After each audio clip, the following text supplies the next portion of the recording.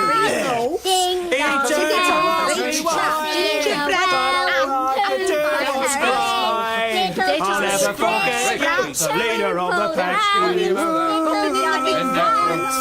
Leader of the pack. Now he's got... What? Scatter, me dears, scatter.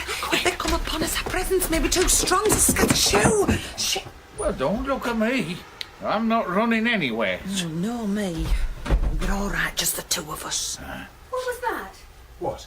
Well, I thought I heard something. Or perhaps I saw something. Such as?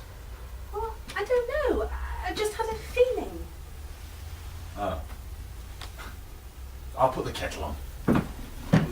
I must have imagined it. I thought it was a movement, a blur of someone going into the kitchen. Well, no one here. It's watching the white lines on the road that does it. Oh, it's so lovely, this little house. It is, isn't it? Best thing we could have done buying this old place. I still can't get used to it being ours. Yeah, and I still can't get used to it being finished.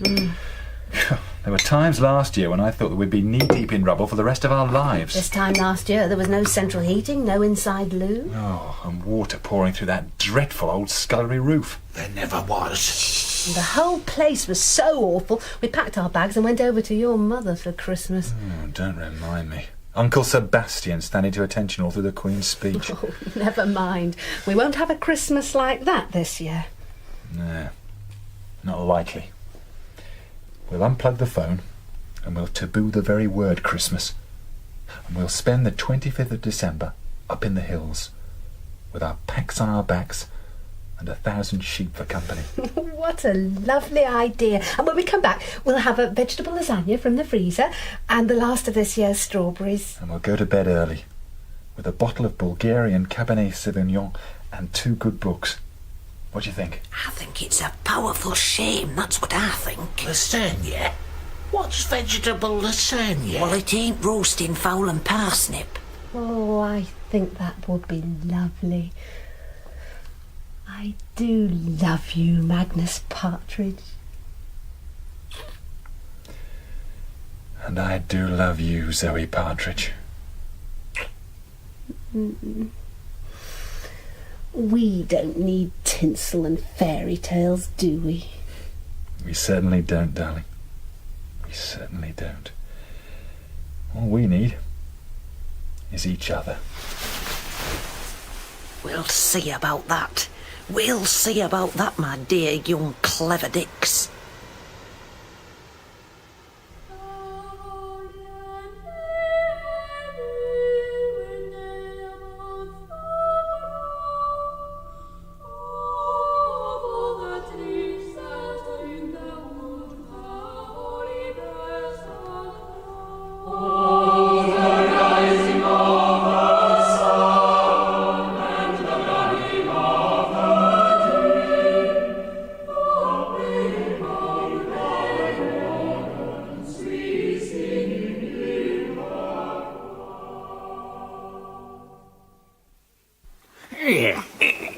Stop you leaning on me, uncouth youth. I ain't leaning. But anyway, you're the only one sitting down. Look at me. I've got one leg each side of the lavatory brush. My toilet roll is sticking into my bag. All right. No one's comfortable. Why can't we go into one of the bedrooms? Now talk sense. They've been in and out of them all evening long. There'll be a promise before we knowed it. At least in here we can hear them a-coming. Now, we've got plans to make. Gary, did you search the bedrooms? Of course I did. Not a scrap of wrapping paper, not a single parcel, not even a flipping card. Charles? I done the barn like you said. Looked in that freezer thing. There's not a piece of decent food there. Not a morsel to keep a Christian soul alive at Yuletide. Well, there must have been something. I told you, didn't I? There wasn't nothing. Only frozen dung fruit and frozen dung bean things and frozen And dung... there's nothing in the pantry. And in the fridge there's only cottage cheese and them foreign green things. I keep telling you, avocado. You said the closet was an avocado.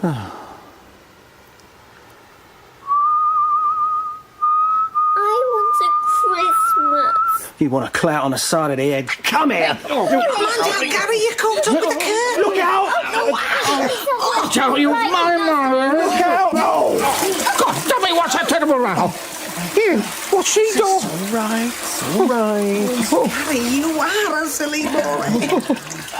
Shush, now they're bound to hear. Look, the old geezer's got as white as a ghost. It is the lavatory, I told you. So it is. That's strange. How can a cistern flush itself? I don't know, but it did. Look, the door's open. No one's in there. Must be a fail-safe device. Fail-safe? Well, yes. If you fail to understand it, you don't have to worry, because it's quite safe. Come on, I'm winning. The Scrabble board awaits. I still think it's weird. Yeah, so's me winning. Come on. That was very silly, Gary. Thou bent a novice course now, our youth. Thou slut to be more careful. All right. Anyone can make a mistake, can't they? But you're so very good at it, Gary. I shall bloody swing for her. Too late for that, dear. Now, come on. We've got plans to make. Now, they reckon they won't be having a Christmas. Heathens. I had a probation officer like them once. Used to spend every Christmas in some guru's mansion in Surrey. Came back stoned out of his mind. Thought it was the incense, daft sort. What exactly was it they said? They said they were going to have thousands of sheep for company. Yes, dear, shush now.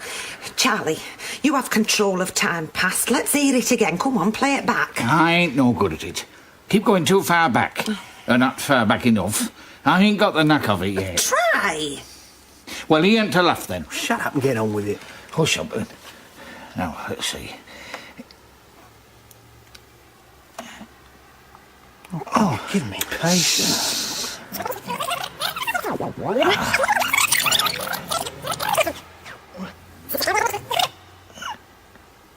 We'll unplug the phone and we'll taboo the very word Christmas.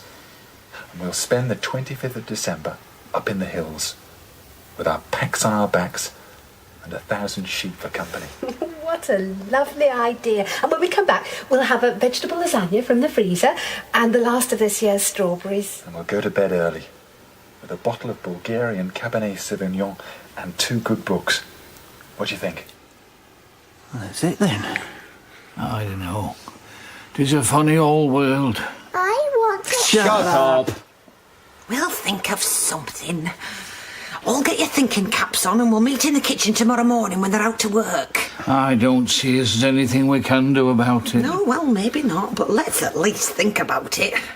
Oh, I would love a nice old-fashioned Christmas, that I would. Yeah.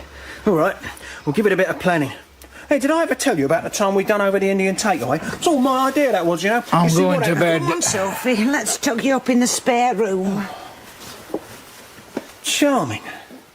Talk to yourself, Gary. I don't know. It's nothing like they said it would be. All them Sundays in Sunday school. Paradise and heaven and all that. It's not a bit.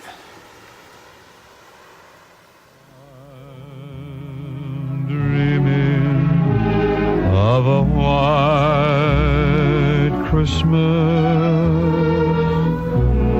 with every Christmas card I write.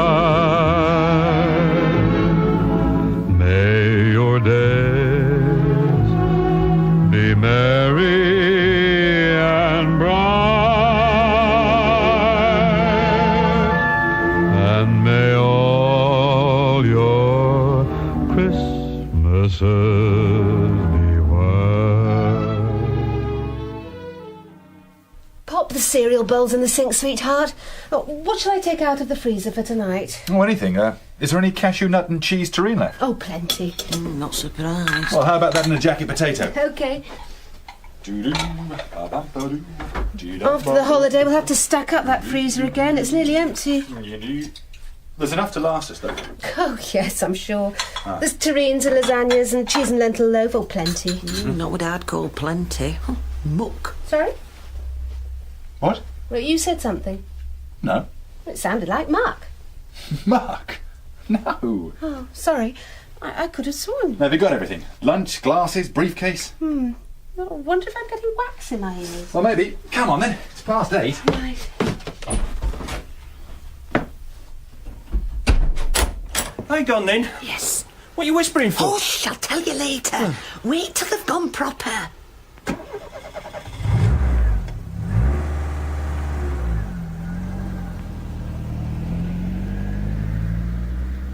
There. All gone. Sophie, Charlie, you can come out now. Oh, I do wish you wouldn't holler like that. It don't seem right somehow. Good morning, Polly. Oh, there, my dear. As pretty as a picture. An alright picture.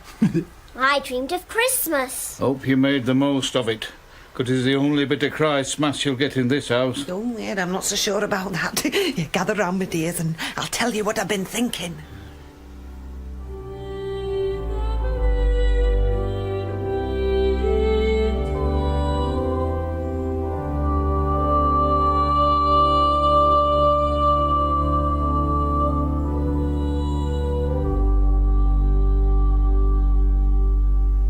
So let me get this straight. I bring that old hanging branch down on the electric cables on Christmas Eve so there's no power. On the morning of Christmas Eve, just after they've gone to work. That's tomorrow. Well, the lights won't work and I don't like the dark. Oh, I can't abide tears and tantrums. We shall have candles. I mean, they shall have candles. We ain't supposed to meddle. Here we go. Supposed to be a parallel world, it is. Oh, look at him. Big words.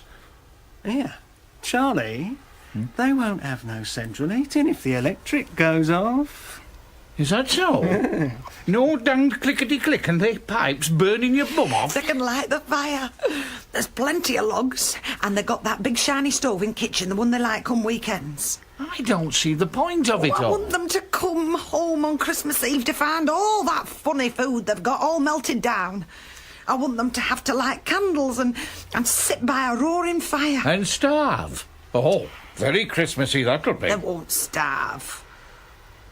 They'll go down to the village shop and buy a whole load more food. Dang cheese and lentils and curds and whey. Yoghurt. They won't find no lentil loaf and yoghurt in the village shop. I aunt in there most days listening to the gossip. And she's got the same sort of stuff on her shelves now as her great-granny had. She won't get no wealthy rubbish from Daisy Goodbody. I bet and go and turn the freezer off now, then. That stuff takes ages to thaw.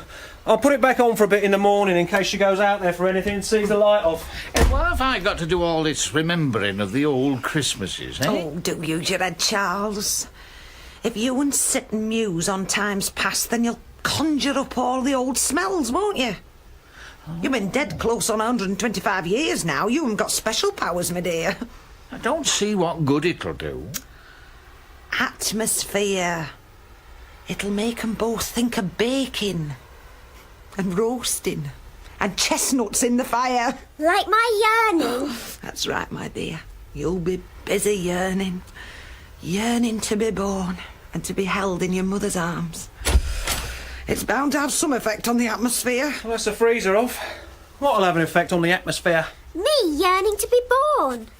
Only because they haven't met you yet. Once they have, they'll be wanting to send you back. Reckon it'll get 'em all lovey-dovey, do you? Well, mellow. And I've got to hide the walking boots. Yes, we mustn't forget them. Here, I've just thought. Oh, who said the age of miracles is over? Hush up now. What was it, Charles? Remember I told you about that flask of whiskey I hid in the wall before I was taken? Before you fell off the loft in a drunken stupor, you mean? I was sober. I was stone-cold sober. So knock your heads together. What about the whiskey, Charles? It's a good bit of stuff, that. That'd fairly mellow you, that would. I tell you what, I'll slip some of it into their drinks. That doesn't seem fair. That might be a good idea. My dad always used to give us all his loose change when he'd had a bit of whiskey. He used to go all soft and sentimental. Yes, that would be very helpful. 'Twould add to the Christmas spirit. Let's see now, we've got the house in candlelight, some decent food in the kitchen. Log fire roaring away. Both of them a bit merry. Both of them wanting me to be born. I don't see how we can go wrong. They've got to want a proper Christmas after all that. What are you going to do then after getting us all organised? Well, now she can hear me. I shall be singing to Zoe. Singing? Singing Christmas carols. And maybe doing a bit of whispering too.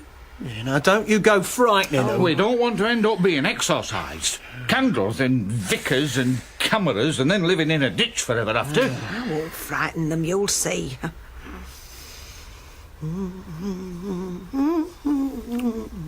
Well, come on then. A bit of atmosphere won't go amiss tonight either. Charlie, you can get dreaming of all your Mary's baking. And Sophie, you can yearn. What can I do? You can go and hide them walking boots, that's what you can do.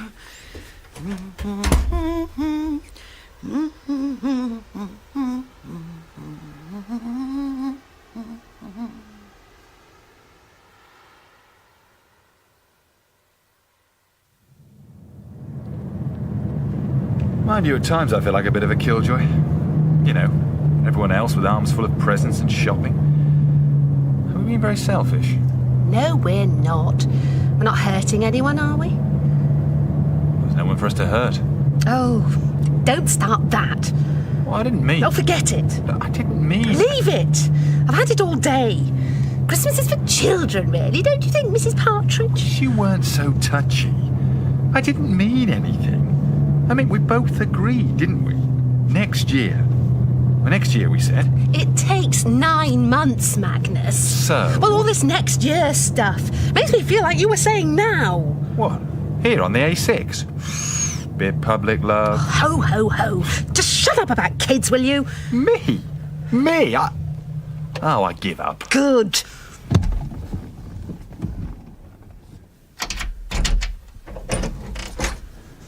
Oh. What? Oh, what is it? Look at that smell.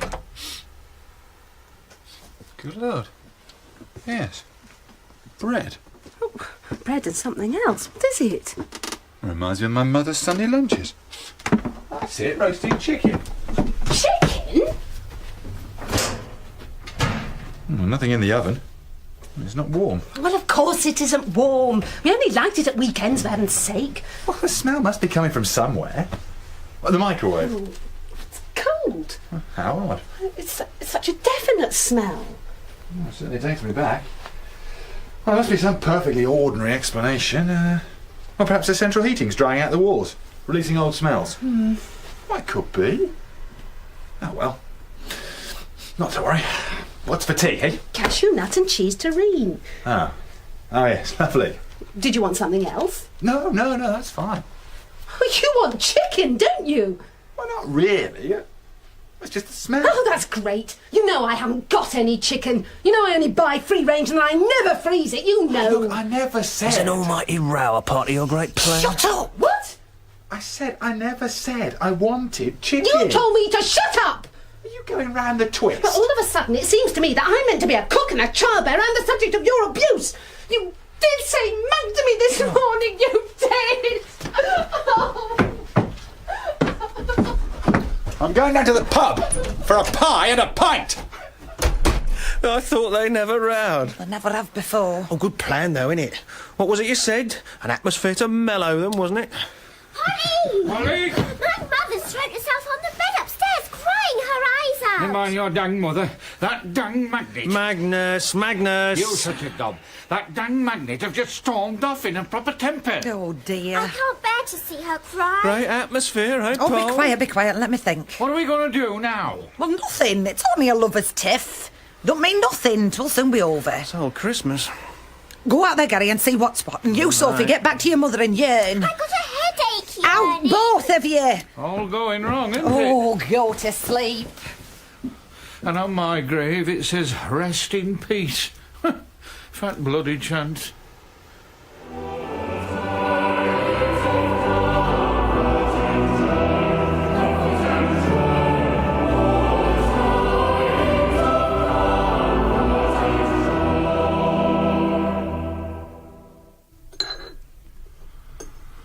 More coffee? No. Thank you. Toast? Please. 2? Fine. Thank you. I didn't hear you come in last night. Didn't want to wake you. Thank you. I met Ian at the pub. Good. Had a pleasant evening. Oh, good. What did you do? I went to bed and read. Ah. Good. Kept thinking about Christmas when I was a child. How lovely it all was. I thought you hated it. Grown-up Christmas is what I hate. Office parties and drunken drivers and trolley jams in Sainsbury's.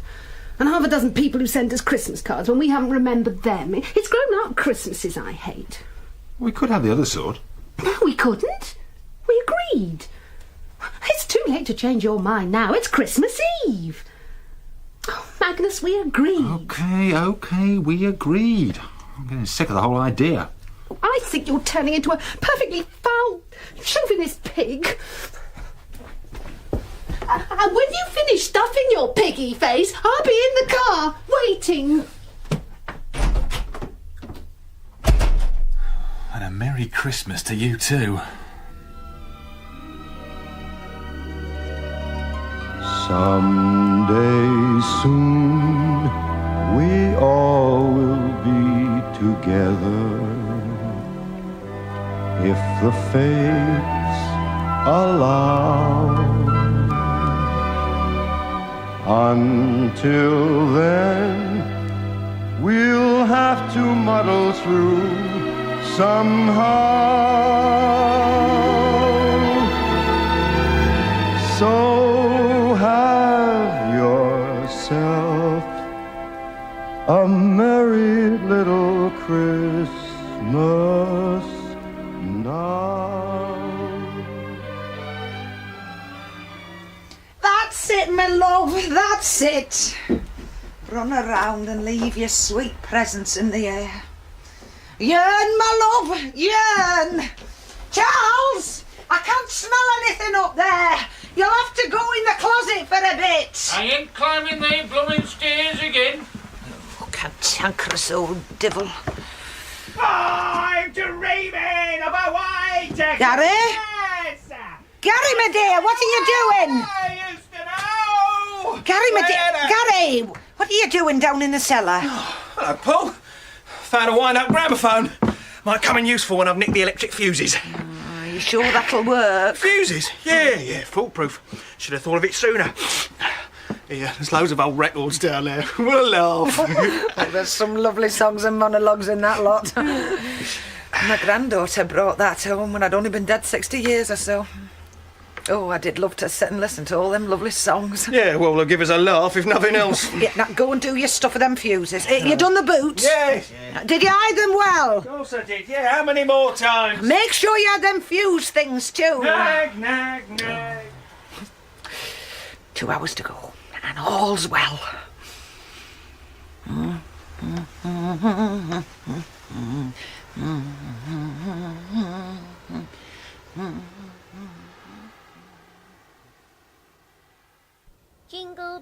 Jingle bells, jingle all the way. Oh, what fun it is. Pooh.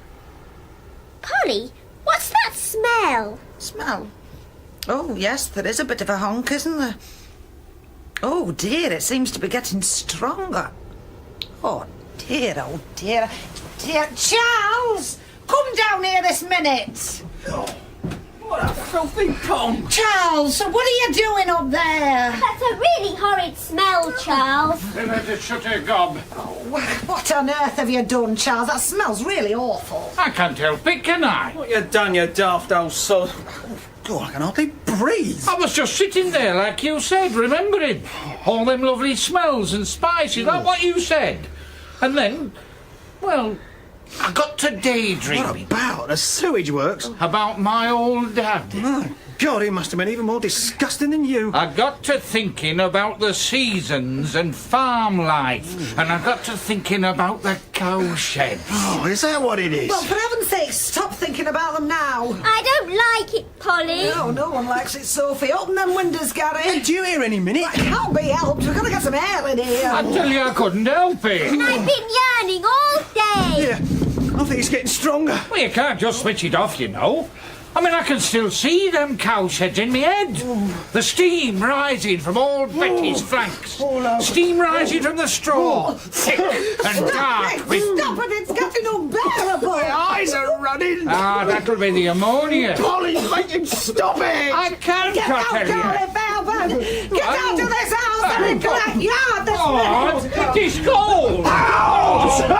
No, go on. Let go. It's there with Gary. Quick, shut the door. Hey! Up to the attic, Sophie, quick. I'm going to cellar. Oh, be quick, be quick. I don't know what you're talking about. Of course we didn't leave the damn windows open. Don't be stupid, Magnus. Oh my God, Magnus! Now Oh, what? the smell! I got the stink! Oh, hell! Magnus, someone's broken in! Someone's broken in and they've died here! Oh, I don't want to look!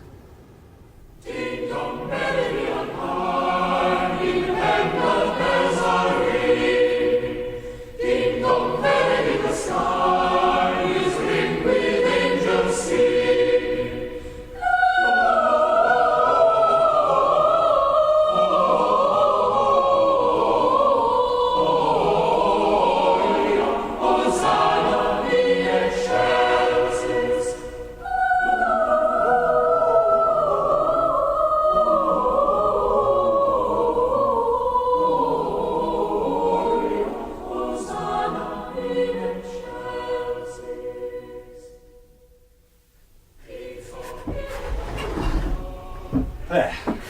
All the doors and windows are open. The smell won't last long now. Oh, what a horrible homecoming. It's freezing.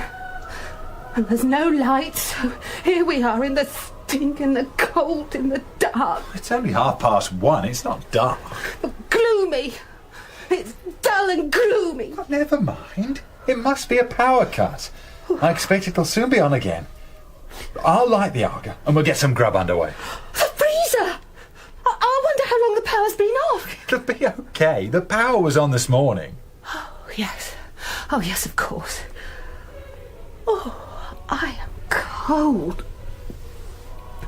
Another few minutes and we'll have to close the window or we'll both have hypothermia.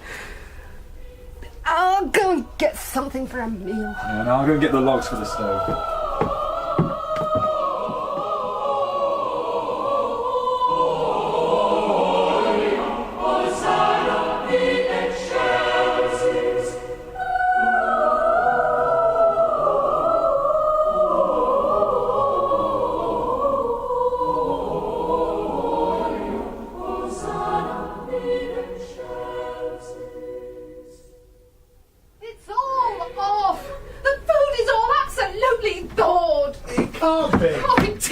It's all thawed.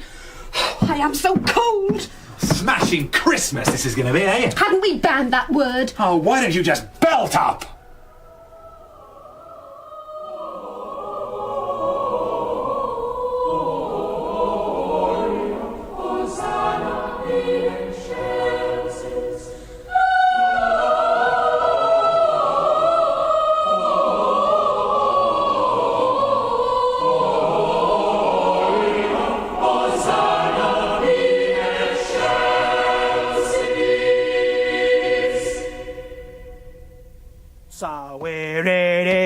Merry Christmas, everybody's having fun. Da-da-da-da-da-da-da, look to the future, now we've only just begun. So, What are you doing? minding my own business. You're playing Patience. Polly showed me how to play that. Not very good at it, are you? Why don't you clear off? Polly said I had to stay up here with you. There's an awful lot of running around and crying going on downstairs. That queen goes there. Mummy's slamming doors and rattling pans and crying. And Daddy's swearing at all the logs because they're ever so wet. And Mummy says that she's been on at him for weeks about the roof on the log store, and he says, why doesn't she stop moaning and go down to the village shop before it closes? The black tent should go there. I know. I just saw that, didn't I? Is she going to the shop then? Mummy says that all they have is fish fingers and toilet rolls, and that if he'd have got a move on with the fire, they could have gone into Derby before the shops close. They never could. That's what Daddy said. And something about breaking the sound barrier. And that's when Mummy threw the dishcloth at him and said that if he thought she was lugging fish fingers and processed peas up the lane, he was darker than she'd always thought. Well, she could take the car. That's what he said. Then Mummy burst into tears and said that he'd need it to drive down to Haysbrook Farm and get a load of logs. And he said that he'd never wanted to live in the wilds of bloody Derbyshire anyway. And that's when Polly sent me up here. Blimey. So here it is, Merry Christmas, everybody's having fun. Look to the future now, it's only just begun. Are you waiting for... It's got to be here somewhere. I'm sure I put it... Here it is. Drop of heaven, that is. Too good for the likes of them. Still, no use to me now. Only thing I can't do, that is. Well, nearly the only thing. Oh well. Just begun.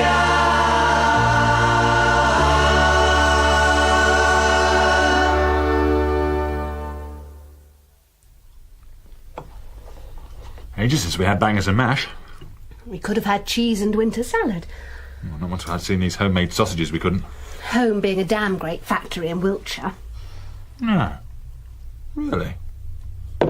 Well, they're lovely. Really lip-smacking. I thought you liked my food. I know I do. I thought you did. But I'm beginning to wonder. You don't wolf down my quiche like that. Ah, but today I'm starving. Manual labour. See? I mean, all that lugging of logs and carting of shopping. What, from the shop to the car? Oh, an awful lot to cart. Yes.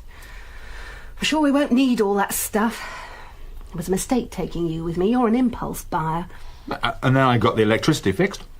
Fancy someone nicking the fuses, honestly. Vandals. Still, bit of fuse wire did the trick, didn't it? Are you really sure it's safe? Oh, positive. I wouldn't put on more than a couple of lights at one time, and no power tools at all, but it's certainly safe. This coffee tastes a bit funny. Does it? What is it?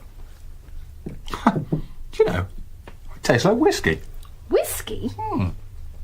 It can't be, though. Well, we don't keep whiskey in the house. Not since... Well, you know.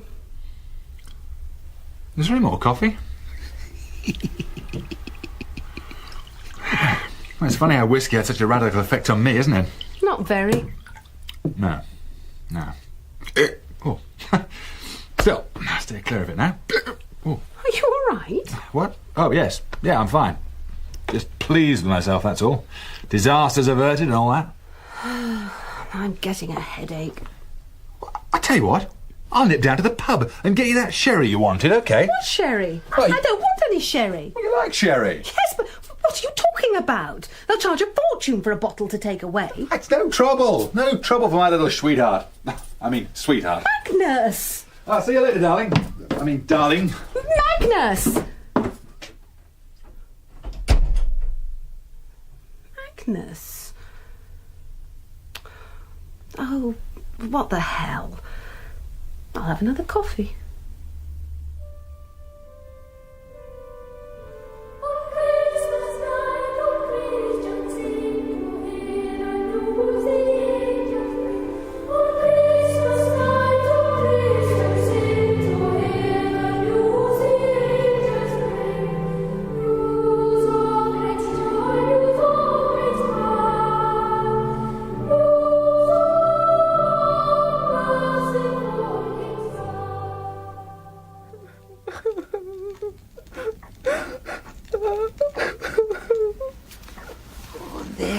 dear, don't cry. Oh, don't be afeard. Who is that? Where are you? It's only me, Polly. Here, I'm in the master's chair. I can't see you. Oh, I've not been dead long enough for that. But you're the only one that can hear me. Oh. At work today, I wonder if it's a ghost. I decided you must be an ear infection. Oh, no, love, not that I know of. Come now, dry your eyes, my dear. He'll be back. I could kill him. Oh, don't do that, dear. There's no making up once you've done that. William was the same. Mouth open and both feet in. Is he dead too? Oh, bless you, yes, long time ago. Is he with you? No. Oh, that's sad. No, tint. He was a miserable bugger. I never thought a ghost would swear. Oh, I never did. Till you got that telly thing. Do you watch it with us? Sometimes. I like EastEnders and them comedies. The history stories are a load of old rubbish, though. We never knew you were there. Where else do you go with us? Oh, nowhere I shouldn't. I'm a good Christian soul, I am. There's none of that in this cottage. Of course not. I'm sorry. The smell and the electricity, was it you? Well, us. Us? There's Charles, what built the place. But that was over 100 years ago. That's right, and when he passed on, Ma William bought it. Oh, so there's you and Charles, is there? And Gary. Gary? Young chap.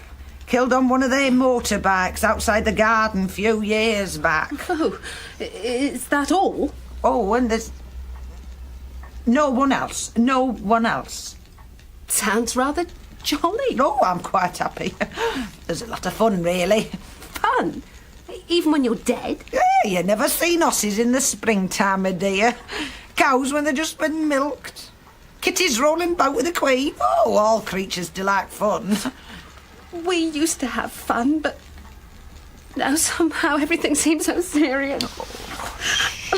I keep thinking of baby. Oh, there. Oh, everything seems to be going wrong. Everything. We weren't going to have Christmas, you know. Oh, you do surprise me. Just a walk over the hills at an early night, but not much fun in that, is there? I mean, there's not a lot of giggling in that, is there? Not when you know everyone else is unwrapping presents and singing carols. No. And I'm sure Magnus had been drinking. Whose idea was it then, this no Christmas idea? Well, it seemed such a good idea. When we were stuck in traffic jams and everyone else was dashing round like mad things, I felt different, calmer, but now I'm not so sure. 'Tain't too late, my dear. Oh, it is. All I've got is some food, and none of that's very exciting. You got flour? Yeah. Eggs? Yeah. Sausage? Yes, we've got that.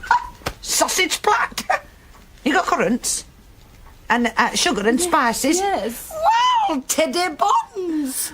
You've got no good, Polly. I can't cook. No, but I can. Come along, my dear. I'm going to give you your first baking lesson.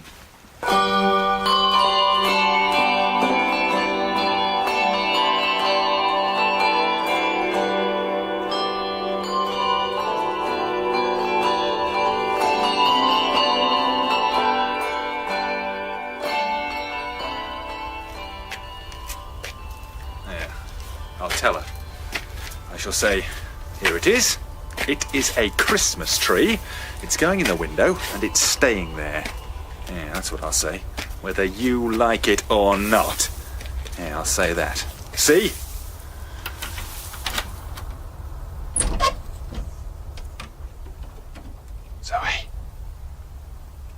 Zoe. Oh, good. She must have gone to bed. Magnus? What's that? Magnus? Oh, don't sneak up like that. Oh, Magnus. It's lovely. Is it? What is? The tree. Oh, you like it then? I love it. You don't mind? No, I don't mind. Do you mind the holly? What? Oh, I hadn't noticed. And I've put the cards out, look. Very nice. And I've been baking and baking and baking. Baking, you? There's sausage plat and tiddy buns and mince pies and shortbread and fruit loaf. Oh, Zoe. Oh, Magnus. Oh, God.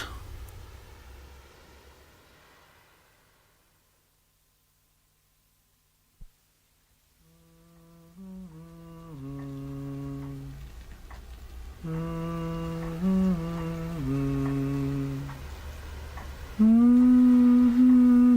now, Sophie, my dear.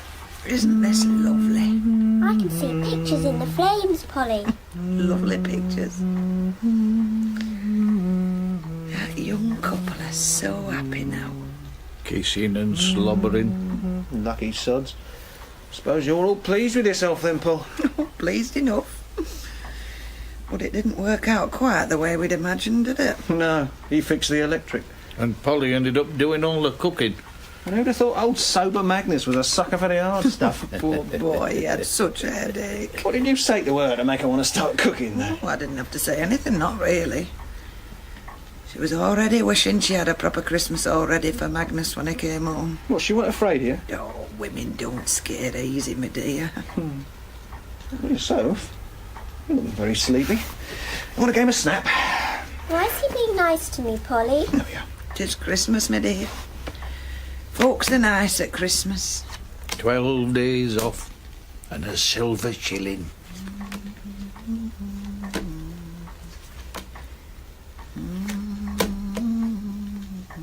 Snap. They noticed the boots was gone. Oh, didn't seem too worried, though, when they went to bed. Said something about a day in by the fire. So you'll know 'twas only you. Snap. Hey, what's up with you, Soph? It's getting awfully hot. No, it's not. The fire's almost out. Come on, your turn to lay down. Snap! Sophie, my dear, are you all right? 'Tis too late for a babby to be up. She should have been in her bed long time ago. Here, she's gone. She's vanished. Vanished? I thought she might. I just thought she might tonight. What? Do you mean... Did you remember to hide away their birth pills the other day, like what I said? Yeah, of course I did, but... Oh. You mean... Yes. Little Sophie is on her way. Blimey. I'm going to miss her. She'll be back. Yeah, wet and noisy. Oh, a lovely babby she'll make. There ain't no lovely babbies. I like babies. Funny that, isn't it? Always have. You're a good boy, Gary. Soft in the head. I shall miss her. Poke up the fire, wench. Oh, I'll do it. She had a nice little voice.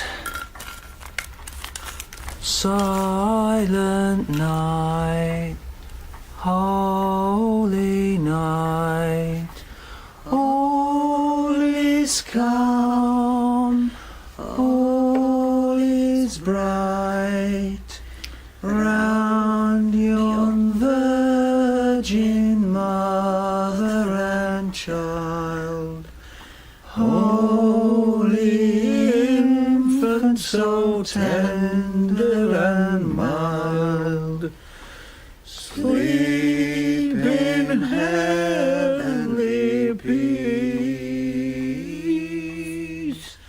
sleep in heavenly peace.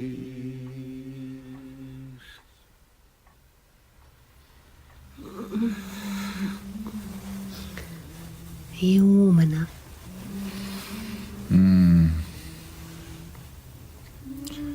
Funny how you found the fuses, wasn't it? Listen. Listen, can you hear it? What?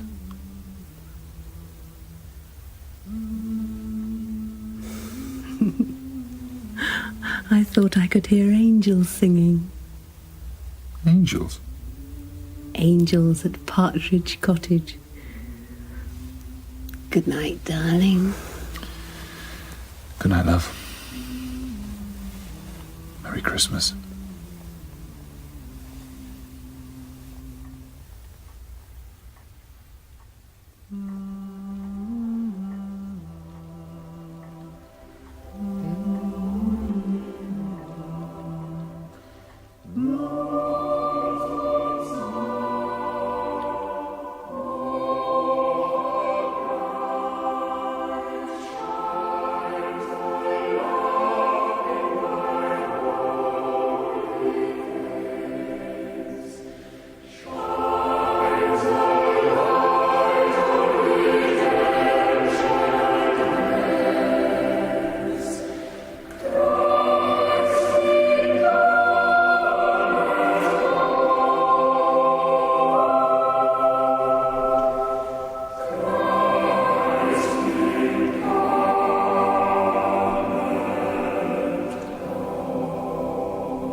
In Angels at Partridge Cottage by Lucy Gannon, the part of Polly was played by Ellie Haddington and Zoe by Hedley Nichlow. Magnus was John Dixon, Charlie Roger Hume, Gary Ken Cumberledge, and Sophie Bernadette Windsor. The play was directed at Pebble Mill by Philip Martin.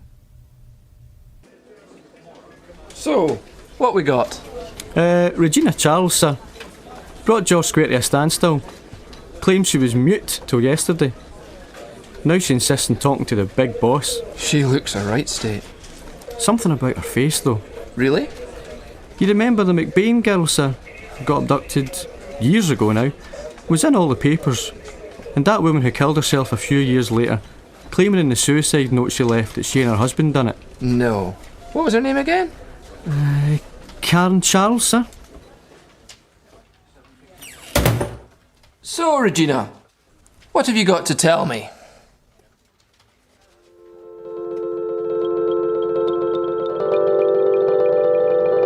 We'd a grand piano in our living room. Umpteen carved heads on it. Angels, lions, dolphins. Playing even with your fist was like dying and coming back half divine. When the wind blew, you knew the whole house had been built as an instrument. Our chimneys woozy horns, bongos in the hearth. Gale days, you'd bet money the kitchen was stringed. Most places you sat in that living room, you'd full view of the garden. A burnt-out tree stuck in a lone patch. My father told me the country beyond, all rock stacks, knolls and white peaks, was an angel's playground where they'd tune superpowers. Our tree had been zapped by a lightning bolt. Gabriel threw it. One afternoon, Dad and me struck out for wood. We found an oak gold with lichen. Singing started when I laid hands on the trunk, but it kept on when I let go. And then I was in my father's arms, the two of us crashing down banking. I landed lying on his chest, an ear wrapped in his breath, his hand over my mouth. He must have forgotten, no words ever formed there. My wrist was cut. Still the singing. Footsteps too. You could hear Cagoul's whistling as arms swung back and forth. I made to get up, go see, but Dad squeezed tight. He was shaking. Dad held on to me long after those voices were gone.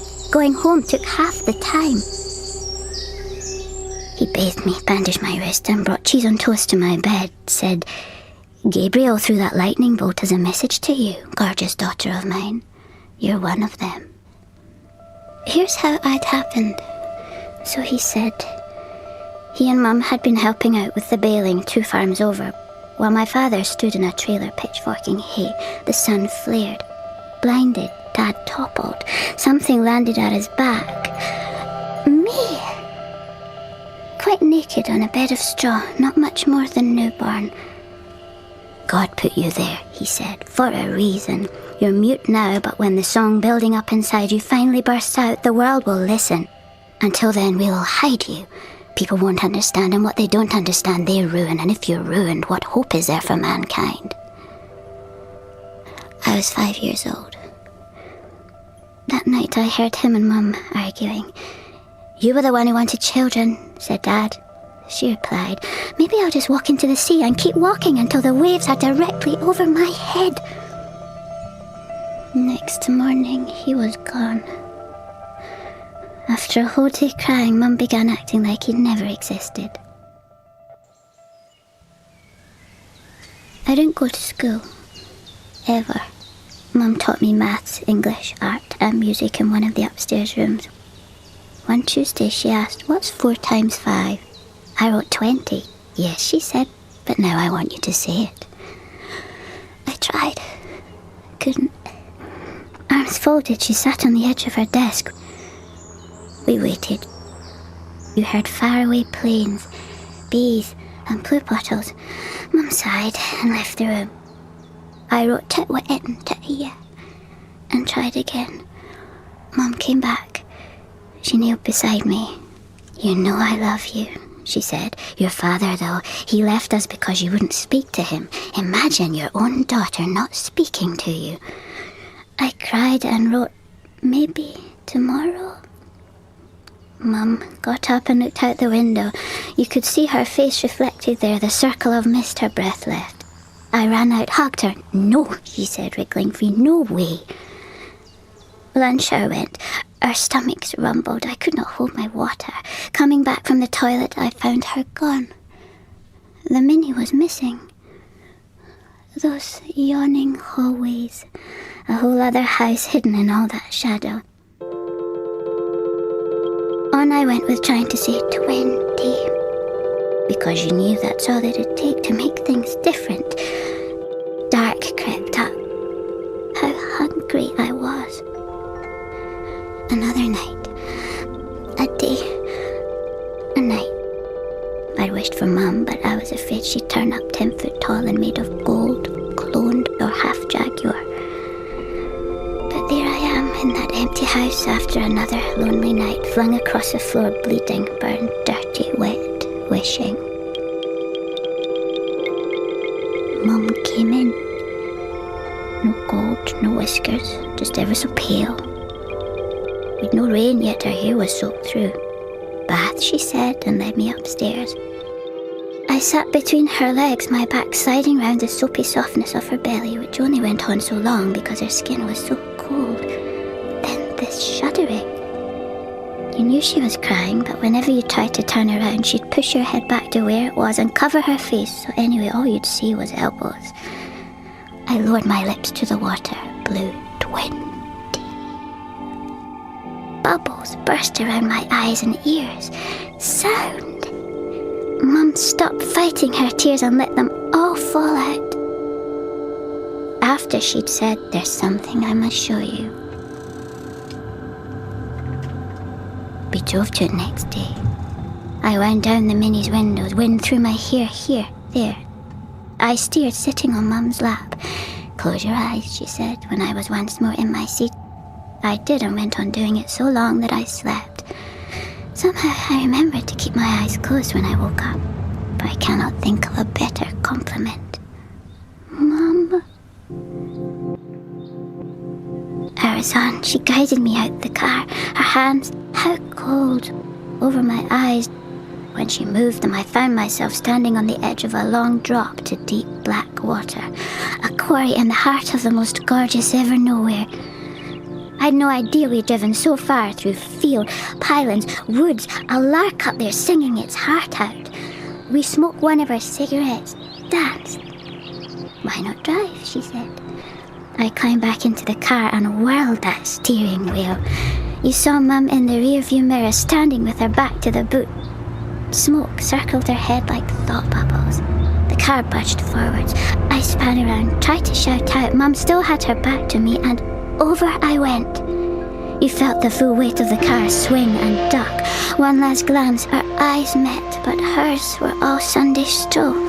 I swear the cigarette was on its way back to her mouth, and she and those gorgeous green fields plunged. Blood yo-yoed. The windscreen burst into white flame. Glass lashed you. Face, throat and lungs shattered by water. I couldn't open the door. The chassis hit bottom end on and somehow stayed standing as I drowned. Another wrecked Minnie in the pool's weird woodland.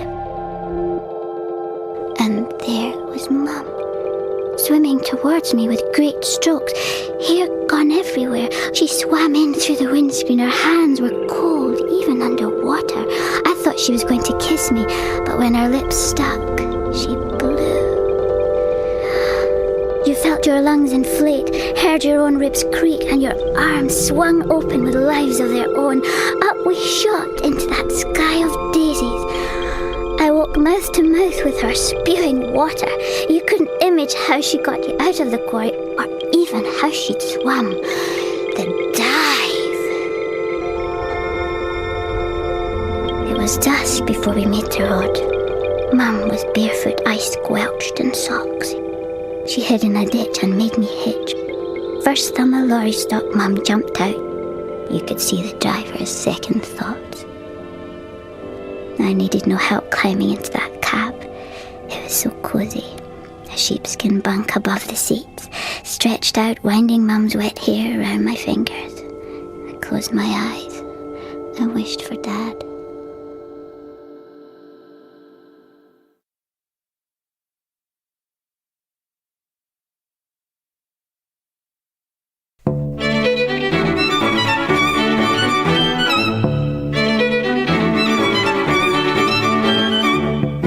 Conferring by Jonathan Holloway.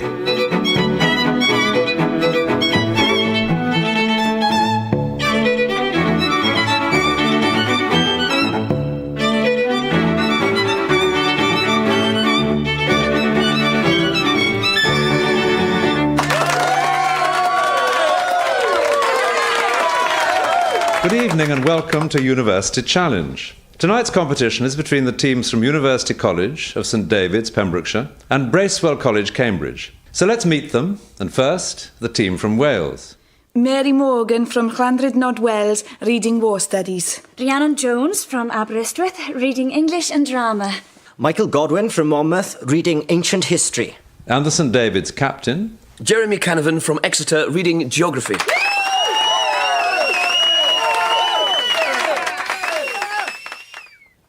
It was Christmas 1983. I was in my third year at Bracewell College, Cambridge. We'd just heard our University Challenge score was high enough to win a place in the quarter-finals. We were pretty pleased with ourselves. Me especially.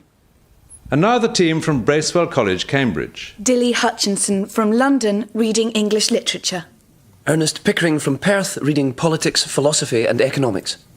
Donald Forrester from Stamford, reading Engineering. And the Bracewell captain. Derek Worsfield from Richmond in Surrey, reading Classics. Corrie was my girlfriend at the time. She's the daughter of a theatrical lord, and she did a lot of networking around the college on my behalf. But I fancied Dilly rotten. She wasn't the best brain in town, but she looked terrific on camera. Our fourth man was a mistake. We didn't know any scientists, and we just sort of stumbled on Donald Forrester. Quiet, irritating type. Made airfix models in his room. Even his foster parents couldn't be bothered with him. He stayed up during the vax. Sorry, I'm late, Derek. Right, I've rented a cottage on Dartmoor. Ooh. It's perfect. No electricity, no phone, and just a cold tap. We arrive Sunday and leave on Christmas Eve. Apparently you can wash in the pure mountain stream that runs along next to it. This time of year, you must be joking. It's near a village called Jamestown. English Civil War. Decisive battle. Excellent. Anyway, the road stops at the village. You have to walk about 3 miles up onto Craggy Hill. Have you decided what you're doing, Dilly? Well, old Brown's coming over all fascist about my essay, so I'll have to finish it. But I'll only be 1 day late. Right. Mummy's going to lend me her Volvo so I can get home afterwards in time to do the tree. The tree? Christmas tree, Derek. It is Christmas, remember? What about you, Donald? I'm at Emily's in Marlborough the previous weekend. Right. I'll get a lift some other way off her dad, then hitch. Right. There's one pub in Jamestown. It's called the King's Arms. We'll be in there from tea time onwards, Donald. You come to the pub and we'll take you up to the cottage. Right. And we'll meet you at the same time the following day, Dilly. Yeah. Now then, I've looked at some brochures from companies who organise corporate team building. We're concentrating on quick and accurate answering. We'll take turns being Bamber Gascoigne.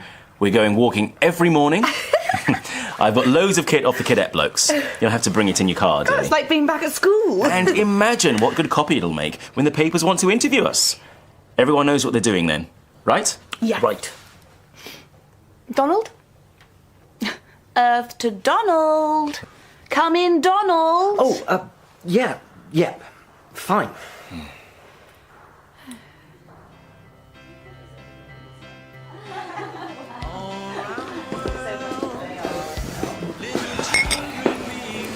Better than expected.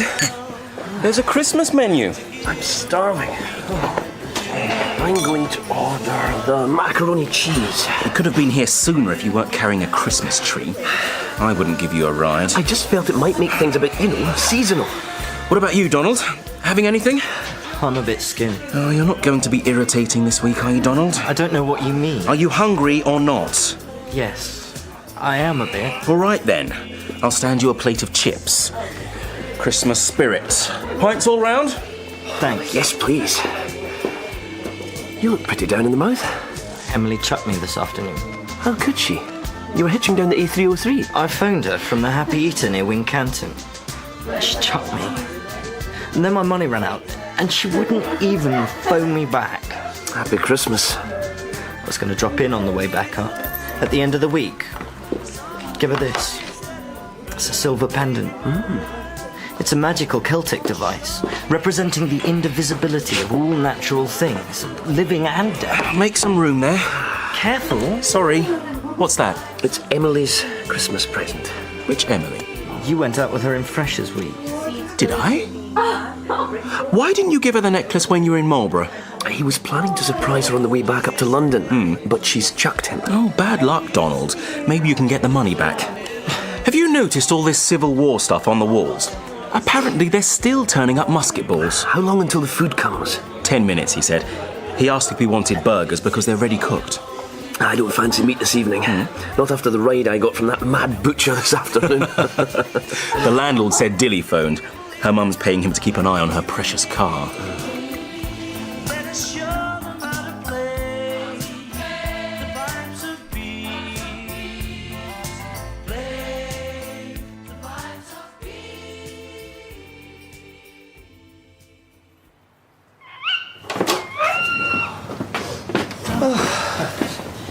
Hells bells. That was hard work. It smells a bit damp in here. Well, what do you expect? Oh, don't leave the rucksack there, Ernest. Unload the food and booze into the kitchen and then take your bag straight upstairs. You're in with Donald. I thought I'd start by getting a fire going. Struck me that's a bit of a priority. Then you can clean up all the needles your Christmas tree has dropped.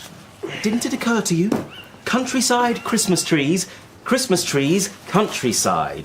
They're everywhere. If, as I assume, this is going to be the only room with a fire in it, why can't we sleep down here? This room is our place of work. We can't think clearly if it's a doss house. How many bedrooms are there? 2. So where's Dilly going? And you have been messing about with Donald's Emily as well, haven't you? Candles tonight. There are 2 storm lamps, but they're in Dilly's car. I've just been for a poo. It's bad news. What? It's an earth closet. Wait, you have to shovel earth down it once you've done your business. Oh. God in heaven. It says on the back of the door that we have to shovel it all out at the end of the week. I wonder how Dilly's going to react to that idea. It's easy, apparently. The climbing club have told me what to do with it. I bet they have. I'll put the kettle on, shall I? Literature. Murder victim under the floorboards. Poe. Edgar Allan. Good. There really are an awful lot of stuffed animals in here. Their spirits are trapped because they haven't been returned to the earth. What? Can't you feel the atmosphere? There must be hundreds. I just hope we don't get snowed in for Christmas. Mind you, with Dilly here, I guess Derek would be happy enough. What's this? Oh, it's a fish. It's gone a bit saggy. It must have got damp. How do you know if you've got cabin fever? No idea. If I do go off my head, you have permission to spit roast me for Christmas. Thanks, Ernest. I'm sure we're both very grateful.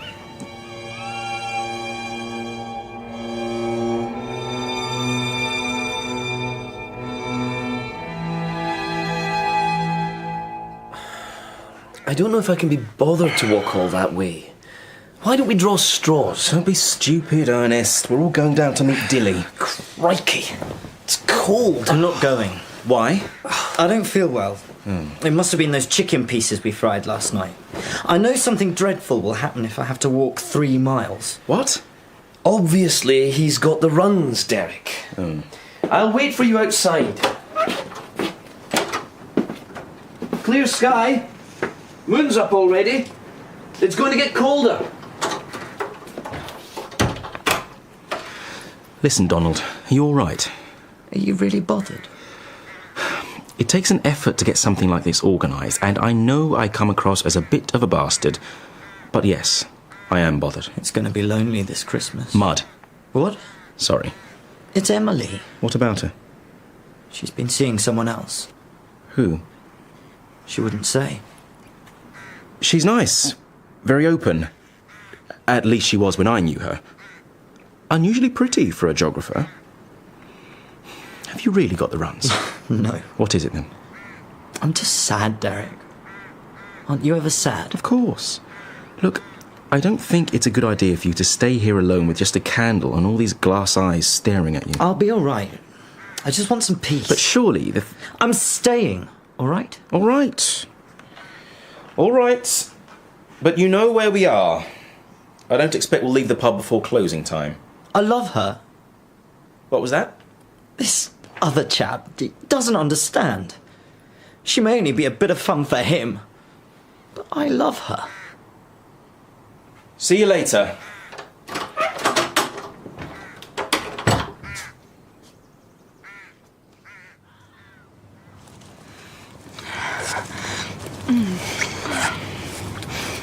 I feel a bit embarrassed leaving Ernest on his own with the local. Once he started yakking about University Challenge, there was no way he was going to avoid the pub quiz. Sure you don't want to go back and help him out? You're joking. I'm not doing it here, Derek. How much further is it to the house?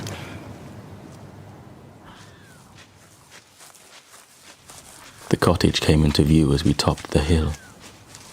The house and its surroundings were powerfully illuminated by the rich, full moon. It was almost too perfectly done, like a stage set. Then I saw something that stopped me dead. What's the matter? Why aren't there any lights? There's no electricity, and we've got the storm lamps. Then why hasn't Donald lit a candle for himself? The windows? Were they broken when you left? Of course not. Well, they are now, look. All the downstairs windows. And upstairs, too. What could it be? I suppose the primus must have exploded. I hate those things. I'm frightened, Derek. Look, Dilly, I don't think we can just waltz in there. What then? You stay here. I'll go in and have a look. Oh, God, Derek. No, I think I've got to. Donald could be hurt. Yes, so I'll go inside. You wait here. And if I'm not out in 5 minutes, you just run as fast as you can back down to the car. Oh, be careful, Derek. I walked steadily forwards, my legs working while my head said don't, with every step. I went around the side and climbed carefully through the kitchen window. My boots crunched the broken glass on the floor. The moon shone in and I could see the doors of the kitchen units hanging crazily from broken hinges. As I passed the front door, I held up my hand towards Dilly in a static wave. She waved weakly back. The living room door was half open, and the interior was picked out by the quiet glow of a failing coal fire. The stuffed animals had been wrecked, display boxes wrenched from the walls and stamped on, little corpses mashed and mutilated. The old 50s pattern wallpaper now featured great diagonal slashes of fresh blood. I entered the room. And saw Donald, sitting in the middle of the floor, staring straight at me. 2 whiskey bottles next to him, one empty, the other still half full. The contents of a paper chain kit was strewn across his lap. The Christmas tree was untouched. Dilly, come here! What's happened? Donald's in the living room. Is he all right? He's not dead or anything, but he's drunk himself into a real state. Donald, are you all right? Look at his hands. Donald, what have you been doing? He smashed the windows and broke up all this stuff. He's been on his own for 5 hours, drinking himself demented. We all get paralytic, but we don't end up like this. You better get Ernest and call an ambulance from the village. I could put antiseptic on his cuts and bandage his hands. There must be some sort of rescue team who can get up here. How long will it take me? It's downhill. If you run 15 minutes. Good luck. You too. This is a side of you I haven't seen before. Off Derek. you go!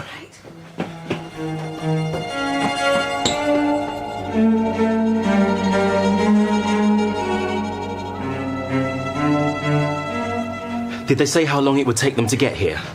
No. If they're not here in half an hour, then we'll better take him down ourselves. How is he?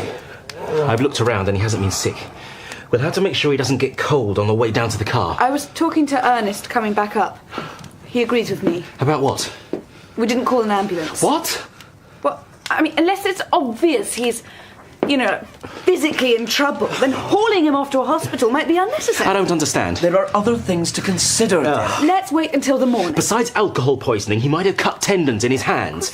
What if he's lost the use of his fingers because we waited? It's not going to do him any good driving around for hours trying to find a hospital. There's a call box in the village. What's this really about? He's just drunk, Derek. I mean, weirdly drunk, but nothing more than that. He's got a few cuts and bruises. Besides, it's his own stupid fault for being such a ninny over that ugly girlfriend of She's his. not ugly, actually. It's what I say she is. And I'm not letting her and Donald muck up my chances of being on the telly again. Oh, I see. So that's it. Yes, it is. It's not just that Donald has hurt himself, although that will make acres of print for the tabloids. There's also the fact that we're going to get blamed for busting the place up. Why should anyone make the connection between all this and the telly? I've just spent 2.5 hours competing in a local quiz on the strength of my appearance on University Challenge. I can't believe I'm hearing this. Donald is hurt. In the morning, Donald will be able to walk unaided with us to the village. Then I can drive him to a hospital where he can go into A&E by himself. Then, once he's been treated, we could pick him up and all drive back to London and forget what's happened. Supposing we did that, what about the state of the cottage? Well, it'll be blamed on vandals. I mean, if we call an ambulance, the police will certainly get involved. We might be prosecuted for criminal damage. News of what's happened will definitely get back. I can't believe you really... Dilly is being sensible, don't you? Do I? You've done all this work to get us on the telly. Surely you're not just going to chuck it for no reason. Oh, I don't know. Come on, Derek. You've done your best. Let's go to bed. Ernest will sleep down here with Donald. I mean, he'll wake us up if anything happens.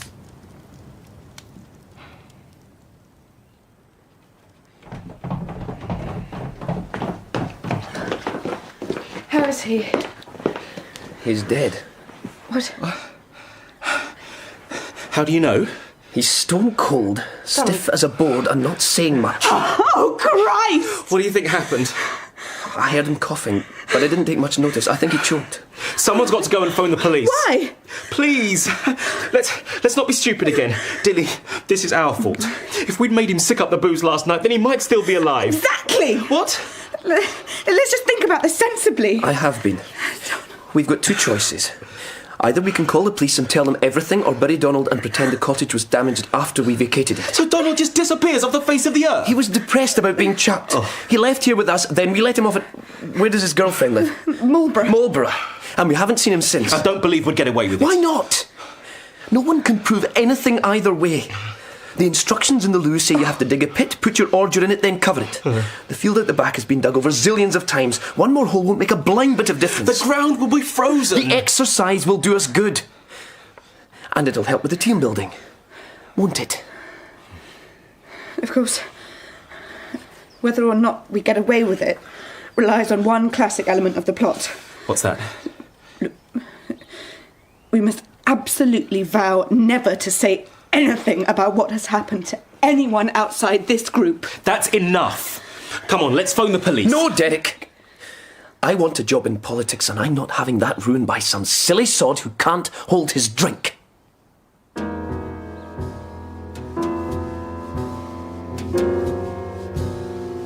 At the same time as I was protesting, I knew I really agreed with them. Dilly went down to the village shop and came back with some bleach. We washed down the wallpaper and the floor, and it was better than when we'd arrived. We dug Donald's hole and put our poo in on top of him. No one went near the cottage until long after Christmas. The damage prompted a half-hearted investigation, but nothing serious. Donald failed to reappear at college, few eyebrows were raised, and there was no family to take it further. Coincidentally, Emily didn't appear either. I was relieved. I'd dabbled with her, but regretted it, and felt pleased she wasn't around. And so we got on with growing up. But it haunted us all that one day Donald might come back into our lives.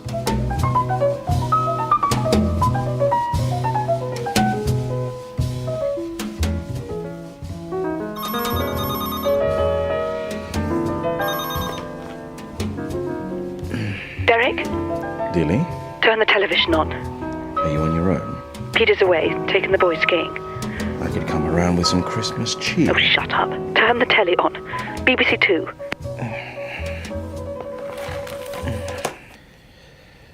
Let's meet the team from Bracewell College, Cambridge. Felicity Oliphant-Hayes, reading classics. Clive Ferrier, team captain, reading English literature. Peabody, reading Latin American studies. Theo Gaskell, reading physics. And the team from South Glamorgan.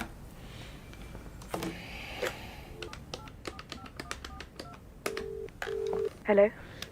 Dilly, Theo Gaskell. I thought I must be seeing things. He's the spit of Donald. Absolutely. Have you still got a number for Ernest? Somewhere, yes. Here we go. He's living in Edinburgh. Tell you what, I'll phone and ask him to call you. Why? You ought to keep in touch. He's rather gone off you. Bye.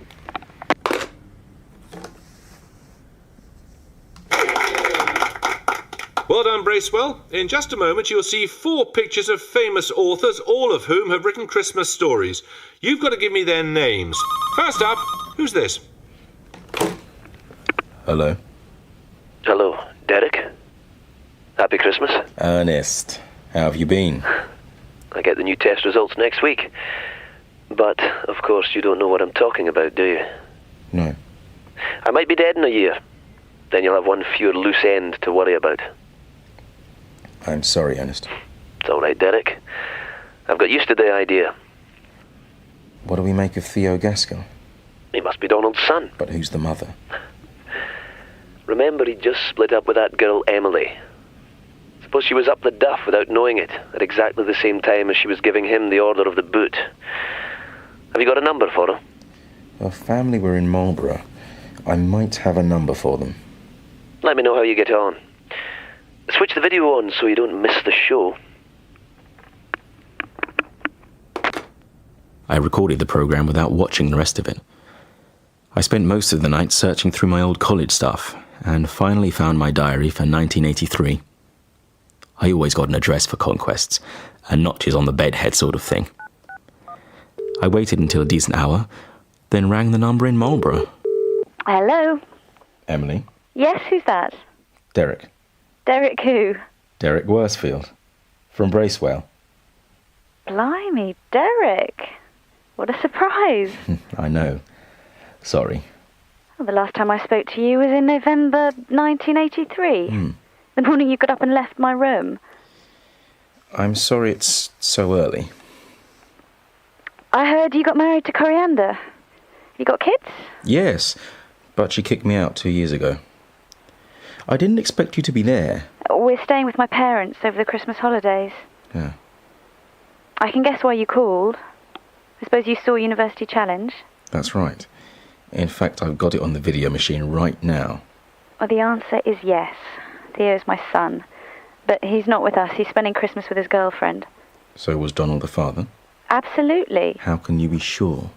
You're the only other man I slept with around that time. Not only does Theo look nothing like you, but the dates wouldn't work either. Right. Right. So, well, I suppose that's quite nice, really, after Donald disappeared and everything. What do you mean? That there's someone to keep his memory alive. Well, that's a nice thing to say, Derek. That's not how I remember you. So things must have been pretty serious between you two. Well, for him, not for me. I felt awful about getting rid of him on the telephone while he was on the way to your boot camp. And then when he turned up later that week with his little Christmas present. What? When you dropped him off in Marlborough. I don't know what you're saying. He came to give me that funny silver pendant. Yes. Yes, of course. He was so sorry for himself. I couldn't just send him away. What do you mean? My parents were at a dinner in Southampton and weren't due back until lunchtime the next day. Oh, I felt sorry for him. And so... Well, I was unhappy at college, and pregnancy made Cambridge pointless. After Theo was born, I left the country to stay with my sister. I met my husband in Zimbabwe and gave Theo his name, Gaskell. Then we came back here about 7 years ago, before Mugabe went berserk. What do you think happened to Donald? Oh, no idea. He was a troubled fellow. He was clever, very sensitive. I can't, for the life of me, imagine what he's doing now. I know what you mean. It's been nice talking, Derek. You weren't as special as you thought you were, but you were all right. And I've got a life of my own now, so I'm afraid a repeat gig isn't really on the cards. It's okay, I didn't think it was. Bye. Oh, happy Christmas. Happy Christmas.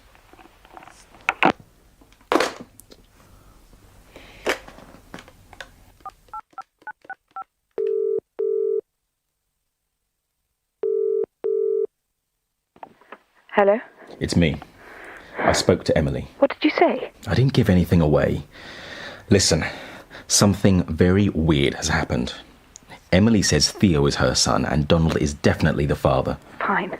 But she couldn't have slept with him when she said she did. Why? Because he was already dead and buried. I told her what Emily had said. She must have been making it up. Well, we'll just have to wait and keep quiet. Remember, no conferring. I'm going mad. Oh, please, for all our sakes, just don't. Bye.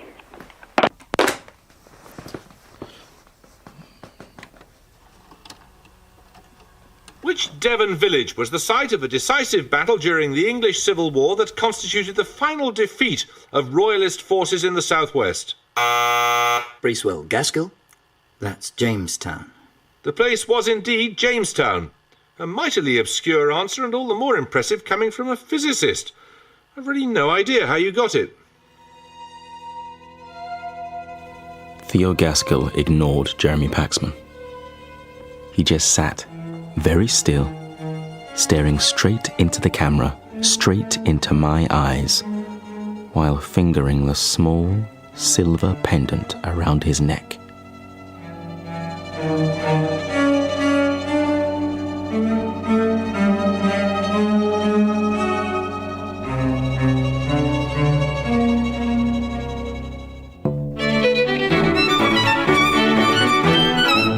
In No Conferring by Jonathan Holloway, Damien Lynch played Derek, Lydia Leonard, Dilly, Peter Darnay, Donald, Kenny Blythe, Ernest, and Jamie Barbakoff, Emily. Bamber Gascoigne and Jeremy Paxman played themselves. The director was David Hunter.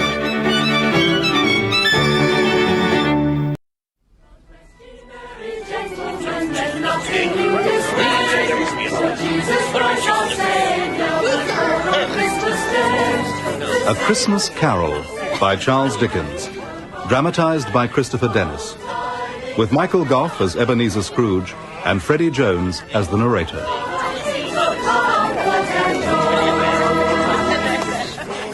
Once upon a time, of all the good days in the year, on Christmas Eve, Marley was dead, to begin with. There was no doubt whatever about that. This must be distinctly understood, or nothing wonderful can come of the story I am going to relate. The register of his burial was signed by the clergyman, the clerk, the undertaker, and the chief mourner. Scrooge signed it. And Scrooge's name was good upon change for anything he chose to put his hand to.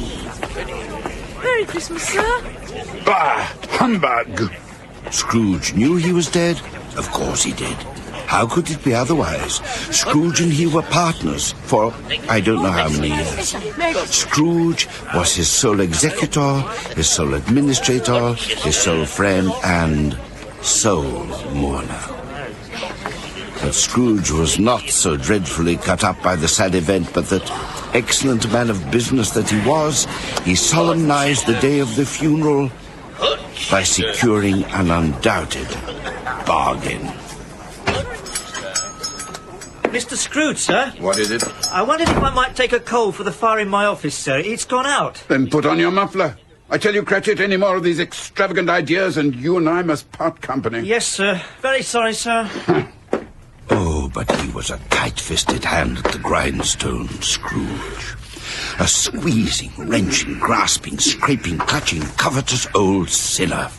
Hard and sharp as flint, from which no steel had ever struck out generous fire. Secret and self-contained and solitary as an oyster. A Merry Christmas, Uncle Scrooge! Oh. God save you! Humbug! Christmas a humbug, Uncle? You don't mean that, I'm sure. I do. Merry Christmas. What right have you to be merry? What reason have you to be merry? You're poor enough. Come then, what right have you to be dismal? What reason have you to be morose? You're rich enough. Bah! Humbug! Oh, don't be cross, Uncle. What else can I be when I live in such a world of fools as this? Merry Christmas. Out upon Merry Christmas. What's Christmas time to you but the time for paying bills without money, a time for finding yourself a year older and not an hour richer? Uncle, at Christmas? If I could work my will, every idiot who goes about with Merry Christmas on his lips should be boiled with his own pudding and buried with a stake of holly through his heart. He should. Uncle. Nephew, keep Christmas in your own way and leave me to keep it in mine. Keep it? But you don't keep it. Let me have it alone, then. Much good may it do you. Much good has it ever done you. There are many things from which I might have derived good and by which I have not profited, I dare say. Christmas among the rest. But I'm sure I've always thought of Christmas time as a good time. A kind, forgiving, charitable, pleasant time. The only time I know of in the long calendar of the year when men and women seem by one consent to open their shut-up hearts freely. And to think of people below them as if they were fellow passengers to the grave and not another race of creatures bound on other journeys. And therefore, Uncle, though it has never put a scrap of gold or silver in my pocket, I believe that it has done me good and will do me good. And I say, God bless it. Bravo, Mr. Frederick, sir. Humbug! And let me hear another sound from you, Cratchit, and you'll keep Christmas by losing your situation. Sorry, sir. You're quite a powerful speaker, nephew. Wonder you don't go into Parliament. Don't be angry, Uncle. Come and dine with us tomorrow. I'll see you damned first. But why? Why? Why? Why did you get married? Because I fell in love. Because you fell in love? That's the only thing in the world more ridiculous than a Merry Christmas. Good afternoon. Nay, Uncle, but you never came to see me before that happened. Why give it as a reason for not coming now? Good afternoon. I want nothing from you, ask nothing of you. Why cannot we be friends? Good afternoon. I am sorry with all my heart to find you so resolute. We have never had any quarrel to which I have been a party, but I have made the trial in homage to Christmas, and I'll keep my Christmas humour to the last. So, a Merry Christmas, Uncle. Good afternoon. And a Happy New Year. Humbug! Humbug! Humbug! A Merry Christmas to you, Mr. Cratchit. Oh, and to you, sir. Many of them, sir. And to Mrs. Cratchit. Thank you, sir. And all the little Cratchits. God bless you, sir. Tiny Tim. How's Tiny Tim? Ah, well, I think he grows a little stronger, sir. Wish him well from me. I will, sir. God bless you, sir. And a Happy New Year. Humbug! Good evening, sir. Compliments of the season to you. May I help you, gentlemen? There's another fellow, my clerk. 15 shillings a week and a wife and family talking about Merry Christmas. I'll retire to Bedlam. This way, sir, this way. Two gentlemen to see you, sir. Scrooge and Marley's, I believe. Have I the pleasure of addressing Mr. Scrooge or Mr. Marley? Mr. Marley? Mr. Marley's dead. Mr. Marley's as dead as a doornail. Though why a doornail, I can't imagine. I should have thought a coffin nail would be more appropriate. Mr. Marley's been dead, let me see, these 7 years. He died 7 years ago. Why, bless my soul, 7 years ago this very night. Mr. Scrooge? Huh? What do you want? Well, we have no doubt, Mr. Scrooge, that his liberality is well represented by his surviving partner. Yes. Cratchit! Beg pardon, sir? At this festive season of the year, it is more than usually desirable that we should make some slight provision for the poor and destitute who suffer greatly at the present time. Many thousands are in want of common necessaries. Indeed. Hundreds of thousands are in want of common comfort, sir. Are there no prisons? Yes, plenty of prisons. And the union workhouses, are they still in operation? They are still. I wish we could say that there were not. And the treadmill and the poor law are in full vigour then? Both very busy, sir. I was afraid from what you said at first that something had occurred to stop them in their useful course. I'm very glad to hear that I was mistaken. A few of us are endeavouring to raise a fund to buy the poor some meat and drink and means of warmth. We choose this time because it is a time of all others when want is keenly felt and abundance rejoices. What shall I put you down for? Nothing.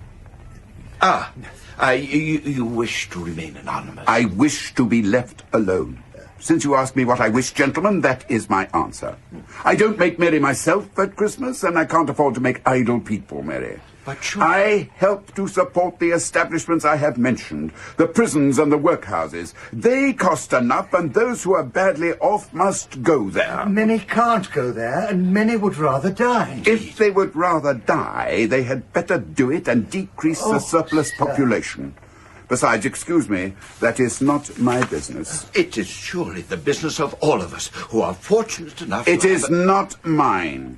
It's enough for a man to understand his own business and not to interfere with other people's. Mine occupies me constantly. Good afternoon, gentlemen. Good afternoon. But, Mr. Scrooge, my dear sir, please, Christmas. Christmas humbug! Oh. Good evening, sir. And you! You'll want the whole day tomorrow, I suppose? If quite convenient, sir. It's not convenient and it's not fair. If I was to stop half a crown for it, you'd think yourself ill-used, I'll be bound. And yet you don't think me ill-used when I pay a day's wages for no work. It's only once a year, sir. A poor excuse for picking a man's pocket every 25th of December.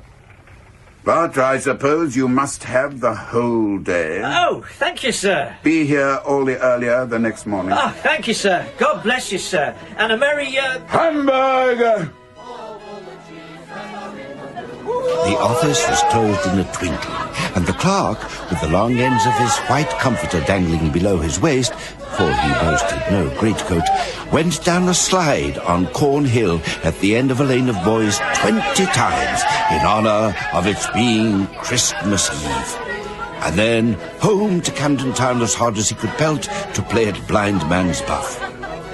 Poulterers' and grocers' trades became a splendid joke, a glorious pageant with which it was next to impossible to believe that such dull principles as bargain and sale had anything to do.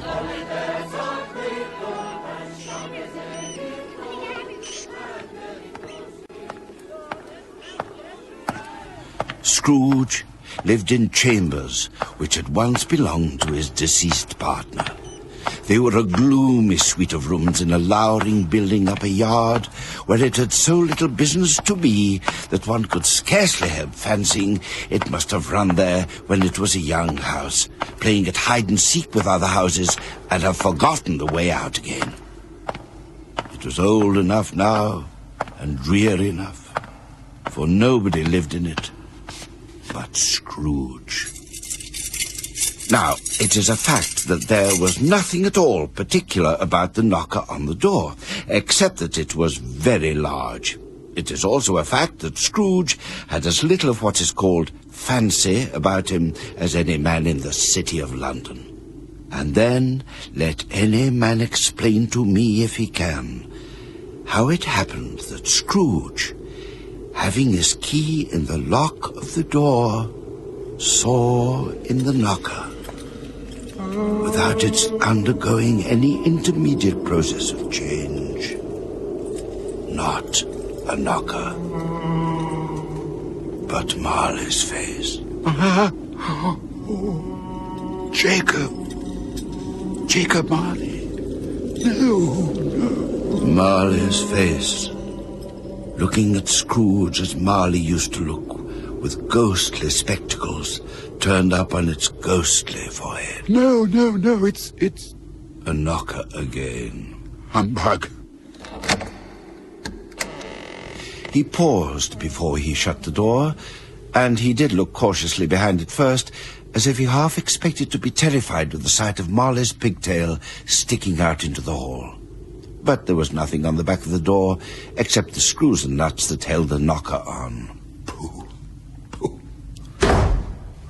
Up Scrooge went, not caring a button for the dark.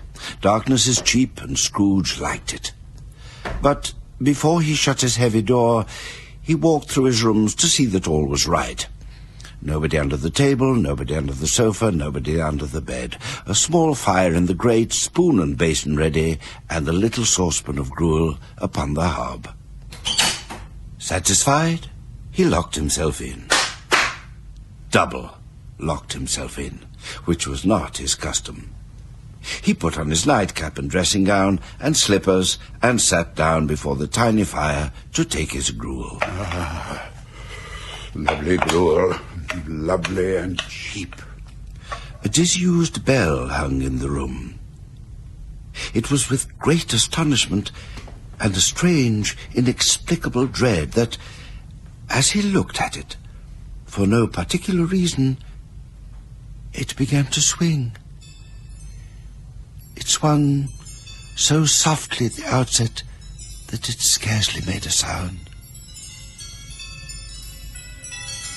But soon it rang out loudly, and so did every bell in that huge empty house.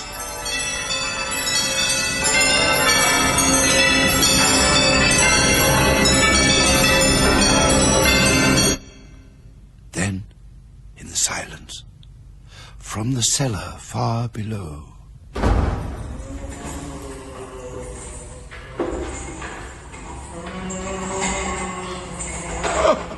Humbug! There's nobody there. It's humbug still. I won't believe it.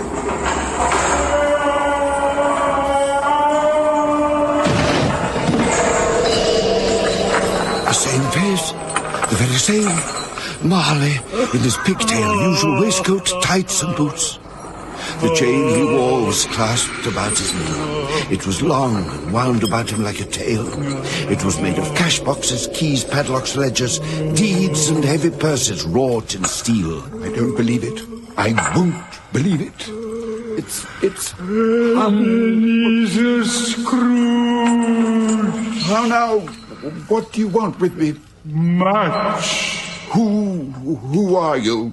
Ask me rather who I was. Who were you, then? You're particular for a shade. In life, I was your partner, Jacob Marley. Weren't you... Can you sit down? I can. Do it, then. You don't believe in me. I don't. Why not? Why do you doubt your senses? Because any little thing can upset them. An upset of the stomach, indigestion, they become cheats. You may be an undigested bit of beef, a blot of mustard, a crumb of cheese, a fragment of underdone potato. There's more gravy than grave about you, whatever you are. Here, do you see this toothpick? I do. You're not looking at it. I see it, notwithstanding. Oh, well, I have but to swallow this to be for the rest of my days persecuted by a legion of goblins entirely of my own creation. It's all humbug, I tell you. Humbug! Mercy, dreadful apparition. Why do you trouble me? Do you believe in me or not? I do, I must. But why do spirits walk the earth, and why do they come to me? It is required of every man that the spirit within him should walk abroad among his fellow men and travel far and wide. And if that spirit goes not forth in life, it is condemned to do so after death. It is doomed to wander through the world. Oh, woe is me. and witness what it cannot share, but might have shared on earth and turned to happiness. Oh, woe, woe. You are fettered. Tell me why. I wear the chain I forged in life. I made it link by link and yard by yard. I girded it on of my own free will, and of my own free will I wore it. Is its pattern strange to you? Well, I... Or would you know the weight and length of the strong coil you bear yourself? It was full as heavy and as long as this, 7 Christmases ago. You have laboured on it since. It is a ponderous chain, Ebenezer. Jacob, old Jacob Marley, tell me more. Speak comfort to me, Jacob. I have none to give. A very little more is all that is permitted to me. I cannot rest. I cannot stay. I cannot linger anywhere. My spirit never walked beyond our counting house, and weary journeys lie before me. You were always a good man of business, Jacob. Business? Mankind should have been my business. The common welfare my business. Charity, mercy, forbearance, and benevolence, all my business. At this time of the year, the rolling year, I suffer most. Why did I walk through crowds of fellow beings with my eyes turned down, and never raise them to that blessed star which led the wise men to a poor abode? Well, Hear me, my time is nearly gone. Oh, I will. Only don't be hard upon me. Don't be flowery, Jacob. I am here tonight to warn you that you have yet a chance and hope of escaping my fate. A chance and hope of my procuring Ebenezer. You were always a good friend to me, thank you. You will be haunted by 3 spirits. Is that the chance and hope you mentioned, Jacob? It is. I think I'd rather not. Without their visits, you cannot hope to shun the path I tread. Expect the first tomorrow, when the bell tolls 1. Oh, couldn't I take them all at once and get it over with, Jacob? Expect the second on the next night at the same hour. The third upon the next night, when the last stroke of 12 has ceased to vibrate. Now, look to see me no more. Look that for your own sake you remember what has passed between us. Why, Jacob, don't go through the window, Jacob! Would it not be wiser to leave by the stair? It is a fearful drop, Jacob. Why? What's this, Jacob? And who are they, walking on the clouds, so laden down with chains and ledgers and cash boxes? And why, there's old... They are my companions. Good men of business, everyone. Now we wander through eternity together, dragging the chains which we have forged in lives of good business. Yes, it's old... What's his name? My, but that's a monstrous iron safe for a man of his age to be carrying. Look to see me no more. But Jacob, don't go. Can't you tell me more about these spirits, Jacob? You see, I'm not sure that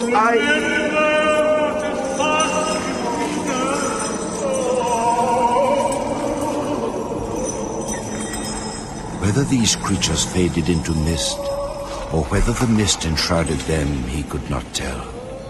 But they and their spirit voices faded together, and the night became as still and crisp as it had been. He tried to say, hum, but stopped at the first syllable. And being, from the emotion he had undergone, or the fatigue of the day, or his glimpse of the invisible world, or the dull conversation of the ghost, much in need of repose, went straight to bed and fell asleep upon the instant. When Scrooge awoke, it was so dark that he could hardly distinguish the transparent window from the opaque walls of his chamber.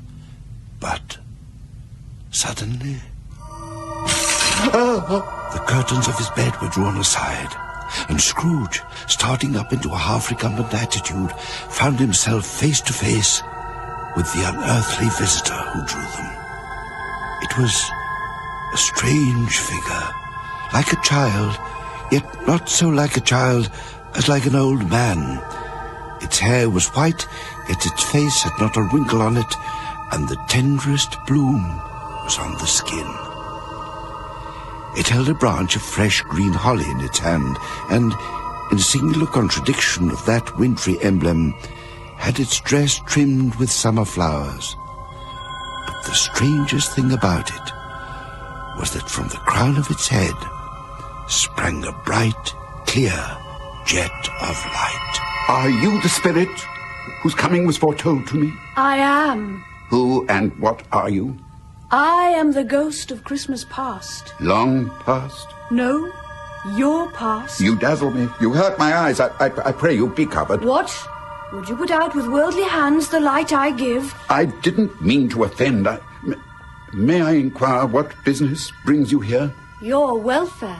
I'm much obliged, but I can't help feeling that a good night's sleep... Rise and walk with me. But the weather, the hour, my bed is warm and the night air outside must be... And I'm coming. Follow. What? Through the window? But I am mortal and liable to fall. Bear but a touch of my hand here, and you shall be upheld in more than this. Oh. As the words were spoken, they passed through and stood in the instant upon an open country road. Do you know where we are? Good heavens, I was bred in this place. I was a boy here. I was happy here. Do you recollect the way? Remember it? I could walk it blindfold. Strange to have forgotten it for so many years. Merry Christmas to ye, Mrs. Burgess. And to you, sir, and to you. Why, yes, it's Mrs. Burgess, lived at the Grange, and he's Davis the carter. A Merry Christmas! Keep on, come on, young town, keep on. Oh, a Merry Christmas, Mrs. Burgess, and Mr. Davis. And to you, young Charlotte. Why, never young Tommy. That's it, Charlotte Simpkins. That's her little brother, Tom. Merry Christmas to you, Charlotte. Why, they don't see me. These are but shadows of the things that have been. They have no consciousness of us. Oh, I should have liked... Well? I should have liked, well, to wish them a Merry Christmas for old times. What is Merry Christmas to you?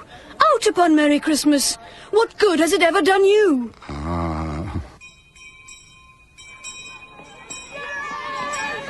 Why, these were my companions. We were all at school together. Look at them running. So glad to be released. So glad to be out of that awful place for the holidays. Going home for Christmas. The school is not quite deserted.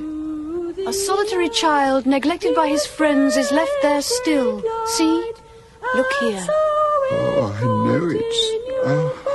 I recall this long, bare, melancholy room, made barer still by lines of wooden forms and desks, and that poor, lonely boy, left all alone Christmas after Christmas, with nothing but his storybooks for companions. Poor boy. Poor boy. I wish... What is the matter? Oh, nothing. There was a boy singing a Christmas carol at my door last night. I should like to have given him something, that's all. Master Scrooge! Master Scrooge! Yes, sir. Yes, Coming, sir. Coming, sir. Where are you hiding? You might as well come out. You know I'll find you. I always find you. And when I do... Here, sir. In here, sir. I wasn't hiding. So this is where you're skulking. You've a visitor, Master Scrooge. A visitor? Hello, Ben. Oh, dearest sister. Ben. Ha! Fan! Little Fan! Oh, Ben, dear brother, I've come to bring you home. Home? But Fan! Father! Yes, home for good and all. Father is so much kinder than he used to be, that home's like heaven. He spoke so gently to me one night when I was going to bed, that I wasn't afraid to ask him once more if you might come home, and he said yes, you should, and sent me in a coach to bring you, and you're to be a man and never to come back here. Never? No, never, never, never, and we're to be together all the Christmas long, and have the merriest time in all the world. Master Scrooge! coach! You came in a coach, Fan. Where is it? In the drive outside. Come quickly, quickly! Master Scrooge! Fan! She was always a delicate creature whom a breath might have withered, but she had a large heart. So she had, you're right. I will not gainsay it, Spirit. God forbid. She died a woman and had, as I think, children. One child. Your nephew. Yes. Come! And the gloomy, dreary school, the prison of Scrooge's youth, was gone in a twinkling. They were now in the busy thoroughfare of a city, where shadowy people passed and repassed, where shadowy carriages and carts battled for the way, and all the strife and tumult of a real, substantial city assailed their senses. The ghost led Scrooge into a certain warehouse. Do you know this place? Know it? I was apprenticed here. Dick, Ebenezer, yo-ho, yo-ho. Now, where are you both? It's old Fezziwig. Bless his heart. He's Fezziwig alive again. Still at your labours, are you, on Christmas Eve? Why, there's Dick Wilkins, to be sure. Bless me. Yes, there he is. He was very much attached to me, was Dick. Coming, Mr. Fezziwig. Ebenezer, there you are. Why, there's me. Come, hey. Up with the shutters, eh? Out with the garlands. Right, Let's have those decorations up before a man can say Jack Robinson. He was always a great one for Christmas, Spirit. He loved Christmas. Just look at him now. It's time to play. Time to sing and make merry. Where's that fiddler? Where's that old John Jackson with his fiddle that shrieks like 50 stomach aches, eh? Where is he? He's coming, Mr. Fezziwig. Here, Mr. Fezziwig. And a Merry Christmas to you. And to you, old John. And to you. God bless you. Well, tune up, old fellow. Tune up, and let's have a catch to set our feet a tapping. Hey, up with the holly now, Dick. Come on. Higher there. Higher. Yeah, and the mistletoe. Don't forget the mistletoe. The mistletoe was found and hung where it could not be avoided. The floor was swept and watered. The lamps were trimmed. Fuel was heaped upon the fire. And the warehouse was a snug and warm and dry and bright a ballroom as you would desire to see upon a winter's night. Oh, my girls. In came the three Mrs. Fezziwig, and in came the 6 young followers whose hearts they broke. And then in came Mrs. Fezziwig, one vast, substantial smile. Mrs. Fezziwig, your most humble servant, ma'am. Oh, Mr. Fezziwig, get off with you. Now, I beg you'll accompany me a step or two, ma'am. Come along. No, Mr. Fezziwig, where are you taking me, pray? Just another step, ma'am. Whoa, oh, no, that's too far. Back up a touch, old girl. There.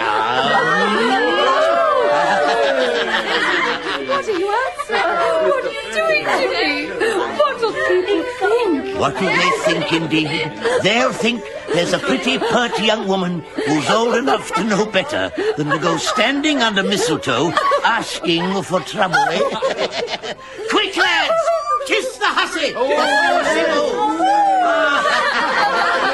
here come the guests! Good evening to your friends. Come in out of the cold night air.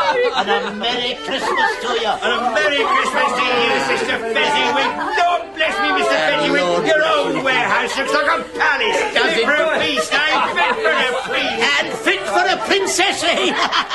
And here comes a princess. Come in, Belle, my dear, come in. Happy Christmas to you, Mr. Fezziwig. Come with me, sweet Belle, before that Ebenezer keeps you to himself for the rest of the evening, eh? Let an old fellow have his moment, eh? Strike up, old John! Strike up! Let's have a dance! Yes, have Sir Roger de Coverley! Come, Mrs. Fezziwig, come. Let us old ones show the youngsters how Sir Roger de Coverley should be danced. Come one, come all, and take your partners. And a Merry Christmas to you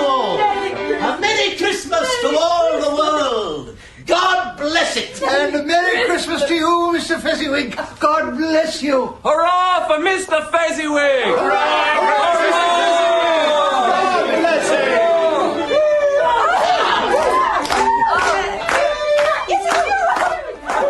A small matter to make these silly folks so full of gratitude. Small? Is it not? He has spent but a few pounds of your mortal money, 3 or 4 perhaps. Is that so much that he deserves this praise? Oh, it isn't that. It isn't that, Spirit. He has the power to render us happy or unhappy, to make our service light or burdensome, a pleasure or a toil. The happiness he gives is quite as great as if it cost a fortune.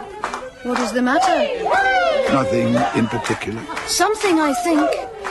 No. I should just like to be able to say a word or two to my clerk just now. That's all. My time grows short. Look here. But, Belle, how can you think that of me? Dear Ebenezer, another idol has replaced me in your heart. And if it can cheer and comfort you in time to come, as I would have tried to do, I have no just cause to grieve.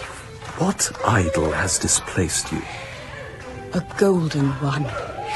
You fear the world too much. All your other, finer hopes have merged into the hope of being beyond its sordid reproach. I have seen your nobler aspirations fall off, one by one, until the master passion, gain, engrosses you. Belle! I must release you. Have I ever sought release? In words? No, never. In what, then? In a changed nature. An altered spirit. Your proposed partnership in business with Jacob Marley, this has altered you most of all. It seems that to both of you, business is to be your entire world. There will be not space nor time for aught but business. Jacob is a good man. I grant you, a good man of business. But what has this to do with you and I? Tell me, and tell me truly, if this contract made between us when you were a boy, and when we thought as one, had never been, would you seek me out and try to win me now? Yes, oh, say yes. You think not? I would gladly think otherwise if I could. Heaven knows. Let us waste no more time on this conversation, Belle. No. Let us not. You may, I half hope you will, have pain in this parting, but I know that in a very brief time you will dismiss the recollection of it as an unprofitable dream from which you awoke in time. Oh, no. May you be happy in the life you have chosen. Goodbye, Ebenezer. Goodbye. No, fool, go after her. Beg her forgiveness. He cannot hear you. See, he is already engrossed in his ledgers and his columns of figures. That is where his heart lies. He has already made his choice. Oh, Spirit, show me no more. No more. Conduct me home. Why do you delight to torture me? I show you only what has been. What you have been. I see it and I feel it. Now take me home, I beg of you. My time is short, yet there is one shadow more that you must see. No more. I don't wish to see it. Show me no more. Look. Now be quiet and hide. She mustn't see us. Children. Oh, I could have sworn they were... What? Belle? She is a mother now and another's wife. Now, where did I put it? I get more absent-minded every day. Oh, you made me jump. A Merry Christmas, Mother. A Merry Christmas. Here. Oh, well, what's all this? What are these? Your presents, Mother. For Christmas. We've been saving and saving. And making. Yes, they have, Mother, all the year through. For the best mother in the world. And Dick. And here, my dear. This is for the best wife in the world. Do you know, oddly enough, they both seem to be the same person. Oh, well, thank you, my dear. Look what I've got, Father. Look what I got for Christmas. I got a book, Father. Will you read it with me? Sue, my dear. Belle, I saw an old friend of yours this afternoon. Oh? Who was it? Guess. How can I guess? £50 for 2 years at 7% compound interest. But where's your security, eh? Show me your security or I'll be forced to foreclose. Oh, I know. It's Mr. Scrooge. Mr. Scrooge it was. For nobody dares to call him Ebenezer anymore. Now he's Mr. Scrooge to all the world. I passed his counting-house window. As it was not shuttered and his candle was lit, I couldn't help seeing him, still counting up his endless lines of figures on Christmas Eve. His partner, Jacob Marley, lies upon the point of death, I hear. And there sat Ebenezer all alone. He'll be quite alone in all the world, I do believe. What a dreadful thing to be alone in the world. We'll never be alone, will we, Mother? Why, no, my dear. We have each other, haven't we? Yes, we have each other. Won't you play for us, Belle? Oh, my fingers are so stiff these days. Oh, yes, do play for us, Mother. We should sing tonight. Celebrating Christmas Eve, after all. No, we'll never be alone. We have each other, and the best father that ever was called father, to care for us all. To think that such another creature, quite as graceful and as full of promise, might have called you father, and been a springtime in the haggard winter of your life. Spirit, remove me from this place. I told you that these were the shadows of the things that have been, that they are what they are. Do not blame me. Remove me. I cannot bear it. Take me back. Haunt me no longer. The spirit's light was burning high, and seizing the huge extinguisher cap that it carried in its hand, Scrooge, by a sudden action... Leave me be! Leave me be! ...pressed it down upon its head so that the extinguisher covered its whole form like a candle being snuffed out. Conscious of being exhausted and, further, to his surprise, of being in his own room once more, he gave the cap a parting squeeze before he sank into a heavy sleep.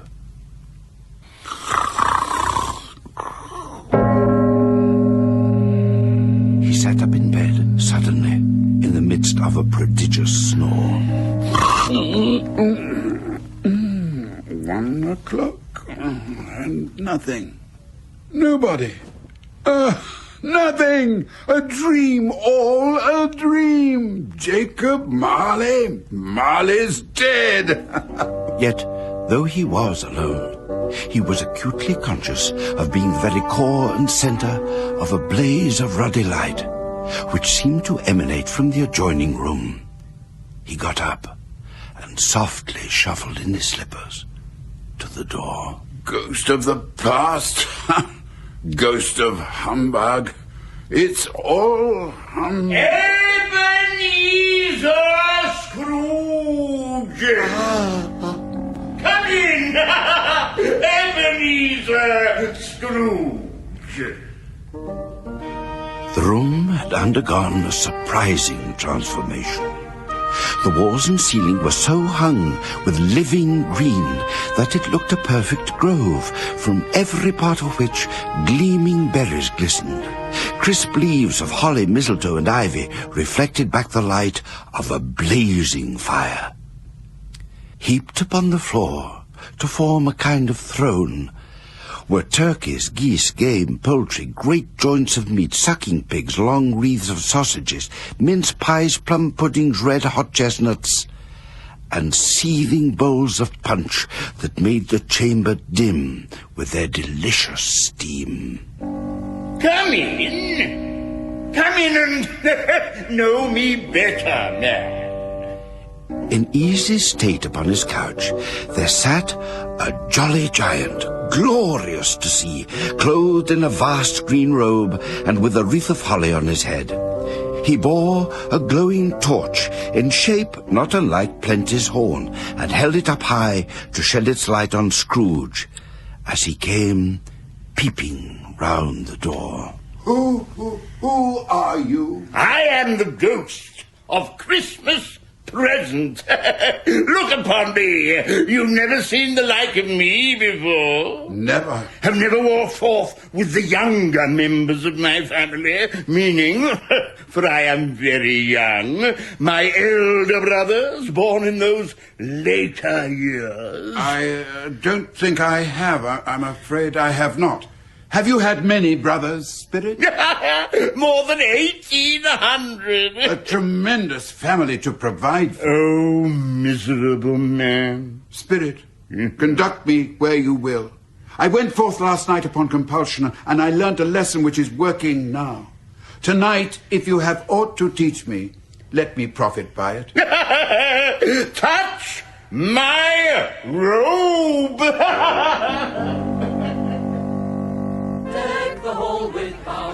And in the instant, they stood upon a busy street, on the brightest, crispest of Christmas mornings. Because it needs it most. Ah, yes, I see that now. And perhaps it was the pleasure the good spirit had in showing off this power of his, or else it was his own kind, generous, hearty nature and his sympathy with all poor men that led him straight to Scrooge's clerks. For there he went, and took Scrooge with him, holding on to his robe. And on the threshold of the door, the spirit smiled, and stopped to bless Bob Cratchit's dwelling with the sprinklings of his torch. See here. Mother, how fine you look. And how fashionable. Right, go on with you. It's just my old gown that I've had these many years. A few ribbons is all I've added to it. Still, they're cheap enough and make a goodly show for sixpence. I want to look as smart as I can for your father on Christmas Day. Here's the cloth, Belinda. You and Charlotte cover the table now, and set out the knives and forks. How are those potatoes, Peter? Nearly done, Mother. Nearly done. Why are you talking in that funny voice, Peter? It's that old collar of father's. It's much too high for him, Mother. No, it's not. You look very smart, Peter. Look at him, though. He daren't turn his head for fear of cutting his ears off. Pay no attention to them, Peter. They're only jealous that you're so grown up now. Like the young gentleman, in fact. But what has ever got your precious father, though? And Tiny Tim. And Martha weren't as late last Christmas Day by half an hour. Oh, here's Martha, Mother. Oh, Martha. Oh, there's such a goose, Martha. Why, bless your heart alive, my dear. How late you are. Oh, we'd a deal of work to finish last night and had to clear away this morning, Mother. Well, never mind. So long as you are come. Sit ye down before the fire, my dear, and have a warm, Lord bless you. No, Martha, no. Here's Father coming.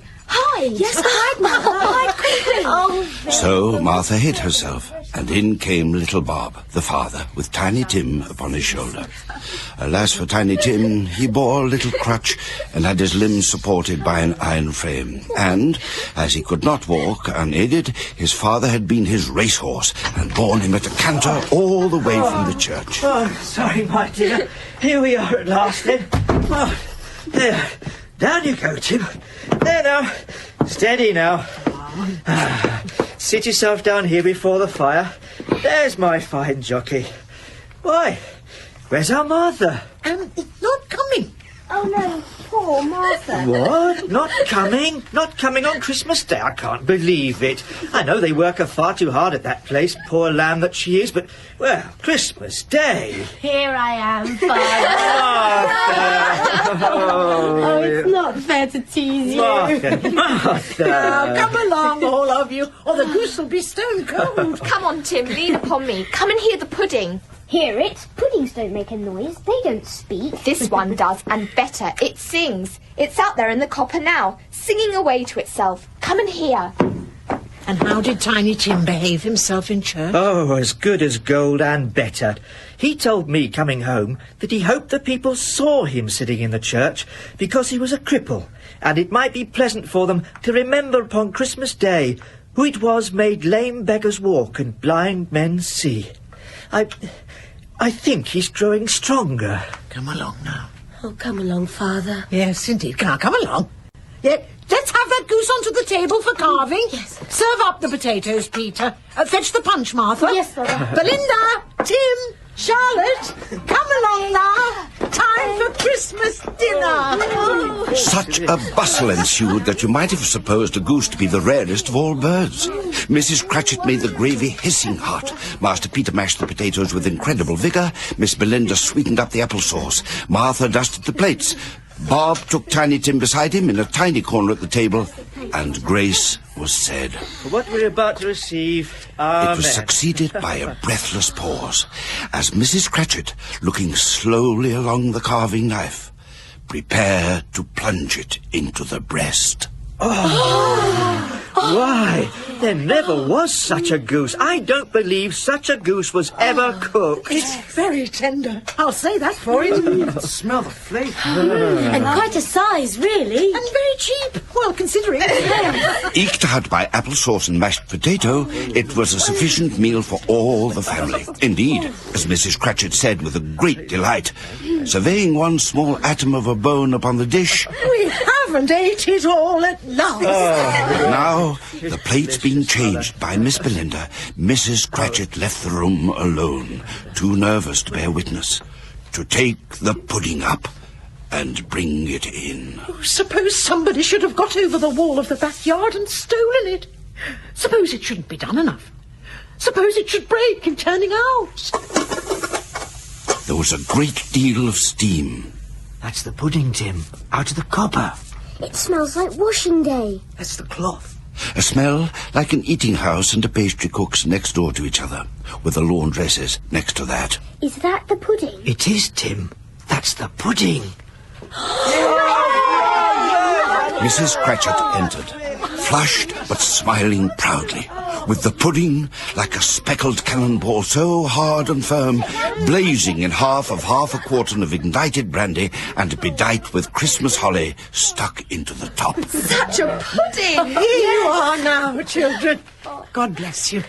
God bless us, everyone. Spirit, tell me, will Tiny Tim live? I see a vacant seat in the poor chimney corner, and a crutch without an owner, carefully preserved. If these shadows remain unaltered by the future, the child will die. Oh, no, Spirit, no. Speak some comfort to me. Say that this child may be spared. What then? If he be like to die, he had better do it, and decrease the surplus population. Oh, Spirit. Man, if man you be in heart, forbear that wicked cant, until you have discovered what that surplus is and where it is. Will you decide what men shall live, what men shall die? It may be that in the sight of heaven you are more worthless and less fit to live than millions like this poor man's child. Spirit. Hush, hush. Listen. Charge all the cups, Mother. Rise, children, and raise them high.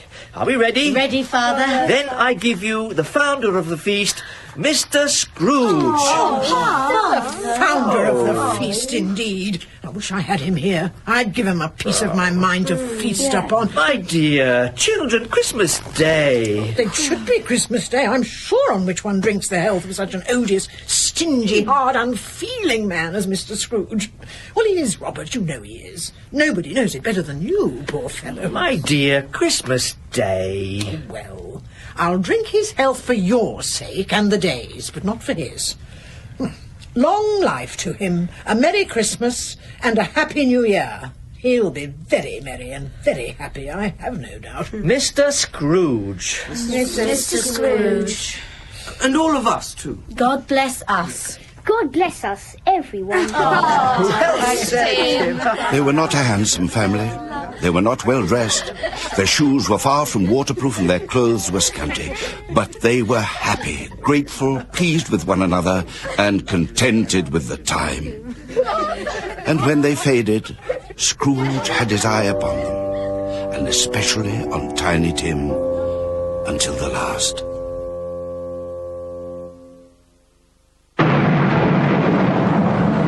Suddenly, Scrooge was clinging for dear life to the spirit robe as they sped through the night sky. Whither? Not to see. To see. To Scrooge's horror, looking back, he saw the last of the land, a frightful range of rocks behind them, and his ears were deafened by the thundering of the water as it rolled and roared and raged. Built upon a dismal reef of sunken rock, some league or so from shore, there stood a solitary lighthouse. Great heaps of seaweed clung to its base, and storm birds, born of the wind, rose and fell about it like the waves they skimmed. But even here, the two men who watched the light had made a fire that shone out a ray of brightness on that awful sea and celebrated Christmas. Again the ghosts sped on above the black and heaving sea until, far away, they lighted on a ship.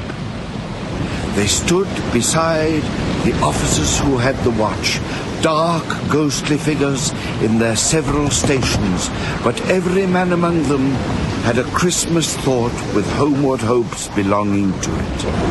A Merry Christmas to ye! To you, friend! And to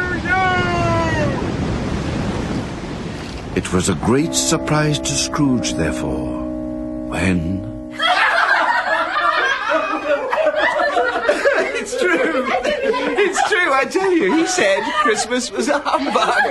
As I live and breathe, he believed it, too. Well, more shame to him. He ought to be ashamed. Indeed, he should indeed. It was an even greater surprise to find himself in the bright, dry, gleaming drawing room of his nephew's house. Present were his nephew, his niece by marriage, his niece by marriage's sister, and a young gentleman who clearly doted upon her. Well, I'm sorry for him. I couldn't be angry with him if I tried. Who suffers by his ill whims? Himself, always. Here, he takes it into his head not to dine with us. Well, what's the consequence? He don't lose much of a dinner. Oh, Fred! Indeed, I think he loses a very good dinner. Yes, indeed. Oh, so do I, indeed. Well, I'm glad to hear that, for I don't have any great faith in these young housekeepers. What do you say, Topper? Oh, I think of a bachelor. He's a wretched outcast who has no right to express an opinion on the subject. Do you indeed? Oh, do go on, Fred. He never finishes what he begins to say. He's such a ridiculous fellow. I was only going to say that the consequence of his refusing to make merry with us is that he loses some pleasant moments, which could do him no harm, and some pleasanter companions than he'll find in his own thoughts, either in his dusty office or in his mouldy old chambers. I pity him. He may rail at Christmas as he does, but if he finds me going in there in good temper year after year and wishing him all the joy and compliments of the season, surely he can't help thinking better of it at last, if it only puts him in the vein to leave his poor clerk £50. That's something, surely. Well, I'm tired of all this talk of your Uncle Scrooge. It's quite cast a blight on our party. Indeed it has. Mean old skin flint. Oh, indeed it has, indeed it has. I vote we have a game. Oh, yes, a game. Blind man's buff. Oh, no. For you only ever catch the same person. Oh, and then we all have to sit by while you squeeze and pinch her for half an hour, pretending you don't know who it is. Right, let's play a new game. Let's play yes and no. Yes and no? I've never heard of it. How do you play that? Do you have to wear a blindfold? I've got a blindfold. No, you do not. Put the handkerchief away, Topper, and sit down. Oh. Now, I have to think of something, and you have to guess what it is. How do we do that? We're not mind readers. You ask me questions about it. All right, then. What is it? You ask me questions about it, but I can only answer yes or no. Oh, very well. You're sure you've thought of something? Yes. And you're not going to change your mind halfway through and think of something else? No. Oh, I see. Is it an animal? Yes. A live animal? Yes. A nice animal? No. A disagreeable animal? Very. I mean, yes. Does it growl? Yes. Does it grunt? Yes. Does it live in London? Yes. Growls and grunts and lives in London. Ever can it be, Spirit? Does it live in a menage?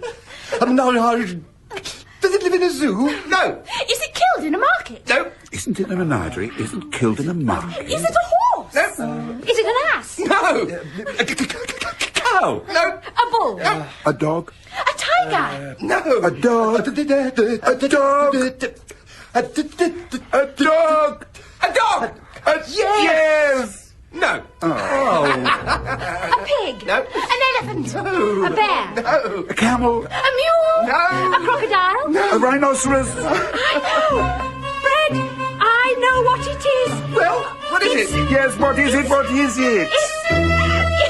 It's your Uncle Scrooge. So it is! Uncle Scrooge! Oh, well. Yes, well, If it's your Uncle Scrooge, then the answer to is it a bear should have been yes. Well, he's given us plenty of merriment, I'm sure. And it would be ungrateful of us not to drink his health. Raise your glasses, friends, and join me. Uncle Scrooge. Uncle Scrooge. A Merry Christmas and a Happy New Year to the old fellow, whatever he is. He wouldn't take it from me, but he may have it nevertheless. Uncle Scrooge. And to you, Fred. Oh, yes. And to you. Oh.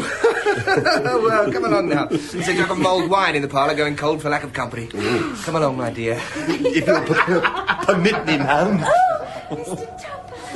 And to you all, my dears, and to you all a Merry Christmas and the happiest of New Years. And, oh, they've gone. They didn't hear me.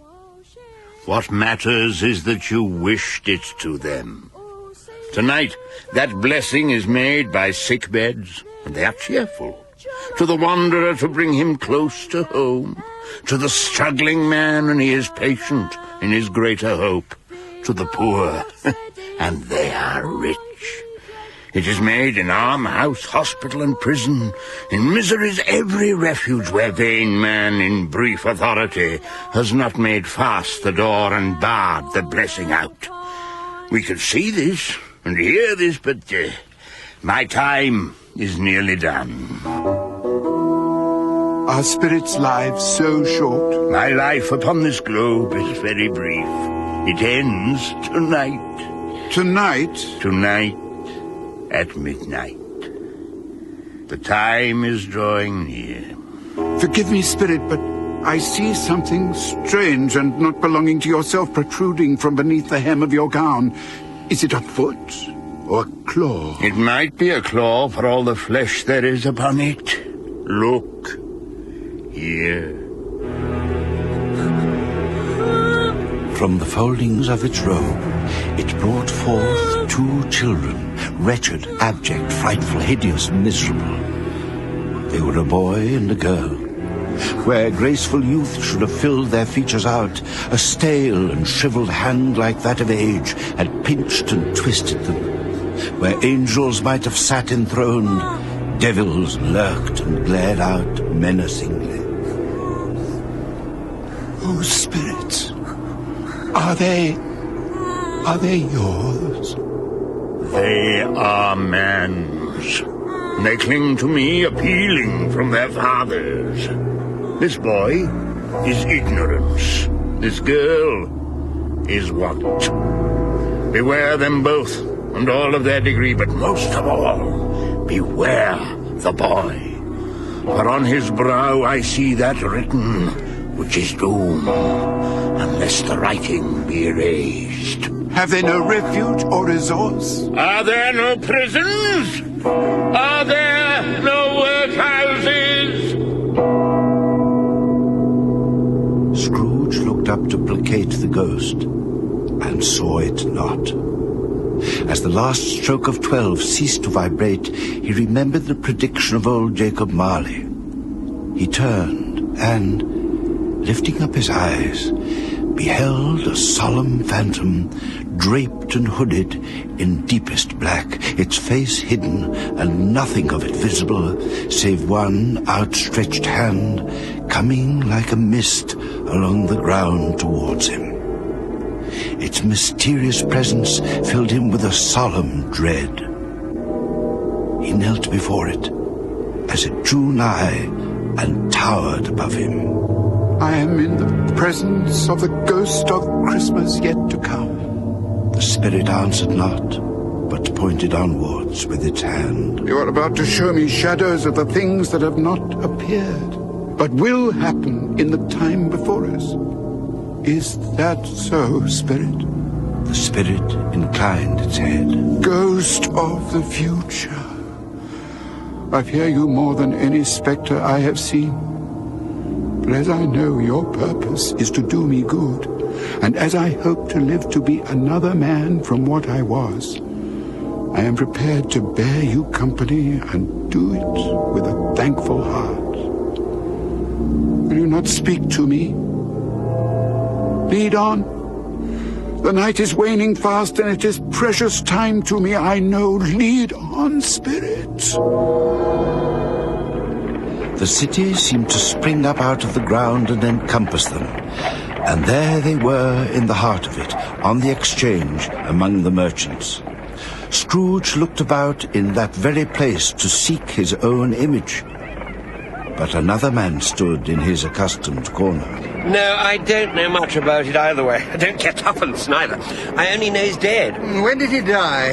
Last night, I believe. Why? What was the matter with him? Thought he'd never die. Well, what did he die of? God knows.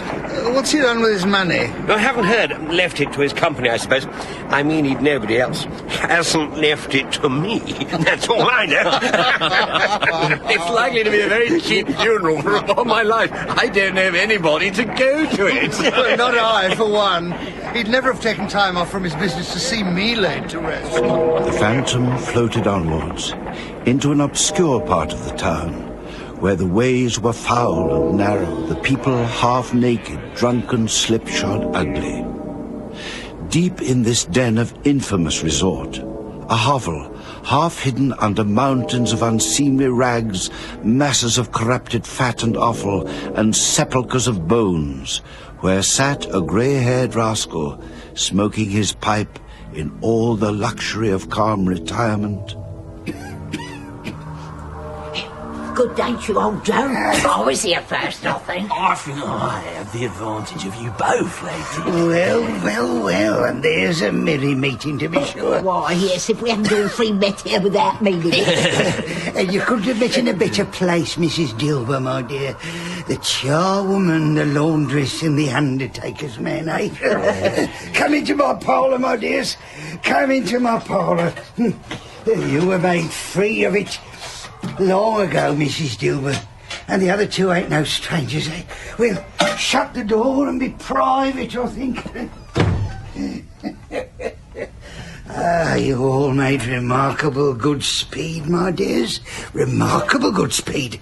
You can't have been dead above an hour or two. What odds, then, eh? What odds? Every person has a right to take care of themselves. Yeah. He always did. That's true indeed. No man more so. We're not going to pick holes in each other's coats, I should hope. No, indeed, my dears. I should hope not, indeed. Very well, then. That's enough. Who's the worse for the loss of a few things like these? Not a dead man, I suppose. No, indeed. If he wanted to keep him after he was dead, wicked old screw, why wasn't he natural in his lifetime? If he had been, he'd have had somebody to look after him when he was struck with death, instead of lying, gasping out his last there, alone by himself. That's the truest word that was ever spoke. It's a judgment on him. It is, yeah. Open the bungalow, Joe, and let me know the value of it. Speak out plain. I'm not afraid to be the first. Well, now, sheets, yes, towels, a little wearing apparel, 2 teaspoons, old-fashioned, a pair of sugar tongs, 3 boots. Now, let's think now. Oh dear. I always gives too much to the ladies. It's a weakness of mine, and that's how I'll ruin myself. Here, just a minute. Is this all?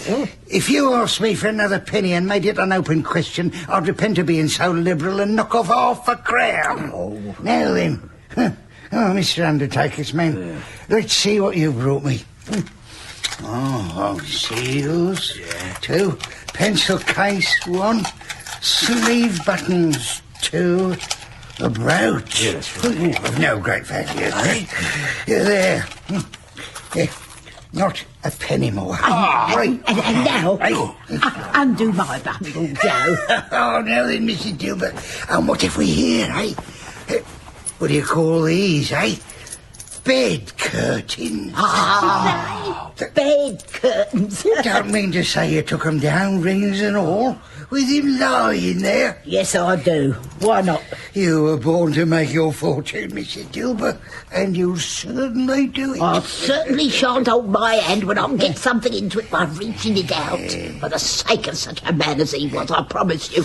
Now, don't you go dropping lamp oil upon them blankets now. His blankets? Who else do you think? Oh, dear me. Well, really? He's likely to take cold without them, I dare say. Yeah, I hope he didn't die of anything catching. Hey, what's that? Don't be afraid of that. I ain't so fond of his company that I'd loiter about for such things if he did. You may look through that shirt till your eyes ache, but you won't find a hole in it nor a threadbare place. It's the best he had, and a fine one too. I'd have wasted it if it hadn't been for me. Now, what do you call wasting of it? Putting it on him to be buried in, to be sure. Somebody was fool enough to do it. Well, but I took it off again, and it can't look uglier than he did in that one. Well, here you are, Mrs. Gilbert, my dear. Here, take this. You've earned it. This is the end of it, you see. He frightened everybody away from him when he was alive, to profit us when he was dead.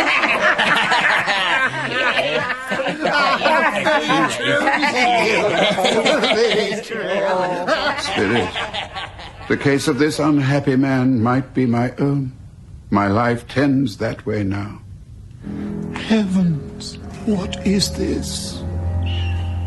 The scene had changed, and now he almost touched a bed, a bare, uncurtained bed, on which, beneath a ragged sheet, there lay a something which, though it was dumb, announced itself in awful language. Scrooge glanced towards the phantom. Its steady hand was pointed to the head. The cover was so carelessly adjusted that the slightest raising of it upon Scrooge's part would have disclosed the face.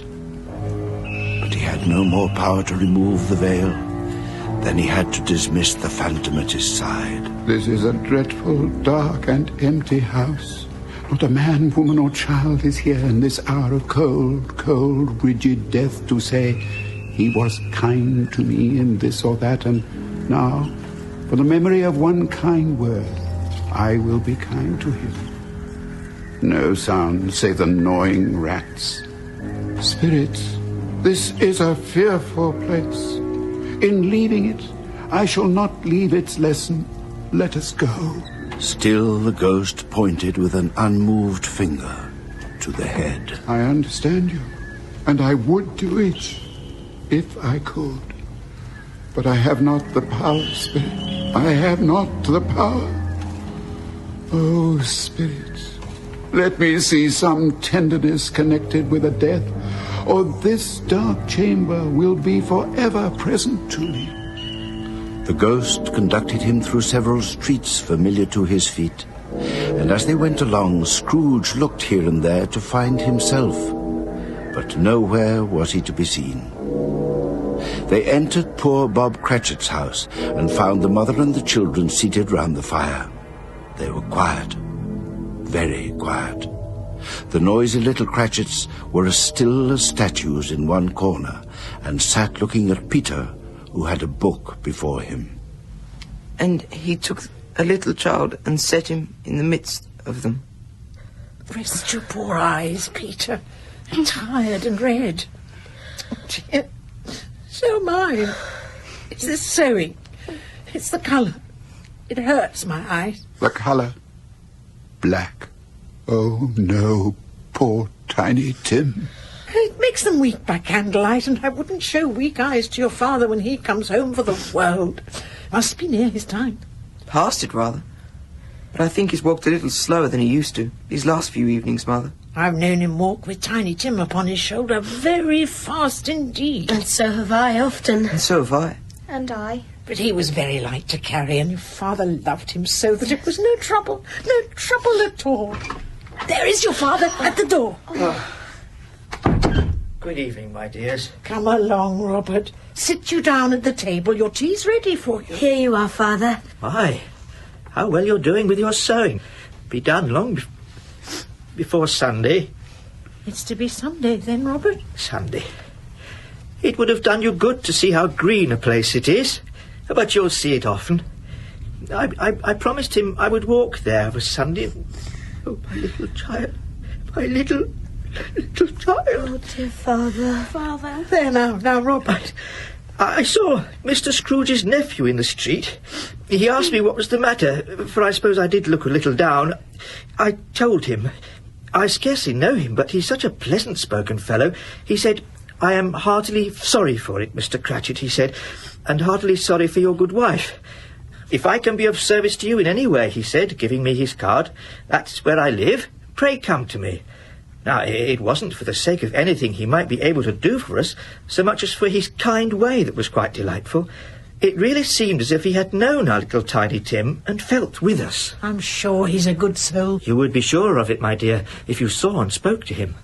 I shouldn't be at all surprised if he got our Peter a better situation. Oh, only hear that, Peter.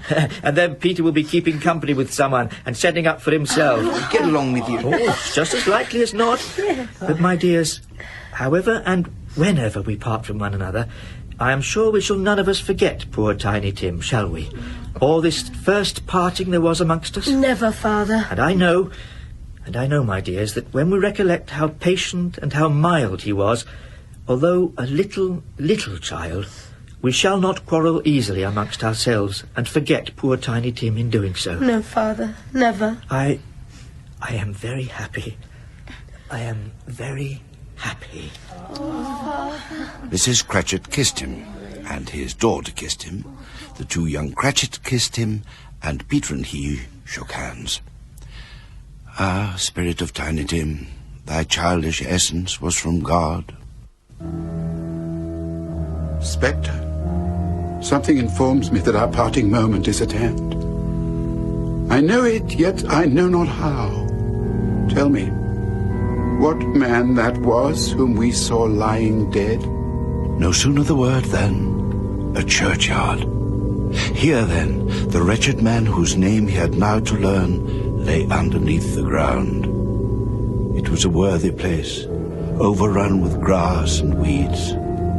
The spirit towered like a column of smoke among the graves, and pointed down to one. Before I draw near to that stone to which you point, answer me one question. Are these shadows of the things that will be, or are they the shadows of the things that may be only? Still the spirit pointed downwards to the grave by which it stood. Men's courses will foreshadow certain ends, but if the courses are departed from, the ends will change. Say it is thus with what you show me. The spirit was immovable as ever. Scrooge crept towards it, trembling as he went, and, following the finger, read upon the stone of the neglected, overgrown, uncared-for grave. Ebenezer Scrooge, am I the man who lay upon the bed? No, spirit, oh, no, spirits, hear me. I am not the man I was. I will not be the man I must have been, but for this intercourse. Why show me this if I am past all hope? Good spirit, your nature intercedes for me and pities me. Assure me that I may yet change these shadows you have shown me by an altered life. I will honor Christmas in my heart and try to keep it all here. I will live in the past, the present, and the future. The spirits of all three shall strive within me. I will not shut out the lessons that they teach. Oh, tell me that I may sponge away the writing on that stone. I will honor Christmas in my heart I try to keep it all the year round. Heaven and Christmas time be praised. Why, where am I? What's all this? Curtains? My curtains? My own bedpost, my own bed curtains? They have not been torn down, rings and all. They are here. I am here in my own room. The shadows of the things that would be may be dispelled. They will be dispelled. I know they will. Get dressed. I don't know what to do. I don't know what I'm doing. I'm as light as a feather. I'm as happy as an angel. Whoops. I'm as giddy as a drunken man. A Merry Christmas to everybody. A Happy New Year to all the world. What's that? Why, it's me. I laughed. I can laugh. I don't know what time it is, what day it is, what month it is, but I can laugh. I don't know how long I've been among the spirits. I don't know anything. I'm quite a baby. I don't care. I'd rather be a baby. The window. Let's have a look. Come on now, you opened easier than this to let Jacob Marley through. Oh, whoops. Oh, glorious, glorious, glorious. Hey there, you. What? What's today, my fine fellow? Today? Well, it's Christmas Day, isn't it? It's Christmas Day. I haven't missed it. The spirits have done it all in one night. They can do anything they like. Of course they can. Of course they can. Hello, my fine fellow. Hello. You know the poulterers on the next street but one at the corner? I should hope I did. Oh, an intelligent boy. Oh, a remarkable boy. Do you know whether they've sold the prize turkey that was hanging up there? Not the little prize turkey, the big one. What? The one as big as me? Oh, what a delightful boy. It's a pleasure to talk to him. Yes, my buck. It's hanging there now. Is it? Go and buy it. What? I'm in earnest. Go and buy it. Tell them to bring it here. Come back with the man and I'll give you a shilling. Come back with him in less than 5 minutes, I'll give you half a crown. Cool. God rest you, merry gentlemen, let nothing you dismay. Remember Christ our Saviour was born this Christmas Day to save us all, to save us all. Thank you, spirits. I shan't forget, spirits. I shan't forget. He wound his muff around his neck with such enthusiasm it was like to choke him, crammed his hat upon his head at a decided tilt, and fairly capered down the stairs to open the door into the street. He stopped to take the corner of his muffler and give the knocker on the door a grateful polish. And that is where I came across him. I shall love it as long as I live. You're a wonderful knocker. Mr. Scrooge. My dear sir, how do you do? I hope you succeeded yesterday. It was very kind of you to be so caring. A Merry Christmas to you, sir. Is it, Mr. Scrooge? It is, sir. It is. That is my name, and I fear it may not be pleasant to you. I humbly ask your pardon, sir. And will you have the goodness to let me present you with my note for £500? 5? Lord bless me. My dear Mr. Scrooge, are you serious? Oh, yes, if you please. Not a farthing less. A great many back payments are included in it, I assure you. Will you do me that favour? My dear sir, I don't know what to say to such Please don't say anything. Come and see me tomorrow. Will you come and see me, please? I will. Oh, thank you. I'm much obliged to you. Thank you 50 times. Bless you. Bless you. Well, thank you, sir. Thank you. God bless you. A Merry Christmas to you. What? What's that? A Merry Christmas to me? Why, yes, of course, a Merry Christmas to me. A Merry Christmas to me. Are you the gent wanting the bird? Ah, the turkey. My, was there ever such a turkey? Was there ever such a fine bird for a Christmas morning, eh? Yeah, my dear fellow. And now, my fine buck, do you think you can carry that? Well, For 5 shillings? Oh, yes, sir. Then here we are. Half a crown for fetching the man, and 5 shillings for the carrying. Now, follow me. You give me too much, sir. Here's your change. Oh, keep it, my dear fella. Keep it, and a Merry Christmas to you. Oh, well, and a Merry Christmas to you, sir. And many of them. Yes. And a Happy New Year. Yes, a Merry Christmas to me, to all of us. Come on, my lad, follow me. Where to, sir? Why, to Camden Town, to Bob Cratchit's. Come along, then, off we go. Uncle Scrooge? Fred, my dear fellow, wonderful to see you. A Merry Christmas to you. Uncle Scrooge, And are you all right? My pretty niece, may I? A Merry Christmas, my dear. Are you all right, Uncle? All right. Never better, Fred, my dear fellow. Fred. Yes, Uncle? Forgive my rudeness yesterday. Your invitation to dinner, does it still stand, Fred? Of course it does, Uncle. Then I'll come, if I may. If you may, you'll be the most welcome guest there. Oh, God bless you, Fred. God bless you. I want to have a serious talk with that friend of yours, Topper. Why, I didn't know you'd ever met Topper, Uncle. What do you want to talk to him about? It's high time he proposed to that sister of yours, my dear, and put himself out of his misery. Well, come along, my lad. Camden Town. Oh, and can we be sure to play that game? What game, Uncle? Why, yes and no, of course. What else? A Merry Christmas to you both. And a Merry Christmas to you, Uncle. Over that hall the moon shines bright. The bells of paradise I heard them ring, proclaiming our Saviour was born this night, and I love my Lord Jesus above anything. Bravo! Well done, Tim. Well done, lad. He learned it all by himself, too. Now it's Peter's turn. Yeah. No, I can't. Yes, you can. Come on, Peter. Who can that be, I wonder? I'll do. But who on earth would be calling on Christmas morning? Cratchit. It's Mr. Scrooge. Oh, no. What does he want? He wants to come in. Oh, my goodness. Let him in, Peter. Let him in. Over here, children. Away from the fire. Mr. Scrooge, sir. Cratchit. Yes, sir? What do you mean by this? What? I said, what do you mean by it? Wait, it's Christmas, sir. Christmas? Only once a year, sir. Now, I tell you what, my friend.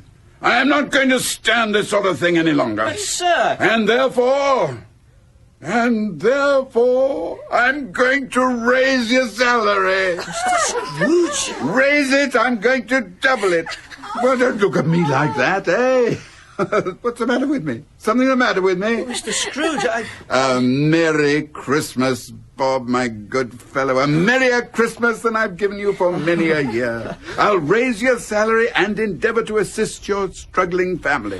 And we'll discuss your affairs this afternoon over a Christmas bowl of smoking bishop. Mrs. Cratchit, my dear lady, I should like, if I may, to shake your hand. Mr. Scrooge. I give you my word, ma'am, that I shall no longer be the ogre of this family.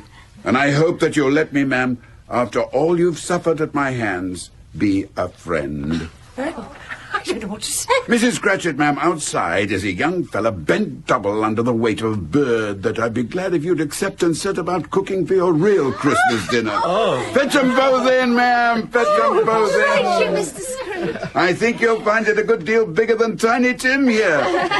Well, now, Tiny Tim, may I shake your hand, sir? Are you really Mr. Scrooge? I am. I must confess it. I cannot deny it. Why, sir? You're not at all what I expected. I should hope I am not. Indeed, I promise you I am not. Though every word you've heard about me in the past has been true. I'm certain of that. Oh, Mr. Scrooge, is it? Henceforth, though, I hope. Well, I hope for many things, but with your father's permission, and you couldn't have a finer father, Tim. I know it, sir. We must set about getting you well, mustn't we? Good food and medicines and clean, fresh air and a Merry Christmas to you. A Merry Christmas to all of us. Merry Christmas. Merry Christmas, Mr. Scrooge. Right, well said.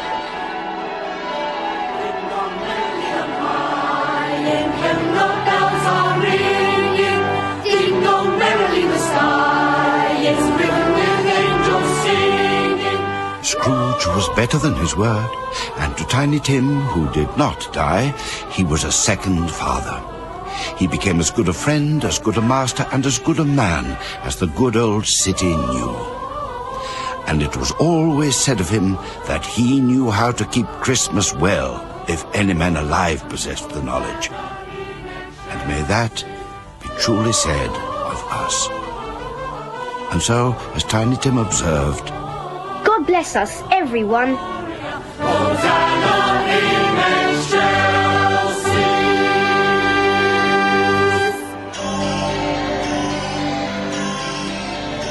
In A Christmas Carol, Michael Gough played Scrooge, with Freddie Jones as the narrator, Robert Edison as the ghost of Jacob Marley, Elizabeth Lindsay as the ghost of Christmas Past, and Peter Woodthorpe as the ghost of Christmas Present. Mrs. Dilber was played by Anna Wing, and Old Joe by Ronald Herdman. Douglas Hodge was Scrooge's nephew, and Petra Markham his wife. Danny Schiller played Bob Cratchit, Vivian Pickles Mrs. Cratchit, and Hugo Mendez Tiny Tim. Mr. Fezziwig was Timothy Bateson, and Mrs. Fezziwig Maxine Audley. Belle was Joanna Myers, young Scrooge Andrew Wincott, and Dick Wilkins Terence Edmund. Other parts were played by Emma Gregory, Ian Lindsay, Timothy Carlton, Danielle Allen, Henry Power, Louise Cann, James Holland, Miriam Arton, Marlene Gordon, and Simon Doe. The music was by Elizabeth Parker of the BBC Radiophonic Workshop, with musical direction by Keith Williams. And the violinist was Perry Montague Mason. The director was Janet Whittaker.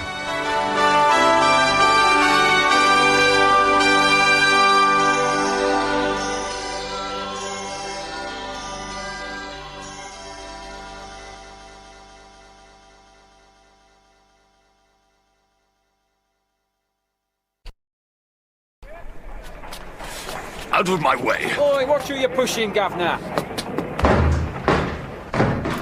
Ah, Sir Henry. Season's greetings to you, sir. We haven't seen you here at the Mausoleum Club for many a week. Yes, Felch. Did anyone follow me in here? Are you all right, sir?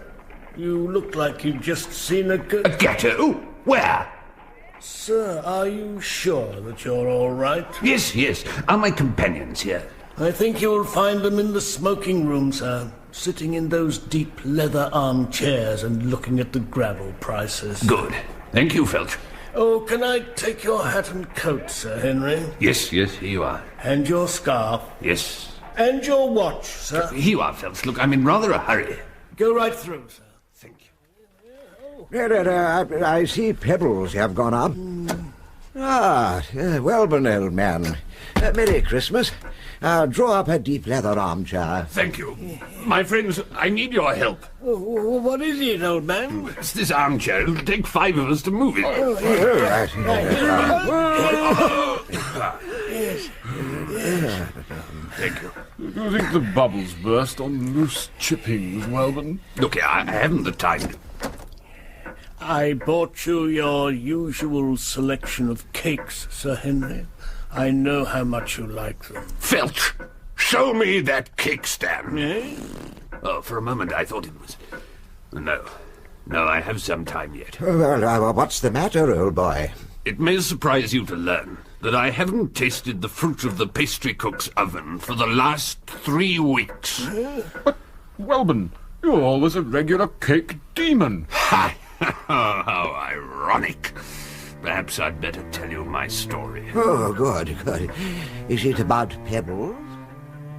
The Demon Cakestand of Beastley Chase. A tale from the Mausoleum Club by M.R. James Hendry and Edgar Ian Brown. With Stephen Fry, Ballard Barkley, Royce Mills, Sheila Stiefel, Michael Ripper, and Nick Revel. My story begins 30 years ago, almost to this very day, in the winter of 1872. It was Christmas, with all that the Yuletide season brings to the London streets. Hot chestnuts crackled over braziers, geese and turkeys jostled together on the poulterers' racks. Swimwear was being sold at half price. It was then that I was irresistibly drawn to a display of woodcuts in the window of an antiquarian art dealer. I should explain that I was at the time a young student with an almost unhealthy interest in what our French neighbours are pleased to call les fruits de la pâtisserie. Is that gravel? Oh, no, cakes.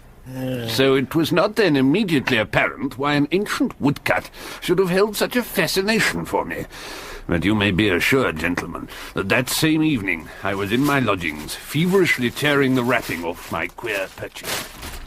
Oh, looks and mercy, Mr. Wellborn, it's right. Parky out, no mistake. Mrs. Jays, I thought I left instructions that I was not to be disturbed. Oh, no, but I brought you some of my freshly baked fondant fancies. Very good. Oh, delicious. Oh, what's that you got there? It's a woblob. Beg pardon? A woodcut of Sir Robert de Beastley receiving King Henry VI at Beastley Chase. Oh, it's a bit mucky, isn't it? Yes, Mrs. Jays. These stains, could they be blood? Nah, looks more like jam to me. Jam? Oh, good heavens, you're right. It was a jam like no other I had tasted before. It was as if all the strawberries in paradise had been plucked by the angels, boiled up and left to set for 24 hours, then put into those little jars with the greaseproof... Oh, look, sir. The picture's becoming clearer. What's that in the background? Where? Just move your tongue a bit. There, it's a cake stand. A cake stand? Mrs. Jays was right. It was indeed a medieval cake stand. And maddened by the addictive quality of the jam, all desire for Mrs. Jays' earthly confections left me. I made arrangements to visit Beastley Chase that very week. I was conveyed by train, and by the insane hope that I might trace the source of this otherworldly preserve, which I surmised was connected with the mysterious artifact depicted in my woodcut. Beastley Station, all change. I approached the station cab with a merry heart, but would that I had shared the coachman's foreboding. Beastley Chase, driver, with all speed. Oh, I don't want to go there, sir. But turn back, sir. I ain't going anywhere near Beastley Chase, sir. Oh, why not? Because I'm on my way home, sir. There was nothing for it but to press into employment those two pedal extremities of my nether limbs, or, as our Roman forebears put it, to ambulare. Beastley Chase was in sight, and I decided to leave the gravel path and cut across the graveyard of Beastley Priory. How much did the gravel cost, Wellborn? Yes. However, I had not gone more than a few paces before I was stopped dead in my tracks.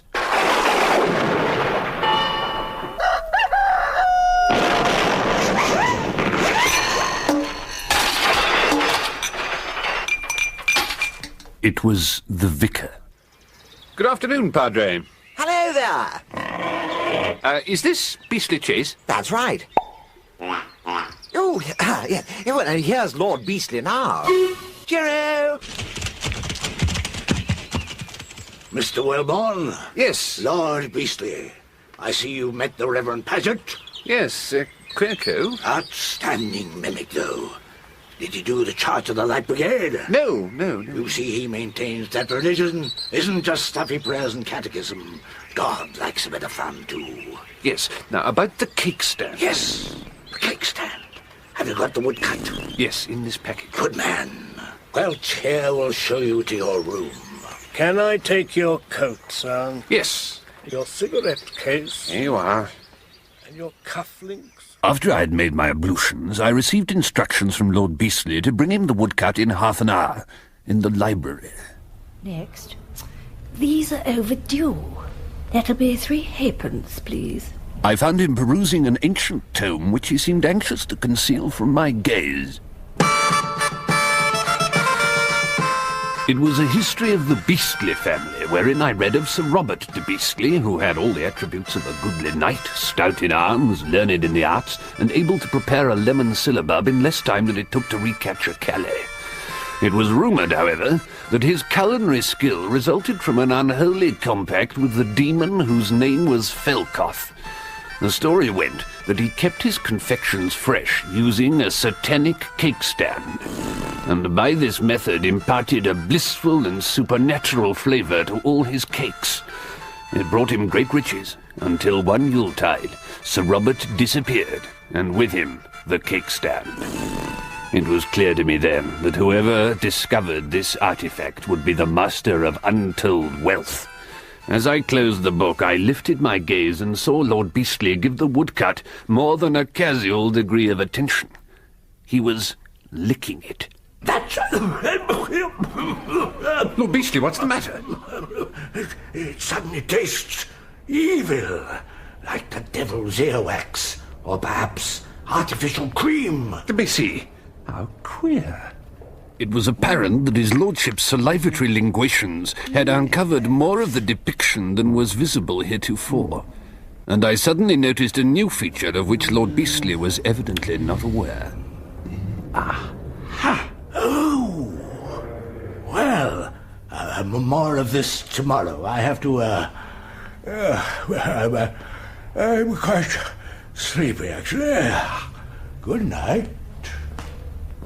How fortunate, I thought then, that his lordship had decided to retire at 4 o'clock in the afternoon, for, in the picture, I had descried a window giving onto a graveyard, and, following the line of the cake stand vertically upward, I found it intersected with a particularly distinctive tombstone, shaped like a meringue surmounted by a single cherry.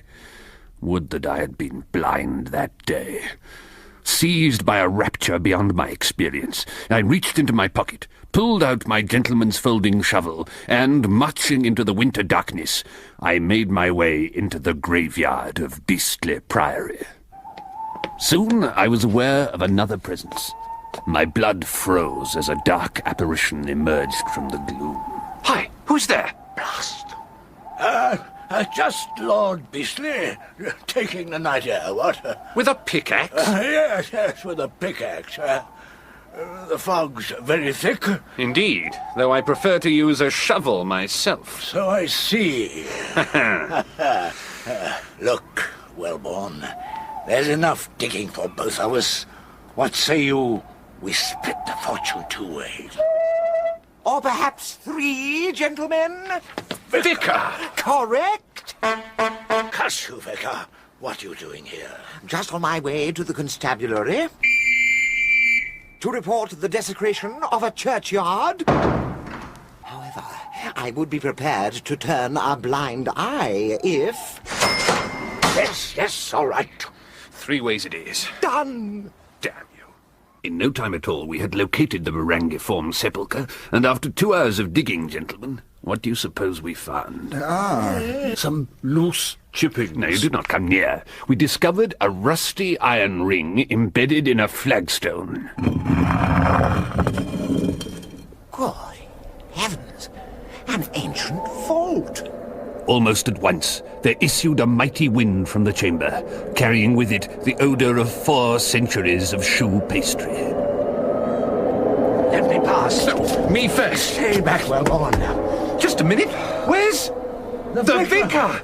He must have slipped past. Vicar! Anything down there? I'm going after him. Wait, there's an inscription on the underside of the stone. What? Cave Felcothem, custodem custodi, beware Felcoth, the guardian of the custard. It's some sort of warning. Vicar!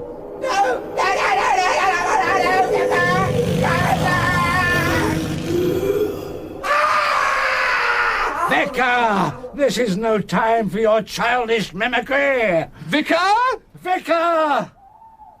We gingerly entered the vault.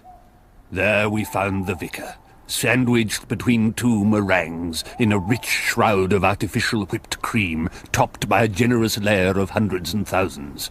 It was the biggest and most horrible half-holiday treat I had ever laid eyes upon. Oh, my God. God had no hand in this. Poor vicar. Never mind him. There's the cake stand. Replete with my ancestors' sweetmeats, fresh as the day they were baked. At last, I have the secret of eternal trifle! Leave it, you fool! Can you not hear? Can you not see? It's Felkoth! He's coming for us! Run! And run we did, until we reached the gates of the graveyard, where Lord Beastley hurled the demon Cakestand into the oncoming terror. And there the matter would have ended, had I not read in the Times last Christmas of Lord Beastley's unexpected demise. It appeared that he had died in his sleep, until a post-mortem revealed the contents of his lungs. And what do you think they found? Was it gravel? No. It was 1.5 quarts of artificial whipped cream. So, it seemed that after 30 years the terror was still with us. And as summer turned to autumn and autumn turned to winter, my apprehension increased with the approach of the festive tide and its inevitable cakes. Some more cakes, gentlemen. Wait! Felch! What happened to the other Cakestand? Haven't you guessed, sir? Of course! Felch! Felkoth! You're... Right. Where's he off to? I shall go and see, sir.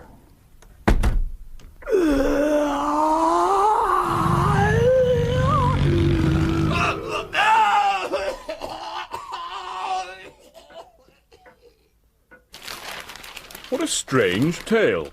Strange? Yes. Why is it that the coachman was at the station if he was on his way home? Oh, never mind. We'll ask Wellman when he comes back. Yes.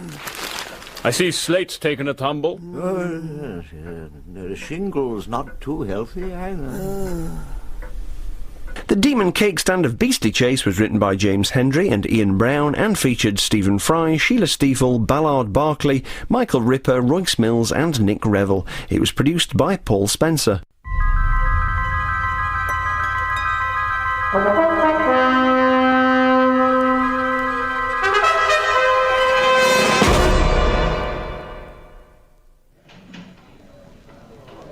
Here, miss.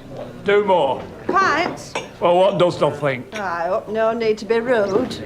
Ruddersford manners. Nay, I'm none of your theatre chaps with fancy ways. They'd not have you at theatre, don't think it. And they're very nice fellas from Royal, I'd have you know. There's your pints. That'll be 8p. Profiteering.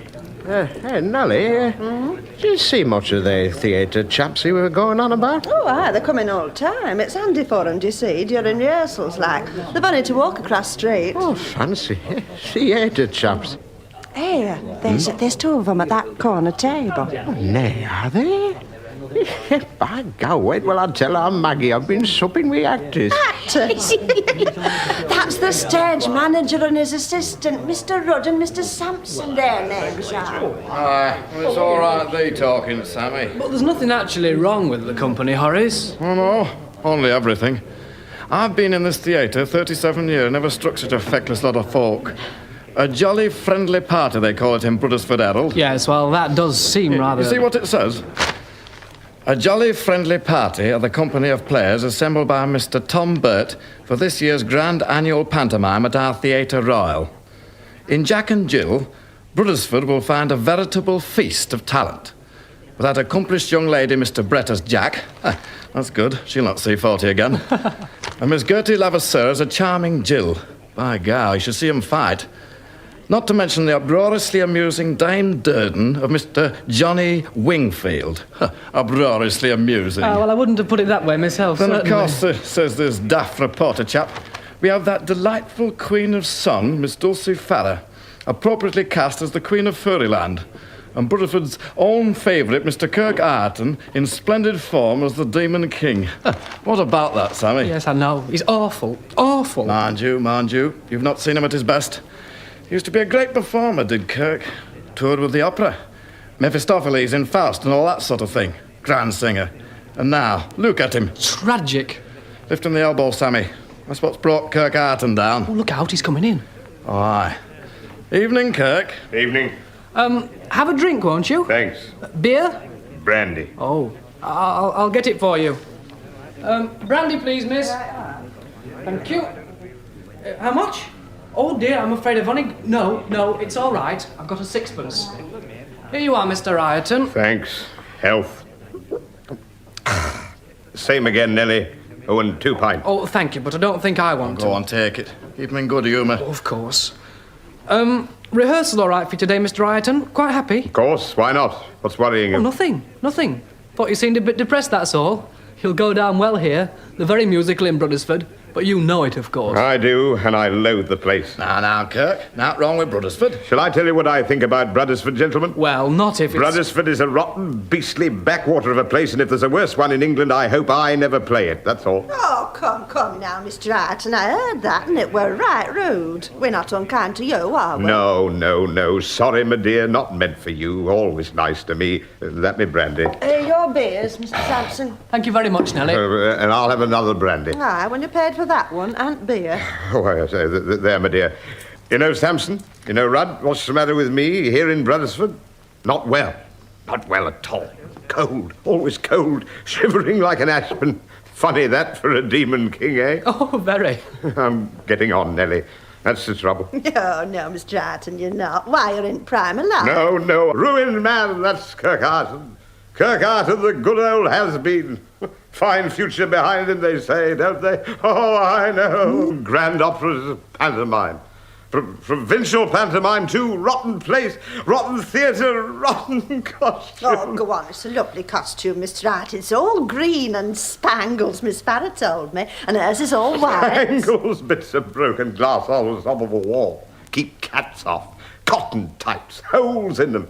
Tails loose, too. Nice thing, a demon king with no tail. Rotten costume, rotten theatre, rotten play. Aye, Kirk, but there's no use carrying on about it. A job's a job.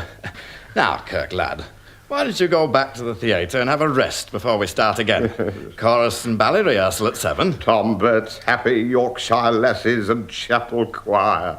Hey, by gum, that it should come to this. Bah, I feel right sorry for him. I feel right sorry for us.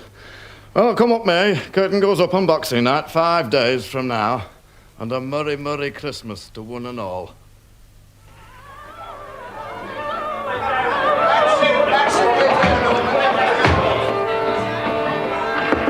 Coming.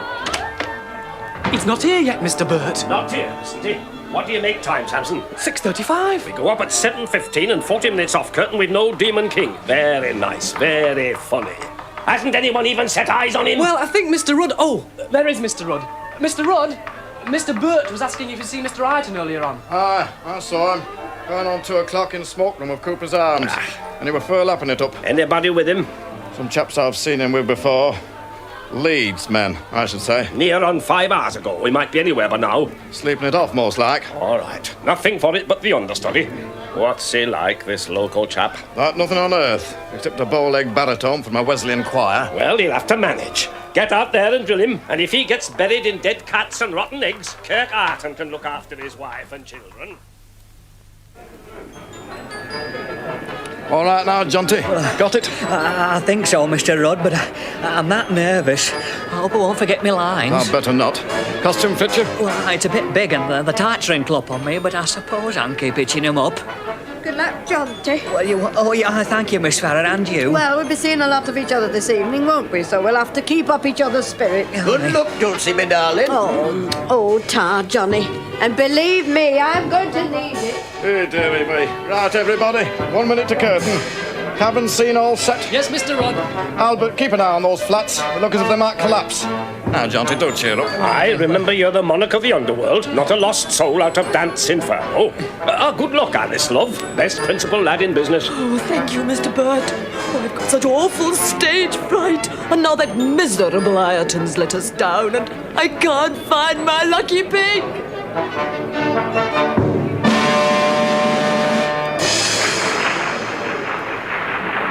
Right, everybody.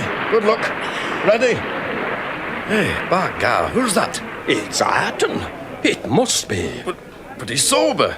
Nay, he looks splendid. He's got himself a new costume. Oh, isn't it lovely, all shimmery? New makeup, too. He's been to Leeds for it. That's where he's been. The theatrical costumiers. Hey, but he looks enough to frighten birds. Never mind where he's been, so long as he's here. All right, Jonty, back to chorus. Oh, thank you, Mr. Burt. That'll do me, champion. Right. All ready? Curtain!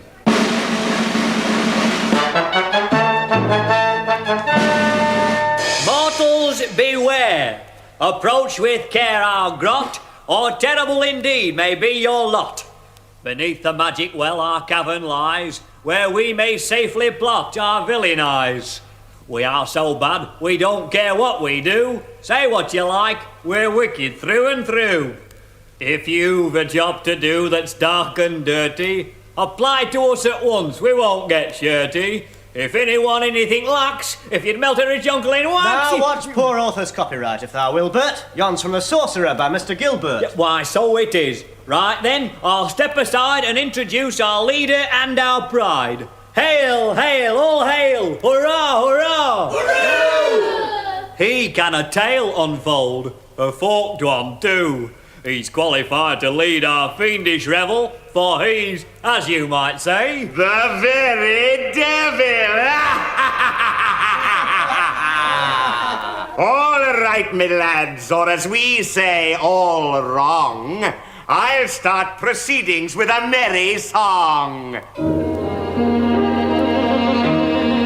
In the caverns deep of the ocean cold, the diver is seeking a treasure of gold, leaving a world of sunlight and sound for a night like gloom and a silence profound, and fearful the death of the diver must be, dying alone, dying alone, dying alone in the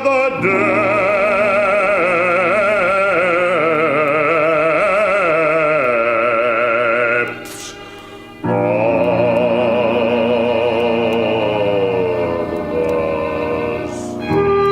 of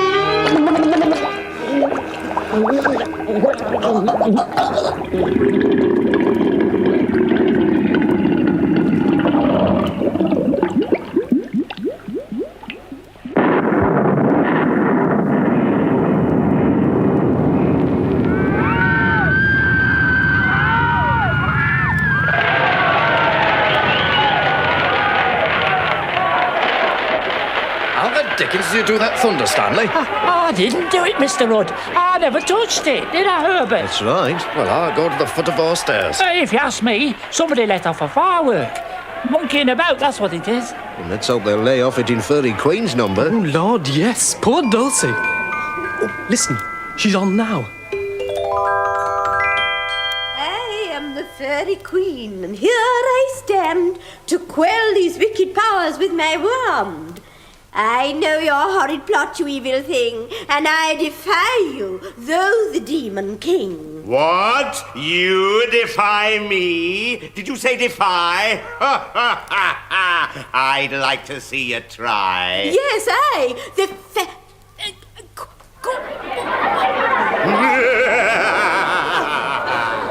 Good heavens, she's dried. Dried? She's really paralysed. Stuck there with her mouth open like a fish. She's had a stroke. Aye, all we needed. You're in a fix, your fairy majesty. I point my finger and behold, you're free. Yes, I, the Elfin Queen of Fairyland, I do defy you and your horrid band. Oh, Mr. Arden, I'm that sorry. Then choose your weapons, madam, and we'll duel, not spell for spell, for that would be too cruel to pit your puny magic against mine. A dueling duet, then? Oh, yes, fine. came over me just then. I couldn't move or speak, thank you for covering for me. Correct, ma'am. I deserve your admiration, for I can deal with any situation. Oh, I'm sure you can. Funny, it was looking at your eyes made me go like that, I'm sure. Oh, me cue. Go heads, villain, away. Be no more here, my dawn of day. I greet thee, and I tread thee from the throne of this land, and seat thee. Thy vile spell shall be in vain. Only virtue here shall reign. Oh, I wish I was in better voice, Mr. Ireton. You wish you were? Then here's the very thing. Just look me in the eyes. Now, madam, sing. Go heads, villain, away. Be no more here, my dawn of day. I greet thee, and I tread thee with relentless light. Refer thee, thy vile spell shall be in vain.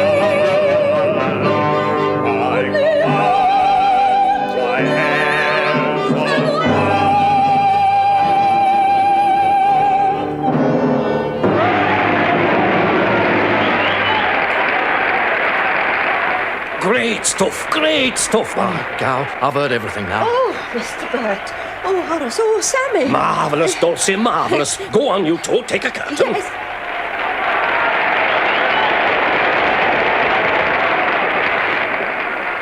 Oh, thank you, Mr. Ireton. You stop the show, you and Dulcie Kirk. Now if they'd only applaud like that all time. Oh, they take a lot of warming up in Bruddersford. A lot of warming up? Well, we'll see. For warming up's my speciality. Right in the part tonight, aren't you, Kirk? No need to strain yourself at it off stage, you know. All this rhyming and that. No strain, believe me. Quite the converse, quite.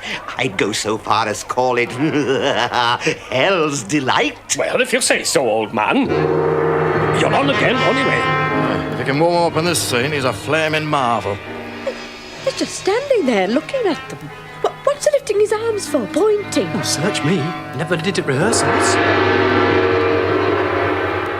And now, good people, since you've paid your money, laugh, curse you, laugh! This pantomime is funny! Here's Jack and Jill approaching, pretty dears. Jack's in the front and Jill is in arrears. While this enchanting female you see now is Jack's old mother with her faithful cow. And if you ask me which of them is which, the cow's the one that's wearing not a stitch.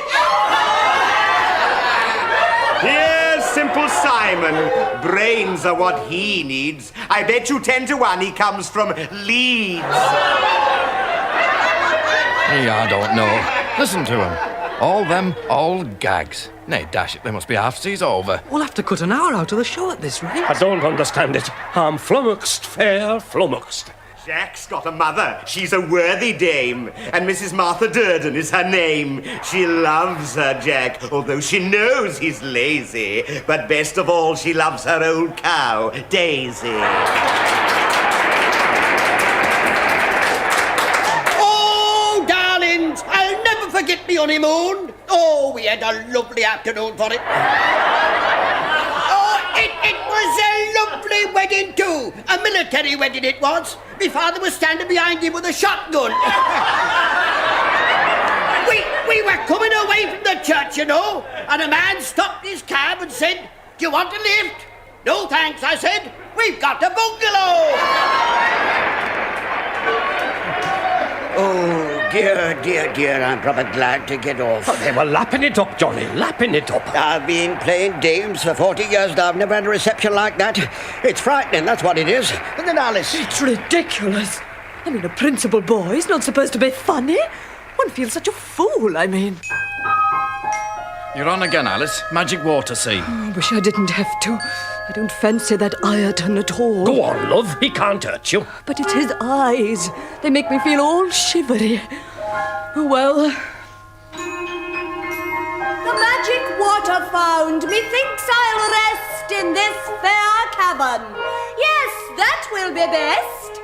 And lest the place should seem a little eerie, I'll sing a song to keep my spirits cheery.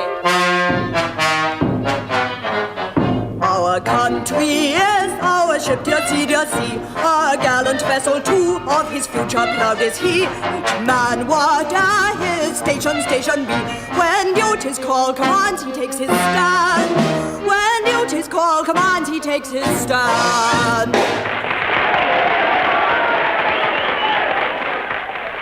And now I'll rest indeed. Yet, what do I spy? Ireton's not coming up through trap. He's missed his cue.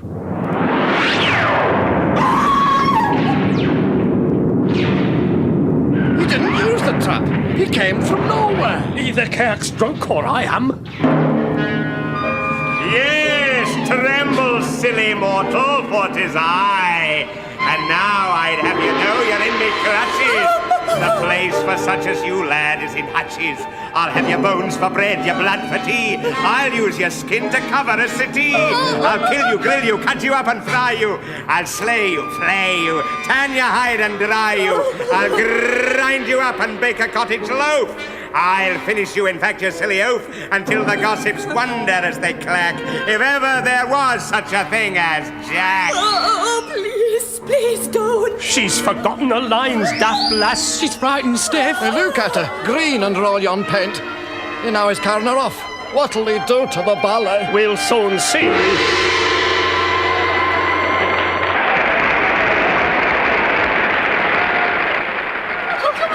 Come on, Yorkshire lasses, dance for all you're worth. Oh, yes, Mr. Bird. Isn't it exciting, Elsie? My dress. Yeah, I'm worried about this ballet, Mr. Burt. It's never gone well. I've a feeling it will now. Watch. And now, my friends, as we've a breathing space, I think a dance would not be out of place. Behold, behold, I summon thus my minions. And they approach, each on his back like pinions. Now, all you hags, you hellhounds, hear your king. I'll show you how a demon ought to sing.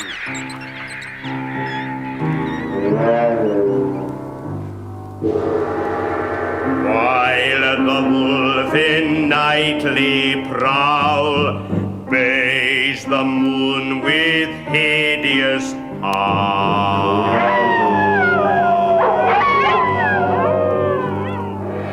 While the wolf in nightly prowl bays the moon with hideous howl. While the wolf in nightly prowl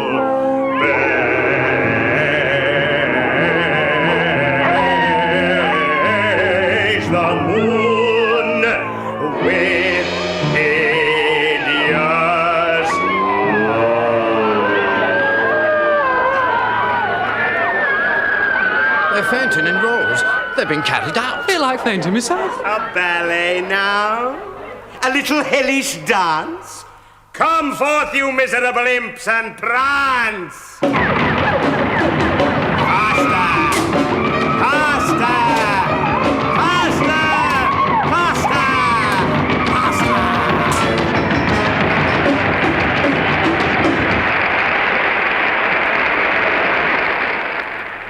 I want a Bob's worth of brandy. Quick, send the lad out for it. Did you see them? Dozens of them, all red and black and green, dancing like fiends. Oh, 6 little girls. Oh, no, I'm going mad. Oh, that clapping, it's marvellous, but I can't hear myself think. Go on, Dulcie. There's a good lass.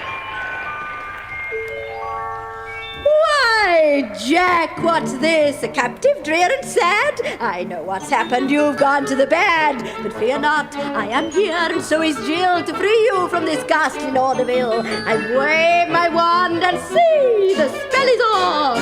Rise, Jack, a free and happy boy once more. Dear Fairy Queen, dear Jill, I thank you greatly, for I've been in a dreadful state just lately. Mother, rejoice, I found the fairy gold, and now our dear old cow need not be sold.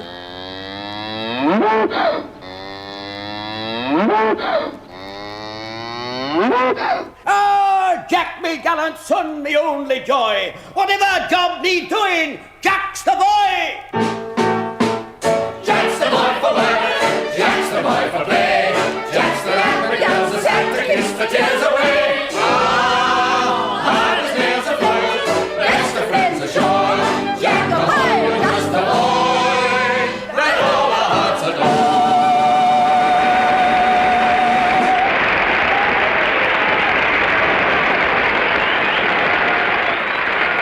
Well, that's over, praise be. We shall arrange for a bouquet, Mr. Hatton, after a show like that. You'd like a flower, a tribute at your feet? Dear lady, that can be arranged toot sweet.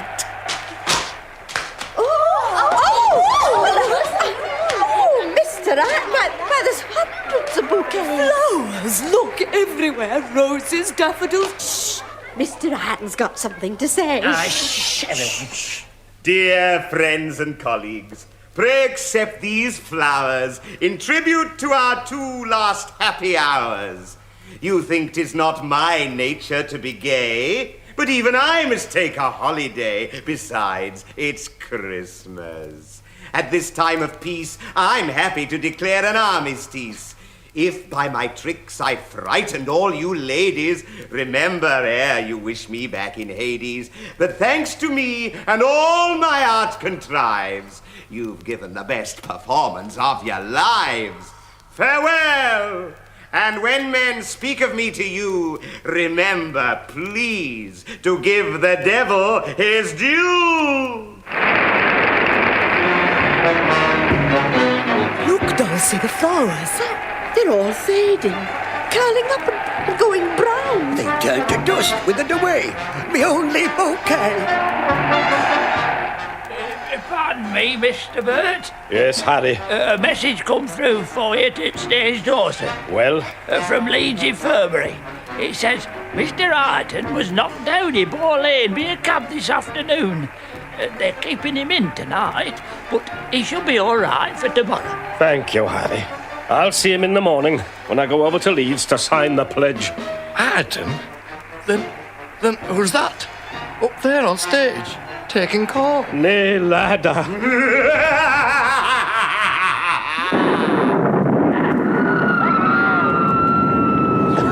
He's gone. Vanished away in smoke. Smoke? It's brimstone fumes. By heck, I'll sign pledge tonight.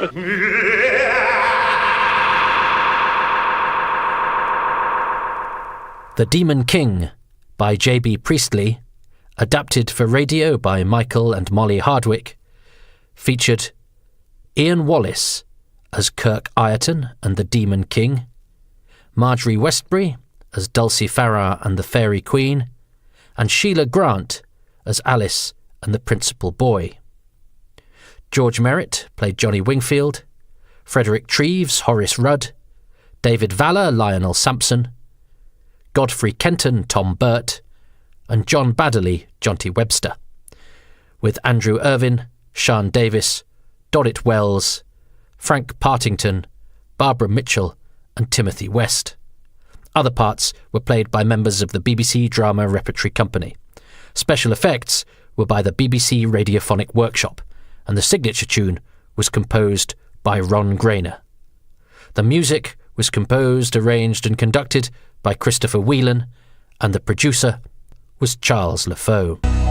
So now to our drama, and I have to admit that before I came across this one here on 4Extra, I had no idea that Charles Dickens, Wilkie Collins, Elizabeth Gaskell all contributed to one story. And let's not forget the fourth contributor, the poet Adelaide Proctor. It works a bit like a Victorian chain gang. Each one of the contributors wrote a chapter. The story was then edited by Dickens and published in 1858 in the Christmas edition of his Household Words magazine. And so begins our Victorian Christmas tale, the story of a derelict London house and the secrets of a house to let.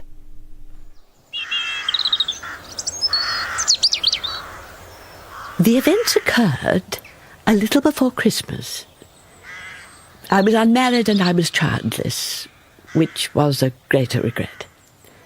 I'd been living at Tunbridge Wells, and when I complained that I was feeling a little less than lively, my doctor, who I think was tired of seeing me, declared that what I needed was a change of scene, and that a move to London might be the answer. I pondered his suggestion, and at last I summoned my manservant, his name is Trottle, and sent him off to see if he could find a place in town where I might be happy enough to lay my troublesome old head. After 2 days, he returned. I've found somewhere for you, ma'am. Oh, excellent! It's quite charming. Oh, splendid! You can take it for 6 months and then extend the lease if you so desire. Perfect. Perfect indeed. There's not a fault in the entire property. The fault lies outside it. Yes? The house in question is situated opposite another house. A common occurrence, Trottle, in the great metropolis. True, ma'am, but this other house, which is a house to let, is a dull and dingy house, in need of much repair. Ah. Well, perhaps it'll be let quite soon, and it'll take on a brighter appearance. I don't think so, ma'am. The house, it seems, won't let. It never does. I journeyed to London. I viewed the place which Trottle had found for me and decided it was very fine. I decided, too, that the house over the way was in truth an eyesore. But that all in all, when one set the good points against the bad, the good won, as I like to think it often does. Just a week or so prior to Christmas, I moved my old bones, along with bags and baggage, into my new accommodation. I settled myself into a chair by the drawing-room window. Oh, yes. And I gazed through the window and I told myself that I was contented enough. But that events somehow had not gone quite right in my life, and what was missing from it was a dear child whom I could love. And then all of a sudden, as I looked out at the house over the way, I threw myself back, and my limbs felt as if electricity had shot right through them. Good heavens! Good heavens! Before my tale progresses any further, I ought to confess that I have an unusual Christian name. Sophonisba. The name justifiably has grown out of fashion. It is particularly absurd when on the lips of Mr. Jabez Jarber. Sophonisba, my dear Sophonisba.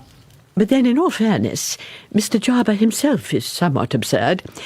A perfumed, prettily dressed fellow with a little smile and little legs and little roundabout ways. An admirer of mine who had proposed on numerous occasions. Sophonisba, welcome to London. How are you, my dear? Oh, infirm as ever. Nonsense. Well, I am distressed at any rate. Distressed by what? By that house. The one over the way. And how exactly does that house distress you, Sophonisba, dear? Well, you'll think it very foolish. You'll think I'm a silly old woman with a fevered brain. Never, never. Go to the window, Mr. Jarber, and tell me what you see. I see a dirty, dilapidated building. Rusty railings. Several shattered panes of glass. The steps leading to the door are broken. Oh, and on the door, some child has attempted a drawing in chalk. It's meant, I think, to be a ghost. Ah, perhaps it's the ghost that has perturbed you. No, Mr. Jarber, it is not.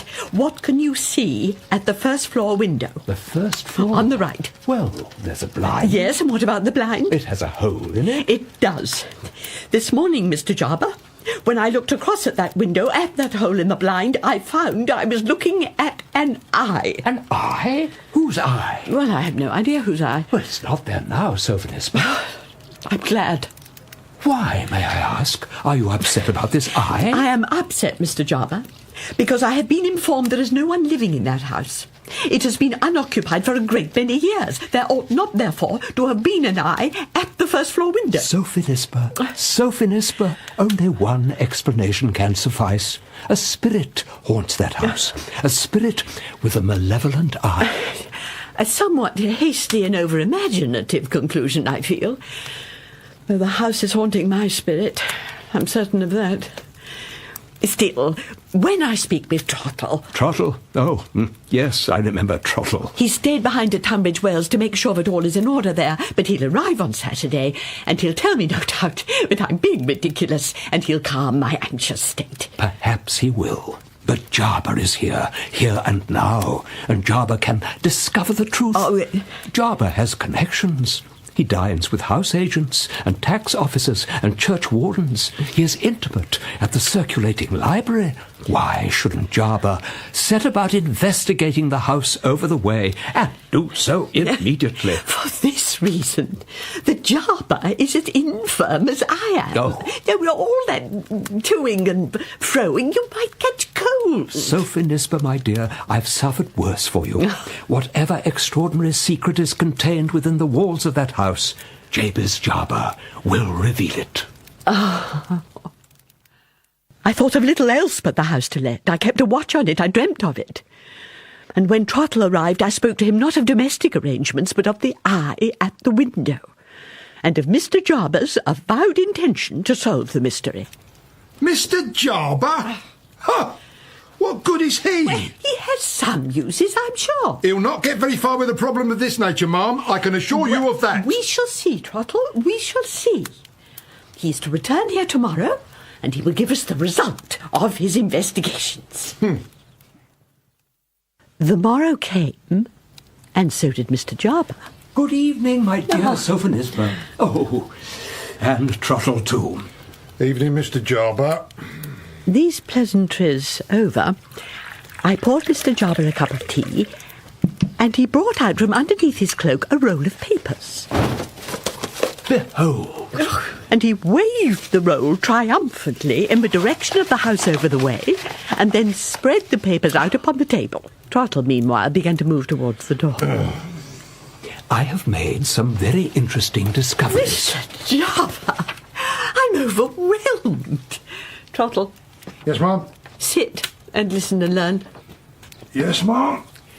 First, would you be very much surprised, my dear Sophonisba, if the house in question turned out to be the property of one who is related to you?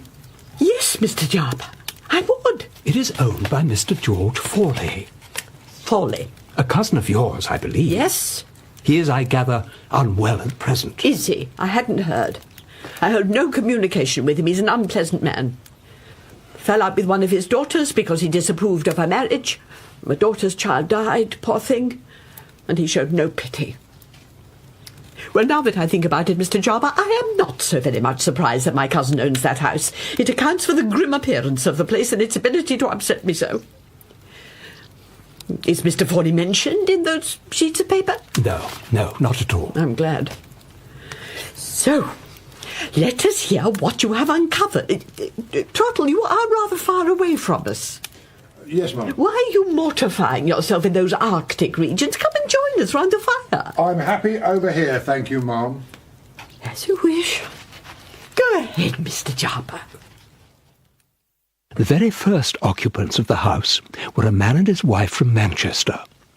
The wife, Alice, was a pretty, gentle, pliant creature who had been married before to a young man named Frank Wilson. This Frank had sailed to the East Indies and had never returned, and with no news of the ship or any of the crew, he was presumed to have perished. there was a child by this first marriage, though the father never saw it. A weak, sickly thing it was, and in order to provide for herself and the child, Alice had let her house out to lodgers. One of these lodgers was Mr. Openshaw, a bluff, self-taught businessman, who had found that despite himself he felt a tenderness towards Alice's frail child, which soon extended towards Alice herself. Mrs. Wilson. Yes, sir? I'm wondering, what do you think? Is there any reason, do you suppose, why we two shouldn't, as it were, put up our horses together? I'm not sure I understand what you mean, sir. Well, to be a little plainer, will you have me to be thy wedded husband for richer and poorer? Richer, I can assure you, and all that sort of thing. What'd you say? Sir, forgive me, but this is all rather unexpected, and I need some time to think the matter over. 3 minutes. 3 minutes? But I'd sooner not wait that long. I've a lot of office work to get through tonight, so be a sensible woman and say yes, without delay. She said yes. Not quite without delay, but she found it hard to resist Mr. Openshaw's strong will and the promise he held of comfortable circumstances, as well as the affection he showed towards her daughter. They married. Mr. Openshaw prospered, and they moved from Manchester to London. To the house over the way. To the house over the way. Excuse me, but does this story have a point? Of course it has a point. Listen, Trottle. Now, I'm sure you'll be enlightened. With the Openshaws came Nora, who had been in Alice's service since the time of the first marriage, and who was devoted both to Alice and to the child. Between her and Mr. Openshaw, however, relations were very far from cordial, for each of them was unable to detect the other's good qualities. The events of one particular evening brought the situation to a crisis. Yes? Good evening to you, Nora. May I come in? How do you know my name? Who are you? Dear Nora, I can't have changed that much.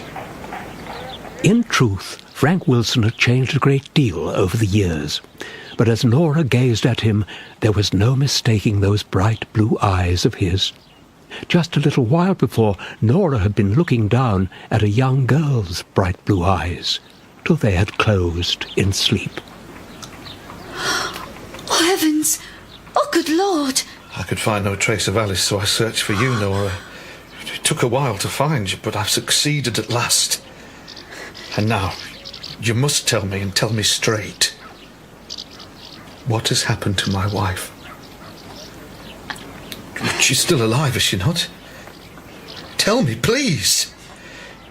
If she's dead, then I shall try to endure it, but I must know. She's not dead. Oh, thank God, thank God. Where is she, Nora? Did she get any of my letters? No, she never got your letter, sir. Nothing was heard of you. Nothing at all. She thought I'd died. Yes. You can't blame her, sir, surely. Has she married again? She has. Oh, God. And she is content and happy. Nora. Be good to me. Be honest with me. And tell me where I might find her. Are you still in her service? Is she living here? Well, mercy me. A tragic situation, was it not? Yes. The unfortunate Nora felt such pity for this man, and yet she was terrified of the effect on her mistress if she discovered that Frank Wilson was alive. Poor Nora. Poor Frank. Poor Trottle. May I leave now, Mum? Leave? How can you think of leaving? Another cup of tea, Mr. Jarber, or something stronger, perhaps, for both of us. This tale, I fear, won't have a happy ending.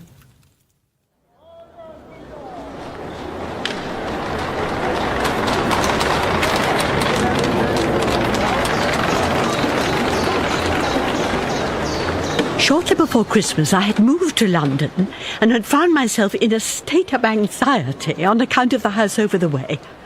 The house was dilapidated, it was unoccupied, so I had been told. And yet I was certain I had seen an eye peering out from one of the windows. Mr. Jarber, a long-standing admirer of mine, had promised to discover the mystery of the house to let, to the annoyance of my manservant Trottle, who was no admirer of Mr. Jarber, and he had uncovered a story relating to the first occupants of the house. So, picture the scene. Alice Openshaw's devoted servant Nora, confronted by her mistress's first husband Frank, who had been supposed by everyone to have died at sea. Oh. Trottle, forgive me, Mr. Jarber. Trottle, are you being polite? With respect, ma'am, I have become a little doubtful as to the usefulness of this tale. Well, perhaps you have, but you will do Mr. Jarber the courtesy of hearing him out. Continue, Mr. Jarber. Thank you, my dear. Now, I should tell you that Alice herself was not in the house when Frank's unfortunate visit occurred. She and Mr. Openshaw were in Richmond with friends, and Nora, whose fierce desire was to protect Alice from pain and distress, was desperate to ensure that Frank was gone before the Openshaws returned. At the same time, she felt deep sorrow and pity for the man who stood before her. There is one thing I ought to tell you, sir. Well? You have a child. Nora? She's a frail, pathetic thing, but she's loved. And life gives her pleasure despite her illness. Is the child here? May I see her? She's asleep upstairs. Listen. After you've seen her, you must leave immediately. If you were to make yourself known to my mistress, she'd be unable to endure it. You promise you will leave? I promise. If you like, I'll arrange to meet you tomorrow. Very well. And in the meantime, I'll try and think what can be done. This way. The servant took Frank into the nursery, and he bent over the cot and with wistful eyes gazed upon his daughter. Sweet little thing. Sweet, dear child. What is her name? Elsie. Elsie? Let me hold her. Oh, no. She mustn't be walking. Dearest Elsie, am I never to see you again?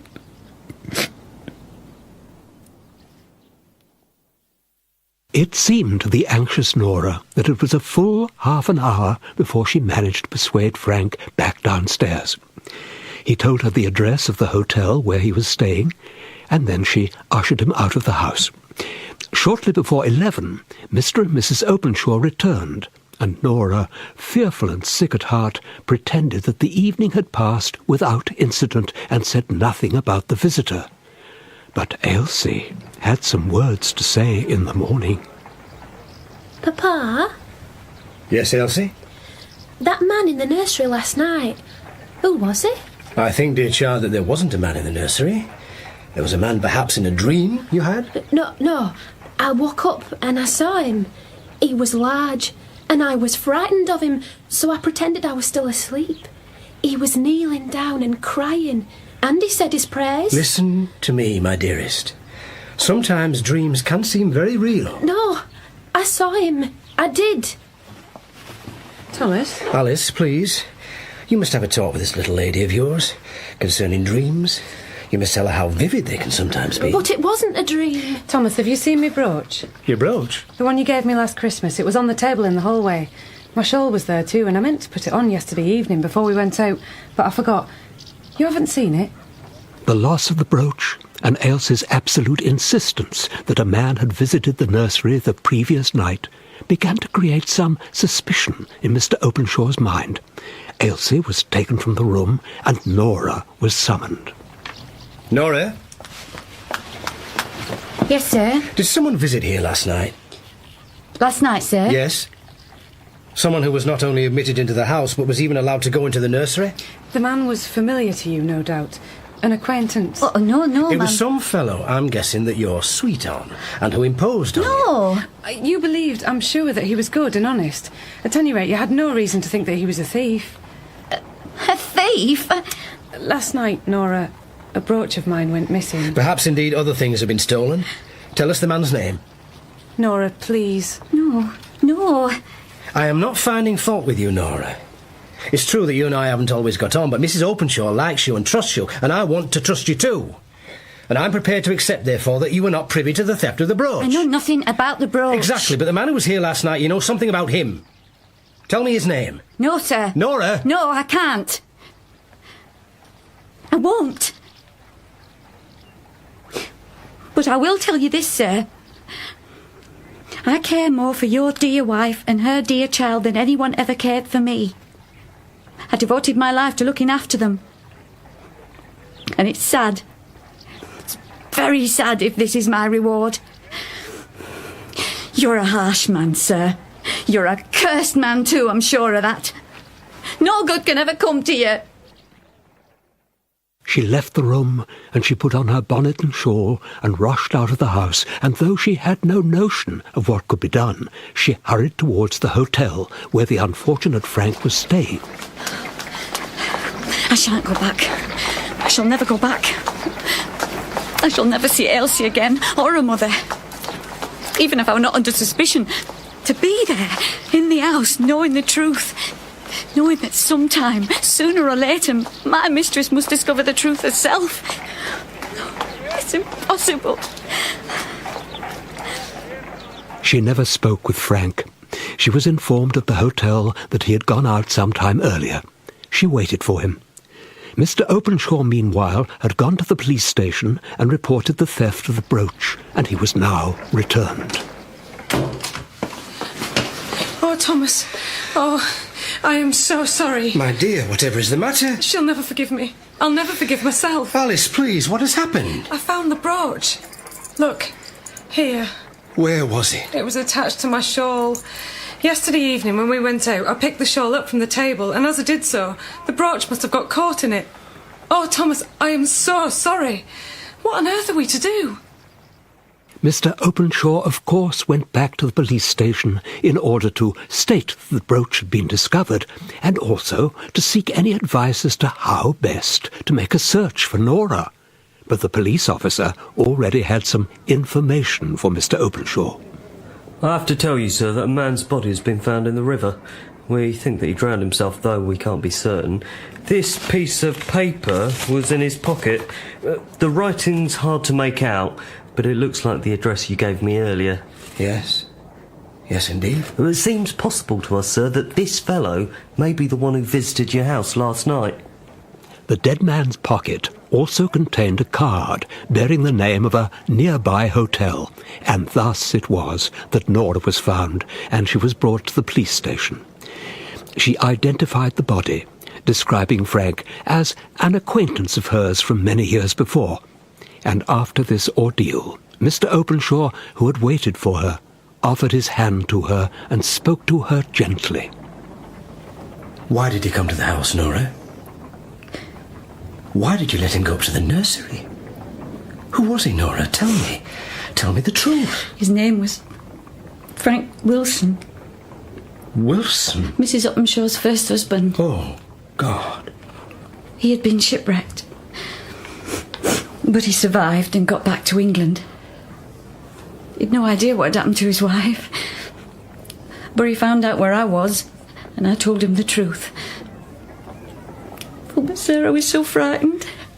I wanted him out of the house as quickly as possible. He saw Elsie, though, before he left? Yes, yes. And I think, sir, I ought not to have let him, for it can only have made him feel more anguish still. And now the poor man lies dead and cold. Nora, you are not to blame, not in any way.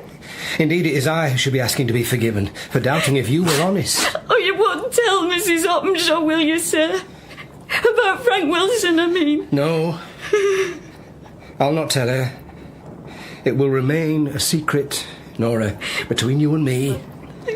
Now, if the police require nothing more of us, we should be getting home. The secret was kept. Nothing was said to Alice. Nothing was said to the child. Though, some years later, Alice died, and one morning Mr. Openshaw took the girl to the cemetery in order to put flowers on Alice's grave, and not very far away there was a grave marked F.W., and Mr. Openshaw led Elsie there and told her the truth at last, and shed the only tears that she ever saw fall from his eyes. Well, a most moving tale. Thank you, Sophonisba. Thank you. I am compelled to point out, however... Yes, Trottle. That as regards the mysterious nature of the house over the way, we are just as much in the dark as we were before the story began. Well, yes, that is the case, is it not, Mr. Jarber? Far from it. Oh. The tale explains the oppressive pall of misery and morbidity which enshrouds that decaying edifice. It explains the curse that lies upon it. I venture to advise you, Sophonisba, that the eye which has stared out at you from the window opposite is not the eye of a mortal. It is a phantom eye. It belongs to Frank Wilson, who has returned to the house, seeking his wife and his daughter. This is claptrap! Trottle, please. Utter bunkum! Forgive me, Trottle, the house is cursed, and if in your foolishness you need to be convinced of the fact, I have another remarkable tale to tell. Permit me, Sophonisba dear, to come here at the same time tomorrow, and I shall, I promise, amaze you with further revelations.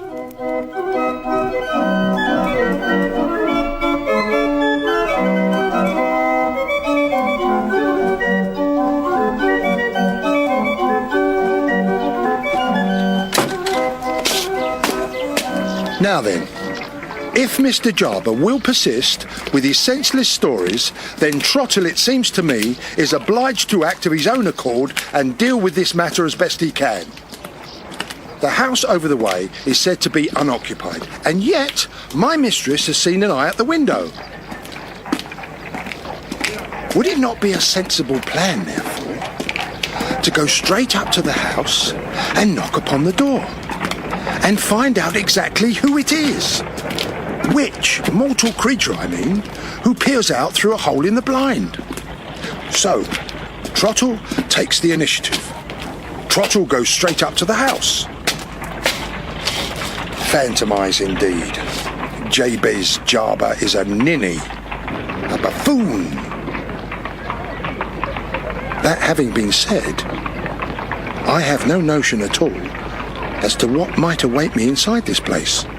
What if the truth, when it reveals itself, should be more than Trottle's flesh and blood can bear? Well, Trottle, you have come this far. Will you knock upon the door?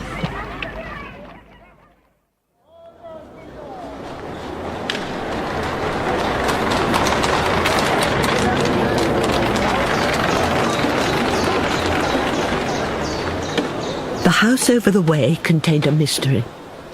It was said to be unoccupied, and yet I had seen an eye peering out at me from one of the windows. Mr. Jarber, an acquaintance, admirer of mine, was certain that some ghostly activity provided the answer, but my sceptical manservant Trottle decided to search for a more rational explanation. A few days before Christmas, he walked across the street to the house to let. He knocked upon the door. He knocked a second time. At last, the door opened, and there stood an aged, lean and wiry woman, and at her side a younger man who found it helpful to lean against the wall in order to steady himself. Oh, good evening, sir. And to you. Chilly weather, ain't it? Yes. Well, please, come in. Thank you. Thank you very much. Slide the bolt, Benjamin. Slide the bolt. Right. We was expecting you, sir.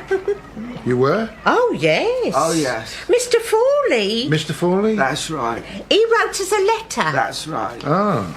The 20th of the month, he said you might be coming in the evening. And here you are, ain't you, sir? Mr. Fawley's particular associate on the 20th. In the evening? That's right.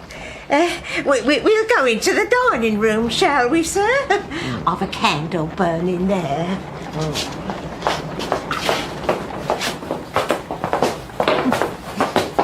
Nice, clean room, as you see, sir. We keep it clean, don't we, Benjamin? Clean, that's right. In readiness, you know, for when Mr. Fawley comes to visit. How is he faring? How's he faring? We were sorry to hear he hadn't been too well. He hasn't, that's true. You'll wish him good health when you see him next, won't you, sir? Certainly. My son's not too well himself. Your son? Benjamin here. Indigestion he has, the poor dear. Indigestion, that's what it is. By the way, sir, I don't suppose you and I have ever met, have we? You? Me? No. Your face is strangely familiar. Oh. Anyways, yes? Shall we commence our little bit of business? Shall we, sir? I had no notion that Trottle was engaged upon his adventure over the way.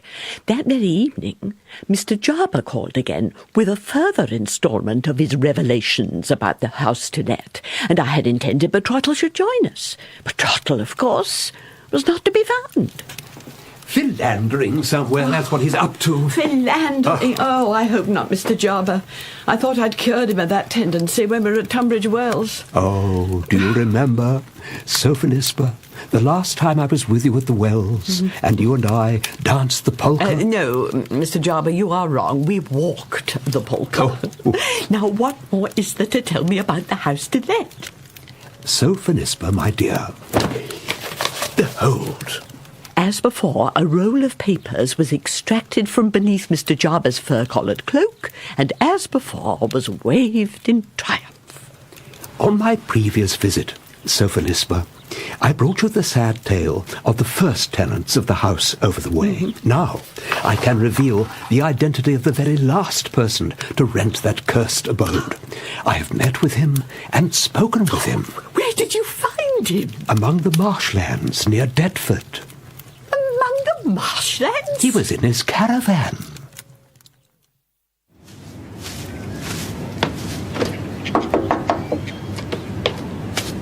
Mr. Maxman?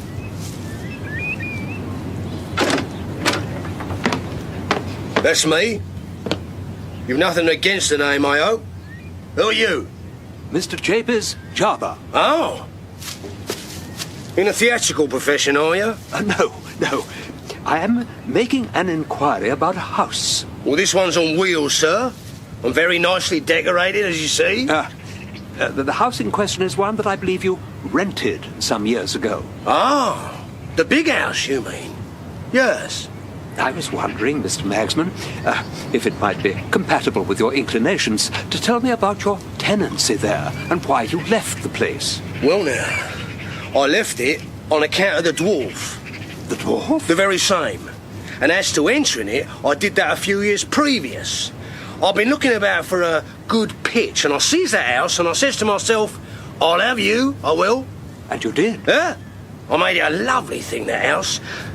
Up the front, I put numerous canvases of the Fat Lady of Norfolk and the Indian Savage with his tomahawk and a scalp, and the Wild Ass of the Prairies, not that we ever had no wild asses, and lastly, there was a canvas representing the dwarf. A small canvas, that one. What, I wonder, did the neighbours think of all this? Well, they cut up rough about it and made complaints, which shook me, I must admit. A house of amusements right there on their very own street. What more they want? Perhaps it was a question of respectability. Respectability? Well, if fruit and submission ain't a respectable price, I don't know what is. And what about the dwarf? Oh, yes, the dwarf. Uncommon small he was. Not as small, of course, as he was made out to be, but then what dwarf ever is? He was worth threepence on his own, in my view. Major Tupaschovsky of the Imperial Bulgarian Brigade was his official title, but for reasons of convenience he became Chops. Yeah, such a kind man was Mr. Chops, and always falling in love with large women. Ooh. The fat lady of Norfolk, to give you a weighty example, though she chose to have a preference for the Indian savage. Something else about him. Despite the fact that he never owned anything more than what he collected in his saucer, he was always thinking that he was entitled to property. Come then, Toby Magsman, turn the handle. Give us some music. To bring in the crowds, we'd have the barrel organ at the front of the house, and Mr. Chops would sit on top of the organ. Grind away, Toby, grind away. And with each turn of the handle, he'd become more and more excited. Oh, I can feel the vibration running through me. I can feel my property coming. I can feel the coins are jingling in me. I'm swelling out with money. Swelling out and swelling out till I'm as big as the Bank of England. Such is the influence of music, you see, on the poetic mind. The fact is, Toby Magsman, I don't much like this occupation of mine, and I don't much like the general public. This is often the case, I find, with human phenomenons what depend on the public for their living. Society is where I ought to be. Society. And when I get my fortune, that's where I'm going. Your fat lady, she isn't formed for society. Your Indian with his tomahawk most certainly isn't. But I am. I am. One afternoon, after Mr. Chops had taken leave of his audience, 3 times round with the saucer and then retire from view, that was his custom, I was in the kitchen having serious conversations with the fat lady of Norfolk on account of her losing some bulkage during recent months. Help! When Mr. Chops began shouting from the stairway. Help! Help! Throw a pail of water over me, quick! Mr. Chops, what's happened? Oh, give me a brandy. I ain't got no brandy. Well, then carry me to my bed. What the devil is the matter? The lottery, that's the matter. The lottery and a winning ticket. Oh, Toby Magsman, I have come into property at last. How much? £12,000. 12,000? Oh, I'm rich. You're that all right? I'm rich. And when I've recovered my senses, do you know what I'm going to do? You'll stand us all around, I hope. And after that? You'll be going into society. I shall, Toby Magsman. I shall. And he did. Well, to be truthful, he went mad for a week, and I had to make sure we kept him away from the organ in case a minute or two of sitting on it should make him explode with excitement. But then, when the week was over... Toby Magsman? Mr. Chops. I bid you farewell. Good Lord. This is your carriage, is it? It is. Fine nags. Very fine. And their jackets, Toby Magsman, are made of silk. And where will these nags in their silk jackets be taking you, Mr. Chops? Pall Mall. I've rented a place there. So, open the carriage door, will you? Hoist me up, please, and put me in. Yep. Yeah. You'll visit me, I hope. Gladly, Mr. Chops. I expect I could do with a friendly face. Going into society, it's been a dream of mine, as you well know. But now that it's coming true, I have to tell you, I'm not a little trepidatious.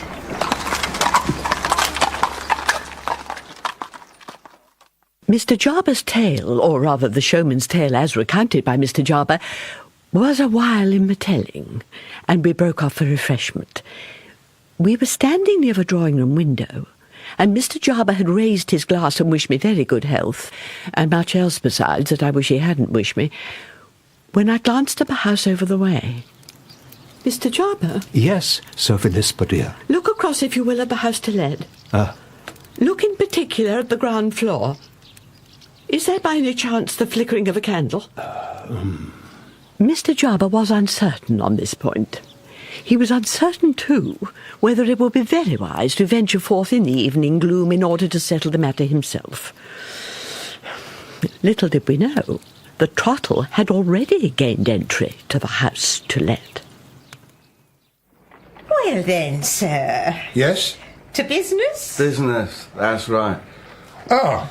Fair reward for honest work done, eh? You watch yourself, sir. Shall have the shirt off your back.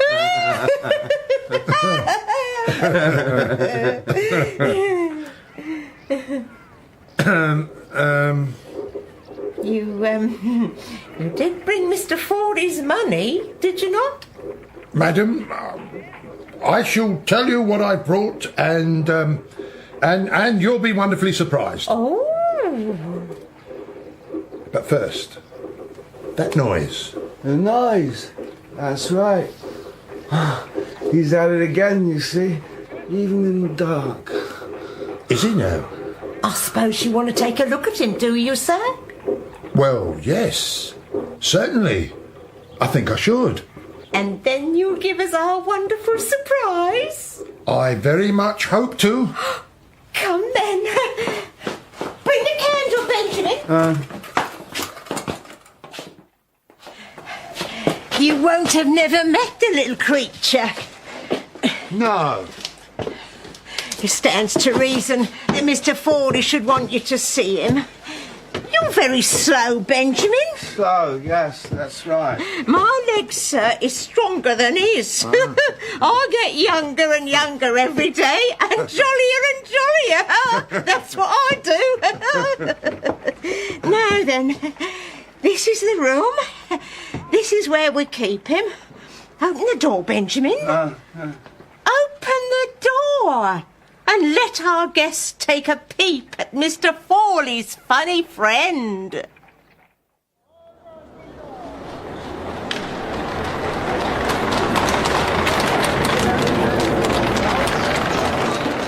It was the Monday before Christmas, and the house to let had not yet yielded up its secret, though Trottle, my manservant, had taken it upon himself, without my knowledge, to gain entry to the house.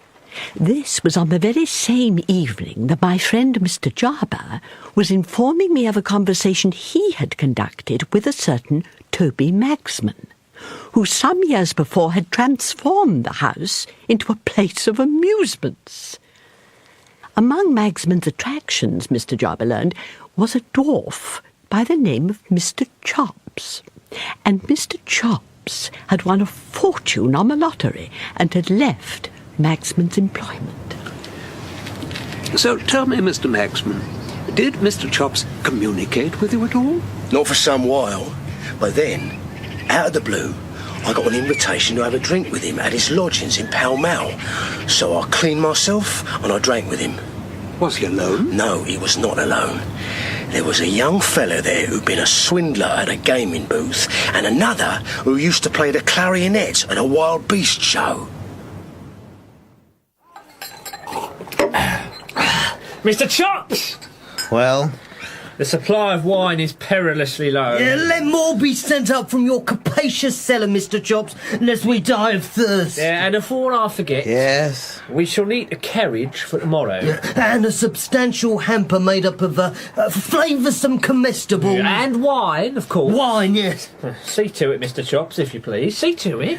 Then he kissed her cold corpus 1,000 times more. He called her his Dinah, though she was no more. To your health. Mr. Chops.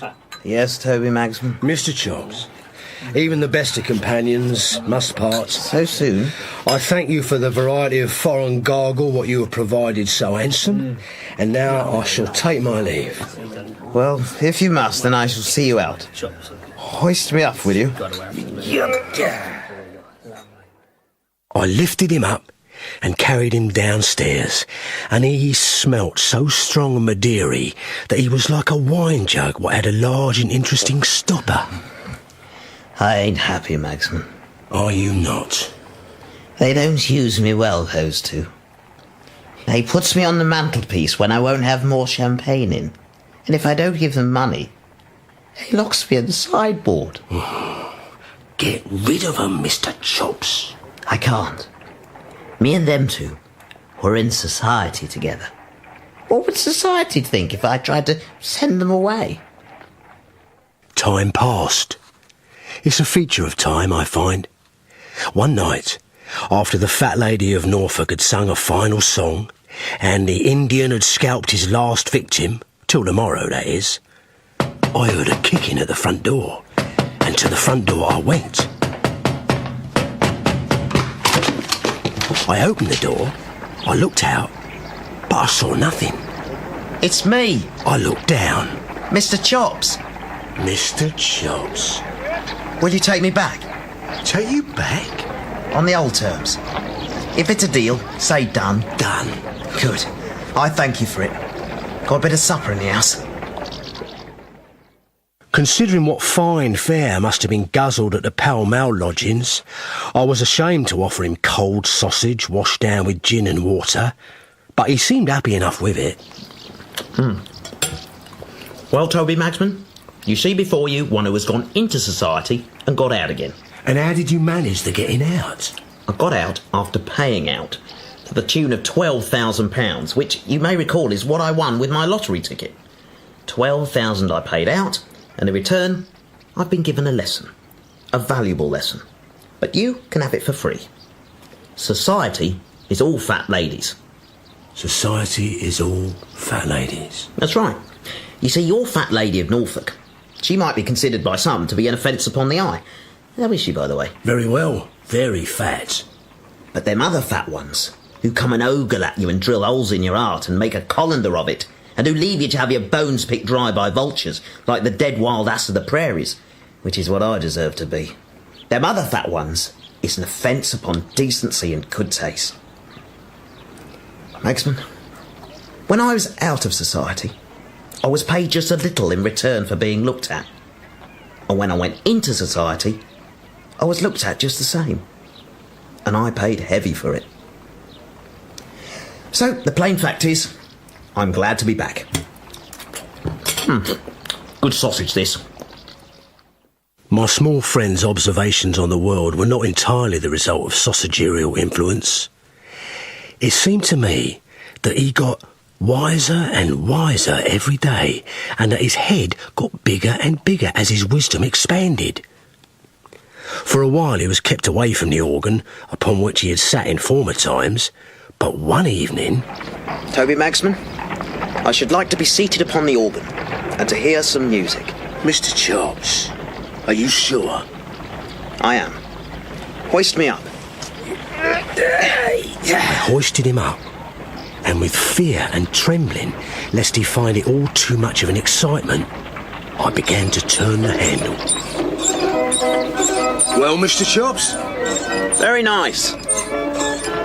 What are you thinking, Mr. Chops? Thoughts.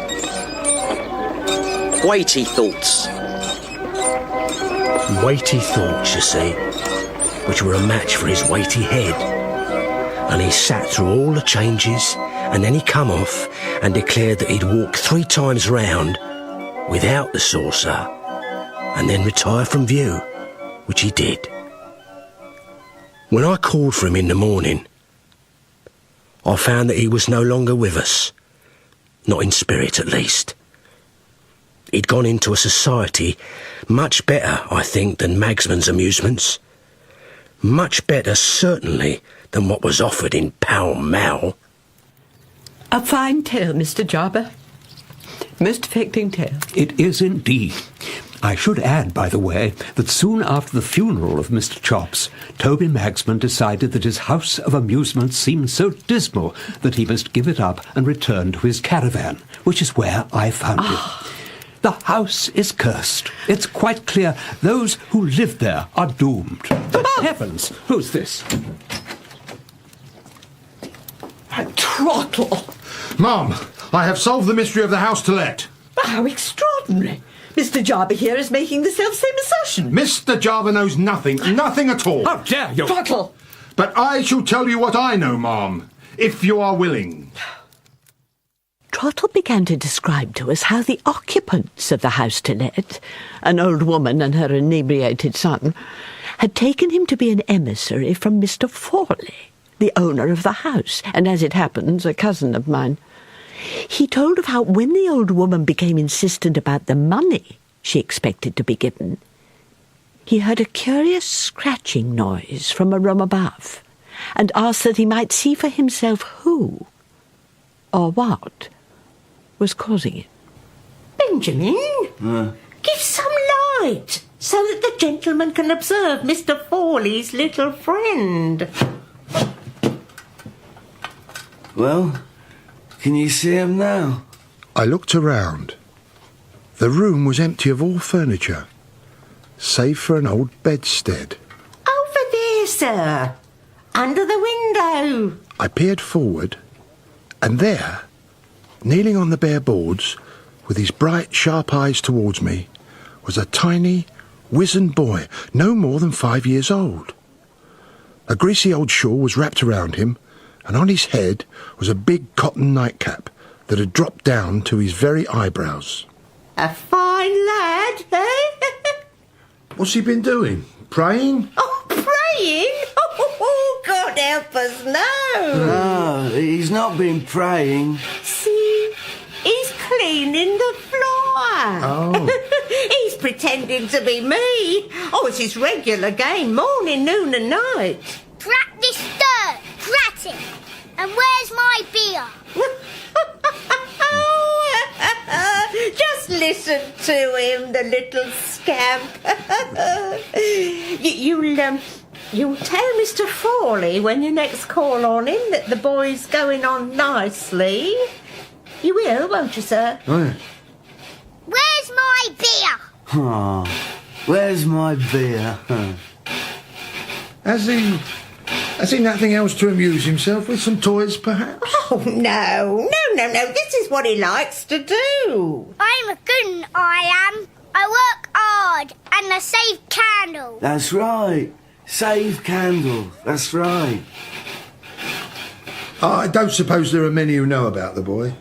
You're not in the habit of showing him to visitors. Oh, bless your heart alive. Nobody comes to this house. Not now. No, not now. The outside of it warns most folk off. But if anyone is fool enough to inquire about renting it, £120, I'll tell them. And that works every time. That sends them scurrying. So Mr. Fawley's not interested in the place being let? You could say that, yeah. And we make sure it isn't. I'll tell you, sir, what Benjamin and me have done for Mr. Fawley, one way and another, is quite beyond words. Beyond words, that's right. We left the pitiful little boy, and we returned to the dining room. The question of money, I was only too aware, was about to be raised once more. So, there you are, sir. You've met the lad upstairs and you've seen that all is well with him. And now, the matter of remuneration. That's right. Yes. I take it you'd feel somewhat disappointed if I were to tell you that I came to you today without the money. Without the money? You are disappointed, I can tell. But listen, the situation is that Mr. Fawley is waiting for the report I'm to give him as to how you're managing with the boy and so on.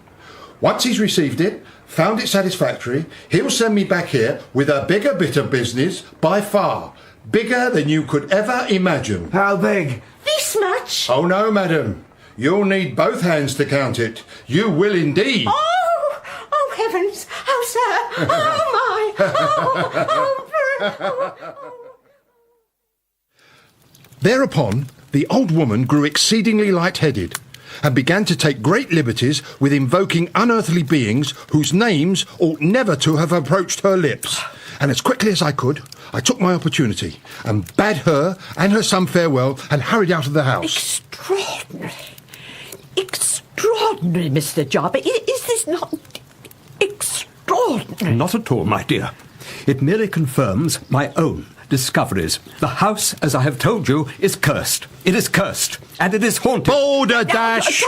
It is a house, quite simply, that is owned by a contemptible villain.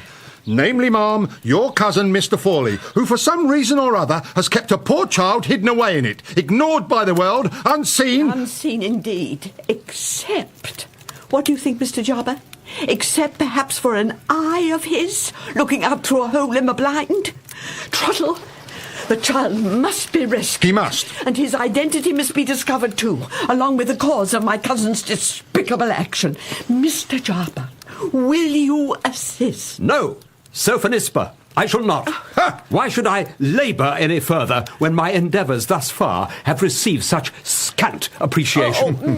No, I withdraw my goodwill. What remains of this sad business, let it be left to Trottle here. Adieu. Adieu.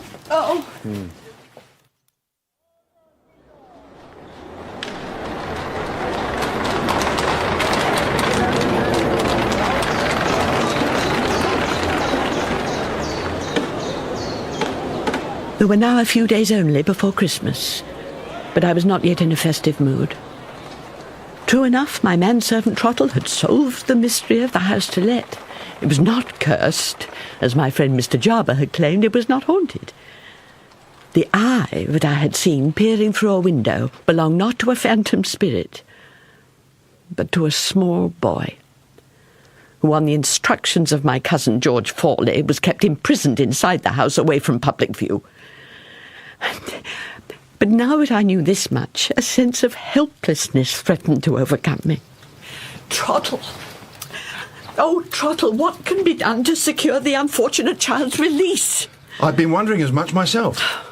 Perhaps I should go to the house and demand custody of him. With respect, ma'am, I'm not quite sure you have the right to do that. But I would look after the boy. I would love him. Yes, ma'am, I'm certain you would.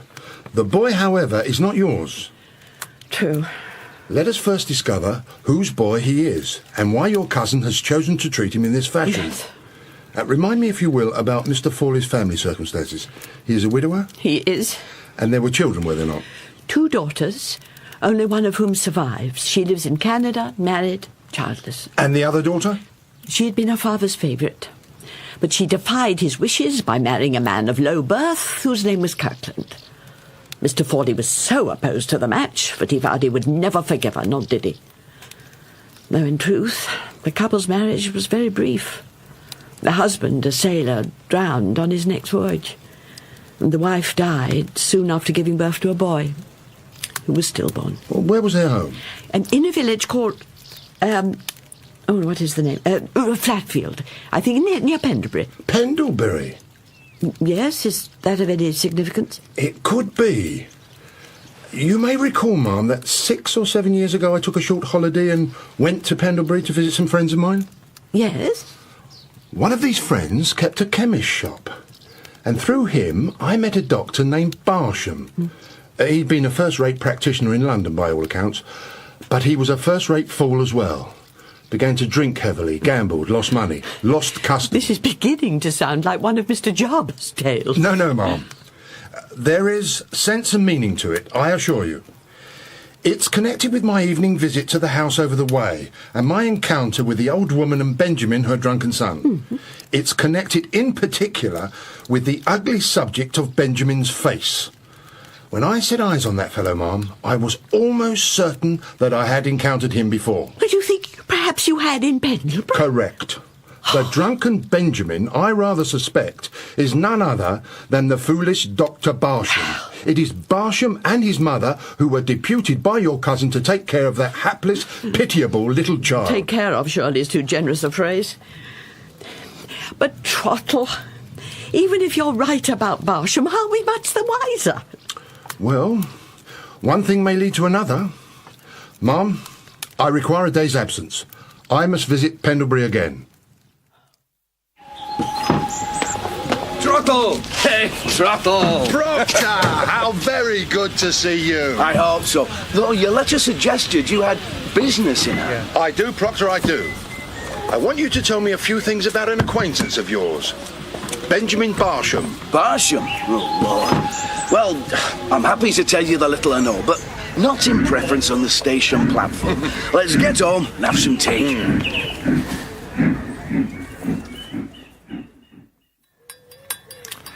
How long ago was it that he left Pendlebury? 4 years, 5.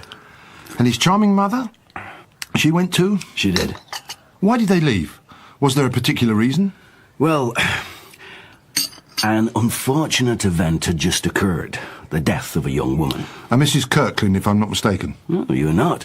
A child had died at birth, and Barsham was the doctor who had attended her. You're certain of that? Quite certain. And his mother was the nurse. This was at a time when Barsham's professional reputation was already as good as destroyed. Who was it who summoned him for the birth? Mrs. Kirkland? Oh, father. Mr. George Fawley? That's right. You seem to know a great deal about all this. I'm beginning to feel I know more than I want to. The child's death, that would have been registered by Barsham, I take it? Yes, I suppose so. The poor thing was buried in the local churchyard in his mother's grave. No, Proctor. I don't believe so. Oh, forgive me, but I remember quite distinctly. Proctor, the poor thing was never buried at all. The poor thing still lives. Trottle, your investigative efforts have been quite magnificent. Thank you, ma'am. I'm almost inclined to agree with you. Of course, there is as yet no proof. We cannot be certain that you're right about the child. Oh, I can. It's clear to me that Mrs. Kirkland's baby survived, but that George Fawley decided it must be thought to be dead, and Barsham and his mother were employed to carry out the deception. But why should he conceive such a plan? Why, indeed? I wonder, ma'am, do you have a notion as to the arrangements for inheritance in the Fawley family? Anything which might have some relevance in this matter? None at all. Well, then, I shall have to see what I can discover myself. I happen to have a friend who does clerical work for a lawyer. Perhaps with his help something can be found. Trottle, I am beginning to perceive that you are not only a man of great resourcefulness, but also extremely fortunate in your acquaintances. True, I am. And may I say, ma'am, that of all my acquaintances, I am most fortunate in knowing you. Trottle's legal inquiry occupied him for much of the following day, during which time I kept watch over the house to let, and rather hoped that I might see an eye looking at me through a hole in the blind, now that I knew who the eye belonged to. But I saw no eye, and I saw no one come or go. Ma'am. Oh, Trottle. Ma'am, I bring news. Trottle, I too have news, but you first. What did you find in the probate office? Do sit, Trottle. Documents, ma'am. And more documents. And alas, yet more of them. But after considerable searching, the last will and testament of Mr. Fawley's father was unearthed, and it contains an interesting particular. The will stipulates that the money left to George Fawley may not then be assigned to whomsoever he pleases. Mr. Fawley is granted merely a life interest in the money and has no discretion as to where it should go when he dies. And where is it to go? If either of Mr. Fawley's daughters has a son, the money must go to him. Think on that, ma'am. I am doing so. The child of the daughter who had defied Mr. Fawley and who was the object of his vexation and anger, that child, were he to live, would inherit the family fortune. Good reason it might be considered to register that child as stillborn and to shut him away and blot out all trace of his parentage. So, ma'am, what now? Do we go to the police? Do you wish to confront your cousin with our discovery? Bring proceedings against him, perhaps? No, Trottle. No, ma'am? That won't be possible. My news is that Mr. George Fawley is dead. I had been informed by my sister Fawley had died 3 days before, quite suddenly. Barsham and his mother, Trottle reasoned, were now in a helpless position, and he decided to pay a second call at the house to let in order to obtain from them an admission of the truth. I watched from the window. I saw Trottle crossing the road towards the house, but I saw another man also. The paths of the two men converged at the foot of stairs. Oh, forgive me. No, my fault. After you. Oh, you're making a visit here, are you? That's right. Do you wish to speak to a certain Benjamin Barsham? I do, as it happens. And indeed to his mother. Are they known to you? The two men were in conversation for some while, and then I saw Trottle lead the stranger away from the front steps and back across the road.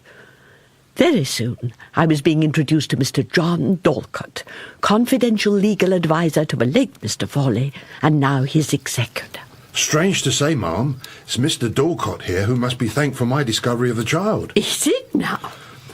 Last Monday, when I called at the house, Barsham and his mother had assumed that I was Mr. Dorlcote and therefore admitted me. Oh. Well, it was arranged, you see, that I was to visit them either last Monday or today, bringing money with me for whatever service it was that they'd rendered. On the Monday, other business prevented me from travelling to London. But you're here today, despite Mr. Fawley's death. Well, madam, the money is still owing to Barsham and his mother, and I thought also that as executor I should inform them of Mr. Fawley's death, and advise them that whatever arrangements had previously obtained between themselves and Mr. Fawley are for the time being discontinued. Nay, for all time, I would hope. Yes, madam. What your manservant has told me of the situation in that house almost beggars belief.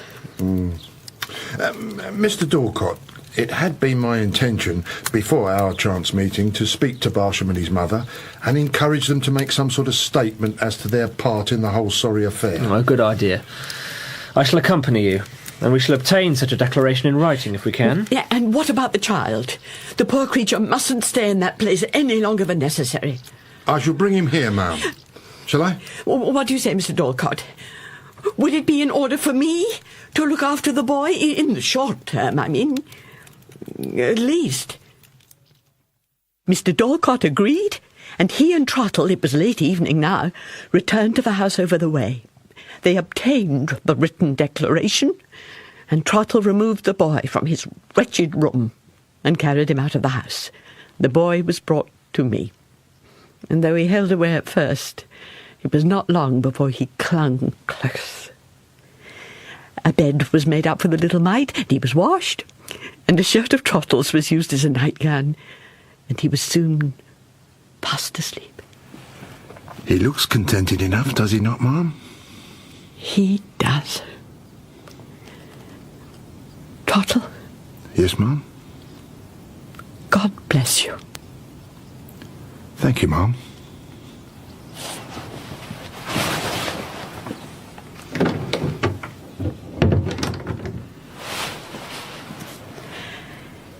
It occurs to me, Trottle, that I ought to have asked Mr. Dorcott about what will happen to the house to let now that my cousin has died. I should imagine, ma'am, that it will be put up for sale. If it is, I'd like to buy the place. If I succeed, I shall make some changes to it. I hope you would. I shall transform it entirely. I shall turn it into a hospital. A hospital, ma'am? A hospital for sick children. That's my plan. What do you say, Trottle? I say God bless you. The following day, it being Christmas Eve, I sent Trottle round to my friend Mr. Jarber, he who had attempted, but failed, to solve the mystery of the house to let. But Mr. Jarber, it transpired, was unable to accept my invitation to come over for refreshments. He was suffering from a fever, as a consequence of which he had become somewhat distracted in his mind about various strange occurrences, including a sailor returned from the dead and a dwarf returned from society. So instead of entertaining Mr. Jarber, I devoted the time to my little boy, the dear child whom I have since adopted, and who is the beloved and loving answer to my prayers. I sat with him and I played with him, and I thought about the misery from which he had been rescued. I thought, too, about another child who is never thought about enough at Christmas time. And I humbly gave thanks to God for all his blessings. In A House to Let by Charles Dickens, Wilkie Collins, Elizabeth Gaskell and Adelaide Proctor. Sophonisba was played by Marsha Warren, Mr. Jarber by Alec McCowan, Trottle by Brian Croucher, Openshaw by Sam Dale, Alice by Miranda Keeling, Nora by Tracy Wiles, Mr. Chops by Warwick Davis and Frank by Stephen Critchlow. You also heard Bethan Walker, Sycat Ahmed, Marlene Sidaway, Mark Straker, Paul Biggin and Alex Miller. It was dramatised by Martin Wade and directed by Ned Shea. And next time we find Vera and Irene stuffing homemade turkey sausages, adding hot pepper to the mulled wine and giving each other totally unsuitable Christmas presents. And Reed and Prunella Scale star as the Ladies of Letters. Go Crackers. Christmas on BBC Radio 4 Extra. The Sorcerer's Apprentice. Well, sir. Yes? Merry Christmas, sir. What is this? Your Christmas present, sir. A lump of clay and a cabbage.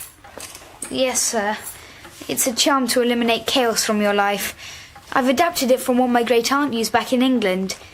You take the cabbage and you...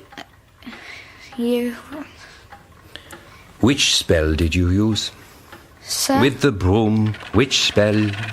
Well, I didn't really get very far. I said Flieger, Flieger, min Basin, but it didn't work. In order to animate a broom, you Anglo-Saxon halfwit, you must summon the spirit of the tree from which it is made. The process is clearly explained in Volume 1, Chapter 9 of a book I have asked you many times to read. It is highly advanced magic, far beyond your primitive capabilities. Well, you appear to have done no actual harm. Let us be thankful for that. Yes, sir. You will have done something, though, if you attempted to use the seal. I wonder what it was. 14 stone. Stay here and mind the shop, Peter. Stay here? Oh, thank you, sir. Hand me my cloak. You will behave impeccably. Is that understood? This is your last chance. If on my return I find a frog's toe out of place, I will throw you into the river. My wand of Arbor Vitae, quickly. Yes, sir.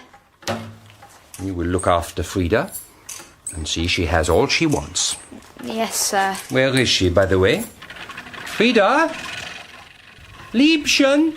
I'm up the chimney, Papa. Up the chimney? What is she doing there? Go and see. I'm late. Oh, my crystal ball. Impeccably. You hear?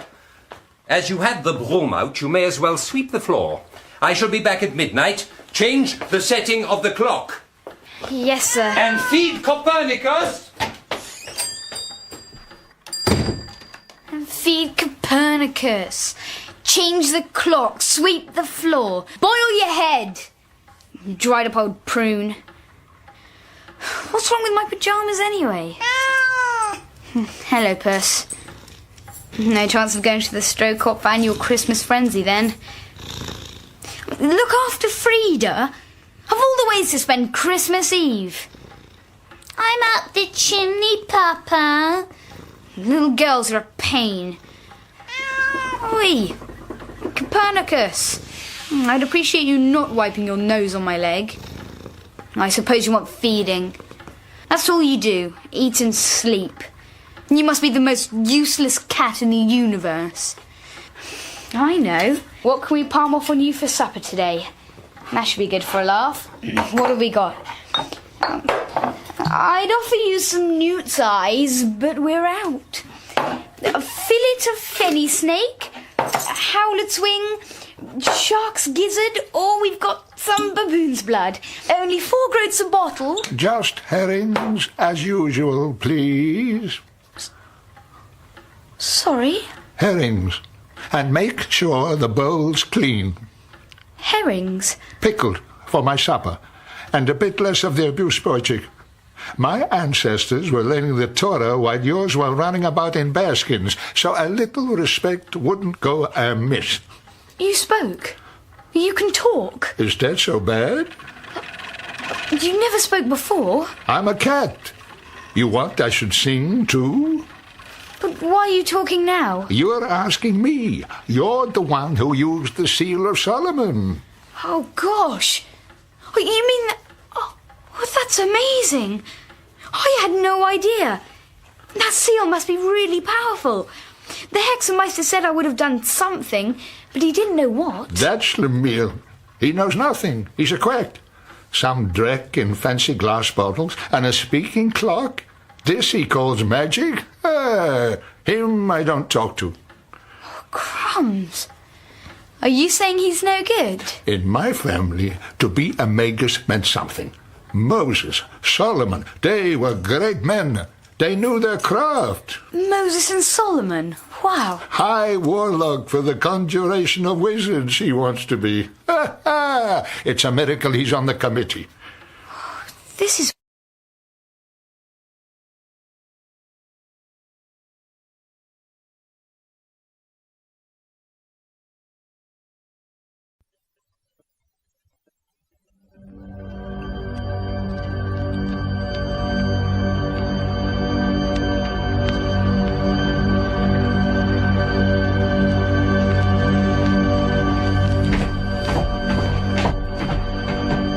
Finding the right cottage is the most important thing. Oh, yes, we were very lucky. Did someone put you onto it? No, came across it purely by chance. Oh, how sickening. We went out for a drive one Sunday afternoon, that's all. Parked the car. It's well over a mile from here, you know. And the trees, you can't hear us. I know how far it is, my dear fellow. Your primitive trackway did wicked things to my suspension. Oh, well, we had to have that built, you see. Well, you can tell your road builder from me that it might do well for jeeps in Ghana or Mali or some such God-benighted hole, but for the home counties it leaves a lot to be desired. Anyway, it was a beautiful evening, so we decided to go for a walk. We followed a footpath across the fields. Then we saw the cottage, half hidden in the trees. We'd always said that if we ever did manage to get a weekend cottage in the country, we'd make damn sure it really was in the country, not 20 yards from a main road. It's getting harder and harder. All the decent ones get snapped up in no time. Oh, it wasn't much more than a ruin, really. But we liked the area. It's reasonably close to London, and anyway, Rachel fell in love with it. Rachel, it's lovely, really it is. I do envy you. It's funny about houses, isn't it? You know, how a house sort of welcomes or repels you as soon as you open the door. We've been looking for years on and off, but Dan seems to think that beautifully decorated cottages just sit there in idyllic surroundings waiting for him to take out his checkbook. Don't you, darling? I felt it the very first time you came inside, almost as though something was saying, "You're welcome here." We had a hell of a job finding out who owned it.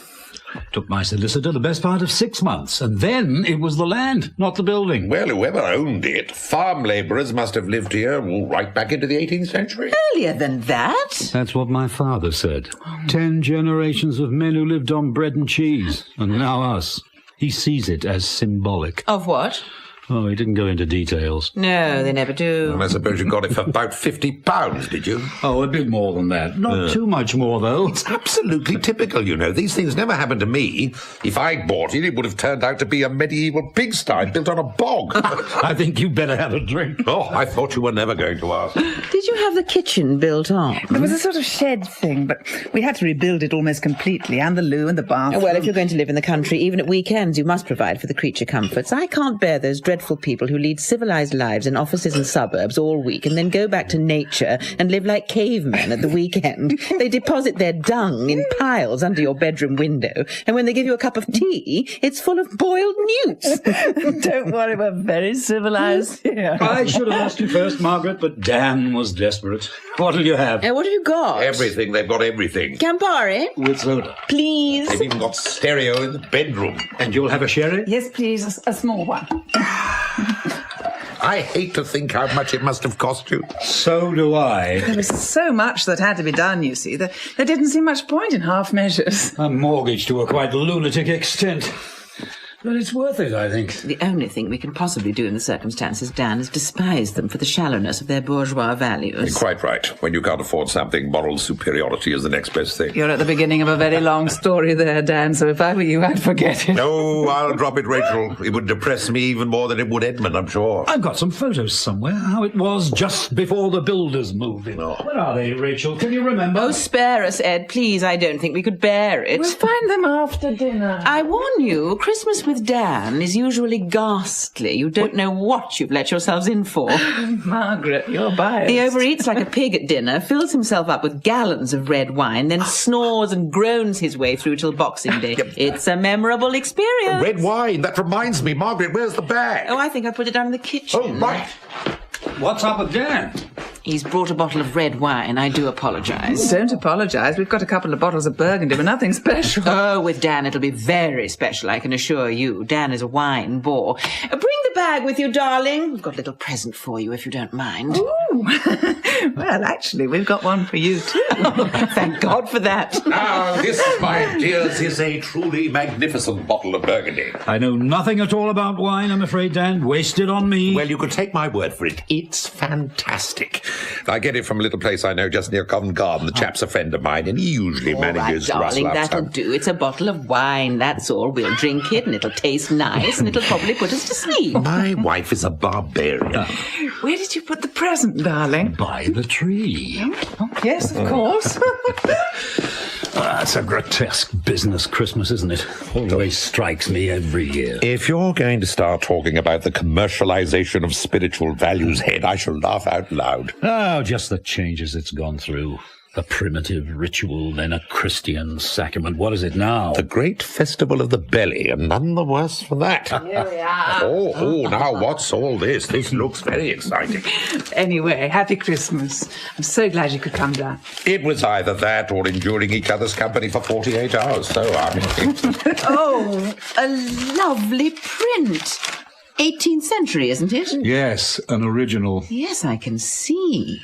What's the house? Well, that's the point. It's the local hall, as it was in about 1760. It's not there at all now. Pulled down in the 20s. Thank you very much. It's beautiful. We saw it in a print shop in Charing Cross Road and couldn't resist it. That's the life, you see, all that elegance. Everybody ought to live like that. Peacocks on the terrace and all.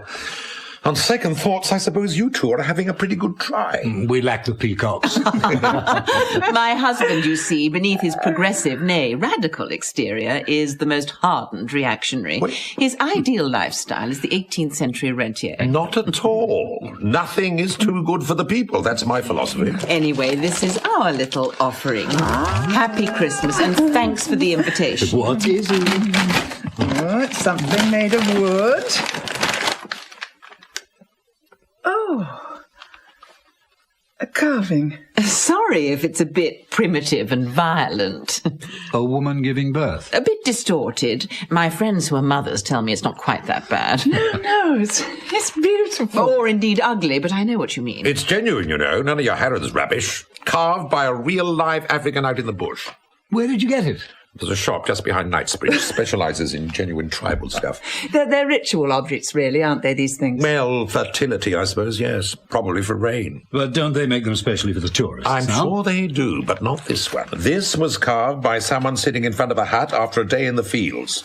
Probably in a time of drought or something like that. It's beautiful. Thanks a lot. It's the psychology that fascinates me. You want something to happen to the weather, so you make an object which symbolises your wishes. You use your imagination to create a fact. All artists do that. When you imagine a thing, it becomes true. Well, not only artists either. Well, if you'll excuse me now, it's time I was saying to the dinner, if we're ever to eat. Oh, God, I'm starving. I'll give you a hand. What she really means is they'll have a good old gossip behind our backs. Got any dirt on you, has she? Well, not as far as I know, no more than usual. Nor me, as far as I know. Is it worth it then, Dan, all this? Of course it's worth it. Financially, you can't lose. And who'd live any other way than in maximum comfort if they had the chance? Oh, yes, I suppose so. Yeah, but what I really want to know is what does your old dad make of it all? That's a bit of a sore point. Well, I thought it might be. That's why I asked. We had him down for a weekend, rowed non-stop for 48 hours. I can't help admiring your old man. I must do an article about him one of these days. You want another sherry? Oh, yeah, yes, please. It'd be nice, wouldn't it, if we could all keep our simple beliefs, regardless of the facts? Yeah. Cheers. What did he say? Asked me if I hadn't got anything better to do with my money, which is blood money anyway, as far as he's concerned. Advertising, public relations, market research, any of the selling professions, all out. Get over there with the goats. I should have been here and put the whole lot on tape. The working class and its wealthy sons. Worth a page or two in the Statesman any day of the week. He fixed me with his branch meeting look and said, Eddie, my son, it's no way for a socialist to live. Did he indeed? So I told him, in that case, I'm not a socialist. What did he say to that? Nothing much. I think he was shattered. So was I. The blackmail that goes on between parents and children. And the other way round. After all, if one is forced to live in a bourgeois society against one's will, as it were, I don't see why one shouldn't enjoy its legitimate rewards. I think we should be concentrating on how to be socialists and rich. No, Dan, you can't escape the old man's logic. You can't think one way and live another. I've chosen to live like this, so I suppose the rest follows. Bad news for the Labour Party millionaires. They live with their consciences, I live with mine. Politics are forbidden at Christmas. Yep. Don't let him tempt you, Edmund. He's only collecting material for an article. I've already told him that. Just time to finish the drinks.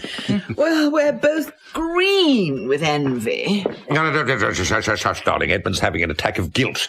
He had a traumatic weekend with his farm. Oh, it wasn't that bad. They enjoy it. The poor old boy probably likes nothing better than to come to his son's place for a good old row now and again. That's right. I can no longer contain my curiosity, Ed, about this beautiful machine in the corner. What is it? Another affluent indulgence? Oh, that's my Christmas present from Edmund. Except that it arrived a bit too early. Not new today, then? No, I've already been playing it for hours and hours. What is it exactly? Really? Is there no end to my husband's ignorance? It's a harpsichord, darling. An early 18th century piano. Oh, yes, I know. Sounds like a drawer full of old spoons. The way some people play it, it does, yes. It's an indulgence, really, but I love the sound. Piano seems out of place here. It is a beautiful instrument. Play us something. But now? In the middle of getting the dinner? Why not? Something gentle and civilised to usher in the feast. You are pompous. How do I enjoy it? Play, madam, play. Ignore the interruption. Well, let me see.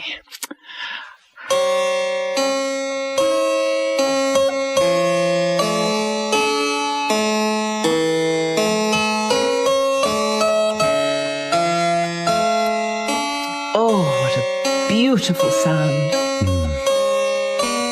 Just right for the cottage. Small scale, intense.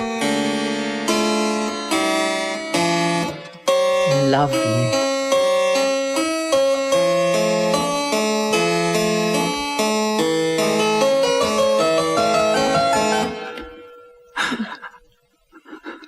What is it? This music. Something in the back of my mind. Darling? What was it? That piece, do you know? No. Never heard it before. No. Neither have I. Sorry, I don't know where that came from at all. I can't think what it is or why I played it. Funny. Something lodged in your memory from years ago. I suppose so. Oh, sorry to make such a fuss. For a moment I was quite frightened. Don't know why. Frightened? Déjà vu. What? Déjà vu. That strange feeling of having said or done something before, or when you recognise a place you're quite sure you've never been to. Happens to everyone. You can't beat him, can you? Always on hand with a superficial explanation. No, it's true. The wires get crossed in the mental computer and it comes up with the wrong answer. You shut up, dear man, or I shall begin to feel embarrassed. Well, I better go and get the dinner out, if you'll excuse me. Pour some drinks, darling, and put the lights on. It's almost dark. Wasn't that interesting?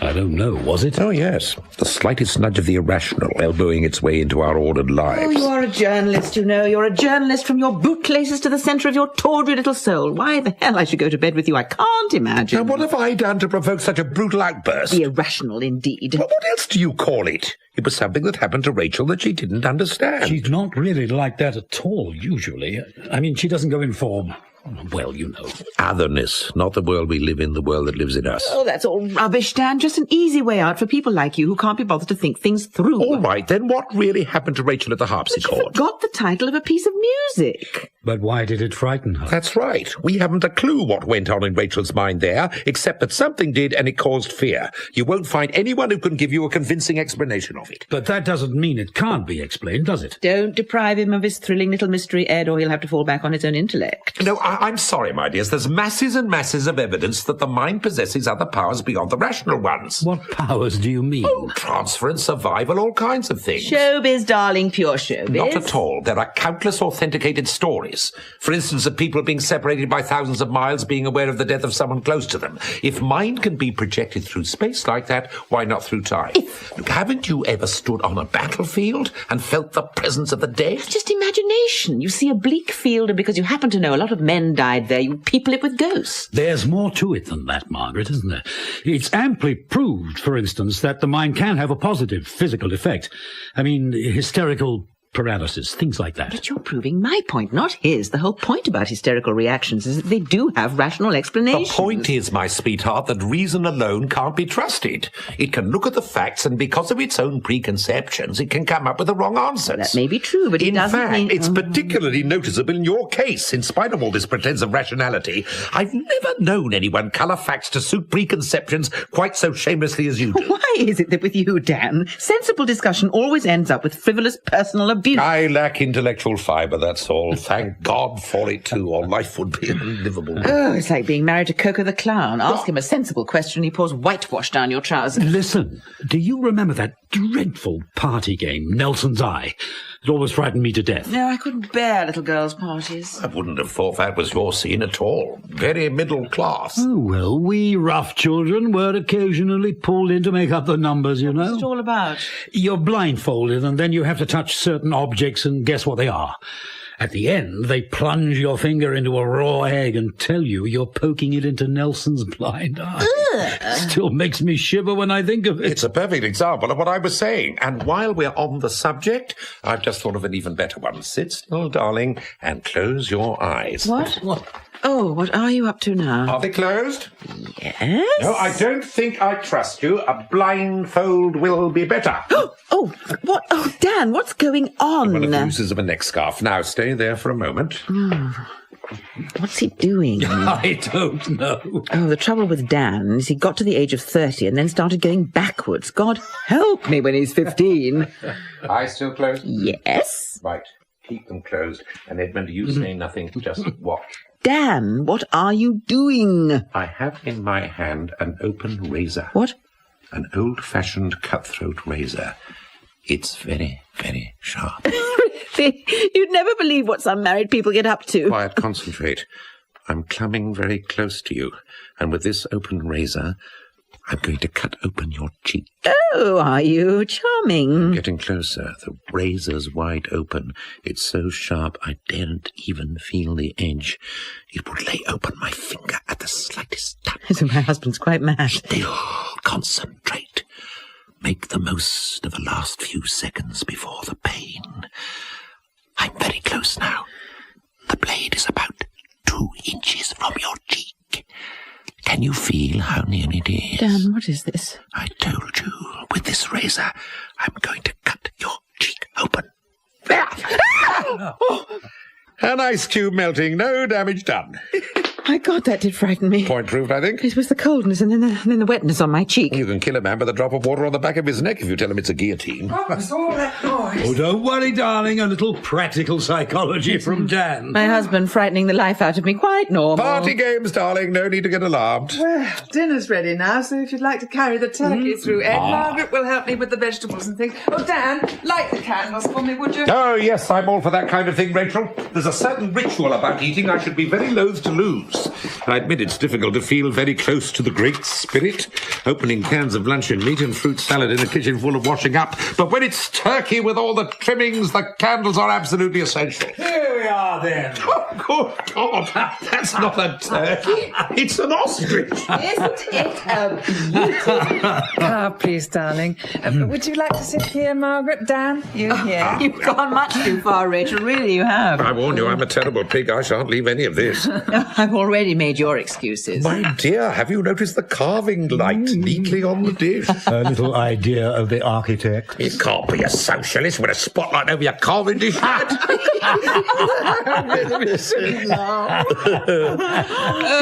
What's he doing for Christmas, the old man? What, Laura's? we did ask him here, but... The fact is, he'll be much better off there. He'll enjoy himself much more. Good God, I've forgotten the wine. Oh, you talk too much, that's why. It won't have had time to breathe. We're going to drink it, darling, not strangle it. Really, Dan, I have a palate like sandpaper. It won't make any difference to me. Does everyone eat everything? Oh, we can work on that principle, I think. Corkscrew. On the table somewhere. Well, here we are then. Sprouts, potatoes, bread sauce, cranberry jelly. Oh, suddenly I'm very hungry. How are you doing, darling? Not too badly. Lights out. Oh, no. The bulb must have gone. No, it's all of them. The kitchen as well. How about that for timing? Oh, must be a few. Sorry, everyone. Don't fret, dear man. No harm done. It's rather nice by candlelight. My dear fellow, we'll all wait for you, and I shall save you the first glass of wine. Oh, I'm sorry about this. Don't apologise, Rachel, please. Just as we were about to eat. The whole thing is so beautifully prepared. A few seconds' delay is only going to put a finer edge on our appetite. Would you mind carving, Dan? Oh, well, if Ed wouldn't mind her spotlights and that. Then we can begin as soon as he's changed the fuse. Oh, you're not going to inflict the Master Carver Act on us, are you? No, I don't have any fetishes of that kind. I don't care if they tear it off in lumps. So I see. Actually, the cottage looks rather nice, candlelit, with just the fire. It looks nice any old how, Rachel, when you live in the dump we live in. Oh, Christ. Wait a minute. We could never do it, you know, Margaret, not even if we had the money. Stereo. We have a talent for creating shambles and discomfort wherever we go. Every house we live in ends up looking like a bourgeois refugee camp. All dead. Magazines, dirty underclothes, and half-full cups of last week's coffee. It's all horribly true. Try the phone. We had a candlelit evening here a week ago. I played to Ed for an hour, and then we read and sat talking. It was lovely. I bet. Oh, no, this is too much. Is everything all right? No, it isn't. What's wrong? Looks like we've got a disaster on our hands. Disaster? That bloody electrician. What is it, darling? What's wrong? Just about bloody everything. It's not the fuses, they're all okay. As far as I can see, we've lost all electric power throughout the house. There's no light, no heat, no cookers, central heating, television, a whole lot kaput. Oh, God. No need to panic. You've all forgotten the obvious solution. And what's that? This is England, remember? What happens every year as soon as it snows or one or two people put their cookers and heaters on at once? A power cut. Correct, a power cut. Either that or the government has decided to teach the unions a lesson. I mean, what better time to do it than at Christmas? Oh, I do hope you're right. Oh, of course I'm right. There'll be a big inquest in the papers and they'll go on about how our democracy is at stake and then forget about it 3 weeks later. No, it can't be a power cut. Why not? The phone's gone too. That's nothing to do with the power. Oh, well, don't worry, darling. It doesn't matter. I haven't finished the pudding or the coffee. We've got enough food here to last a month. You wait till I see that bloody electrician. 6 months it's been done, that's all, and you can imagine how much it cost me. Darling, if the heating's gone as well. The fire will keep us warm, Rachel. Don't panic. I'm very sorry. I'm afraid this has spoiled everything. But not at all. The dinner's cooked to perfection. There's gallons of wine and brandy and stuff, so we won't miss the coffee. Well, it's very kind of you to say so, but... Let's forget about all minor inconveniences and eat this fabulous meal. I think I'll get some candles out. Don't let the dinner spoil. Yes, It'll take a minute. I'd rather get it done now before we all start falling over each other. I'll help you. Ladies, finish the serving. Any minute now I shall begin to get the giggles. The sight of Dan trying to be helpful is almost more than I can bear. I suppose we could make coffee in a saucepan on the fire. Oh, I wouldn't trust him with a candle. He'll burn the house down. Society determines consciousness, Ed. That's what the Marxists say, but they've got it all wrong. Technology determines consciousness these days. Same thing. Put your two over there. During the last batch of power cuts, we spent whole evenings reading novels aloud to each other by oil lamp. Do you know anyone who wants a beautiful modern cottage, all mod cons, except that none of it works? This is becoming a very moral tale. See how our civilization hangs by a thread. Throw a few switches and we're back in the dark ages. Voila! Genuine candlelight. I don't understand it. What's that? If it were a power cut, the phone should be working. It's not conceivable that the phone and the electricity should have broken down simultaneously, surely. Of course it is. A large pylon could have fallen on a telegraph pole. You lack imagination, Edmund. That's your trouble. Now, come on, let's eat. Is everything all right, Ed? Well, you can see enough not to fall over the furniture now, at least. It's very good for us anyway, all this. Gets us into practice. What for? The great breakdown when it comes. This is the latest hobby horse. What great breakdown? When all the machinery finally grinds to a halt and we all go back to the land like our forefathers and plough and dig and re-establish our spiritual kinship with the earth. Sounds ghastly. Oh, no, it'll be jolly good.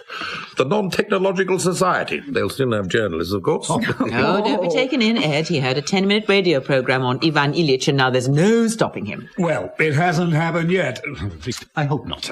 So, let's eat now, shall we? We'll start the ball rolling with this bottle of wine.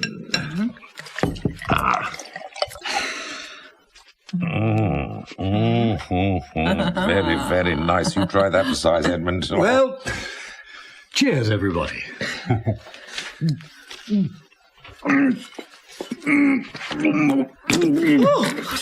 Whatever?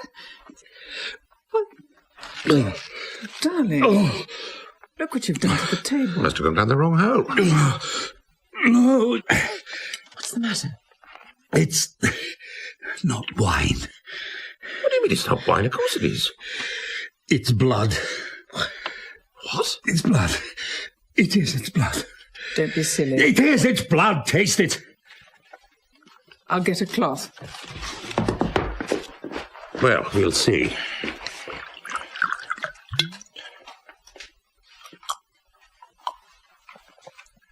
It's Burgundy. Very good Burgundy. I'll let you taste it.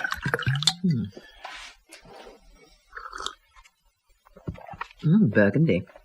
Beautiful. Let me wipe you. And the cloth. I don't understand. Really, taste mine. Really, I'm not joking here.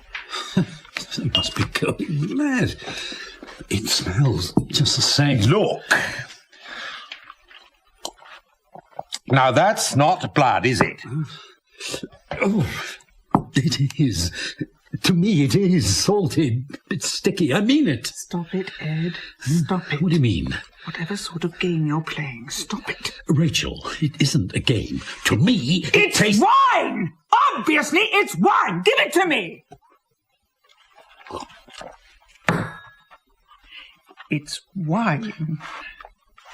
Oh, never mind, my dear fellow. I won't insult you by bringing my own wine the next time. Dan, I believe you when you say it's wine, but to me... Oh, no. It isn't possible, is it? Let's eat our dinner, shall we, before it finally gets cold? Yes, that's a good idea.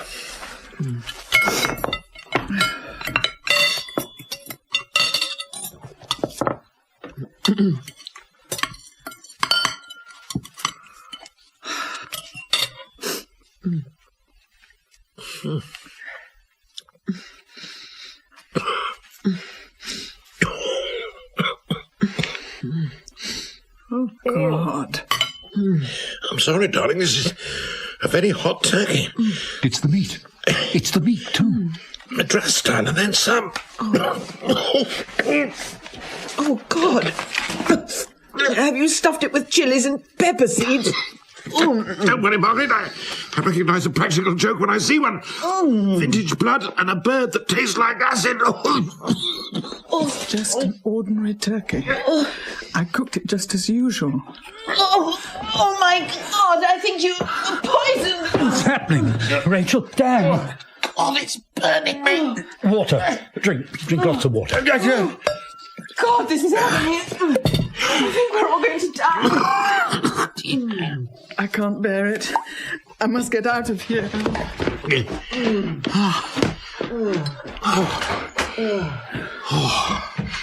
It's going off. Oh, that's better. Oh, yes.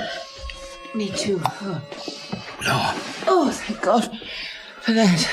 Take deep breaths. That helps. Listen. Can you hear music? I can hear it. Yes, I can hear it too. It can't be. Where's it coming from? Rachel upstairs. She's turned the radio on. She can't. It's a mains radio, not a battery. Listen to it. What? Don't you recognise it? No, would you? Wait a minute. It's the music Rachel played. That's right. Where's it coming from? The air? Where did the pains come from? With me, it's almost completely gone. So suddenly. Yes, with me too. It was very strong. How I imagined taking poison. Was it like that with you? Burning as I swallowed the meat. No, it's gone. So is the music. Listen. Nothing at all. Silence. Rachel's coming back downstairs. Darling? Did you hear it? Or am I going mad? We heard music. Rachel, are you all right? Upstairs, on our bed, there is the skeleton of a child. I presume it's a child. It's only about 3 feet long, and the head bones are rather fragile. What? That's why I asked if you heard the music. Of course, you don't believe me. But it wasn't just my eyes.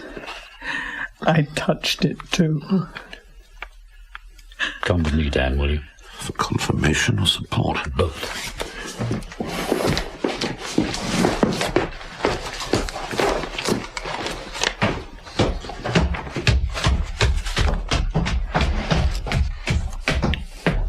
You heard the music then? Yes. I hoped it was in my head. Did you recognise it? Yes.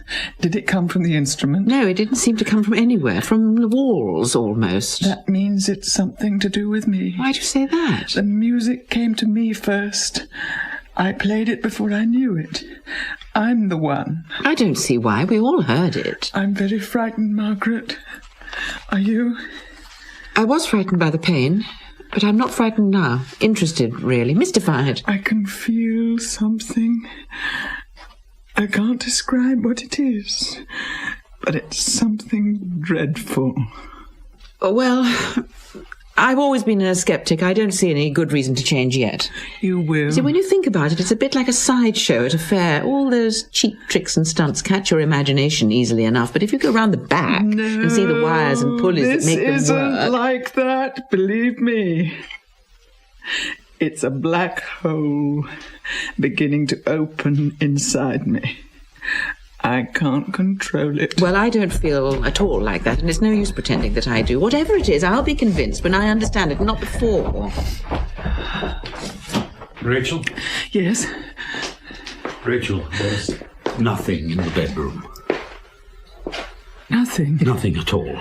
Everything's just as usual. There's been nothing on the bedspread. It's quite smooth. We even put our hands on it to be sure. My eyes saw it, and my hands touched it. It still had some milk teeth, with the new ones growing underneath.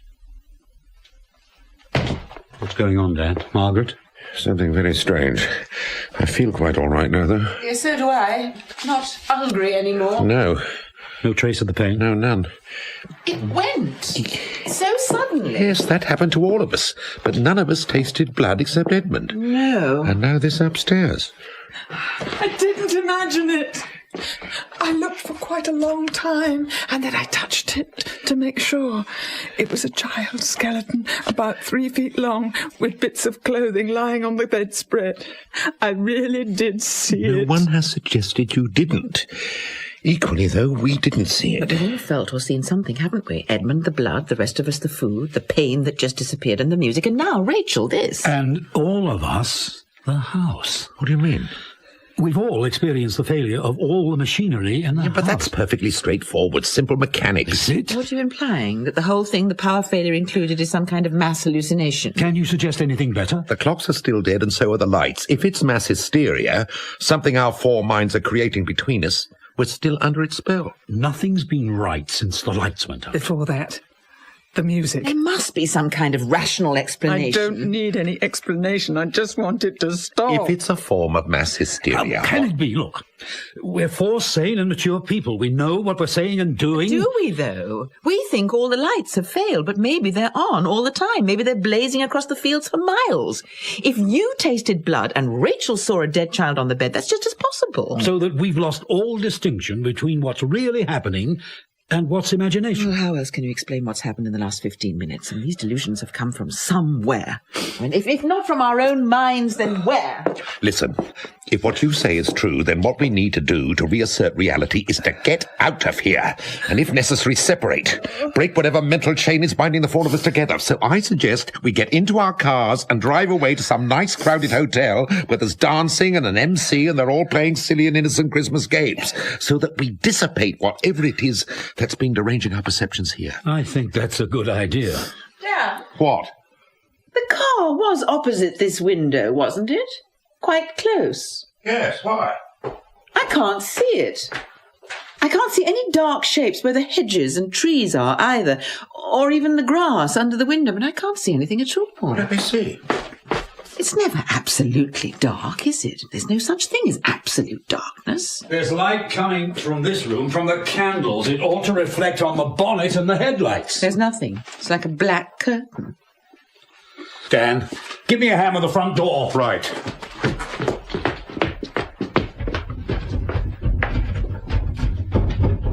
Shoulder it with me.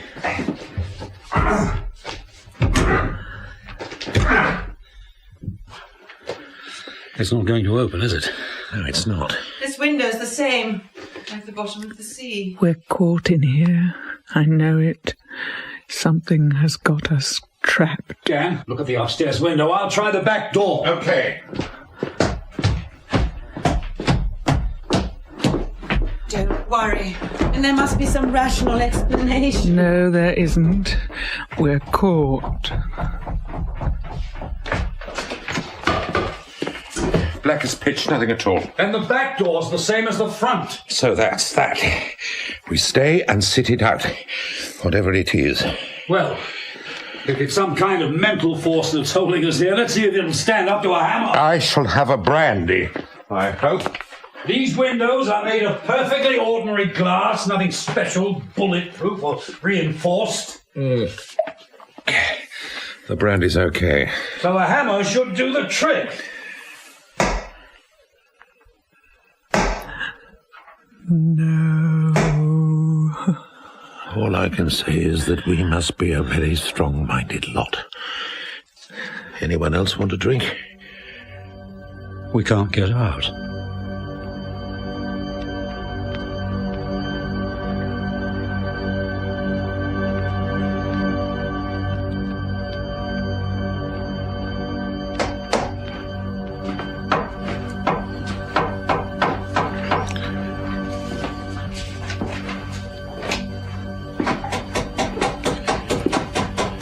Is he doing? Trying to see if it's possible to knock a house down from the inside and failing. Of course he's failing. And logic should have told him that without all that noise. It is a little bit low on logic at the moment. Panic might be a better word. Well, there's no need for you to be so superior. You're as scared as he is. Oh, I'm sure we're all terrified, but we do take it rather differently, don't we? You stand there mouthing nonsense about logic, whereas I, being a fatalist, withdraw into a stoical calm. Edmund tries to smash his way out with a cold chisel and a hammer, and Rachel walks up and down. No, you talk superficially and incessantly and guzzle other people's brandy. It's a bit like the Titanic, isn't it? Ed runs screaming to the captain and pleads for a lifeboat, while I lean on the rail like an old coward, dropping witticisms into the rising waves. Is that what you call them? I wish he'd stop banging. It won't make any difference. Well, he's had a go at smashing out all the window frames, violently assaulted the chimney breast, tried to take all the doors off their hinges, and hammered himself silly at the ceiling in a vain attempt to get out onto the roof. Any minute now, exhaustion should set in. And what will it take to shut you up? Oh, don't get scratchy, darling. Keep your cool. Spare us then for 5 minutes, please. You don't mind me chattering on, do you, Rachel? Yes. There is something. Now the banging's stopped. What? Something. A noise. I can't quite hear it yet. Can you hear a noise? No. What sort of noise? I can hear Edmund coming downstairs. No, something else. Not that. It's no good. Nothing will budge. Well, if you can't break a window with a hammer, Ed, you certainly won't knock your way through a brick wall. How do you know? How do you know what I can do till I try it? It's a reasonable inference. To hell with reasonable inferences. If there's a way out of here, I'll find it. There isn't. There's just one other possibility. What's that? The fireplace. The old chimney's blocked, at least the full width of it is. But if I take the hood off, there's still probably enough room to get up the flue and out onto the roof. I'll have to put the fire out. Oh, now, wait a minute, look. What? It's the middle of the winter. It was bloody cold driving down here. Well, I can't take the hood off with the fire still alight. Ed, there's no electricity. The central heating's dead. If you put the fire out, we'll all freeze to death. It's the only way. I haven't tried. Ed, it's pointless. If you can't hammer your way through glass or open unlocked doors, then whatever it is that's keeping us here will stop you getting up the chimney too. I'll believe that when I see it. I'll get a bucket of water. Oh, my God. This is ridiculous. It's your logic that's at fault, Margaret, not mine. When I get that hood off, it's clear to open sky. No glass, no woodwork, no locks. Straight out onto the roof. When you get the hood off. That's just a couple of screws. So were the hinges. You're wasting your time. I'm going to try it. It's the empire building spirit, darling. We can't win. Be quiet! Everybody be quiet! What? The noise. I can just hear it. What noise? Can you hear a noise? No. Listen. It's very faint. Long way off. Yes. Thunder? No.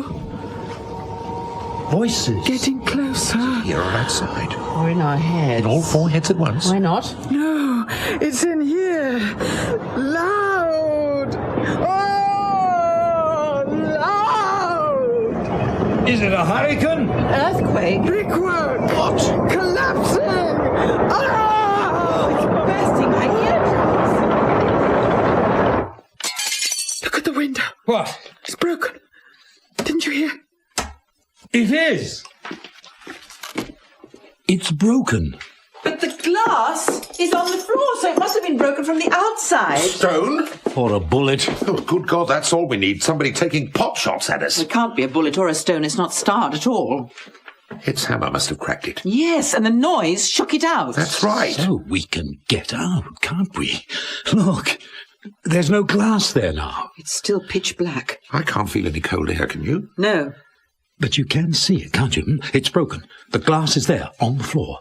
So the blackness, that must be the night Come air. on then, Ed. The honour is yours. There's just room to get your hand through. I can't. What? There's something in the way. What? I don't know. Can you feel it? No, I can't feel anything, but I can't get my hand through, not an inch. QED. It isn't the night air. What? There's no moon. No? Nor any stars. No, it's still pitch black. Where are we then when there's no moon and the stars have gone out? We're here, in our cottage, where we've always been. Yes, we're in the cottage, but that isn't the night air. Well, then, what now, Ed? You're the commander of this little expedition. I don't know. How about putting the fire out and climbing up the chimney? Oh, for God's sake, what's the point of sneering? Do you want to stay in here? Not in the least, but I know when I'm beaten. Well, I'm not. Not by a long way. I admit I do have a rather low surrender threshold and am prone to total collapse the moment the pressure is on. But as a tactic, I can recommend it. It does have the virtue of leaving your opponent completely bemused by the ease of his victory. What opponent? Listen, supposing we try to work out what's likely to happen next, there may be some kind of... Supposing nothing does. What? Supposing nothing happens. Supposing that dreadful noise was the last of it and now we just sit here. After all, we've just had a very effective demonstration that we're not going to get out of here by any natural method. Something's bound to happen sooner or later. Why? Well, because... A totally unjustified assumption. Perhaps this is the end now, just the four of us, and time and silence. And the house. All right. Calm and rationally, let's work it all out. It's a waste of time. Why not just sit back and enjoy it? After all, in a sense, we're privileged. We're experiencing something that's probably unique. Inside the house, several extraordinary things have happened that we can't explain except by suggesting that we're all sharing the same hysterical delusion. I'm glad I married a rationalist. I always knew it would come in useful. But now, the house itself has become part of the delusion. We look through the windows and see nothing, and some inexplicable force keeps the doors closed. The same force keeps us inside even when a window is broken. The house itself. What do you think is beyond those walls, Dan? Do you think it's the two cars and a patch of grass with a track leading to the main road, or is it something else, just space, perhaps? If it's just space, your rationality is wearing a bit thin. What time does your watch say? 5:30 it stopped. Edmund? 5:30. Rachel? 5:30. So does mine. So does the electric clock, and I bet you every other clock in the house says 5:32. That must have been the time when the lights went out. So, everything stopped at 5:30. Or started. Everything? And I wonder what time it is now. For a rationalist, you're getting pretty fanciful. I prefer to wait and see before venturing into the realms of science fiction. It's the house, I'm sure. It all began when the house ceased functioning. The machinery, not the house. It may be that the house is functioning perfectly well. I think we've been selected. What do you mean? Chosen in some way, the four of us. What for? Something nice, I hope. No, I don't think so. Oh, well, we don't achieve anything by getting all intense and visionary about it, do we? I mean, what we need to do is to keep our eyes open and our minds at full stretch. Our antennae, you mean? You look at Rachel sitting there. She's got all her receivers working at full power. It's nothing to do with intellect, what's registering on her. You want to believe it, don't you? That's what it is. But I don't. I want to know. If it is something to do with the house, it can't be the house on its own, can it? And what's that supposed to mean? Personally, I've always thought that houses were places you lived in, not malevolent spirits. It must be us as well. Us and the house together. I certainly wouldn't enter into a conspiracy with one to lock myself inside it. Don't you see what I mean? The house is crucial. It must be. It's some coordination or coincidence between the four of us and this place. Oh, really, Ed? It's getting ridiculous, isn't it? I don't see why. If we don't stick to what has actually happened and what we know, if we start indulging personal fantasies... It isn't fantasy. Then we'll very soon lose whatever sense of reality we might have left. You yourself said it. The house itself has become part of our hysterical delusion. Yes, I know, Ed, I said that, but it was just a wild hypothesis, that's all. Does anybody take it at all seriously? All right, then. Hard facts. Did you have pains in your belly or not? Yes.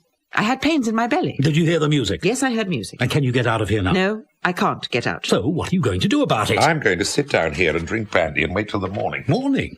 What makes you think it's going to get light out there? That isn't night outside the window.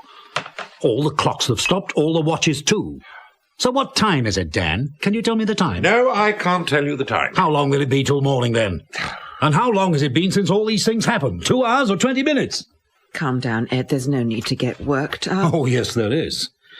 I'm going to get out of here some way or another. I'm not going to sit on my bum with a brandy in my hand and wait and see what happens.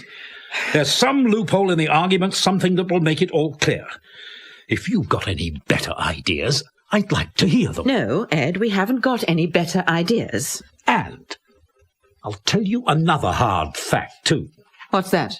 If it is some combination of the house and ourselves, well, I've been here with Rachel dozens of times. We've had friends here for the weekends. But you, Dan and Margaret, you've not been here before. Well, that's charming of you, Ed. Are you trying to say that all this is our fault? Not your fault alone, no. Oh, that's jolly decent of you. But you two are the new element in the situation. So it could be something about you and us together. And if we want to get out here, I think we'd better sit down and examine ourselves and the situation between us rather honestly. Well, I was briefly a member of the Communist Party, Ed, when I was at college. It's probably that. Take it seriously, Dan, please. I begin to take it seriously when you insist in turning the whole thing into a ridiculous joke. What do you want us to do? Sit down and drag out all our little peccadillos and misdemeanours till a sepulchral voice booms out, "He's the one," and drags one of us down to hell like Don Giovanni? No, of course I don't mean that. Retribution went out a long time ago. If there's one thing we've learned this century, it's that the biggest crooks usually get away with it. I didn't say that. You know I didn't. Why must you turn everything into a joke? It's a hopeless task, Ed, even if it were feasible. The number of possibilities is enormous. No. It's a simple answer, I'm sure. Something logical we haven't spotted. Why be so arrogant as to assume an answer? It might be one of those stimulating mysteries like the Mary Celeste, where no one will ever know. Dan, why must you be so infuriatingly flippant? After all, you were the one talking about all this earlier tonight. Was I? The submerged energy of the mind and powers beyond the rational. Games with ice cubes, darling. Oh, yes, all that. The world that lives in us in spite of us. That'll teach me to keep some control over my party conversation, won't it? That's what happened, you see. You've hit it, Dan. Have I? The world that lives in us.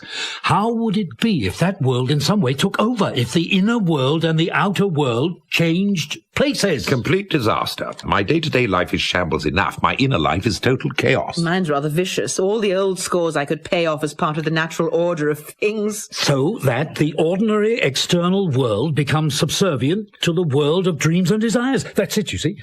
It's us. We've done it. We've projected something in ourselves, out of ourselves, till it's become fact. You said exactly that, Margaret, about the African carving. In the imagination, desires become facts. What you want becomes real. In that case, what nasty imaginations we do have. Drinking blood and dead children, a very greasy and turbulent pool inside one of us. But which one? You're not serious, are you? Of course I'm serious. Forget it, Ed. It's nonsense. One of the biggest cliches of science fiction. No, I mean it. Look, Ed, I suggest you sit down quietly somewhere and let your imagination cool down a bit. No. I can see it now. I can see through all this pretense. What pretense, Ed? You and Margaret, the game you're playing. What game? You playing a game, darling? I'm not, as far as I know. Why are you both so resolutely determined not to be serious?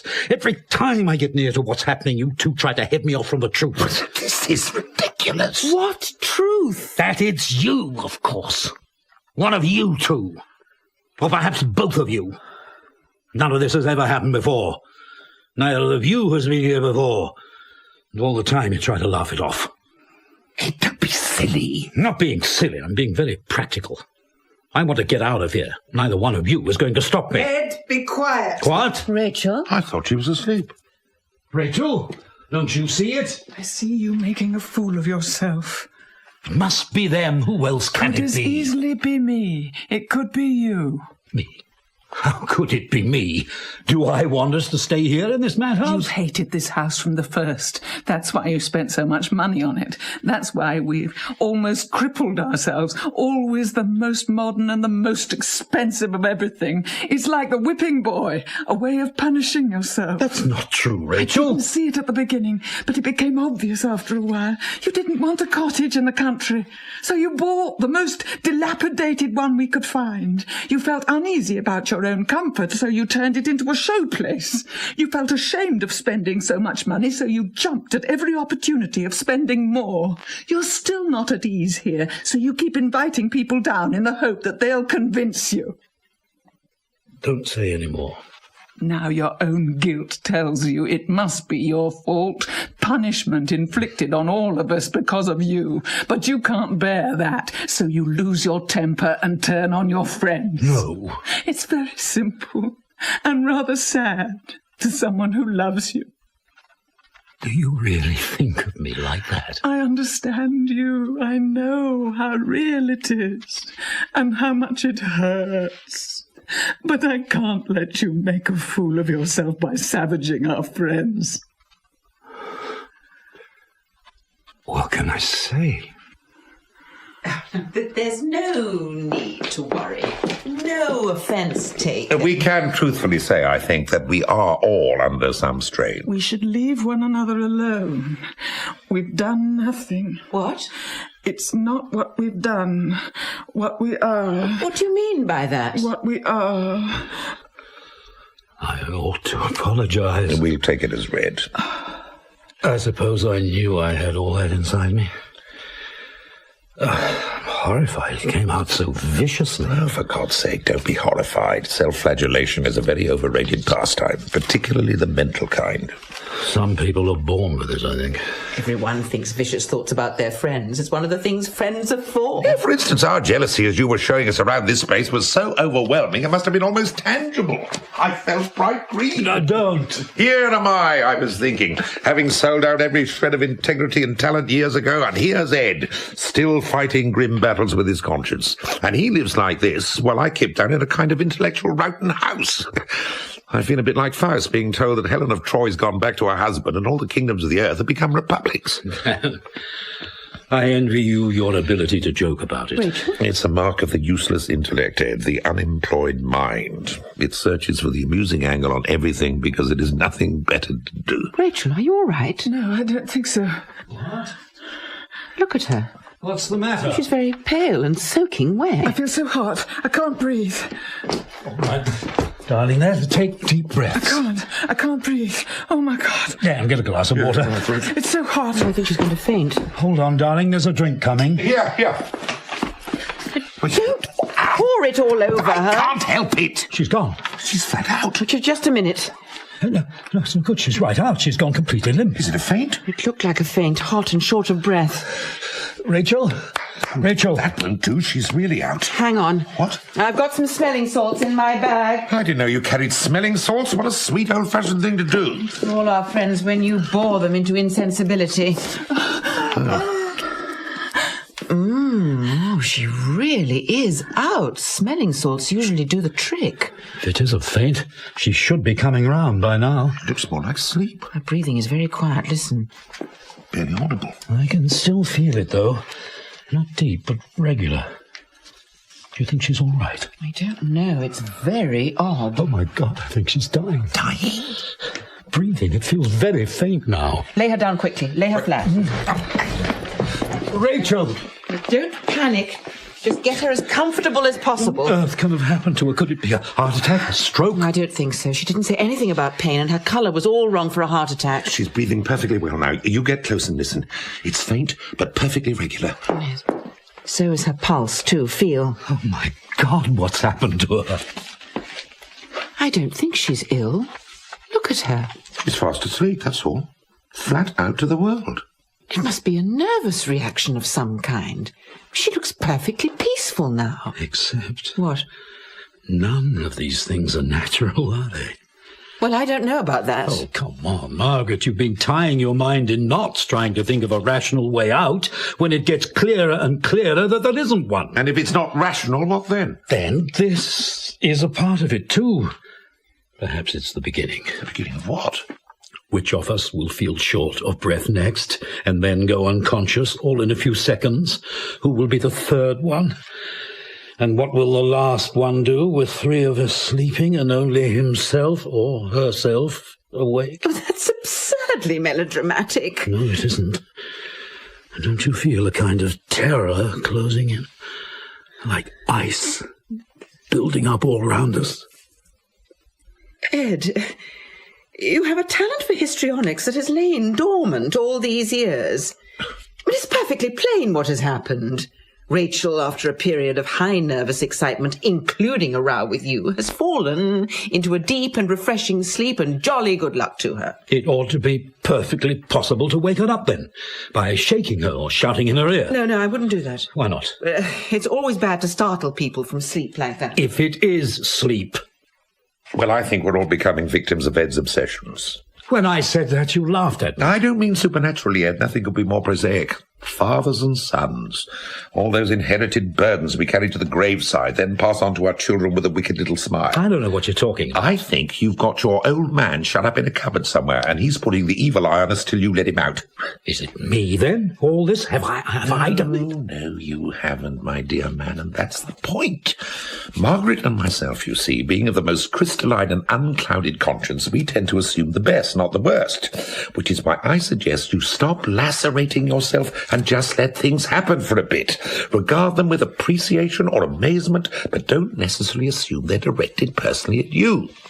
And now I have a quite revolutionary suggestion to make. What? Let's all go to bed. Then when we wake up, it'll be Boxing Day morning, and we can all have a huge breakfast, because by then we'll be starving. Dan, that is a very good idea. It's like marital rows or worries about your career. When they happen in the middle of the night, ignore them, because it all looks quite different in the morning. So, where shall we sleep? You can, if you like. I'll stay here with Rachel. Well, I certainly don't intend to sleep upstairs, Ed. Because of the room? What? Where Rachel saw the child. Oh, no, I'd forgotten that.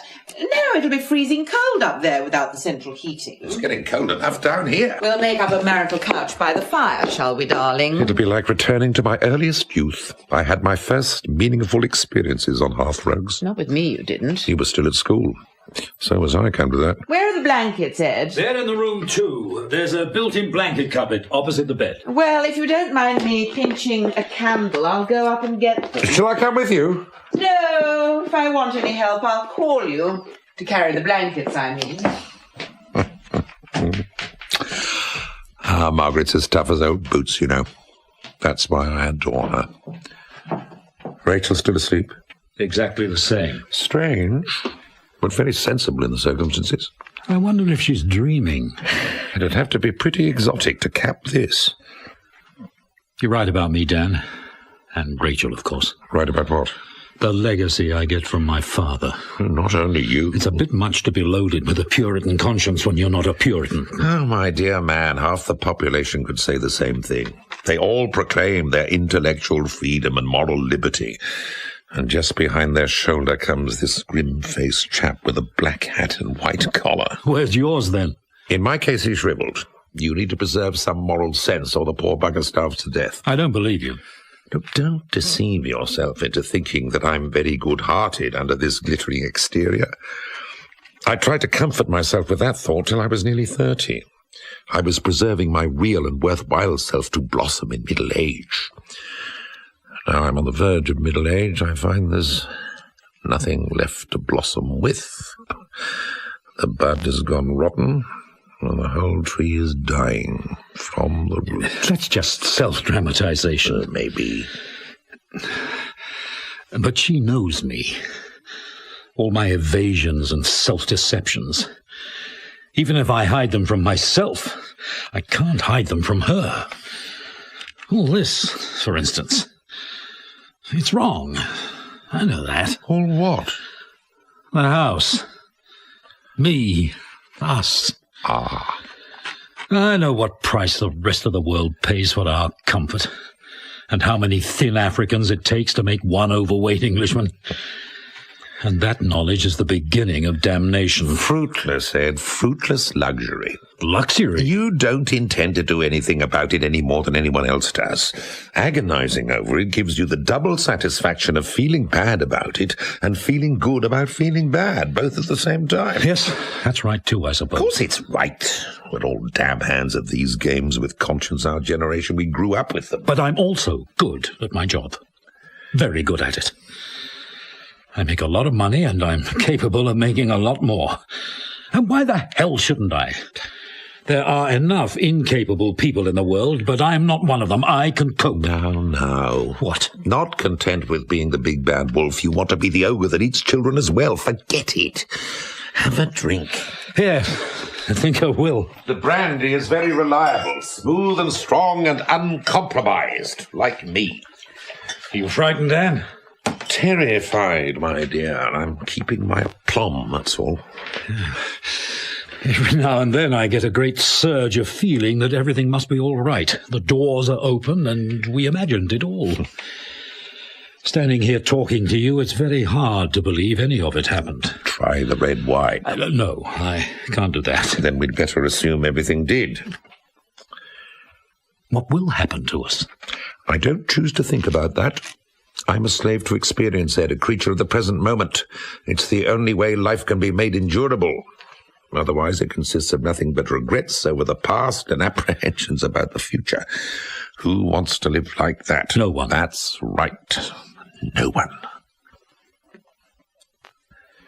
When I won my scholarship, my dad said to me, "Eddie, my son, your father was born and brought up in a slum street in the East End, and he's wasted his life in dirty factories making other people rich. And now you're going to Oxford.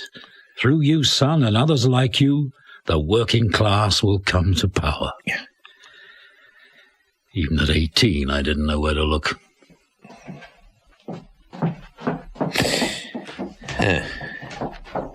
Sounds like she made it. Hello, darling, all well? Yes, all well. How's Rachel? Just the same. Here, take these. My arms are breaking. Good God, your hands! What? They're freezing like ice! Yes, of course they are. It's cold up there. You're shaking like a leaf. All right, then I'm shaking. What happened? Nothing happened. I got cold. I think something did. All right. I was scared out of my wits. Are you satisfied? But nothing happened. I saw nothing. I touched nothing. Nothing happened. But you were scared.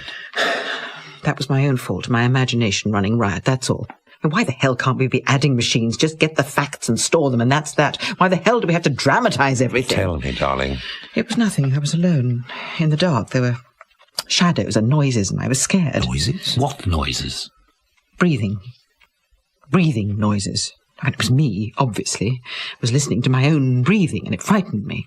Tell us what happened. I just went upstairs to get the blankets. The candle didn't throw much light, but I could see. I found the cupboard and I opened it. The bed was behind me. And then? I felt I wasn't alone.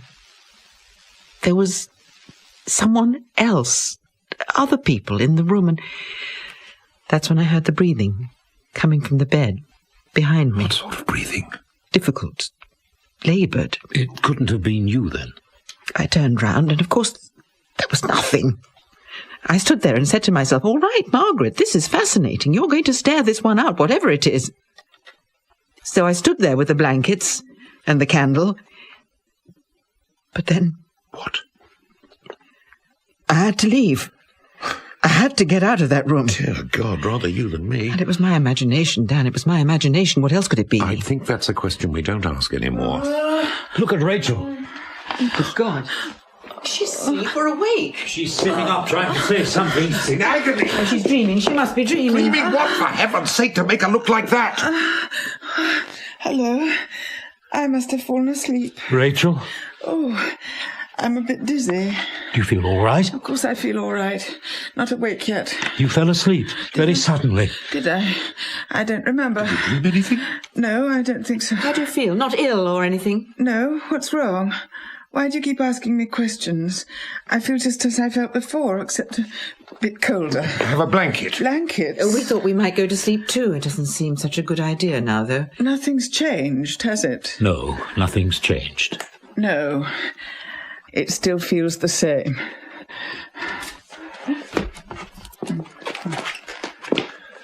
So what now? God knows. Perhaps we all go crazy. After all, what's happened? Rachel fell asleep on the sofa, and I got frightened in the dark. Is there any reason for panic? There were other things, if you remember. Yes, dear, I remember. Shall we make up this bed, then? If you like. Not in front of the fire, though. That would be a little too antisocial, even for us. Just a minute. Look. What? Look at her. Rachel, what are you doing? Doing?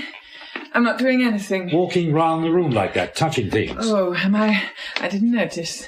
I still feel rather dizzy, actually. Sort of claustrophobic. Claustrophobic? Shut in. I don't know. Come sit down. Oh, yes. It's a good thing we've got the fire. Oh. Shut in. She can say that again. Oh, that's better. That's nice. When you were asleep, did you feel anything? I mean, did anything happen? What can happen when you're asleep? And you didn't dream anything? I can never remember dreams. I'm fine now. Just this dizziness from waking up. Oh. So there. She doesn't remember. Give in gracefully, darling. You can't expect to find a rational answer where none of the laws of reason apply. That's just an assumption on your part. You've always been a great one for that. When you can't understand something, make an unjustified assumption and announce it as fact. Ah, that's one of the benefits of a university education. 2 useful things I learned at college. Whatever you say is true if you say it authoritatively enough, and don't worry if you haven't read the books everyone's talking about because they haven't read them either. Dan, we're in trouble, aren't we? It really hit me upstairs in the room. I have been to better Christmas parties, certainly. I've been to worse, too, now I come to think of it. Shall I tell you one of the things I love about you? Tell me more than one. You're relentless. Most people know when to stop, but you just plough on. Is that a virtue? Tonight it is.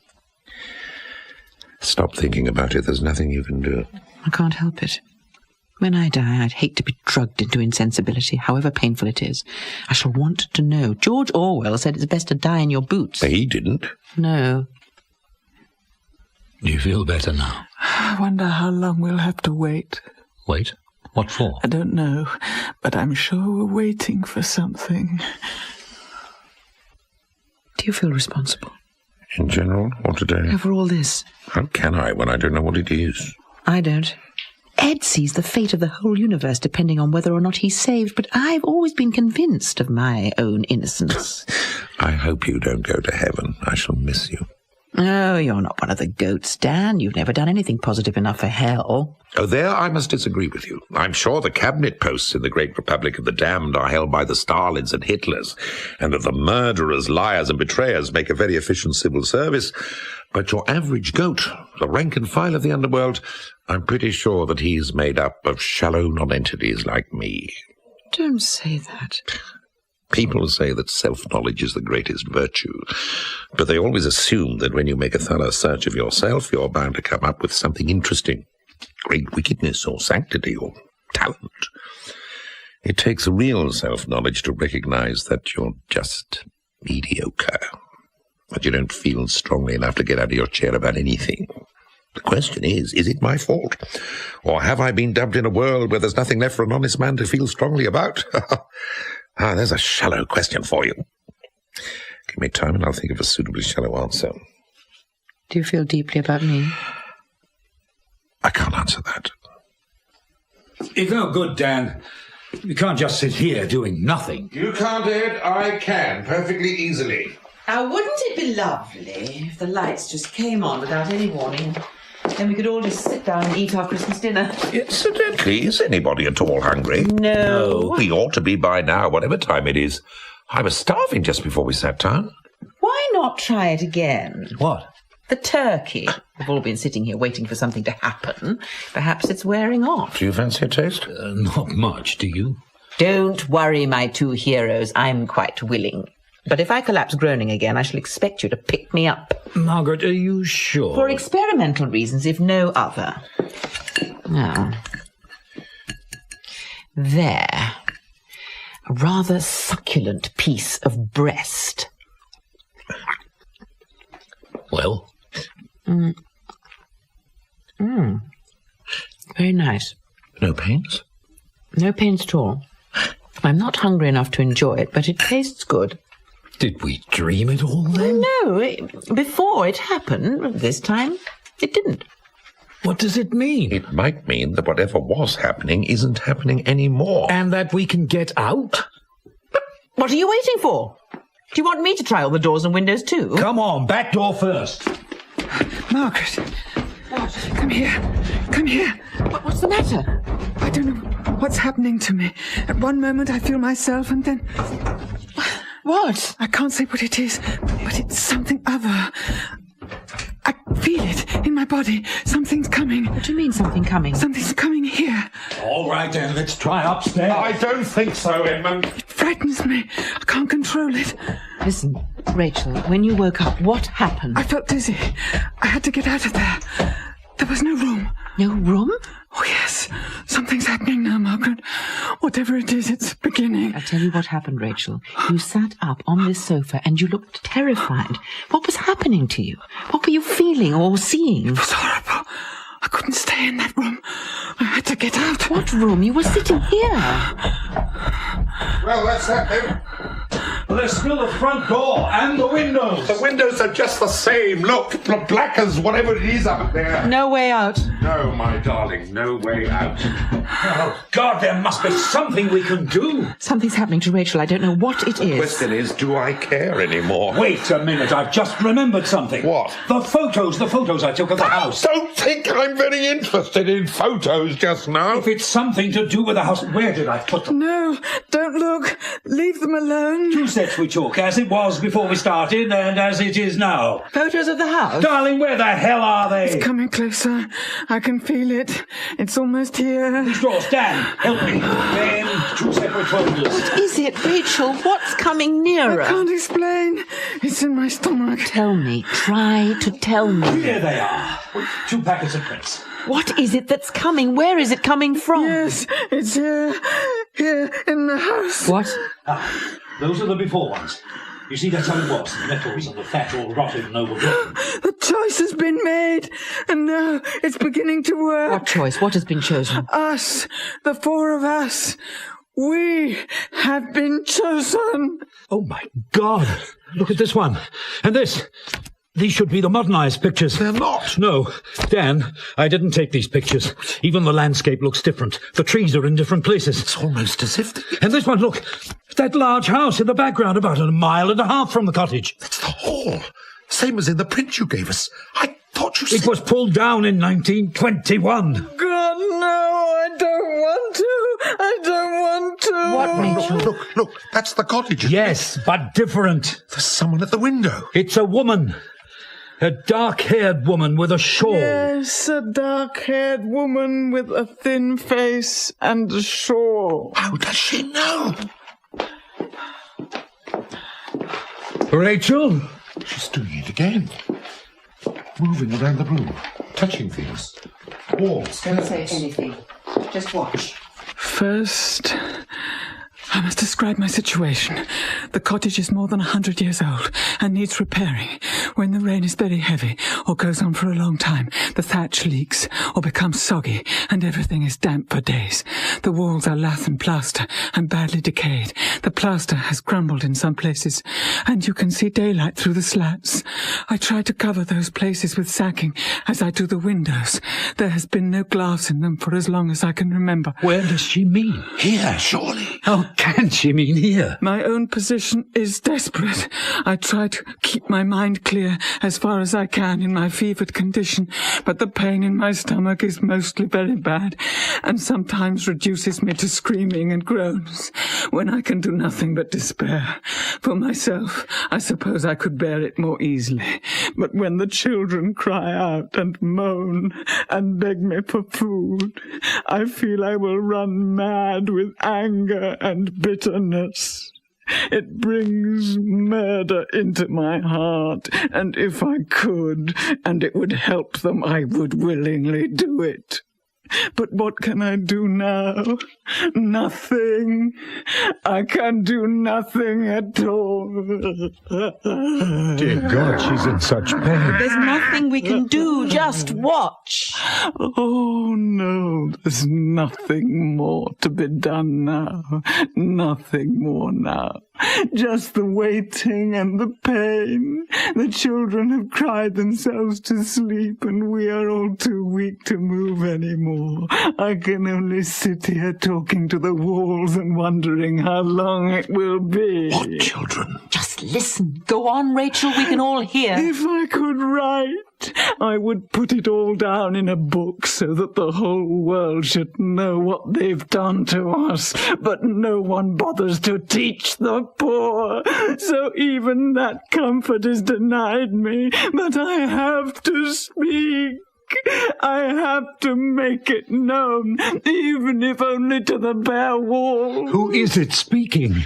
No, just listen. I, Sarah Jane Mulby, born a Christian, age 26, a married woman, but now a widow. I'm lying here on a straw mattress with my 2 children, Robert and Jane. There is a little water, but nothing to eat. We have none of us eaten for well over a week at least. I don't remember when. Here, in this house. Listen. My husband, Robert, was a hard-working man, not sparing himself when there was farm work or anything else to be done, and we were all happy till the bad times came. The people had to leave for the town, and many houses in the village stood empty. There was no trade and no work, till bread became too dear to buy, and then there was none at all to be had. The squire told us that there was no more work, and we must fend for ourselves, and the parson told us to pray to God. We did pray. We prayed to him day and night, but the food got less and less, and my husband was in despair. He took to going out at night, and some nights he'd bring back a rabbit or a hen or even a lamb one time, and we managed to live for several months that way. But the gamekeepers got stricter. A man in the next village was hanged, and there was no more game to be had, with half the country living on it. A man came one night, a stranger with a book in his hand, and he talked to Robert till dawn. They spoke angrily and cried out so that I heard it, and the children stirred in their sleep. Then, the next night, Robert went out with the man and some others, and he didn't come back the next morning, and I heard that there were fires in the fields. The ricks were burning, and the squire's barn had been burned down, and that my Robert had been taken by the soldiers. Rachel, darling. No, you must let her finish. I went to the assizes. I saw my Robert in the dock with the other men, looking pale and ill. I was praying for transportation, but it was death. I cried out to the judge that we were all starving, and what were we expected to do without food? But the judge spoke grandly about property and rights, and I was dragged from the court. I took the two children to see their father hanged. I told them to remember what was done to him, so that they should grow up to avenge his death on all the wicked men responsible. But that will never happen now. A doctor told me it takes 20 minutes for a hanging man to die. I stood there all the time, without taking my eyes off his poor face, giving him all my love to help him bear that terrible death. He moved a little at first, but gradually became still. But I waited over half an hour to be quite sure. None of us cried, not even the children. Barbarians. Barbarians. That evening I tried to see the squire, but they chased me away and said my husband was a criminal. I crept round the side of the house, hoping to go in and tell the squire of my children's hunger and ask for his mercy. When I got to the window, I could see them at the table. The squire was there, and his brother, the parson, and his sons. There was a side of beef, and several roast chickens, and cakes, and pies, and bottles of red wine. And in the corner, the squire's daughter was playing music, a sweet, melancholy tune, while my husband lay dead, and my children were crying for food.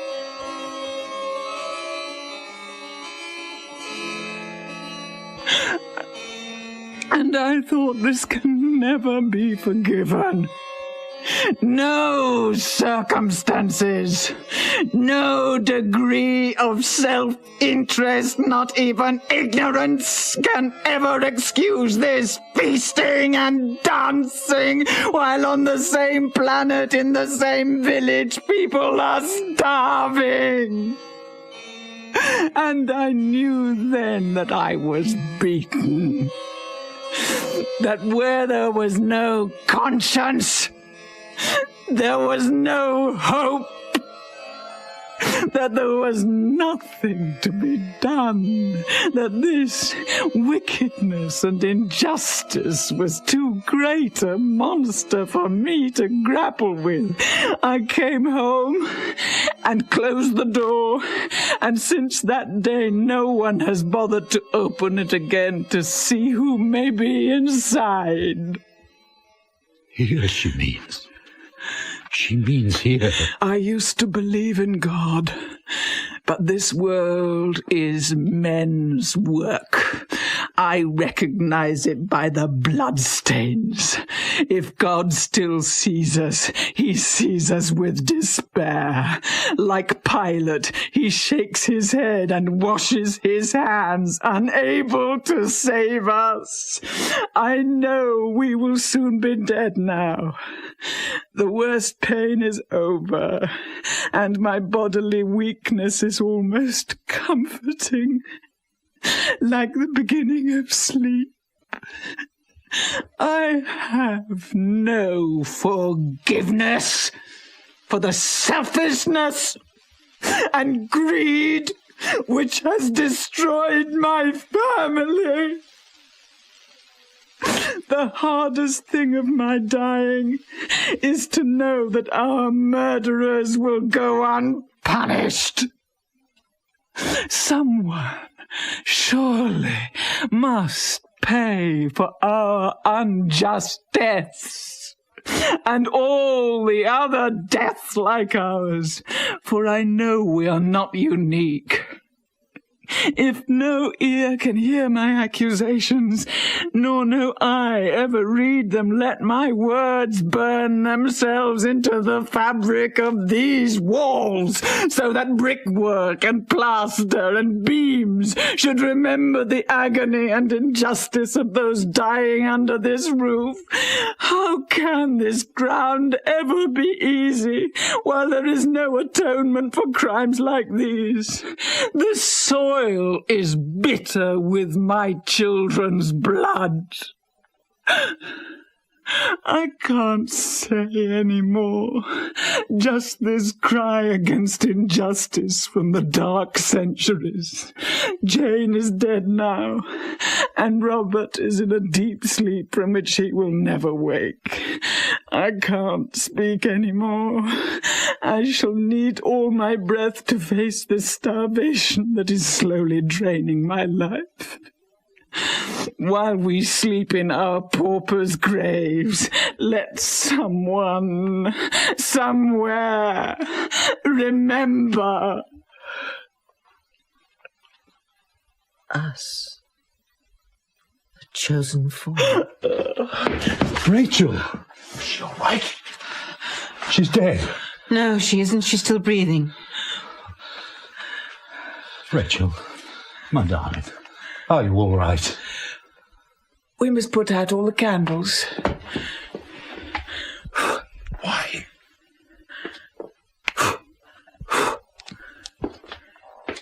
Put out all the candles and go upstairs. Why upstairs, Rachel? Because she's there, lying on a straw mattress with her 2 children, where our bed used to be, under the cracked walls and the leaking roof, with mice running between her feet. The children are stiff and still, with their fragile bones protruding, and their skin like paper. She's half sitting up against the wall. She wouldn't die on her back. Her eyes are open, and the expression on her face is not an expression of peace. Follow me. Shall we go? I don't think we have any choice. Hold my hand, Dan. I'm frightened. Don't be afraid. I told you we were privileged. Yes, and I understand it now. Now, I understand it.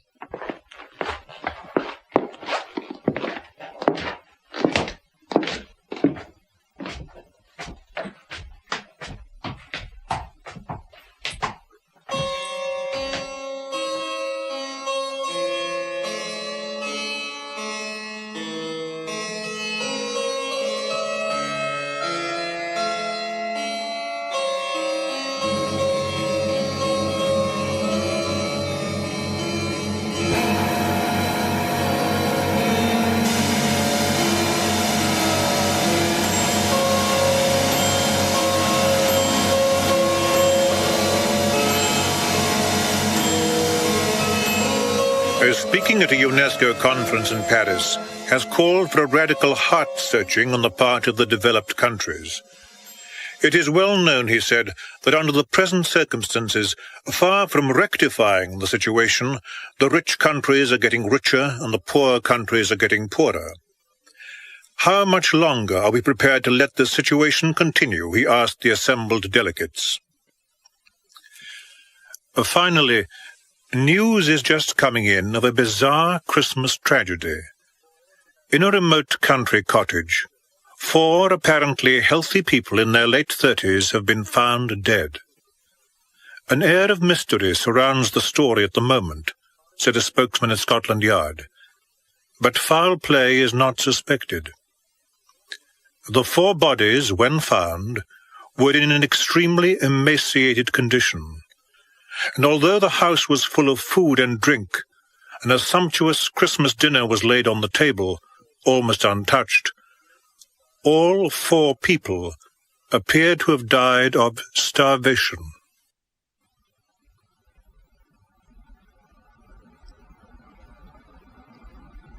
In The Exorcism, the part of Edmund was played by Kenneth Haig, Dan by Norman Rodway, Margaret by Sarah Kesselman, and Rachel by Susan Fleetwood.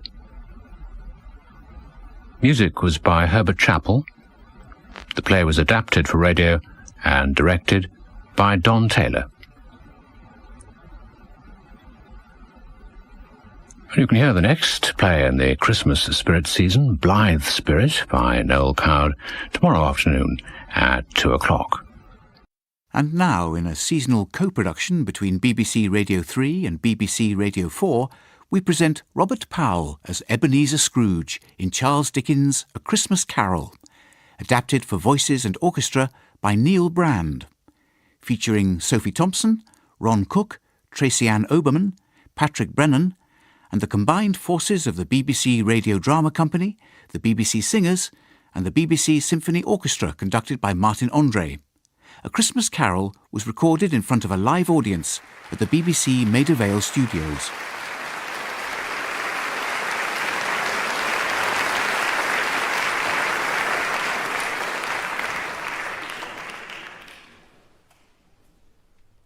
London, 1843.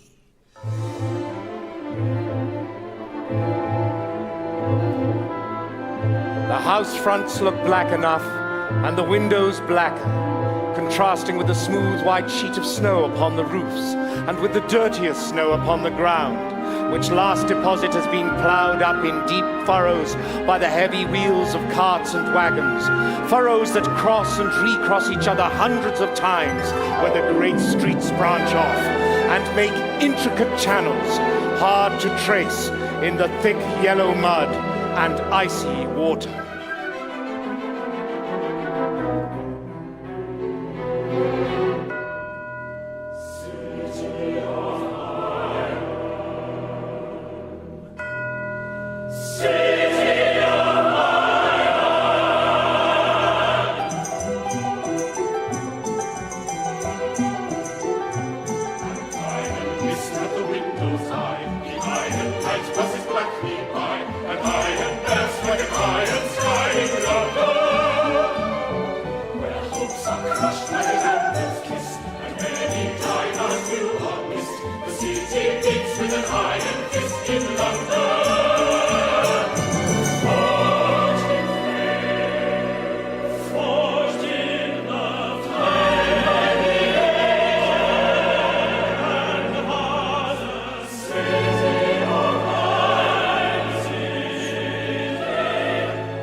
Make a rough but brisk kind of music in scraping the snow from the pavement in front of their dwellings and from the tops of their houses, whence it is mad delight to the boys to see it come plumping down into the road below and splitting into artificial little snowstorms.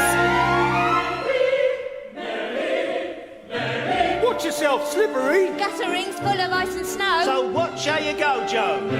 Take a snowball, give a lob. Watch it fly, catch him on his knob. Right into his gob, proper job. Coming through, step aside, pardon you. Got a case of grocers just before it closes. Frumerers, pound of biffins, bag of chestnuts. Weigh 'em in your hand, finest in the land. Streaming through the door. Selling so much more. Another hour more.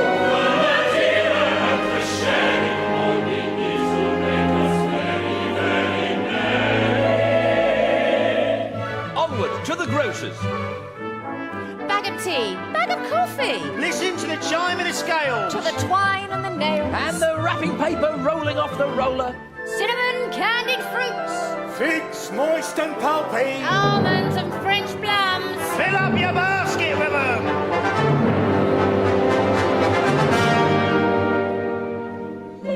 Mary. Grocer. Fruiterous. Smell the coffee. Nearly closing. Coming through. Clubs are shutters. Hard for you. Cold as iron. Streets are filling. Still the snow. God willing.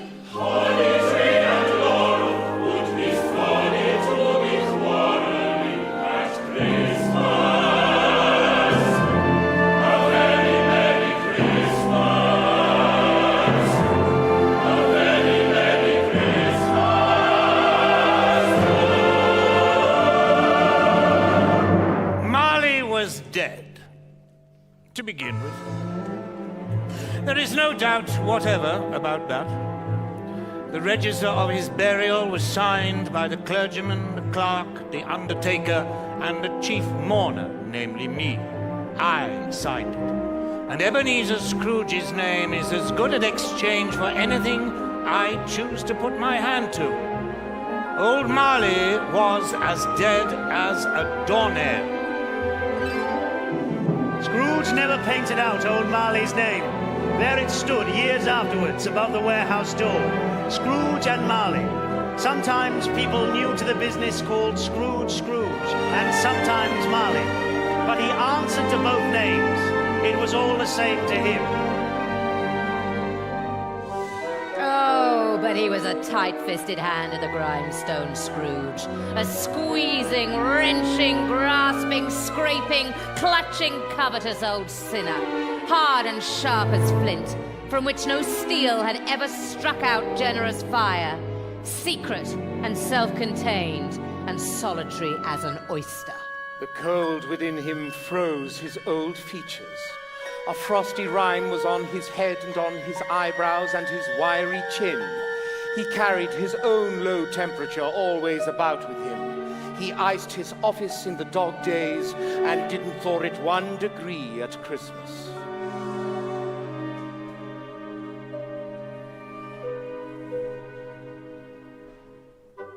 The door of Scrooge's counting house was open, that he might keep his eye upon his clerk, Bob Cratchit, who in a dismal little cell beyond was copying letters. My master, Mr. Scrooge, had a very small fire, but my fire was so very much smaller that it looked like 1 coal. But he couldn't replenish it, for Scrooge kept the coal box in his own room, and so surely as the clerk came in with the shovel... Out! Wherefore the clerk put on his white comforter and tried to warm himself at the candle, in which effort, not being a man of a strong imagination, he failed.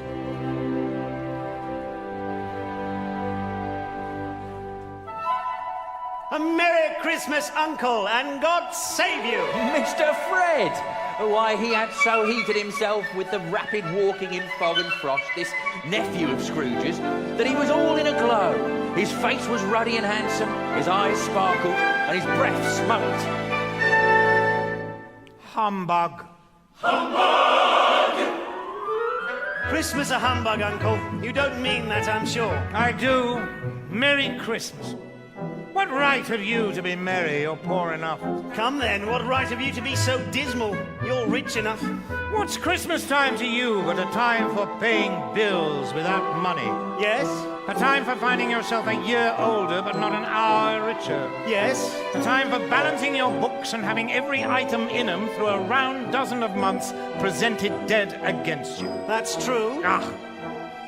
If I could work my will, every idiot who goes about with Merry Christmas on his lips should be boiled with his own pudding and buried with a stake of holly through his heart. I'm sure I've always thought of Christmas time as a good time, a kind, forgiving, charitable, pleasant time. And therefore, Uncle, though it has never put a scrap of gold or silver in my pocket, I believe that it has done me good and will do me good. And I say, God bless it. Hooray! Let me hear another sound from you, and you'll keep your Christmas by losing your situation. Sorry, sir. Oh, don't be angry, Uncle. Come, Dine with us tomorrow. I'll see you in hell first. But why? Why? Why did you marry? Because I fell in love. Because I fell in love. Ah, the one thing in the world more ridiculous than a Merry Christmas. Good afternoon.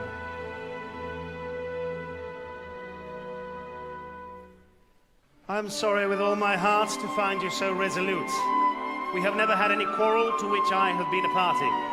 But I have made the trial in homage to Christmas, and I'll keep my Christmas humour to the last. So, a Merry Christmas, Uncle. Good afternoon. And a Happy New Year. Good afternoon. A Merry Christmas, Bob, and a Happy New Year to you and all your family. And to you and yours, Mr. Fred. God bless you. You're another one. 15 shillings a week and a wife and family talking about a Merry Christmas. I'll retire to Bedlam. The lunatic Cratchit, in letting Scrooge's nephew out, had let 2 other people in. They were portly gentlemen, pleasant to behold, and now stood with their hats off in Scrooge's office. Have I the pleasure of addressing Mr. Scrooge or Mr. Marley? Mr. Marley died 7 years ago this very night. Ah, Mr. Scrooge. At this festive season of the year, Mr. Scrooge, it is more than usually desirable that we should make some slight provision for the poor and destitute, who suffer greatly at the present time. Many thousands are in want of common necessaries. Are there no prisons? No workhouses? Under the impression that they scarcely furnish Christian cheer of mind or body, a few of us are endeavouring to raise a fund to buy the poor some meat and drink and means of warmth. This is a time, after all, when want is keenly felt and abundance rejoices. What shall I put you down for? Nothing. You wish to remain anonymous? I wish to be left alone. I don't make merry myself at Christmas, and I can't afford to make idle people merry. I help to support the establishments I have mentioned. They cost enough, and those who are badly off must go there. Many can't go there, and many would rather die. Well, if they would rather die, they had better do it and decrease the surplus population.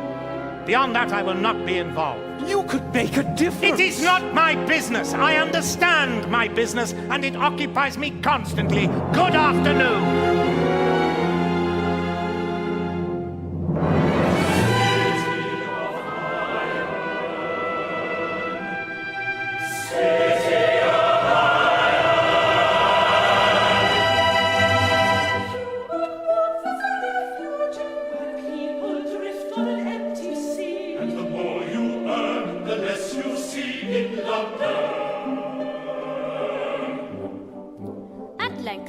Shutting up the counting house arrived.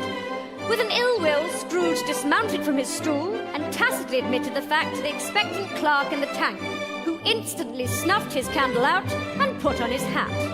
You'll want all day tomorrow, I suppose. If quite convenient, sir. It's not convenient, and it's not fair. If I was to stop half a crown for it, you'd think yourself ill-used, I'll be bound. Wait. It's only once a year. A poor excuse for picking a man's pocket every 25th of December. Be here all the earlier next morning. Oh, yes, sir. Thank you, sir. The office was closed in a twinkling, and the clerk, with the long ends of his white comforter dangling below his waist, went down a slide on Cornhill at the end of a lane of boys 20 times in honour of its being Christmas Eve. Then he ran home to Camden Town as hard as he could pelt to play a blind man's buff.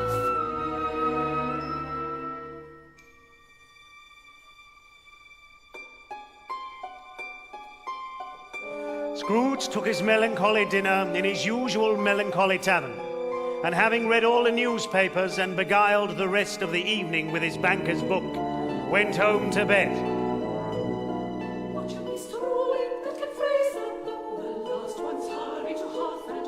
Scrooge's night would be spent alone in yonder.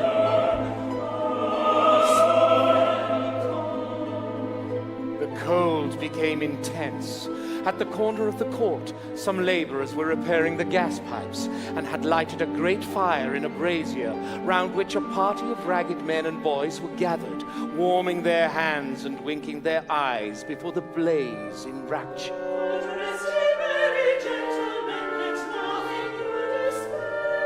That's enough. Be gone. Scrooge lived in chambers which had once belonged to his deceased partner. They were a gloomy suite of rooms in a lowering pile of buildings up a yard, where it had so little business to be that one could scarcely help fancying it must have run there when it was a young house, playing at hide-and-seek with other houses, and forgotten the way out again. And then, Scrooge, having his key in the lock of the door, saw in the knocker, without its undergoing any intermediate process of change, not a knocker, but Marley's face.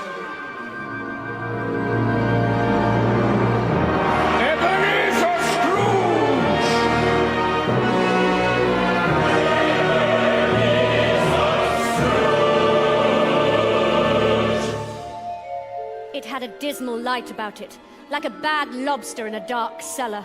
The hair was curiously stirred, as if by breath or hot air, and though the eyes were wide open, they were perfectly motionless. That, and its livid colour, made it horrible. As Scrooge looked fixedly at this phenomenon, it was a knocker again. Humbug! On opening the door, Scrooge thought he saw a locomotive hearse going up the stairs before him in the gloom. But up he went, not caring a button for that. Darkness is cheap, and Scrooge liked it. But before he shut his heavy door, he walked through his rooms to see that all was right. He had just enough recollection of the face to desire to do that. Ebenezer Scrooge! Quite satisfied, he closed his door and double-locked himself in, which was not his custom. Thus secured against surprise, he took off his cravat, put on his dressing gown and slippers and his nightcap, and sat down before the fire to take his gruel. As he threw his head back in the chair, his glance happened to rest upon a bell, a disused bell that hung in the room. It was with great astonishment, and with a strange, inexplicable dread, that as he looked, he saw this bell begin to swing. It swung so softly in the outset that it scarcely made a sound, but soon it rang out loudly, and so did every bell in the house. A clanking noise, deep down below, as if some person were dragging a heavy chain on the floors below, then coming up the stairs, then coming straight towards his door. It's humbug still. I won't believe it. His colour changed, though, when he came through the heavy doors and passed into the room before his eyes.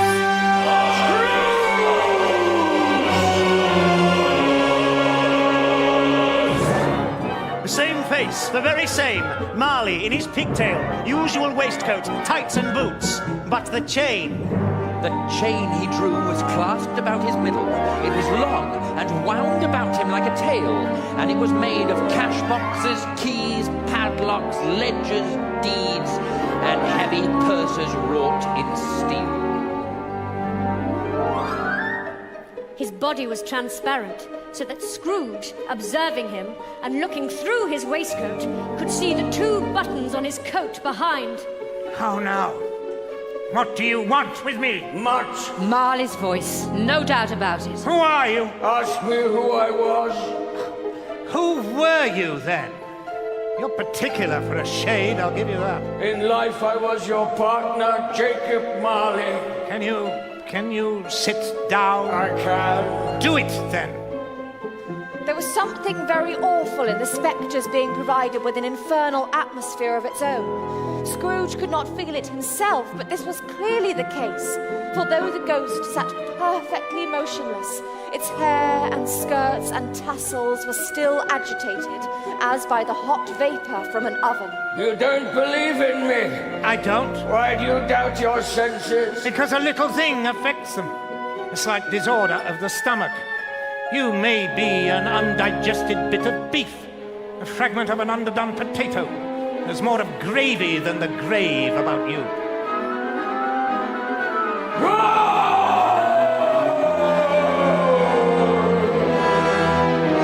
Scrooge held on tight to his chair to save himself from falling in a swoon. Oh, mercy! Dreadful apparition, why do you trouble me? Man of the worldly mind, do you believe in me or not? I do. I must.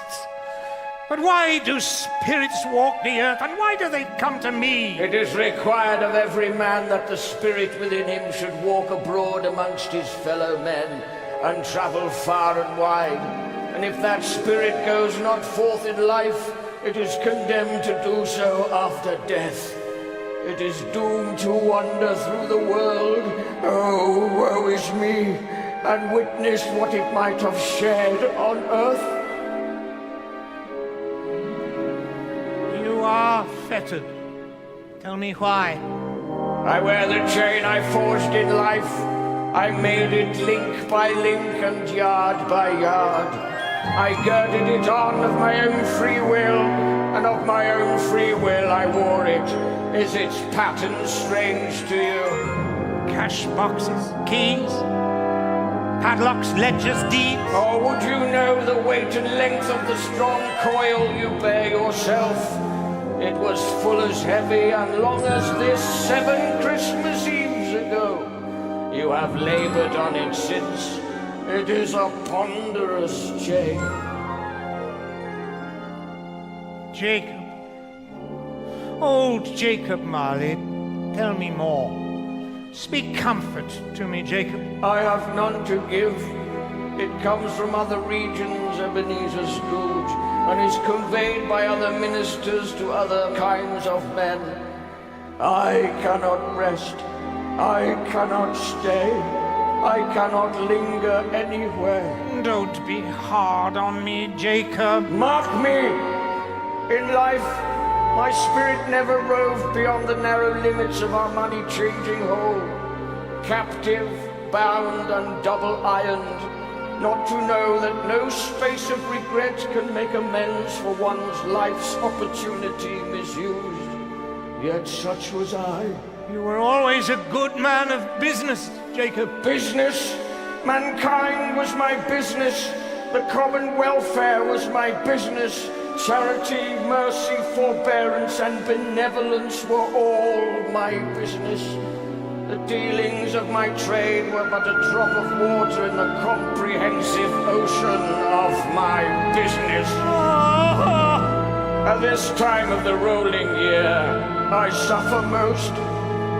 I am here tonight to warn you that you have yet a chance and hope of escaping my fate, a chance and hope of my procuring Ebenezer. Oh, you were always a good friend to me, Jacob. Thank you. You will be haunted by 3 spirits. Is that the chance and hope you mentioned, Jacob? It is. I think I'd rather not. Without their visits, you cannot hope to shun the path I tread. Expect the first tomorrow when the bell tolls 1. Couldn't I take them all at once and have it over, Jacob? Expect the second on the next night at the same hour, the third upon the next night when the last stroke of 12 has ceased to vibrate. Look to see me no more, and look that, for your own sake, you remember what has passed between us. The apparition walked backward from him, and at every step it took, the window raised itself a little so that when the spectre reached it, it was wide open. It beckoned Scrooge to approach, which he did, and he became sensible of confused noises in the air, incoherent sounds of lamentation and regret. The spectre joined in the mournful dirge and floated out upon the bleak, dark night. The air was filled with phantoms, wandering hither and thither in restless haste, and moaning as they went. Every one of them wore chains like Marley's ghost.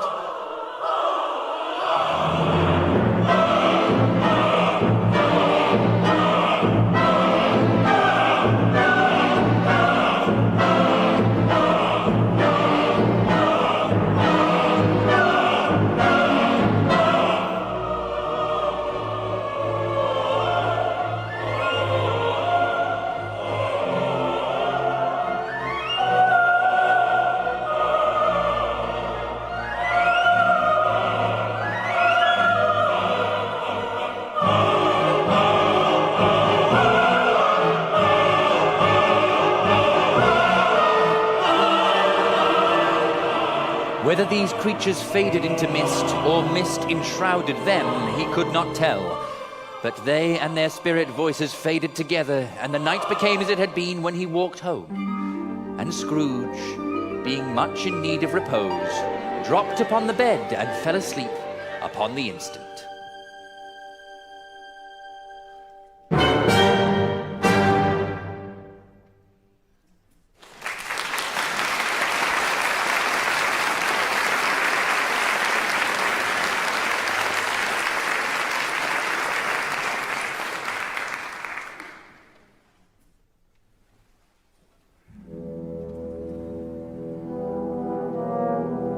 When Scrooge awoke, it was so dark that looking out of bed, he could scarcely distinguish the transparent window from the opaque walls of his chamber. He was endeavoring to pierce the darkness with his ferret eyes when the chimes of a neighboring church struck 12. Why, it isn't possible that I can have slept through a whole day and far into another night. It isn't possible that anything has happened to the sun. And this is 12 at noon. The idea being an alarming one, he scrambled out of bed and groped his way to the window. He was obliged to rub the frost off with the sleeve of his dressing gown before he could see anything. All he could make out was fog and extreme cold. 12 midnight. But what day? Marley warned me of a visitation when the bell tolls 1.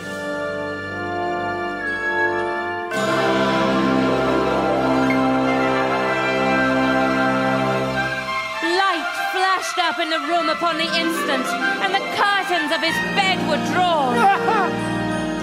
It was a strange figure, like a child, yet not so like a child as like an old man viewed through some supernatural medium. Its hair, which hung about its neck and down its back, was white, as if with age, and yet the face had not a wrinkle in it.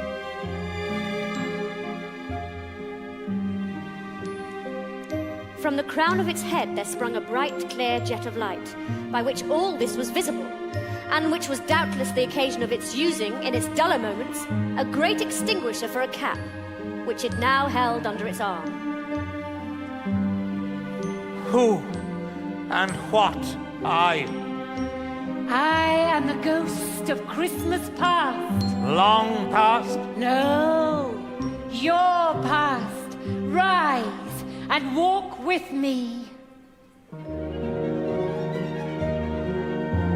It would have been in vain for Scrooge to plead that bed was warm and the thermometer a long way below freezing. The grasp, though gentle as a woman's hand, was not to be resisted. He rose, but finding that the spirit made towards the window, clasped his robe in supplication. I am mortal, liable to fall. But a touch of my hand upon your heart, and you shall be upheld in more than this.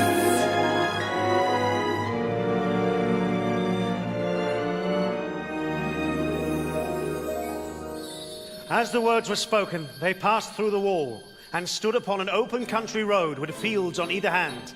The city had entirely vanished. The darkness and the mist had vanished with it, for it was a clear, cold winter day with snow upon the ground.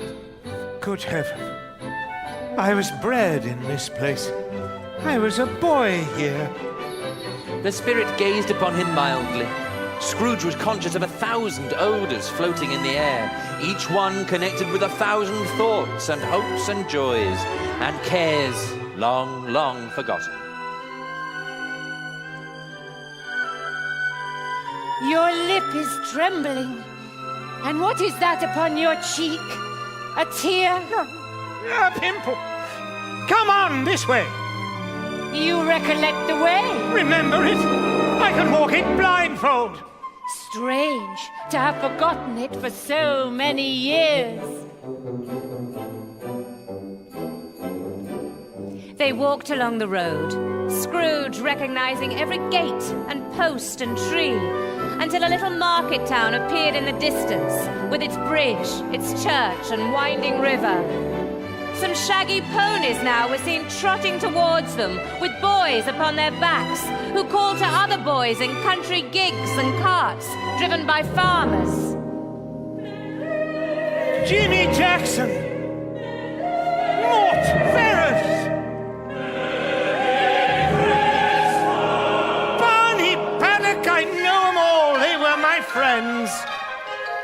Why was he rejoiced beyond all bounds to see them? Why did his cold eye glisten and his heart leap up as they went past? They left the high road by a well-remembered lane and soon approached a mansion of dull red brick with a little weathercock-surmounted cupola on the roof and a bell hanging in it. It was a large house, but one of broken fortunes, for the spacious offices were little used. Their walls were damp and mossy, their windows broken, and their gates decayed. See, there! The school. Entering the dreary hall and glancing through the open doors of many rooms, they found them poorly furnished, cold and vast. There was an earthy savour in the air which associated itself somehow with too much getting up by candlelight and not too much to eat. See, it is not quite deserted. A solitary child, neglected by his friends, is left there still. I know it. A long, bare, melancholy room, made barer still by lines of plain deal forms and desks. At one of these, a small, lonely boy was reading near a feeble fire. Every latent echo in the house. Every squeak and scuffle from the mice behind the panelling. Every drip from the half-thawed waterspout in the dull yard behind. Every idle swing of an empty storehouse door fell upon the heart of Scrooge with a softening influence, and gave a freer passage to his tears. I wish...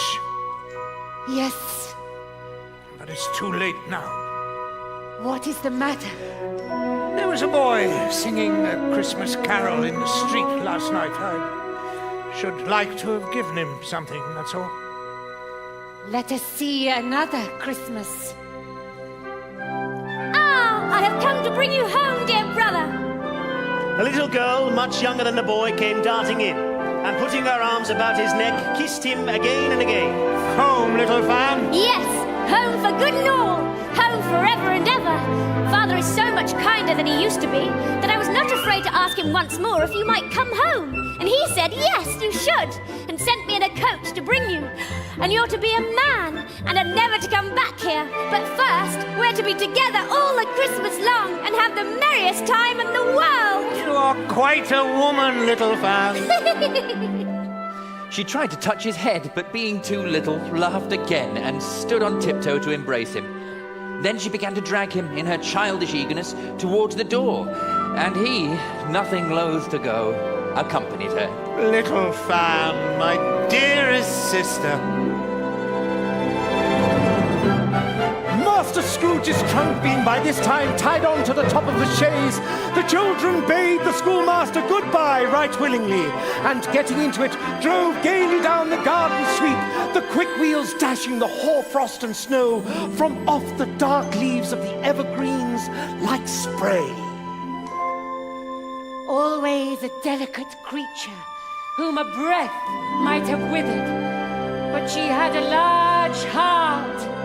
I will not gainsay it, Spirit. God forbid. She died a woman and had, as I think, children. One child. True. Your nephew, Fred. Yes. Yes, she did. They were now in the busy thoroughfares of a city. The ghost stopped at a certain warehouse door. Do you know this place? Know it. I was apprenticed here. Yo-ho there, Ebenezer! At the sight of an old gentleman in a Welsh wig, sitting behind such a high desk that if he'd been 2 inches taller, he must have knocked his head against the ceiling, Scrooge cried in great excitement. Why, it's old Fezziwig, bless his heart! It's Fezziwig alive again! Old Fezziwig laid down his pen and looked up at the clock, which pointed to the hour of 7. He rubbed his hands, adjusted his capacious waistcoat, and laughed all over himself. Yo-ho there, Ebenezer! No more work tonight! Christmas Eve, Ebenezer! Let's have the shutters up before a man can say Jack Robinson. Oh, you wouldn't believe how I went at it. Charged into the street with the shutters, 1, 2, 3, had them up in their places, 4, 5, 6, barred them and pinned them, 7, 8, 9, and came back before you could have got to 12, panting like a racehorse. Clear away, all my lads, and let's have lots of room here. Cheer up, Ebenezer. Clear away, there was nothing we wouldn't have cleared away, or couldn't have cleared away, with old Fezziwig looking on. It was done in a minute. Every movable was packed off as if it was dismissed from public life for evermore. The floor was swept and watered, the lamps were trimmed, fuel was heaped upon the fire, and the warehouse was as snug and warm and dry and bright a ballroom as you would desire to see upon a winter's night. In came a fiddler with a music book and went up to Fezziwig's lofty desk and made an orchestra of it and tuned like 50 stomachaches. In came Mrs. Fezziwig, one vast, substantial smile. In came the 3 Miss Fezziwigs, beaming and lovable. In came the 6 young followers whose hearts they broke. In came all the young men and women employed in the business.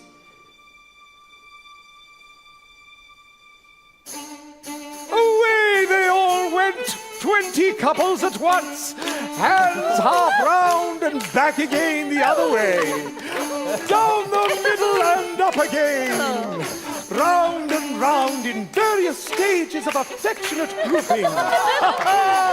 Old top couple always turning up in the wrong place, new top couple starting off again as soon as they got there, all top couples at last and not a bottom one to help them.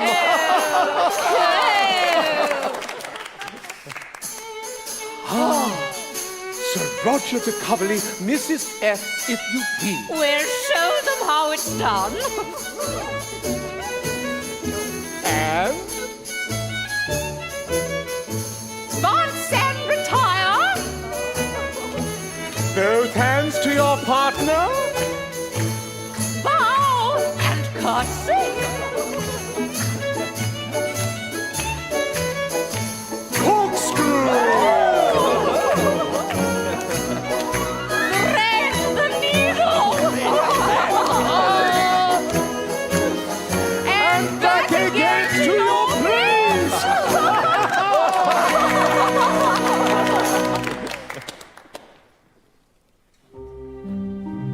Scrooge had all but forgotten the ghost, and it was not until now that he remembered it, and became conscious that it was looking full upon him, while the light upon its head burnt very clear.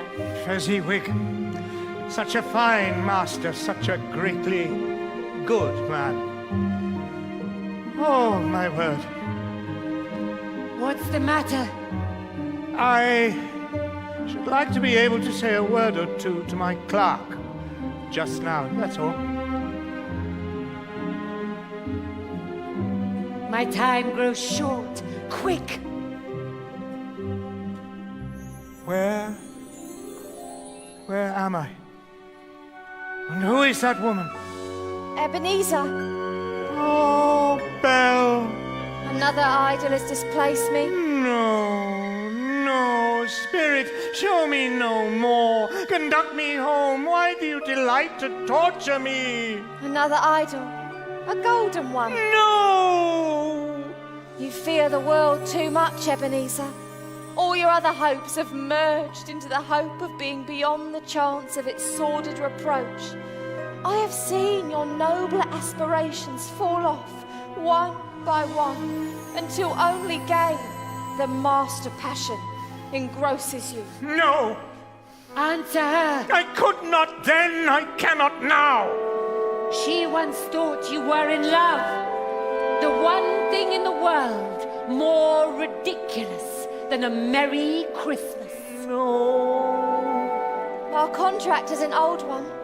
It was made when we were both poor and content to be so, until in good season we could improve our worldly fortune by our patient industry.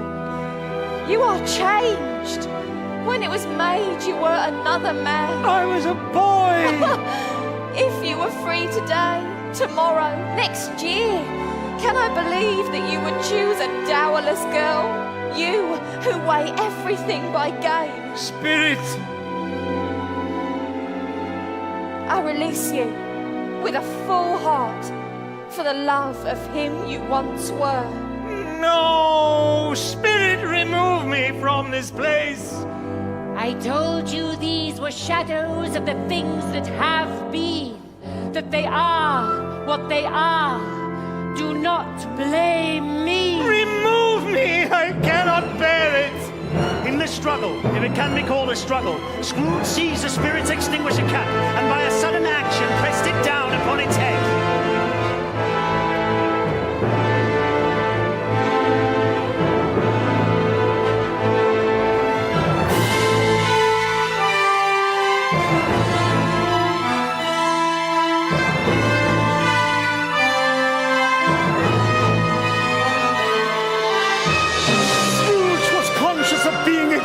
And overcome by an irresistible drowsiness, and further, of being in his own bedroom. He had barely time to reel to bed before he sank into a heavy sleep.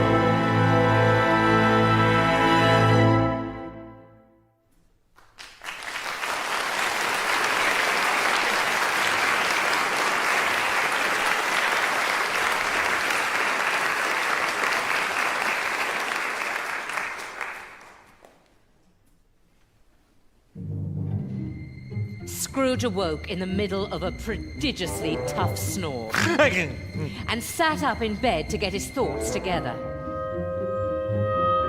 Now it comes. The second spirit that old Jacob foretold. Come on, I'm ready. Well, where are you then? He lay upon his bed, the very core and centre of a blaze of ruddy light which streamed upon him. At last, he began to think that the source and secret of this ghostly light might be in the adjoining room, from whence, on further tracing it, it seemed to shine. He got up softly and shuffled in his slippers to the door. The moment Scrooge's hand was on the lock... Come in, Scrooge! Come in and know me better, man!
There sat a jolly giant, glorious to see, who bore a glowing torch, in shape not unlike Plenty's horn, and held it up, high up, to shed its light on Scrooge as he came peeping round the door. I am the ghost of Christmas present. Look upon me. You've never seen the like of me before. Never. I've never walked forth with the younger members of my family. I'm afraid I have not. You have had many brothers, Spirit? More than 1,800. A tremendous family to provide for. Ah, they warned me you'd be a tough one. Touch my robe. The room, the fire, the ruddy glow, the hour of night, all vanished instantly, and they stood in the city streets on Christmas morning.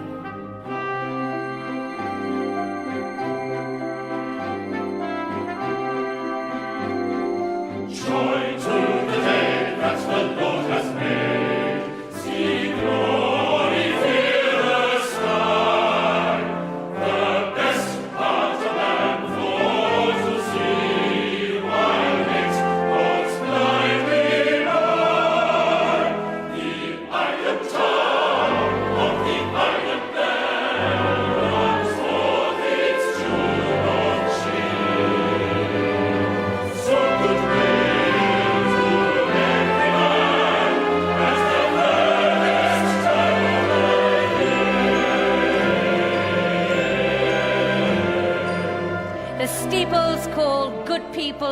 church and chapel, and away they came, flocking through the streets in their best clothes and with their gayest faces. And at the same time, there emerged from scores of by-streets, lanes, and nameless turnings innumerable people carrying their dinners to the bakers' shops.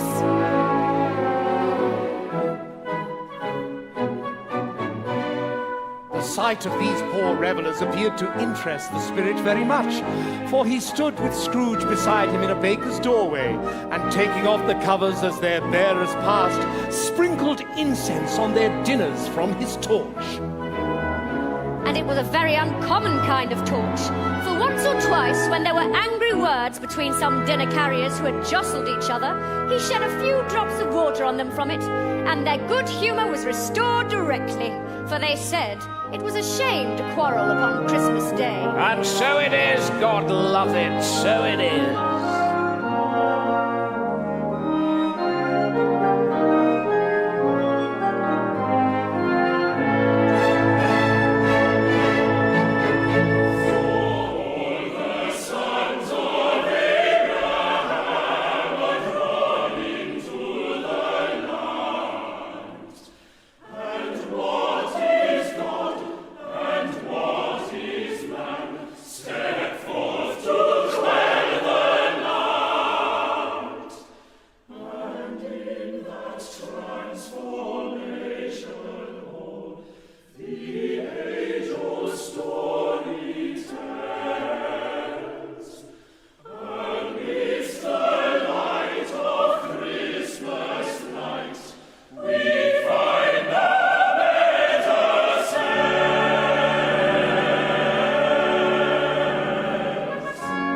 Grasp my robe, for we will travel far tonight.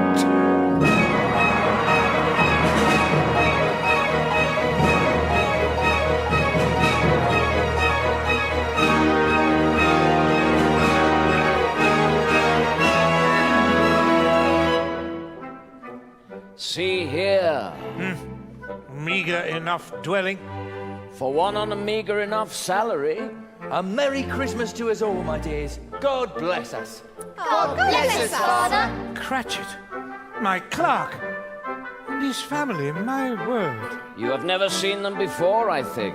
I've been otherwise occupied. Ah, I know them well. God bless us, everyone. What a goose, eh, my dears? I believe there never was such a goose cooked. That child, who sits very close to his father's side upon his little stool. Tiny Tim. His legs are encased in metal. He cannot walk. I had no idea. And the pudding. The pudding? What a pudding that was! It smelt like an eating house, and a pastry cook's next door to each other, with a laundress is next door to that. Tim, where'd you get such ideas? It's just what I smelt. Quite right, too. See how Bob holds the boy's withered little hand in his, as if he loves the child and wishes to keep him by his side, and dreads that he might be taken from him. My dear, I regard that pudding as the greatest success you have achieved since the glorious day you agreed to be my wife. Oh, go on with you. Spirit, tell me if Tiny Tim will live. I see a vacant seat in the poor chimney corner, and a crutch without an owner, carefully preserved. If these shadows remain unaltered, none other of my race will find him here. No, kind spirit. Say he will be spared. What then? If he be like to die, he had better do it and decrease the surplus population. I raise a toast to Mr. Scrooge, the founder of the feast. I'll not do it. My dear, the children. Christmas Day. It should be Christmas Day, I am sure, on which one drinks the health of such an odious, stingy, hard, unfeeling man as Mr. Scrooge. You know he is, Robert. Nobody knows it better than you do, poor fellow. My dear, Christmas Day. I'll drink his health for your sake and the day's, not for his. A Merry Christmas and a Happy New Year. He'll be very merry and very happy, I have no doubt. Mr. Scrooge, God bless him. Why there now, Tim, that's right. Mr. Scrooge, God bless him, wherever he is. Touch my gown. No, I would stay. No time!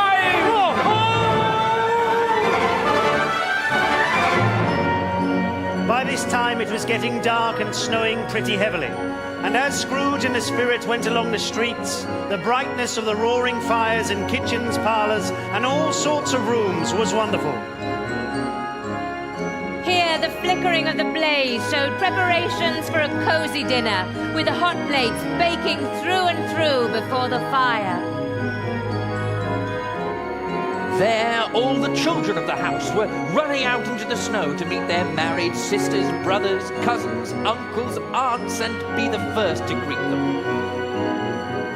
Here again were shadows on the window blind of guests assembling, and there, a group of handsome girls, all hooded and fur-booted, and all chattering at once, tripped lightly off to some near neighbour's house.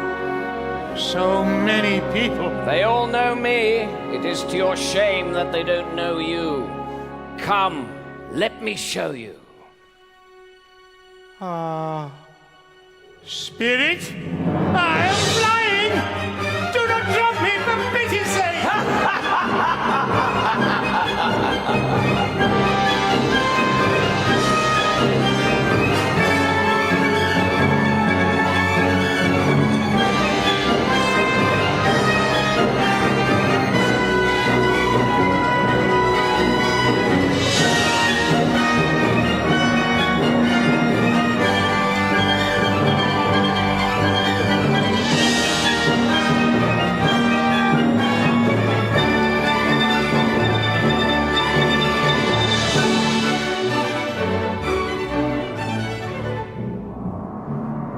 Now, they stood upon a bleak and desert moor, where monstrous masses of rude stone were cast about as though it were the burial place of giants, and nothing grew but moss and furze and coarse, rank grass. What place is this? A place where miners live, who labor in the bowels of the earth. But they know me. See. A light shone from the window of a hut, and, passing through the wall of mud and stone, they found a cheerful company assembled round a glowing fire. An old, old man and woman, with their children, and their children's children, and another generation beyond that, all decked out gaily in their holiday attire.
shore. Look. A ship. They stood beside the helmsman at the wheel, the lookout in the bow, the officers who had the watch, dark, ghostly figures in their several stations. Every man on board, waking or sleeping, good or bad, has had a kinder word for another today than on any day in the year, has shared his festivities, has remembered those he cares for at home, and knows they delight to remember him. I know. I understand, Spirit. There are none that would delight to remember me.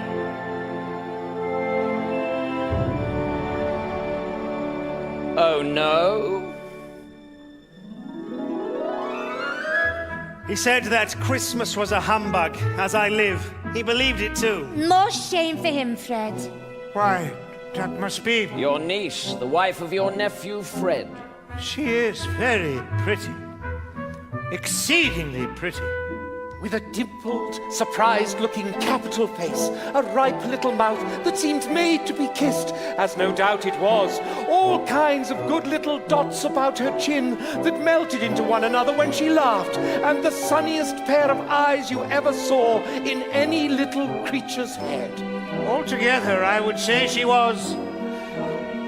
provoking, but satisfactory, too. Oh, perfectly satisfactory.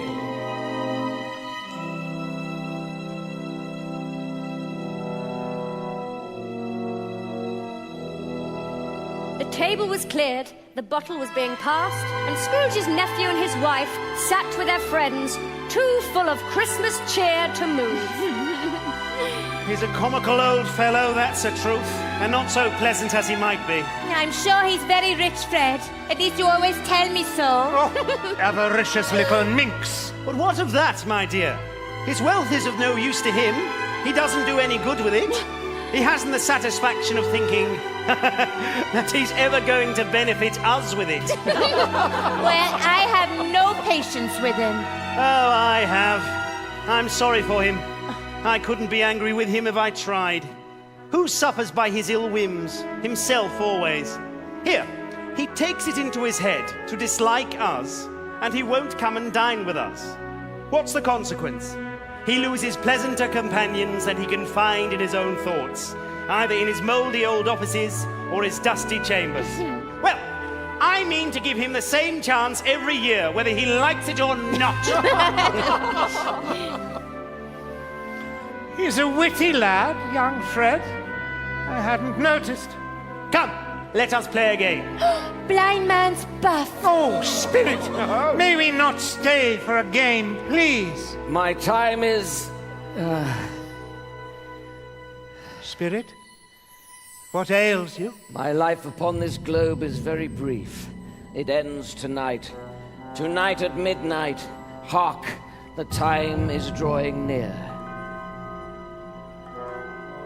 I see something strange and not belonging to yourself protruding from your skirts. Is it a foot? Or claw? It might be a claw for the flesh there is upon it. Look here. From the foldings of its robe, the spirit brought forth two children. They were a boy and girl, yellow, meager, ragged, scowling, wolfish.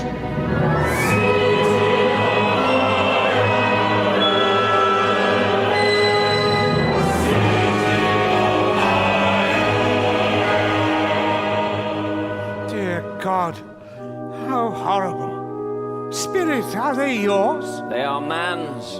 This boy is ignorance. This girl is want. Beware them both and all of their degree, but most of all beware this boy. For on his brow I see that written which is doom, unless the writing be erased. Doom for all. It is he that has built this city of iron, and cursed be those who would use him for their own ends. If he reigns unchallenged, the end for all will come soon enough. Have they no refuge, no resource? Are there no prisons? Are there no workhouses? Scrooge looked about him for the ghost, and saw it not. As the last stroke ceased to vibrate, he remembered the prediction of old Jacob Marley, and lifting up his eyes beheld a solemn phantom draped and hooded, coming like a mist along the ground towards him. It was shrouded in a deep black garment, which concealed its head, its face, its form, and left nothing of it visible save one outstretched hand.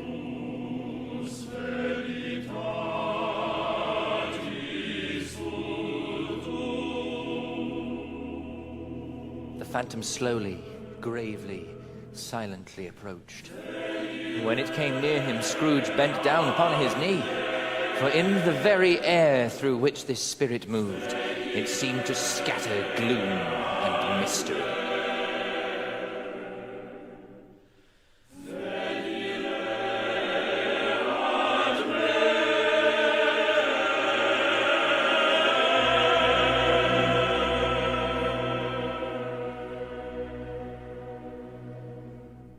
Ghost of the future,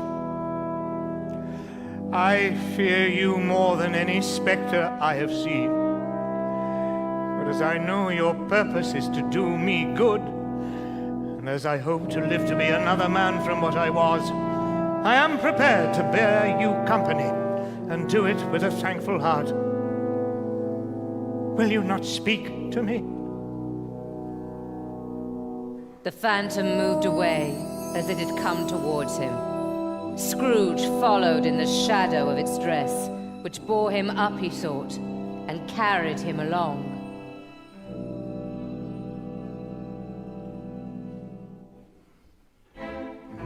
Why, this is the exchange. I don't know much about it either way. I only know he's dead. What has he done with his money? He hasn't left it to me, that's all I know. I know those men of business. Business? Mankind was my business. The common welfare was my business. Charity, mercy, forbearance, and benevolence were all my business. Jacob Marley, do they speak of you? Now the spirit led Scrooge into an obscure part of the town. The ways were foul and narrow, the shops and houses wretched, the people half naked, drunken, slipshod, ugly. Alleys and archways, like so many cesspools, disgorge their offences of smell and dirt and life upon the straggling streets, and the whole quarter reeked with crime, with filth and misery. Oi, Joe! Open up! Who is it? Look here, old Joe, here's a chance. If we haven't all three met here without meaning it, charwoman. Laundress! Undertaker's man. We're all suitable to our calling. We're well matched. Come into the parlour. Open that bundle, old Joe, and let me know the value of it. Speak out plain. You be quiet. Undertaker's man, what you got? Pencil case, sleeve buttons, brooch. Nothing special. Sixpence the lot. Who's next? Boots, Joe. Good uns too. Couple of silver teaspoons. Spoons. Couple of bob. You disappoint me, lady and gentlemen, upon my word you do. Look, Joe, look. Joe went down on his knees for the greater convenience of opening the huge bundle, and having unfastened a great many knots, dragged out a large and heavy roll of some dark stuff. What do you call this? Bed curtains? Bed curtains. You don't mean to say you took him down, rings and all, with him lying there? Aye, and his blankets and the good shirt they were going to bury him in. Ah. If he wanted to keep him after he was dead, the wicked old screw, why wasn't he natural in his lifetime? If he had been, he'd have had somebody to look after him when he was struck with death, instead of lying, gasping out his last there, alone by himself. You were born to make your fortune. Oh, spirit, the case of this unhappy man might be my own. My life tends that way. Merciful heaven, what is this? He recoiled in terror, for the scene had changed, and now he almost touched a bed, a bare, uncurtained bed, on which, beneath a ragged sheet, there lay something covered up, which, though it was dumb, announced itself in awful language. The room was very dark, too dark to be observed with any accuracy. A pale light rising in the outer air fell straight upon the bed, and on it, plundered and bereft, unwatched, unwept, uncared for, was the body of this man. The phantom's steady hand was pointed to the head. The cover was so carelessly adjusted that the slightest raising of it, the motion of a finger upon Scrooge's part, would have disclosed the face. He thought of it, felt how easy it would be to do, and longed to do it, but had no more power to withdraw the veil than to dismiss the spectre at his side. If there is any person in the town who feels emotion caused by this man's death, show that person to me, Spirit, I beseech you. The phantom spread its dark robe before him for a moment, like a wing, and withdrawing it, revealed a room by daylight, where a mother and her children were.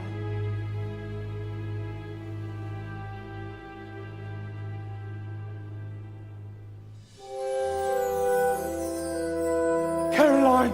Oh, husband, what news? News indeed. Good or bad? Bad, I suppose. We are quite ruined then. No, there is hope yet, my dear. He is dead. Oh, thank God. I know them, Spirit.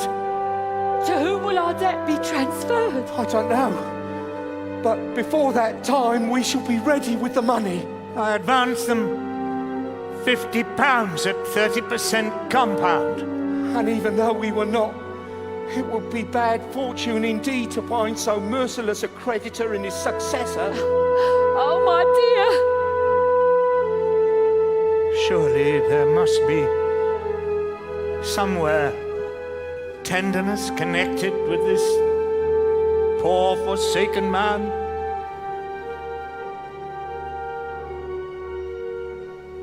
Bob Cratchit. Master Fred. Why, well met, sir, well met. A sad time, though, eh, Bob? You'd heard, then, sir, about my Tim? Oh, my dear man.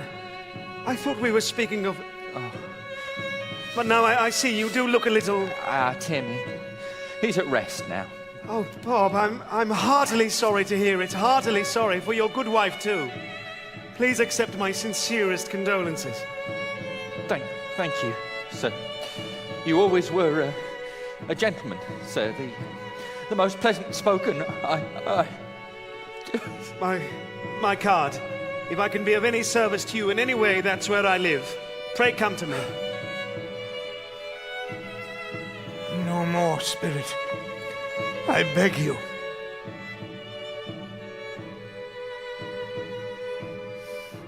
Merciful heaven, where is this?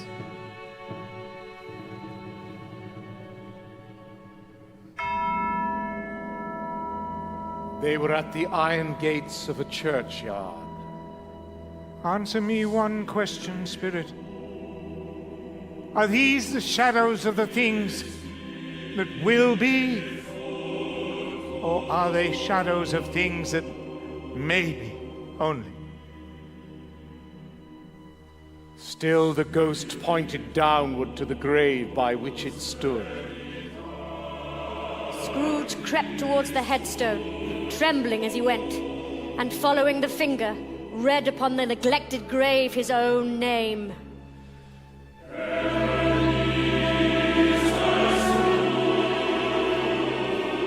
No, Spirit! No, no! I am the man who lay upon that bed!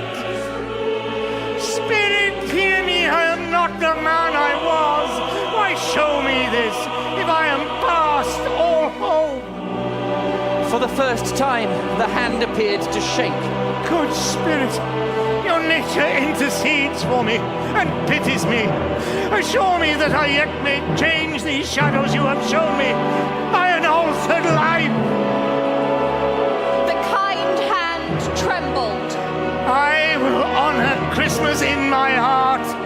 try to keep it all the year.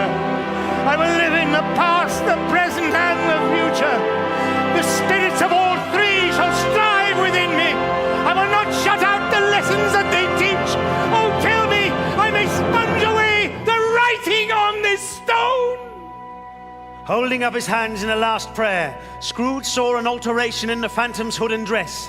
It shrunk, collapsed, and dwindled down into a bedpost. Yes! And the bedpost was his own. The bed was his own. The room was his own. Best and happiest of all. The time before him was his own.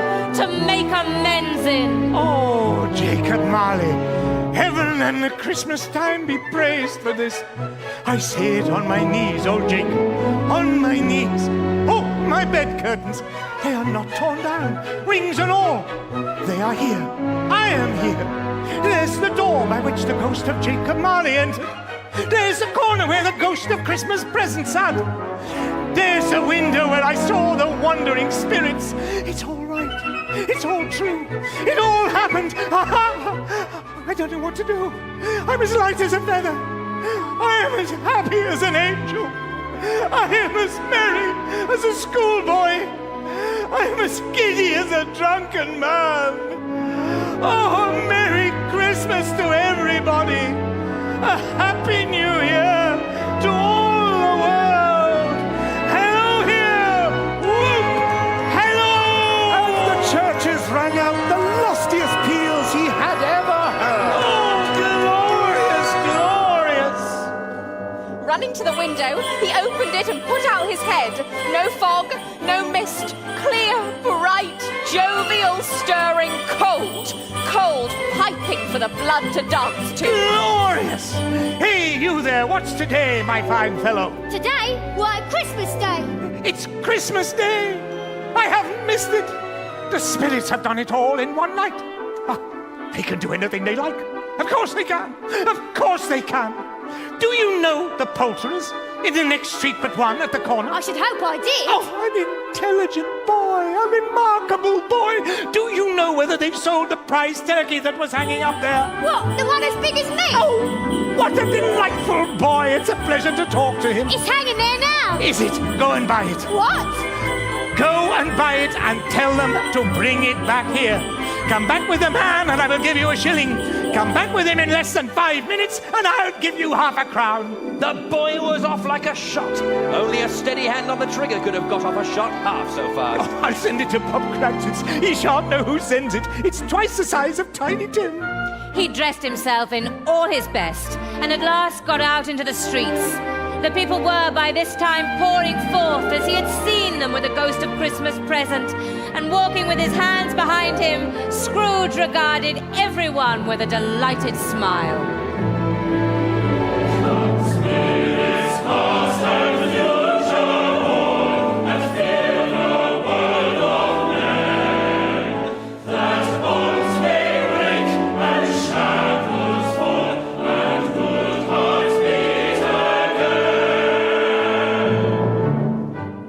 Great heaven, Mr. Scrooge. That is my name, and I fear after our altercation in my offices yesterday, it may not be pleasant to you. Allow me to ask your pardon, and will you have the goodness... Lord bless me! My dear Mr. Scrooge, are you serious? If you please, not a farthing less. A great many back payments are included in it, I assure you. The iron chill will melt away like ice beneath the sun, and every voice rejoice again. God bless us everyone.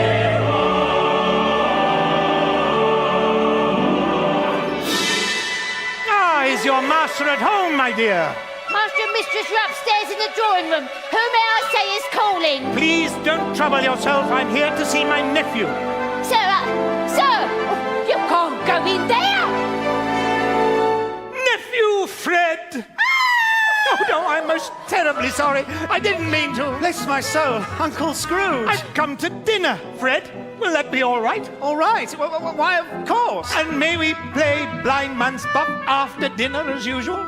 But how do you know that we...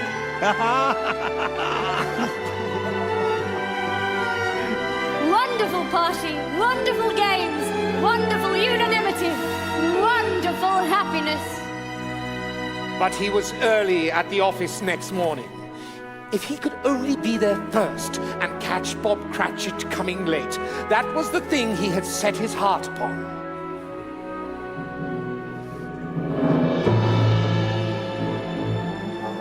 What do you mean by coming here at this time of day? Oh, I'm very sorry, sir. I am behind my time. Yes, I think you are. Step this way, sir, if you please. It's only once a year, sir. It shall not be repeated. I was making rather merry yesterday, sir. Now, I will tell you what, my tardy friend. I am not going to stand this sort of thing any longer. And therefore...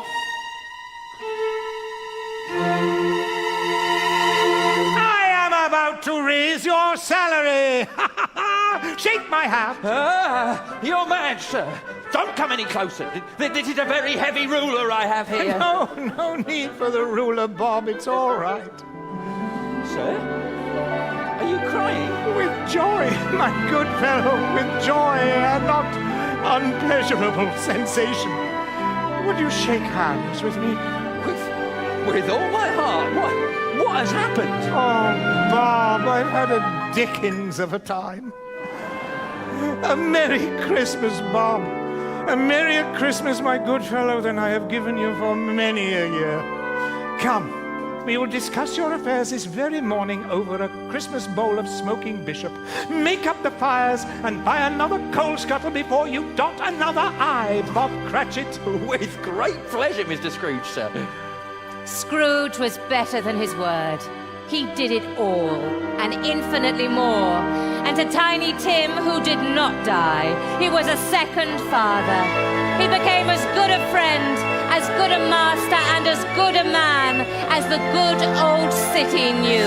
Some people laugh to see me so altered, but I let them and take no heed. My own heart laughs, and that's good enough for me.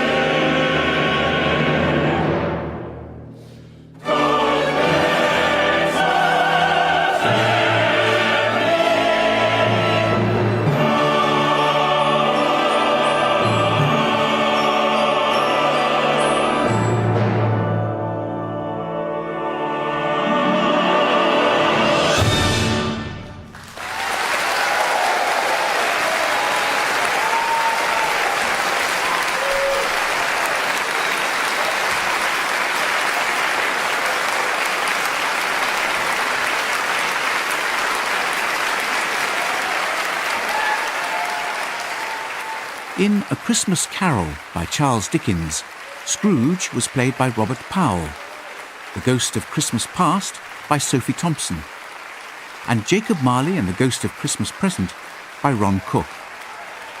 Mrs. Fezziwig was played by Tracy Ann Oberman, Mr. Fezziwig by Patrick Brennan, Tiny Tim by Beatrice Jones, Fred by Sean Mason, Mrs. Cratchit by Hannah Genesius, and Bob Cratchit by Paul Heath. Other narrative parts were played by members of the cast. The BBC Singers and the BBC Symphony Orchestra, leader Stephen Bryant, were conducted by Martin Andre. Orchestration was by Hugo González Pioli and Timothy Brock. The director was David Hunter. The producer, Anne Mackay. Adapted and composed by Neil Brand, A Christmas Carol is a co-production between Radio 4 and Radio 3.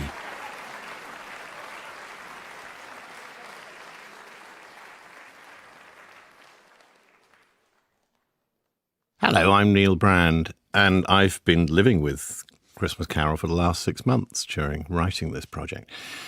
And I have to say that all through that time, and even now, I still find myself with questions. I'm fascinated by this story, and I'm fascinated by Dickens. And these questions have become more pressing as the time's gone by. And I thought, right, I want some answers. So I have come to meet writer Francis Bufford. Francis, what does Dickens expect his readers at the time to recognise in Scrooge? He's a Malthusian. He's not really a miser. One of the odd things about the history of A Christmas Carol later on is that he gets turned into this very traditional stock figure of the hard-hearted skinflint, but at the time, he's something more specific than that. He's somebody who spouts political economy, which is the old name for economics at the point when it was called the dismal science. And when Scrooge does it, you can understand where the dismal part comes from, because the Reverend Malthus had said that the food supply would never grow as fast as the population, so humanity was doomed to live perpetually on the brink of starvation, and wages were only ever going to be enough for half a bowl of gruel a day for everybody, which is what Scrooge means when he talks about reducing the surplus population. Scrooge is like, he's Mr. Zeitgeist in a very unflattering way. He's the spokesman, not just for being personally stingy, but for a whole society which is trying the experiment of living on the cash nexus and nothing else. So a character like that would actually have been quite admired, wouldn't he, in genuine Victorian society? That's the radical thing that Dickens is doing there. He's saying, here's somebody who is spouting a lot of the slogans of kind of proud, independent personal freedom in the 1840s. Scrooge says things like, I'll look after my business, you look after yours. We can hear distant echoes of that now in a certain kind of enthusiasm for the market. And Dickens is saying, I think, actually, no, this is a scandalously reduced and corrupting vision of human behaviour. It really isn't enough to go, we're all free agents, we owe each other nothing, have a single lump of coal for your fire, Bob Cratchit. That's all I owe you. The book is about owing each other much more than an economic theory would ever permit.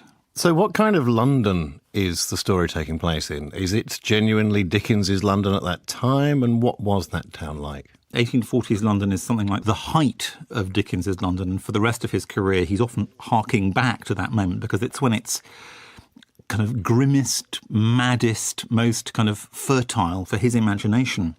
But the thing we have to remember, I think, is that it's not Dickensian in the box of Quality Street kind of way. Well-dressed people having a nice time. No, and it's not the cosy stuff with endless bowls of punch either, because that is Dickens's own contribution to a much harder and more... It's sort of the heart of the whirlwind, London, then. It's not an old city.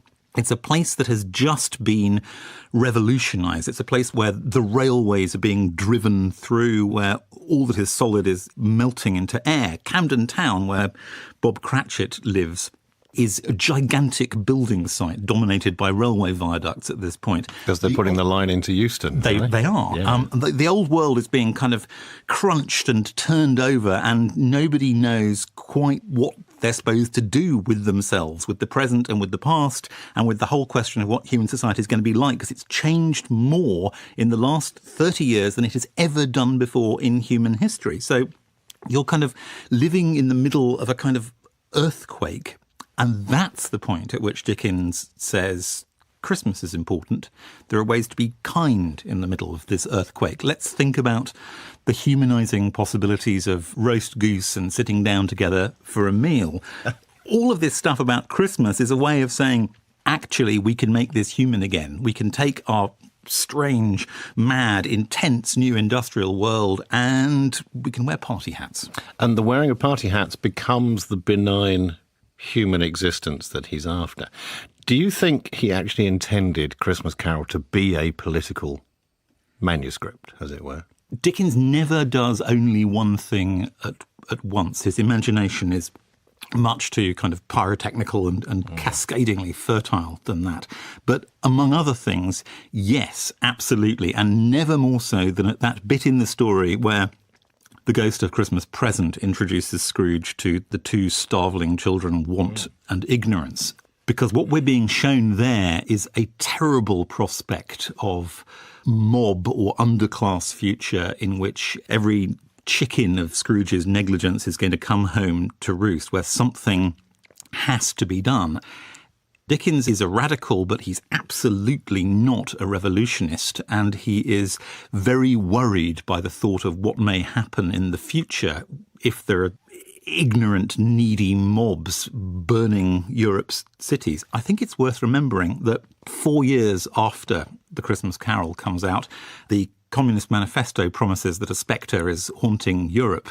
I think Dickens is getting in there first with The Ghosts of Christmas as a kind of alternative spectre there. He's saying humanise now before it's too late. And what you just described there sounds a lot to me like the French Revolution, which was a reasonably recent memory in 1840, and this idea of mobs of people basically taking the establishment and ripping it apart, and bloodshed in the streets and so forth.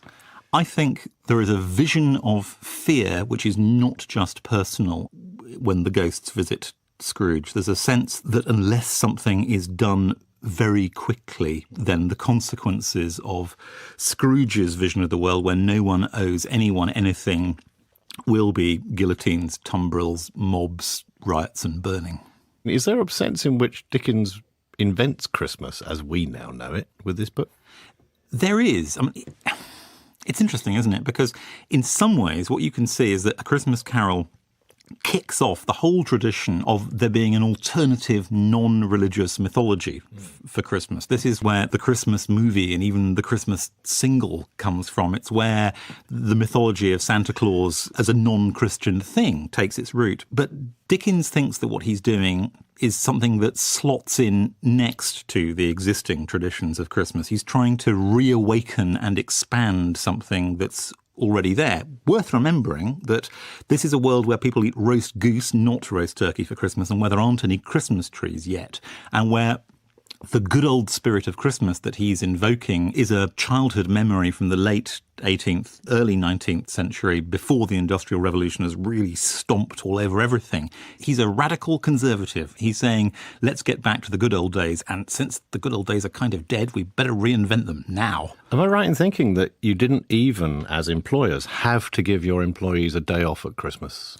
I'm not sure about that, but I wouldn't be a bit surprised. I think Scrooge is within the letter of employment law by grudging Bob Cratchit his one day for Christmas. So it wasn't just Cratchit who was didn't get his day off. A lot of people didn't get their day off. No, and actually you'll notice that in the story, the shops are all delightfully open on Christmas morning so that Scrooge can have his change of heart and go, buy the biggest goose there is, which makes you wonder in a slightly kind of niggling way, what about the people who worked in the shops, Mr. Dickens? Shouldn't they have got to go home and say, God bless us, everyone? Francis, thank you, and a very happy Christmas. Thank you, Neil.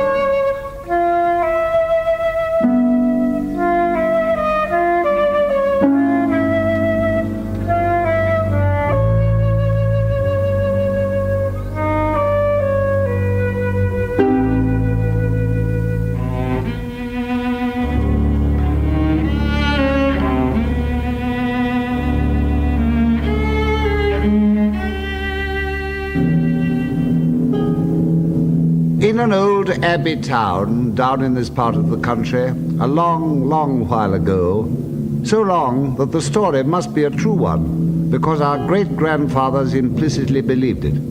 There officiated as sexton and gravedigger in the churchyard one Gabriel Grubb. Gabriel Grubb was an ill-conditioned, cross-grained, surly fellow, a morose and lonely man who consorted with nobody but himself and an old wicker bottle which fitted into his large, deep waistcoat pocket.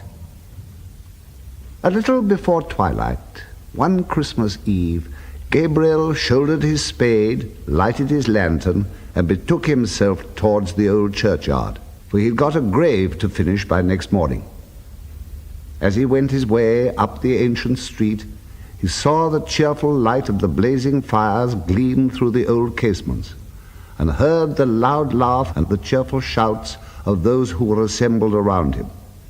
All this was gall and wormwood to the heart of Gabriel Grubb, and when groups of children bounded out of the houses, tripped across the road, and were met, before they could knock at the opposite door, by half a dozen curly-headed little rascals who crowded round them as they flocked upstairs to spend the evening in their Christmas games, Gabriel smiled grimly and clutched the handle of his spade with a firmer grasp as he thought of measles, scarlet fever, thrush, whooping cough, and a good many other sources of consolation besides.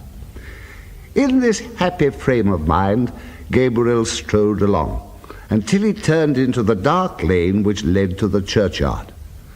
Now, Gabriel had been looking forward to reaching the dark lane, because it was, generally speaking, a nice, gloomy, mournful place, in which the townspeople didn't much care to go, except in broad daylight, and when the sun was shining.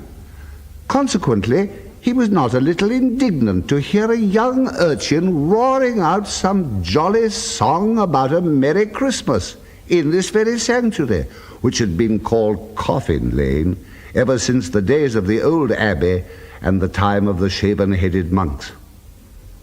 Gabriel waited until the boy came up, then dodged him into a corner, rapped him over the head with his lantern 5 or 6 times to teach him to modulate his voice. And as the boy hurried away with his hand to his head, singing quite a different sort of tune, Gabriel Grubb chuckled very heartily to himself and entered the churchyard, locking the gate behind him. He took off his coat, put down his lantern, and getting into the unfinished grave, worked at it for an hour or so with a right good will. But the earth was hardened with the frost, and it was no very easy matter to break it up and shovel it out. And although there was a moon, it was a very young one, and shed little light upon the grave, which was in the shadow of the church. At any other time, these obstacles would have made Gabriel Grubb very moody and miserable, but he so well pleased with having stopped the small boy singing that he took little heed of the scanty progress he had made and looked down into the grave when he had finished work for the night with grim satisfaction, singing as he gathered up his things. Brave lodgings for one, brave lodgings for one, a few feet of cold earth when life is done. A stone at his head, a stone at the feet, a rich juicy meal for the worms to eat. Rank grass overhead and damp clay around, brave lodgings for one, these in holy ground. Ho, ho, a coffin at Christmas, a Christmas box. Ho, ho, ho. Ho, ho, ho, ho, ho. Gabriel paused in some alarm in the act of raising the wicker bottle to his lips and looked around. The bottom of the oldest grave about him was not more still and quiet than the churchyard in the pale moonlight. The cold hoar frost glistened on the tombstones and sparkled like rows of gems among the stone carvings of the old church.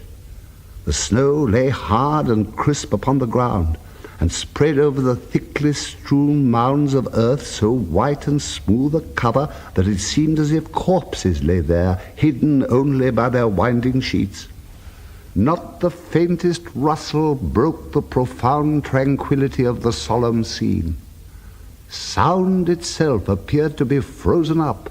All was so cold and still. "'Twas the echoes," said Gabriel Grubb, raising the bottle to his lips again. "It was not!" Gabriel started up and stood rooted to the spot with astonishment and terror, for his eyes rested on a form that made his blood run cold.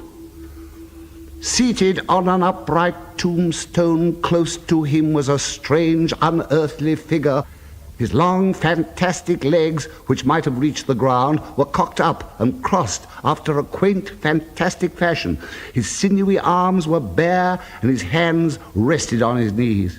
On his short, round body, he wore a close covering ornamented with small slashes. A short cloak dangled at his back, the collar of which was cut into curious peaks, which served the goblin in lieu of ruff or neckerchief. And his shoes curled up at his toes into long points. On his head he wore a broad-brimmed sugarloaf hat, garnished with a single feather. The hat was covered with the white frost.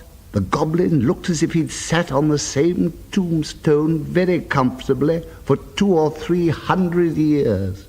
He was sitting perfectly still. His tongue was put out as if in derision.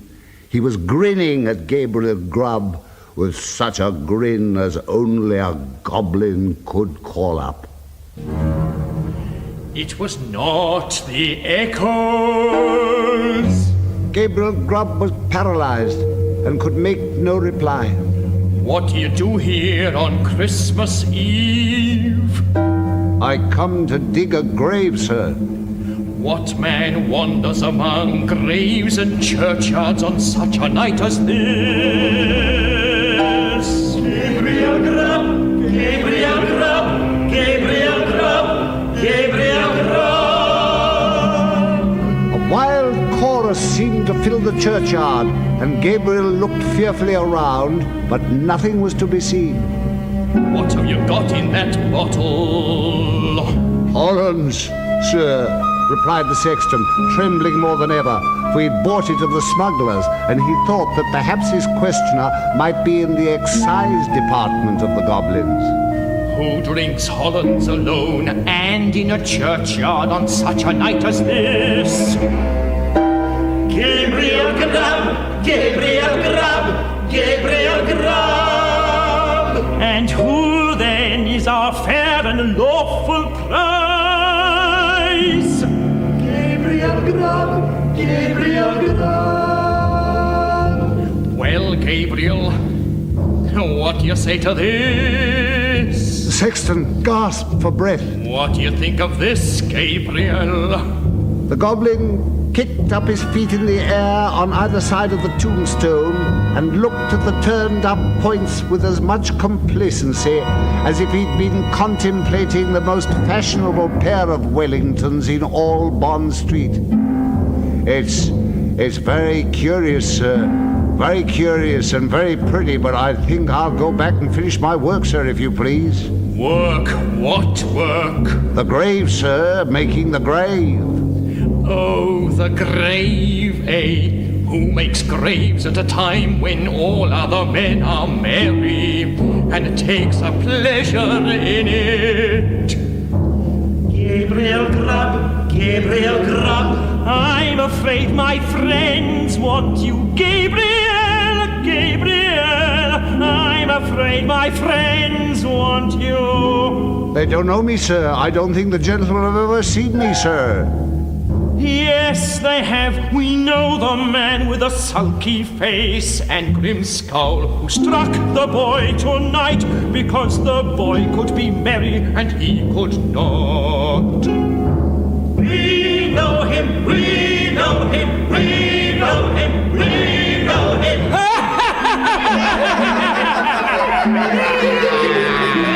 Here the goblin gave a loud, shrill laugh, which the echoes returned 20-fold, and throwing his legs up in the air, stood upon his head, or rather, upon the very point of his sugarloaf hat, on the narrow edge of the tombstone, whence he threw a somersault with extraordinary agility right to the sexton's feet. I'm afraid I must leave you, sir. Us, Gabriel Grubb, going to leave us.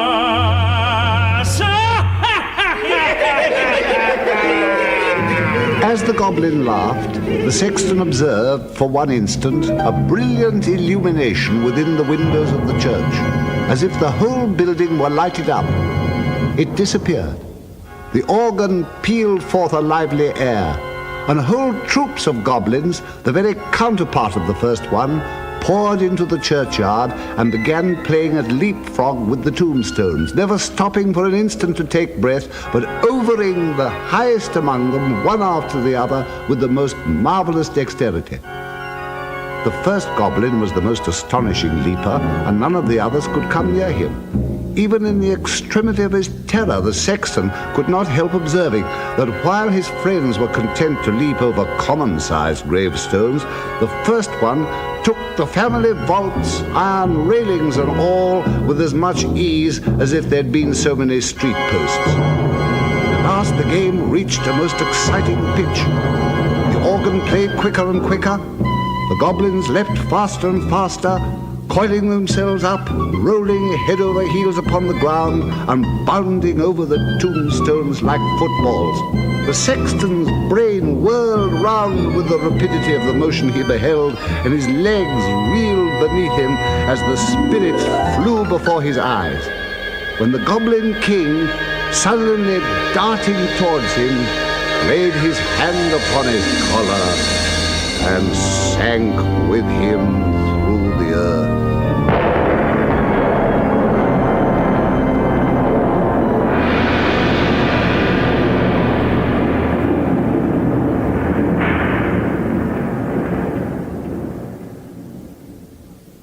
When Gabriel Grubb had had time to fetch his breath, which the rapidity of his descent had for a moment taken away, he found himself in what appeared to be a large cavern, surrounded on all sides by crowds of goblins, ugly and grim.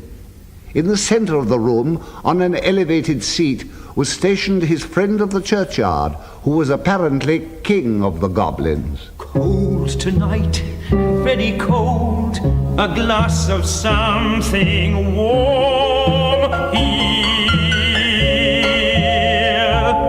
At this command, half a dozen officious goblins, with a perpetual smile upon their faces, whom Gabriel Grubb imagined to be courtiers on that account, hastily disappeared, and presently returned with a goblet of liquid fire, which they presented to the king, whose cheeks and throat were transparent as he tossed down the flame. Ah, this warms one indeed. Bring a bumper of the same for Mr. Grubb. It was in vain for the unfortunate sexton to protest that he was not in the habit of taking anything warm at night. One of the goblins held him while another poured the blazing liquid down his throat. The whole assembly screeched with laughter as he coughed and choked and wiped away the tears which gushed plentifully from his eyes after swallowing the burning draught. The king leant forward, fantastically poking the taper corner of his sugar loaf hat into the sexton's eye, thereby occasioning him the most exquisite pain. And now, show the man of misery and gloom a few of the pictures from our great storehouse. Immediately, a thick cloud which obscured the remoter end of the cavern rolled gradually away and disclosed, apparently at a great distance, a small and scantily furnished but neat and clean apartment.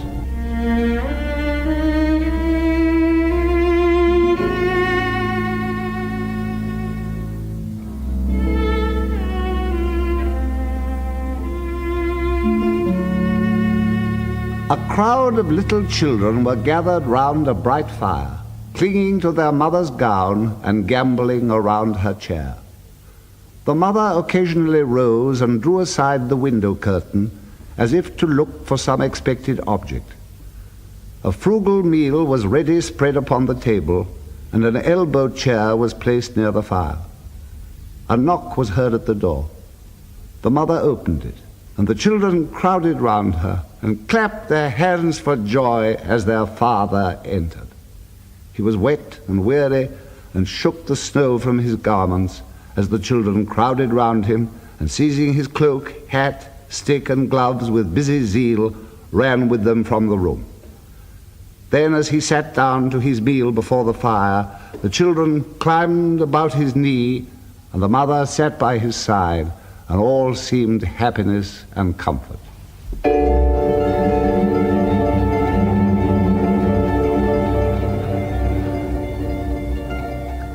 But a change came upon the view, almost imperceptibly, and the scene was altered to a small bedroom.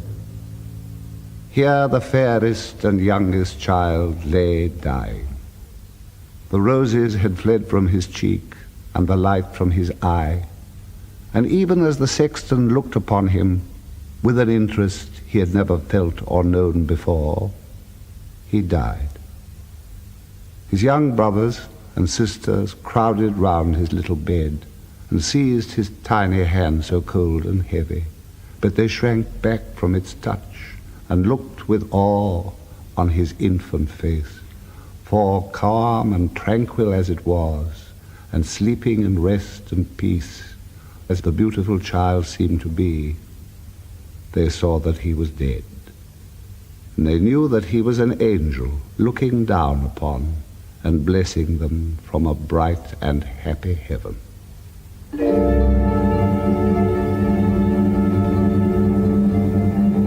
Again the light cloud passed across the picture, and again the subject changed.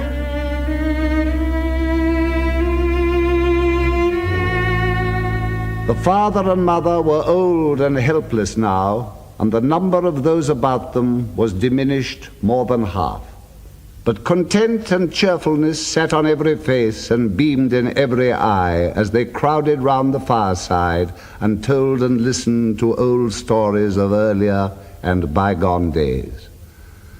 Slowly and peacefully, the father sank into the grave, and soon after, the sharer of all his cares and troubles followed him to a place of rest. The few who yet survived them knelt by their tomb and watered the green turf which covered it with their tears, then rose and turned away, sadly and mournfully, but not with bitter cries or despairing lamentations, for they knew that they one day should meet again. The cloud settled upon the picture and concealed it from the sexton's view. What do you think of that? It's very pretty. You miserable man, you.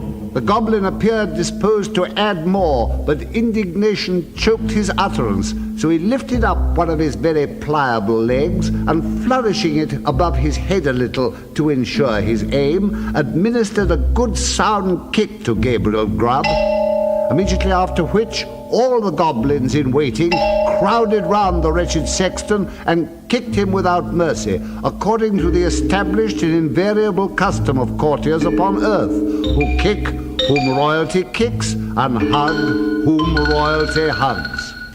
Show him some more.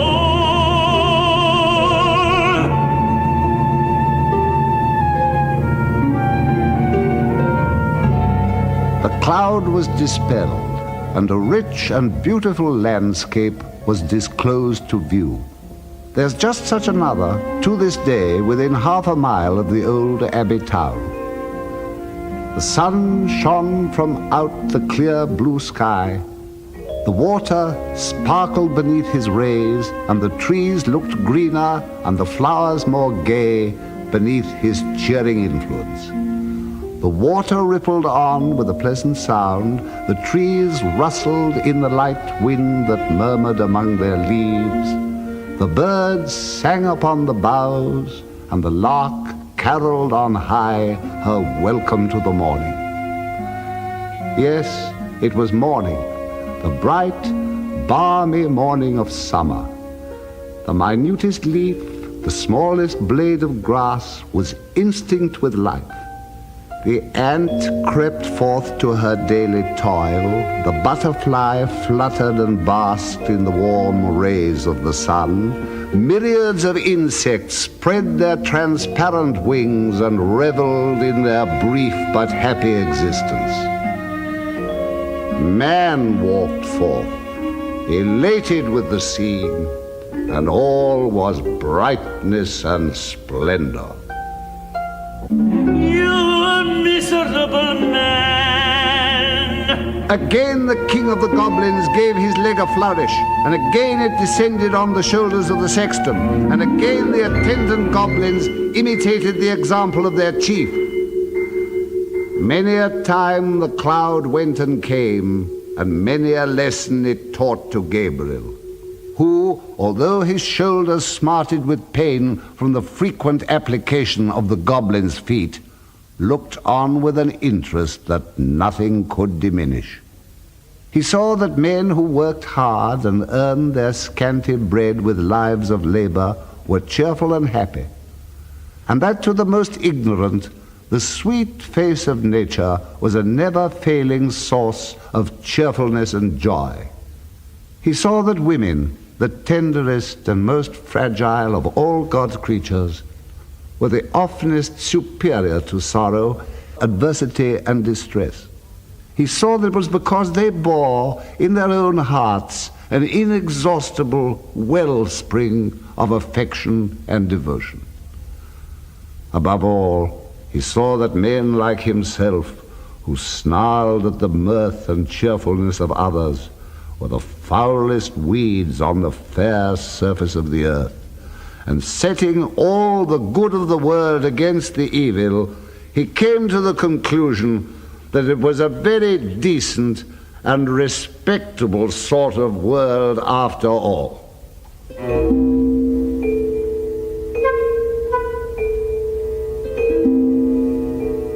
No sooner had he formed it than the cloud which closed over the last picture seemed to settle on his senses and lull him to repose. One by one, the goblins faded from his sight, and as the last one disappeared, he sunk to sleep.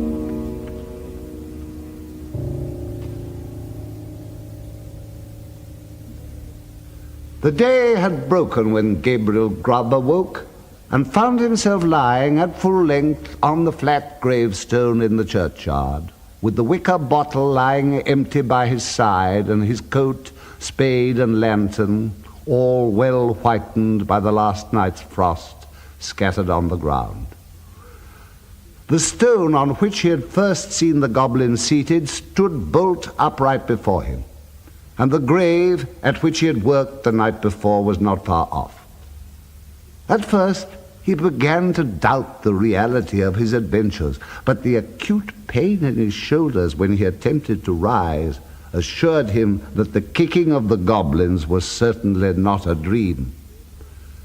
Gabriel Grubb got on his feet as well as he could for the pain in his back, and brushing the frost off his coat, put it on and turned his face towards the town.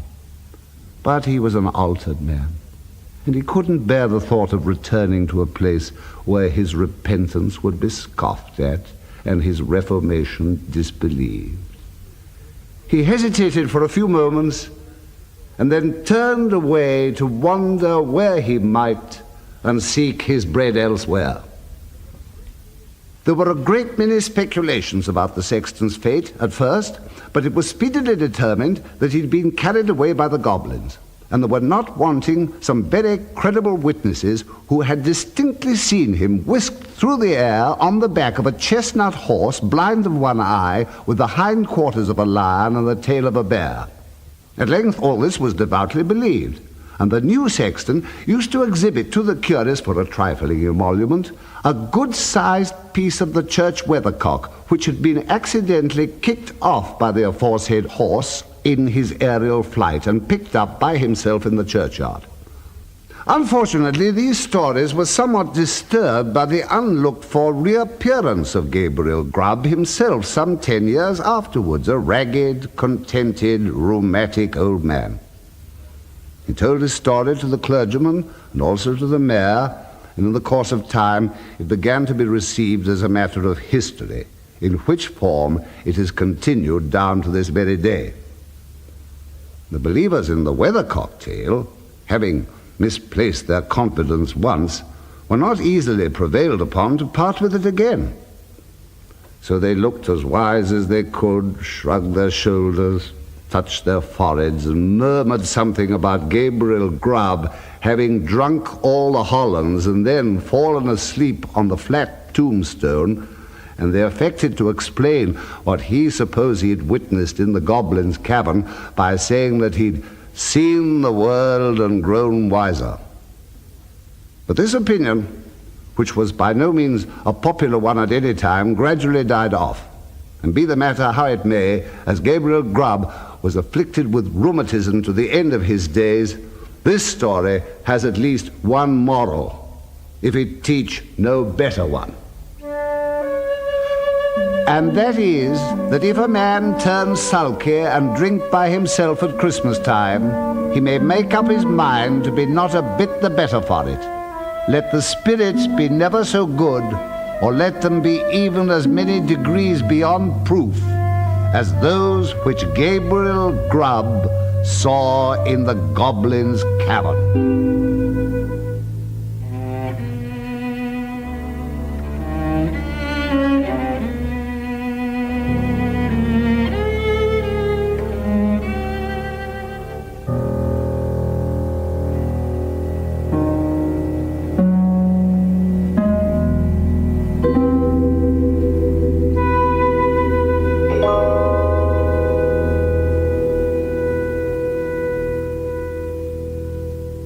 Ralph Richardson was your storyteller for The Story of the Goblins Who Stole a Sexton by Charles Dickens, which featured Wilfrid Brown as the King of the Goblins.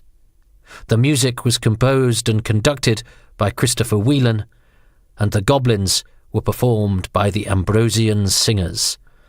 It was adapted and produced by Charles Lewis. One man shall mow my meadow, two men shall gather together. The Drover's Path by Vanessa Rosenthal.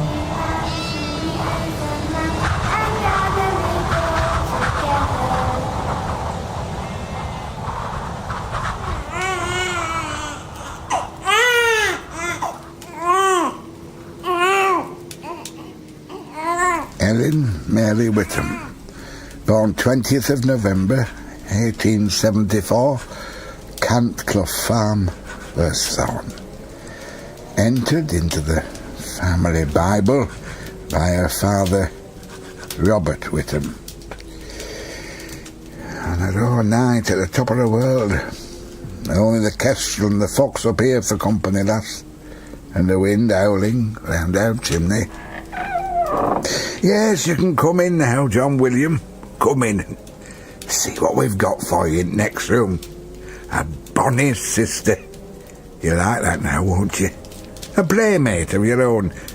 Mind you look out for her and take good care of her. Will you do that for me?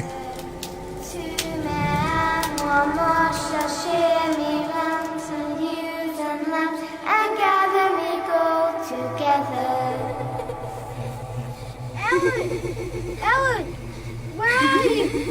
Ellen? Ellen, where are you? Ellen? Ellen, where are you? Come on, Ellen, come out. Come on, Ellen. Ellen, where are you? Over here. Where? Here. But I can't see you. I'm here where I always am. Come and find me.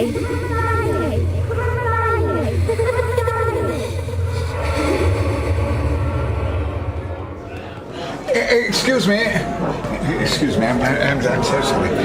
Our landlord, I'm meeting someone here. Could you tell me if... Mr. Ormerod? It'll be me you're after, Percy Metcalf. I was keeping an eye out for you. How do you do, sir? How do you do? Well, was your train all right? Perfectly. I'd have met you with Trap, but what with armistice celebrations, you can't move back as a forest in this town. Everyone's got something to celebrate, it seems. Have they? I'm sorry, I didn't mean... Quite. Look, if you prefer we did this somewhere quiet... No, this is as good as anywhere. Right, then. I've got us a table bit fire in back room.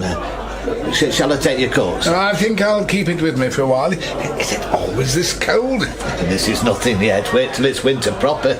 Sometimes we're cut off for weeks up here. I see. How do people cope? Most of the sheep farmers and the families round here are bred to it over many generations. They rely on each other. As at Cant Clough? Oh, yeah. Though that's a bit bigger than the rest. Old Robert Whittam could afford to keep himself comfortable in any circumstances. Now, here we are. Won't you sit down, sir? Thank you. In your letter, you said the brother practically brought the sister up. That's what happened. Look, do you want me to start on it all just like that? You must forgive me, Mr. Metcalfe, if I seem importunate. Particular circumstances bring particular manners. I've come quite a distance to hear this. Of course you have. It's finding beginning of it all in my mind, that's all. You could say it all started way back 40 years ago, after Mrs. Whittam died in childbirth, along with third babby. That's when brother and sister grew so close. Ellen, the girl, was 3-year-old by then, and he, young Mr. John, were about 6.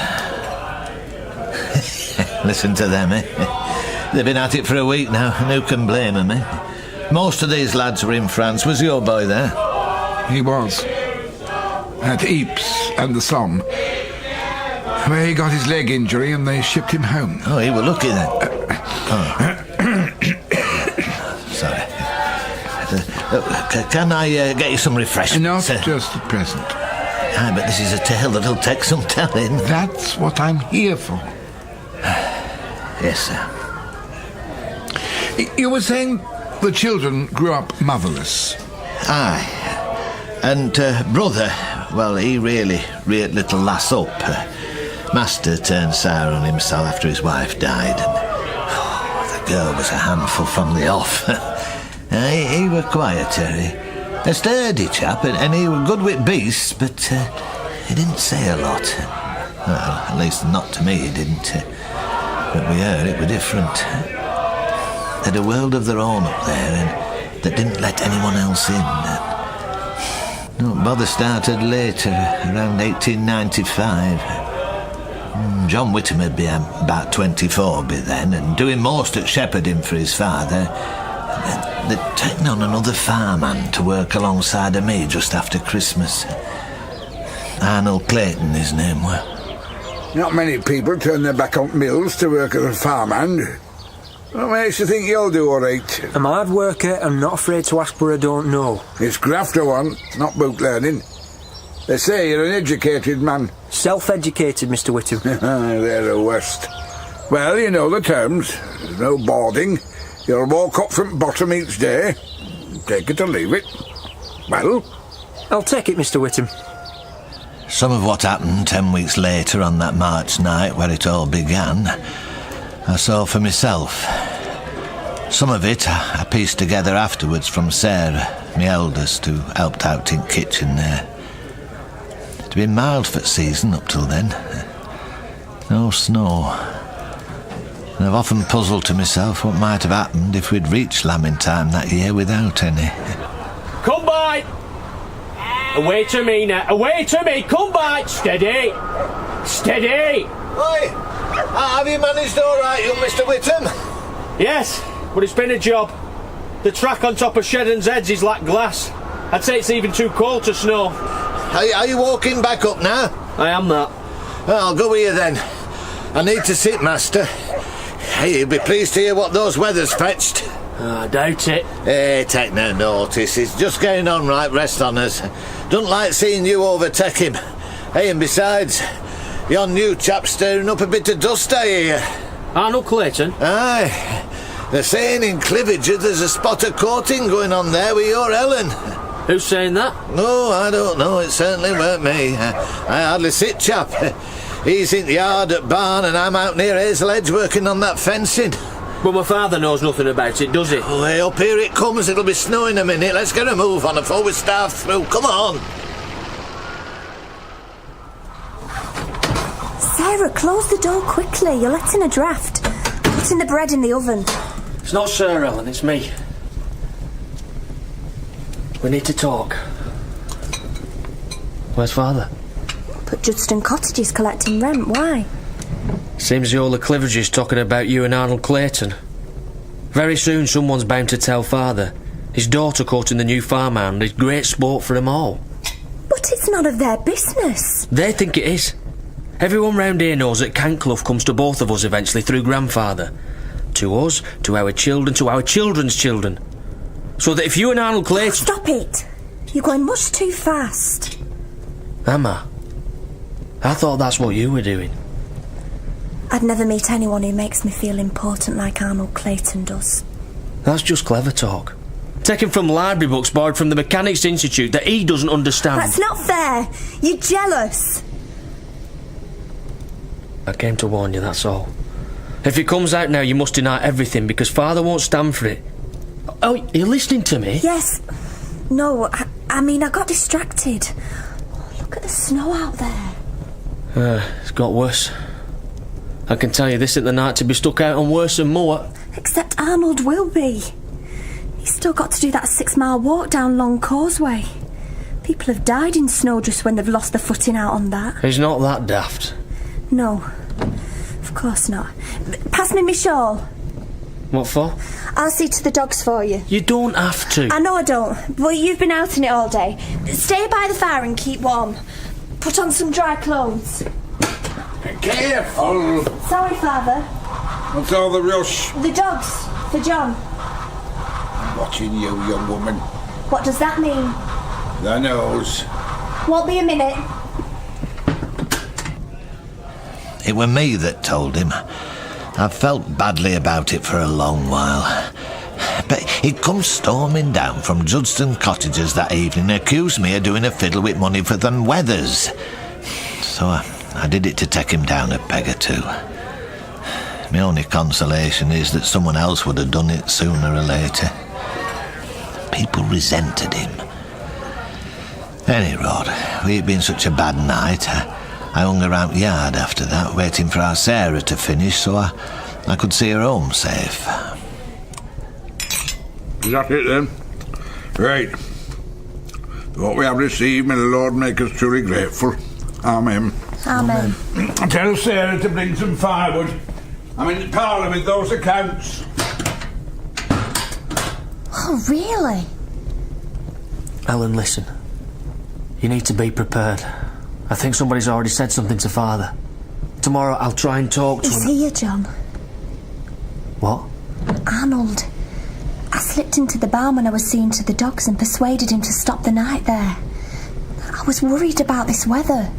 What on earth were you thinking after everything I said? You can't walk 6 miles in this. Anyway, Old Man Fletcher's mattress is still up there in the hayloft. All I need is to take him out some blankets and some food whilst Father's settled in the parlour if you'll keep watch for me. Will you do that? Oh, Ellen. See? It's fine and dry up here, and if you pull the ladder up after I've gone, you'll be quite cosy. This is a rum-do, lass. Farmhand wanted, strictly living out. That's what your father said to me at the outset. How will he ever know? All he cares about is seeing you in the yard at 6 o'clock tomorrow morning. He has his ways. Watches me all the time. I'm an awkward commodity in his eyes. A puzzle. Only late this evening he asked me why I'd chosen the land. I told him it was because this was freedom compared to life down there in the mills. The only way a man has of being in charge of his life in this country is to own land, I said. But he said there were masters up here too, or did I fancy that job for myself? It was a trap, Arnold. He was trying to find out about us. John thinks somebody's already said something to him. What can they say? That I think a lot about you, lass. Nothing's settled beyond that. How can it be when all you see in front of you is the dream of a man I could one day become? Not could become, will become, with me beside you.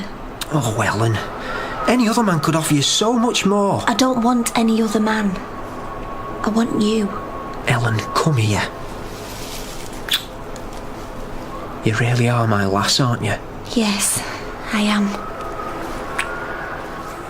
Is the snow still coming down hard? Father, I thought you were sleeping. Yes, it is. I'll go and check on Sheep. Yes, there we are. You've done enough for one day. I'll go. I don't mind. It's beautiful out there in the snow. That's Ellen's kind of soft talk. Where is she? Upstairs. Let's hope she's reflecting on what's been said to her tonight. Pass me my boots. Father, I'll go. Oh, yes, young pup thinks the old dog's past it. Move away from the door. Father, no! Somebody's been out here already. There's fresh footprints across the yard. Just a minute.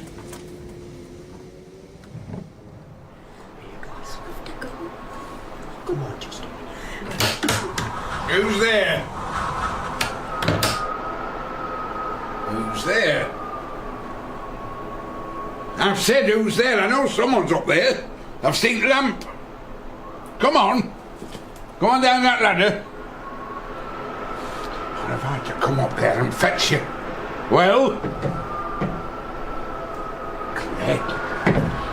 I suspected as much. I'm so sorry, Mr. Whittam. It was the bad night. I was sheltering. I've not done it before. And you expect me to believe that? Hold on. There's someone else up there. That's Sarah. Get down here, whoever you are. Get down here at once. Father, Helen. You slut. You little whore. No, Mr. Whittam. Be quiet, you. Making love to my daughter behind my back. Dishonouring me and my family. Go. Get your things. Out of here, off my land. Father, it's not like that. Arnold and me... Not another word from you. And if you ever see or talk to this man again, you'll be cast out with nothing. Do you hear me? As for you, Clayton, there's your pack. There's your road. Off you go now, off! Pick it up and start walking. And if you're still on my land in 3 minutes, I'll fetch my shotgun to you. Ellen, I'll have to go, but it'll be all right. You'll see. Oh, no. Go! Now! Mr. John. This is the end of all that. What's going on? Ellen will tell you. You see what kind of daughter I've reared? Fornicating like a beast in the byre with that man. Now, Father, whatever else, I'm sure Clayton wouldn't take advantage. Be quiet, I saw it. But I've done nothing wrong. You had everything. Schooling, good standing, respected. And you've thrown it all away on that nothing of a man. I love Arnold. Yeah. She bought him some blankets and some food. That's all there was to it. So you knew of this too? If Arnold's not fit for this farm, then neither am I. Ellen, what are you saying? I'm leaving. Now. I'll walk down to the village and stay with Kathleen Joblin. She'll put me up. You can't. Look at the night out there. Arnold had to do it. Father, stop her. Let her go. She won't come back. I'll not have her back. This family won't be dragged down in a scandal. Finished. It's over with. All over. Ellen, you mustn't do this. Leave me be. I shan't stay after that. Not at any price. How could he think such things of me? Arnold is a decent man. I'm ashamed he had to hear those words. Come back to the house. He don't mean it. Oh, yes, he does. But let me past, John. Please, Ellen. No. Here is something wrong. No. Yes. Ellen. You might as well know. I'm walking down into the village on the long causeway. She must not. I'm going now. Well, has there been some bother? Oh, I see. I'll go with her then. She'll be safe with me. Would you? I can't let Miss Ellen wander at night in this. Thank you, Percy. Here, take my coat too. And Percy, you mustn't breathe a word of this to anyone. If you do, Ellen will only suffer the more. I heard you. One thing led to another, and there were no stopping it. Right through from lambing time through to shearing time that year, it was all of a piece. And all of a piece with what happened only recently here, in my opinion. That spring, I was like their go-between. I took young Mr. Whittam's letters to her and brought hers back to him. Easy now. Easy. Oh, I'll have to draw it. You sit on her head and hold her down, all right? Yes, Mr. Whittam. Good. He's living with his married sister on road to Brownside. Got took on again at Sykes Mill as a threader. She's working there too, but it's all new to her. She's still boarding with Kathleen Joblin and helping out with those children of hers. She says she misses farm and she misses you. Curse that man. I wish she'd never set eyes on him. Tell her, if she'll give him up, I believe Father will come round. It's his pride. Aye, and hers too, I reckon. But she'll never waver, even though she's so torn. And then she's working herself to bone, no colour in her face at all. Is she short of money? Here, take this, take it, before anyone sees, and you bring me back word of what she says. How long did this go on? Oh, weeks of it. All through March and April. We've been busy up to then with lambing and then tailing, and well, after 9 weeks or so, it slacked off a bit, and the old man went over to Begley's farm for a few days to advise him on some land drains. And that were first chance brother and sister had to meet up. May it were by then, and flowers in 4-day field were just coming into their own. Up on tops, purple moor grass were blooming, and cloughs, oh, they were green like emeralds. It seemed the whole of Westall Moor had put on its spring coat to meet lass, and it made it that much harder for her. John! Ellen, how are you? Well. I missed you. And I you. And all of this. May is the best month of the year when the wood sorrel is out. Oh, that smell. This ain't right, you're pining away. I can see it. Come back home, Ellen. No, I can't. Help me to be brave. I have to tell you something. I can't ever come home, John. I'm going to get wed. You're not in trouble? No, nothing like that. Then you've no need to marry him. We'll find our way around this. Besides, Father will prevent any marriage. He can't prevent this. We're getting wed in Liverpool by special licence in a month. Liverpool? Yes. Don't look at me like that or I can't say the rest. We're getting married in Liverpool and then with a passage booked on a ship to Australia. This is absurd. You don't know what you're talking about. We've taken advice through the bank. There are land agents and government grants. We'll start with 20 acres or so and build from there. Ellen, you can't. This hurts me as much as it hurts you. I feel as if I'm being pulled apart. Try and understand. It makes sense. Land is cheap there in Western Australia, John. We can farm. It's what Arnold's always wanted. But what about you? I have decided on him. He's my choice, that's all there is to it. At such a price? If it has to be. What would it be like for us here? Life in a weaver's cottage for the rest of our days without any possibility of progression? You wouldn't want that for me. No. I know you wouldn't. Would it have been less painful if I'd just slipped away? It would have been far worse. Here is the only proper place to say goodbye. And the hardest. I feel as if my heart is breaking. All those memories of our childhood are locked up here. They're in the flowers and the plants and the stones. A part of me will never leave them. Don't go. John. Dear John, I have to. It's decided. I know I'll never see you again as long as I live. You will. You must believe that. I couldn't leave this world without saying goodbye to you. I swear it to you by this special spot of ours. Listen. What? I thought I heard something. Someone was singing our song. You remember it? Two men shall gather together. 2 men, 1 more shall share me lambs and ewes and lambs and gather me gold together. No, I'm imagining it. If that man had never walked onto this farm... You mustn't say such things. It's what I think.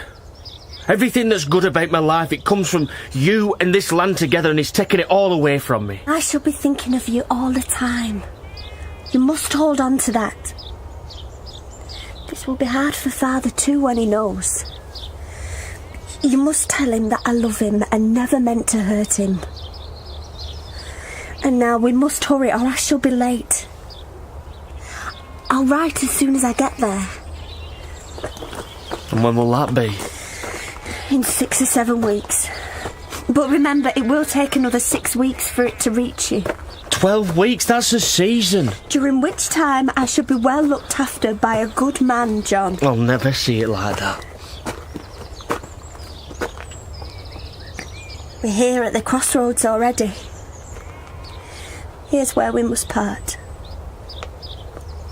Oh, John. Hold me tight. Tighter. No. Don't watch me. Just go. Please go. And the father? Young Mr. Whittam told him that night, when it were too late to do out about it. Poor man. To be denied the chance of saying goodbye to his child. That was cruel. There might even have been reconciliation to the reality of a marriage. Nay, you didn't know him. He'd never have given back word that easy. Too much loss of face. Ellen had brought down the good standing of his family, and he'd endure the rest. It all went inward with him. But it weren't a comfortable house to be in after that. Son was fatching with father, and father was fatching with son, and both on them were grieving and grieving. She was the spirit of that house, and it was like the lamp had been put out for both on them. For nearly 3 months, they never spoke her name between them. Then just before Christmas, I carried a letter up there myself. Young Mr. Whittam was so overjoyed to get it, he ready to loud while I stood there. The Methodist Mission, Fremantle, Western Australia. Dear Brother John, we have arrived here safely after a difficult journey full of many incidents. I suffered a lot with seasickness going through tropics, but recovered quickly when we reached Cape Town. Arnold hardly left my side. Truly, I could not have hoped for a kinder, more loving husband. Fine words. Will you take a letter of mine down to the village and post it, Percy? I will if you get me. Well, give me 10 minutes. Must think there's a special ship waiting on him alone. You think she sounds all right? I reckon so. They've a tough job on, though, starting from scratch. She always had spirit, my Ellen. Aye. If I were to... No, it doesn't matter. What, Mr. Whittam? Nothing. Nothing more to say. So it went on for 2 years. Pride it was in that family. The biggest downfall. Even when child were born out there in 97, th' old man never said or wrote a single word. Except for the once. Mr. Whittam? Eh? I didn't know there were anyone in parlour. Sarah sent me to sweep chimney out. Here, I'll pick those up. No! Don't touch them. Leave them be, I'll do it.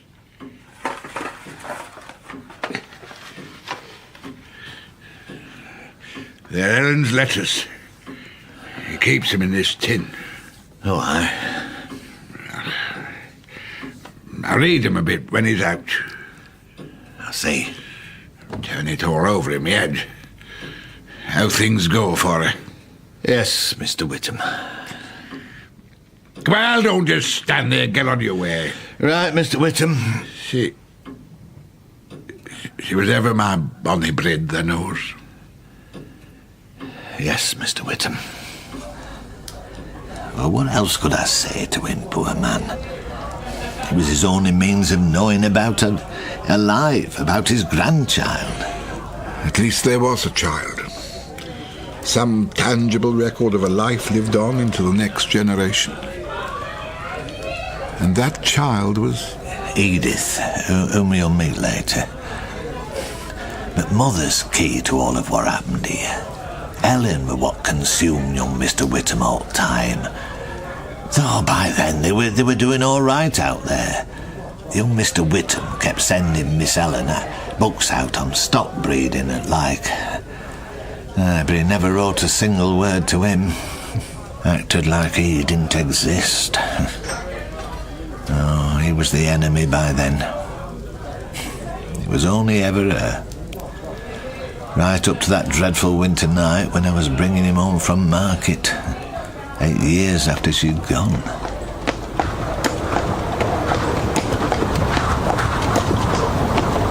Are you sure you don't want me to take you long route? Drive you straight up to Camp Cloughbit to the road? No, thank you, Percy. Set me down here.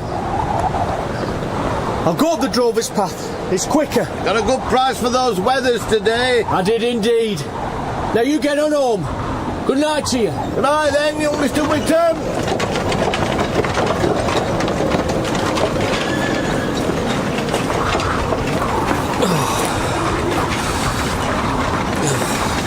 Bitter it is. John. John. Huh? John. John. What was that? John. Who's there? Who wants me on this godforsaken night? Eh? Show yourself. Just let me alone, whatever you are. Leave off me. Can't you see me?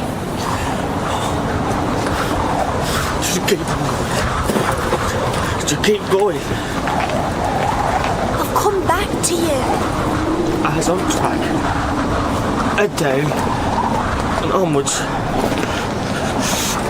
Onwards. To our special spot. I've come back to you like I promised. Don't listen.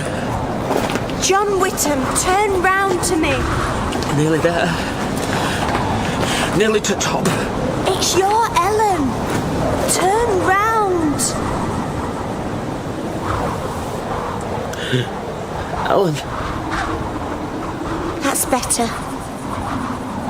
I've come back to say goodbye to you, John. What? No. Not goodbye, Ellen. Yes, it has to be. I knew I'd find you here beside 4-day Field. Our special place. Embrace me, John. I'm stretching out my arms to you now to say goodbye. No. Ellen. Wait. Goodbye, John. Goodbye. Don't go, no. You mustn't, Ellen. Come back. Please. Please.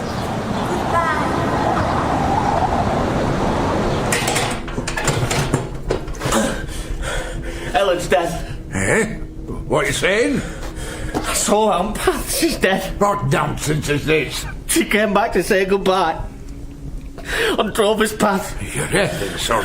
And shaking you. You must have caught a chill here. I'll get you a drop of brandy. Calm yourself now. No, I saw her. Not in her clothes. Strange ones. And a straw bonnet. This is a figment of your mind. Jamie, here, drink this now. Oh, Father, I tell you it's true. She died tonight. What's the date? The date? Yes, the date. What's that to do with this? It is 12th of February. Well then, February 12th, 1903, she died tonight. No. I'll not believe it.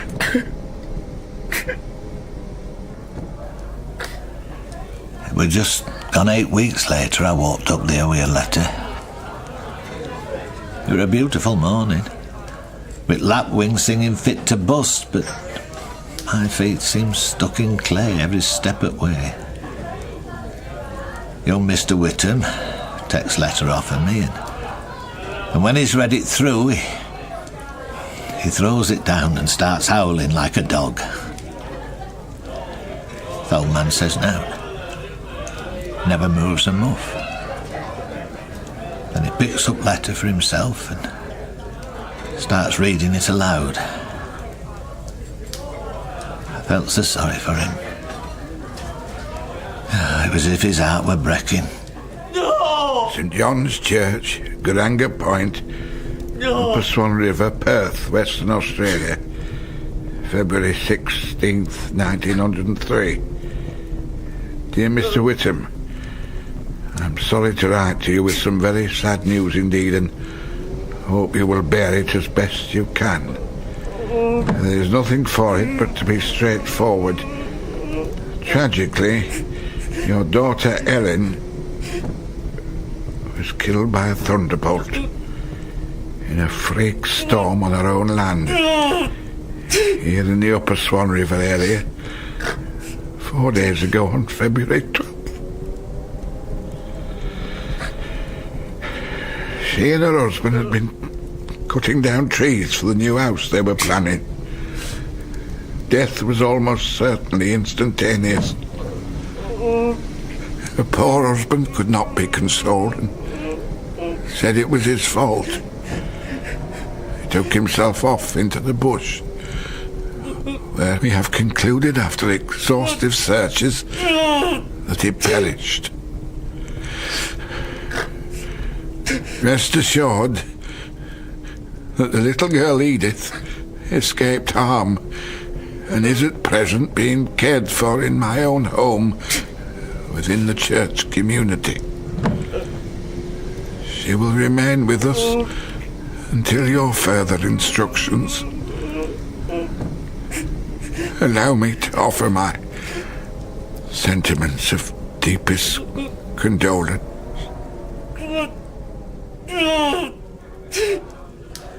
Young Mr. Whittam didn't say another word. He took his stick and called his dog, and that were it. He roamed across moors for days, muttering to himself like he were mad. Whether it was the letter or what happened on Drover's Path, you have to understand he was never the same again. She'd returned to him from the dead that night, and he'd been somewhere rest of us had never experienced. It turned somewhat in his mind. As for the old man, he sat in his chair from one week to the next and never stirred. You all right, sir? A glass of water, if you'd be so kind. Oh, certainly, sir. Here you are. Thank you. I'm most obliged. Look, are you sure I should carry on? Positive. Momentarily, I was overcome. There is nothing in this world, believe me, worse than to outlive your child. It stops the heart. There are so few words of comfort either to be proffered or received. How did the old man survive it? Badly. He was stunned. After 4 weeks of hardly coping between them, the place was getting out of hand, and with a lot of work on her, I knew something had to be done, so I set off in search of young Mr. Whittam, though you never knew where he'd be from one day till next. Easy, boy. Come. Stay. Aye. Oh, we'll stop out here in 4-day field and mourn you in the right place, Ellen. Stop out here forever if we can. Why did he take you all that way to slaughter you? No kith or kin at your graveside? No English flowers to place on top of you? I'm building you a cairn of stones, Ellen. Each one gathered from the corners of the land you love best. This one's from top of Pike Stones, full of pits and ridges from the wind blowing off Pendle. And here's black shale from Shed and Edge, and a mossy one from Worson Moor. Pieces of sandstone from between the heather. Pebbles from the becks where we fished in. And a lump of limestone from Quarry. Who's there? Who's laughing at me? Join in. Doesn't know the rules. I do. I remember. You're it. All right, I'll count to 5. Ellen, let me join in. No. Oh, come on. Stand out here and laugh. Let's hear you. 1 man shall mow my meadow. 2 men shall gather it together. 2 men and 1 more shall share me lambs and ewes and rats, and gather me go together. Ellen? Is that you? Ellen? Just dare to show your faces. This is hallowed ground now. Do you hear me? Do you hear me? Oh, come on. Come on then. Well, I'll take you all on, yeah? You, Mr. Whittam? Come back to the house now. You look half-starved. They're laughing at me. Nobody's laughing at you, and it's getting dark. You've been out here for hours. Just leave me alone. I need to finish this. Tomorrow's best, and you wandered up at farm. What for? She's not there. She's out here if she's anywhere. There's a deal of work to do, and your father has something to say. I'm still the head of this house, and we have a duty to fulfil. There was a child born on the other side of the world, and her rightful place is here, with this family. I've made all the arrangements. I had someone to act as chaperone. The ship docks at Liverpool on 4th of August. You'll be there to meet her and bring her home. What do I know about children? This is Ellen's child. Ellen's dead. You'll do it all same. I'm not having it said we let her down. We did that years ago. And did he go? Nah, not him. Master and me went across it then, and a difficult journey it were. Child looked thoroughly neglected and miserable, and who could blame her, eh? When we got back to Worcester that night, after young Mr. Whittam was in from his day's work, she stood on a chair in the kitchen and told us all how much she hated England and wanted her mamma. We tried all sorts of things to bring her round. John Whittam was a good uncle to her, you mean? He was not. He was in shock more like at how much she looked like Ellen at that age. And it's true. It were uncanny to see. But instead of being comforted by that, he acted like it had been done to spite him personally. Oh, she were a wilful child, running wild about place. Young Mr. Whittam wouldn't do out about it, hardly spoke a word to her. Sometimes I'd see him staring at her like she were the devil himself. And as the summer went on, it got worse. Until one day he did do something. And it was a deal too much. 2, 3, 4 black stones. Watch me, Mama. And a yellow one, and then another white one, and another one, and another one. You see? Oi! What do you think you're doing? Building a house. Not with those stones, how dare you? You come away from there altogether, they're nothing to do with you. Do you hear me? Put them all down. You've still got one behind your back, I can see it. It's mine. It is not. And do as you're told and put it on the ground. Right then. I'll come down there and make you. Now we'll see. Ow, you're hurting me. Well, that's your own fault. Stop that! Stop! How dare you! I'll strip you if you raise another finger to her. Father! You should be ashamed of yourself. A grown man taking it out on a child. Leave it alone. She was spoiling Ellen's monument. She was plain. If there's no more kindness in you than this, it's best you keep out of the way altogether. Get on with your own work. Go on. Clear off. I want my Mama. Of course you do, Poppet. We all do. Come to your grandfather now. We'll go inside and I'll make you a dolly from my pipe cleaner, shall I? Your mother liked him and she was your age. Come on now. Come on. And keep out at where John Whittam did. For nearly 8 years. Out of everybody's way, really. It was like he was living somewhere else. Other people have lost loved ones. Had he no courage, no inner strength? The man was a moral coward. I'm so sorry. That was entirely my fault. Let me replenish it. A glass of ale, wasn't it? Oh, you don't have to, sir. It was nearly finished.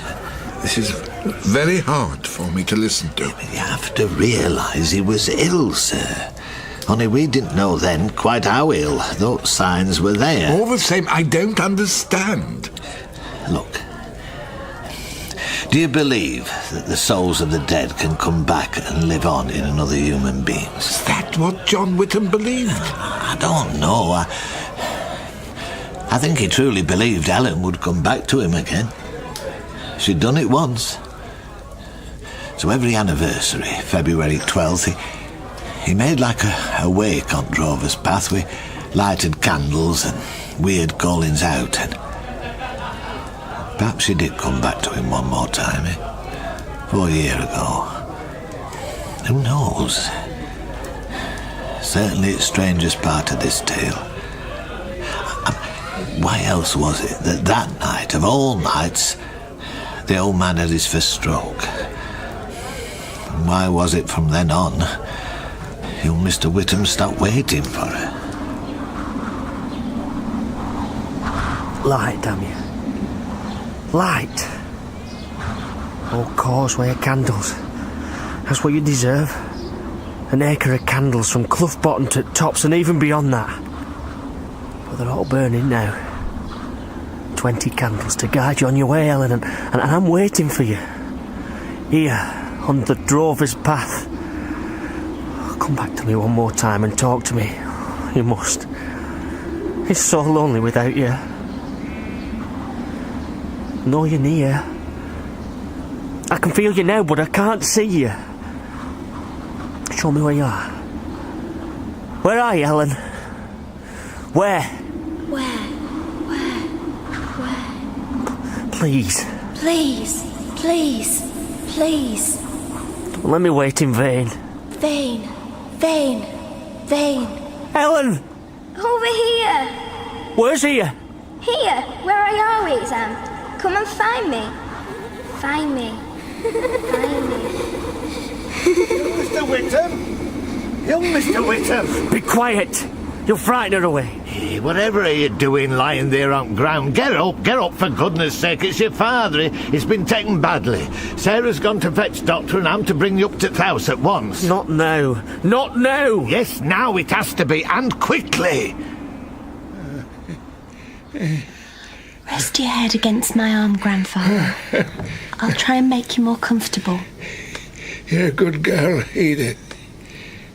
Been such a comfort to me. Don't try and speak. A drop of water. I have to speak. I didn't do right by your mother. I was wrong. Obstinate. You forgive me. Shh, of course. You so like her. Father. I like my Ellen. My bonny Ellen. Now. My Ellen. He said Ellen? Yes, but it's all right, Grandfather. Is it Ellen? I don't believe it. We must keep our voices down so as not to excite Will you come back? I've been waiting on Drover's Path for you all evening and you were here all the time. Grandfather has had a stroke. This is the miracle I prayed for. You, actually here again in the house. She's come home, she's here. I think it would be better if you waited outside, Uncle John. Whatever you say, Ellen. I knew one day it would happen.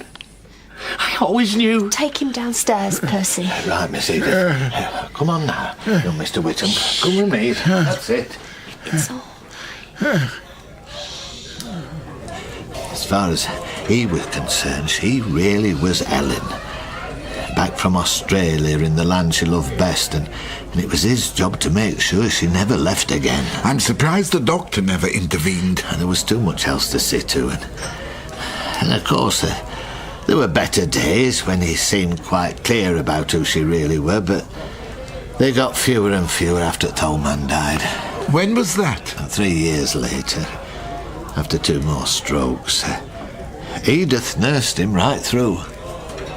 As she did my son, Edward, at the military hospital in Preston. Ah, yes.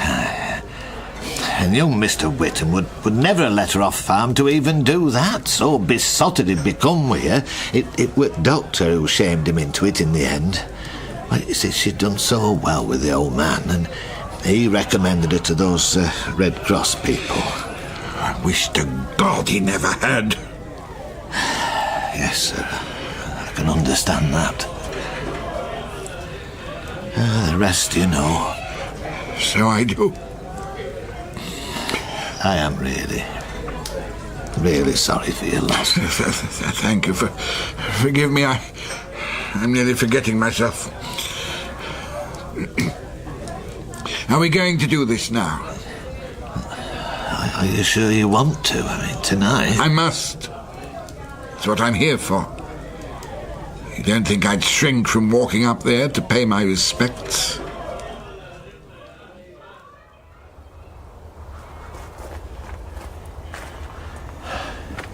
Was this the way my son came? Aye. I brought him up here myself 1 week ago today. This is quickest route up to Gaskell from Bottom. Does it have any particular name? This is the old Drove Road, sir. We just call it Drover's Path. That's 4-day field on left because once it took 4 men 4 days to cut grass. I see. And this is... the exact spot. I stood here and witnessed the whole thing. Miss Edith ran down from farm. She must have seen us coming and she was that excited. Not much further now, young sir. Hello? Hello? Edward! I can't believe it! You found the place all right? Try keeping me away. But what a climb. Halfway to heaven this is. Oh, Edward, what about your leg? You shouldn't be walking on it all this way. I'm all right. They discharged me this morning. Oh, I've missed you, Edith. And I've missed you. Is the war really over? It really is. All over. Who's there? Who is it? Ah, you must be Mr. Whittam. I'd like to introduce myself, sir. No. Uncle John, this is... Edith's fiancé. You stood on my path. Hey, Mr. Whittam, it's Miss Edith's friend walked up from Bottom with me. And he dares to come for her a second time. Let him clear off now before it's too late. Captain Edward Ormerod. Of the East Lancs Regiment. I'm very pleased to meet you, sir. I've wanted to shake your... Stop where you are. Sorry? I said stop, damn you. No closer, I'll take my shotgun to you. Uncle, don't be cross. We know we really should have waited to ask your permission. I've done things formally, but of course... A man coming here with no prospects at all, only fancy talk of Australia. I'm sorry? Let me come up there and explain to you, sir. Not another step, I'm warning you. Edith and I met in the military hospital. No nearer, I said. But my intentions are entirely honourable. Help me, I'm hurt. You shot him!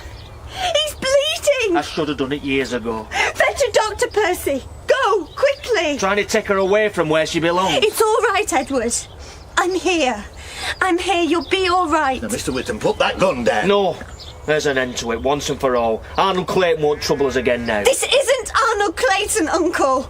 He is the man I love. The one I have chosen. Edith. It's all right. It's your shoulder. There's a lot of blood, but you'll be all right. We were fine as we were before he came along, weren't we, Ellen? I'm not Ellen, Uncle John. I'm Edith. Ellen went a long time ago. You shot a man you never saw before today. Gone. Gone? No. I can't be. Edith, I'm... No! Oh, no! She's just waiting for me somewhere else. Where is she? Mr. Whittam, best give me gun before somebody else gets there. Now, come on, come on. Oh, come on, Mr. Whittam.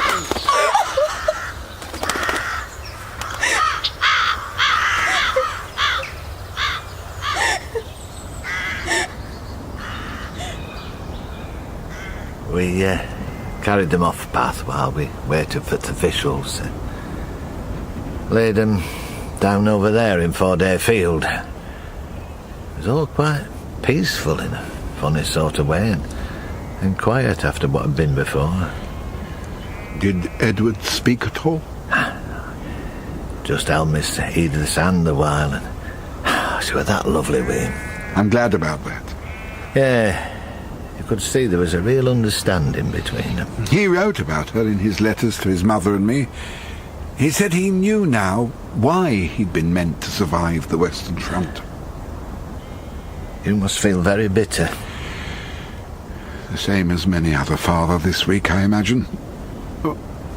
What's that pile of stones? Oh, young Mr. Whittam's cairn to Miss Ellen, he called it. Her monument. It weren't planned, but somehow it seemed right spot for him to be, you know. She was at centre of it all, and it's like she was still there at the end of it all. As in one sense, she was. There were always three of them in this wretched story, as my poor boy found out to his cost. Did John Whittam say he was sorry for what he'd done? They were too far gone for that, sir. He was just singing to himself, as much as he could manage. At such a time? Aye. Some song they used to sing together when they were children.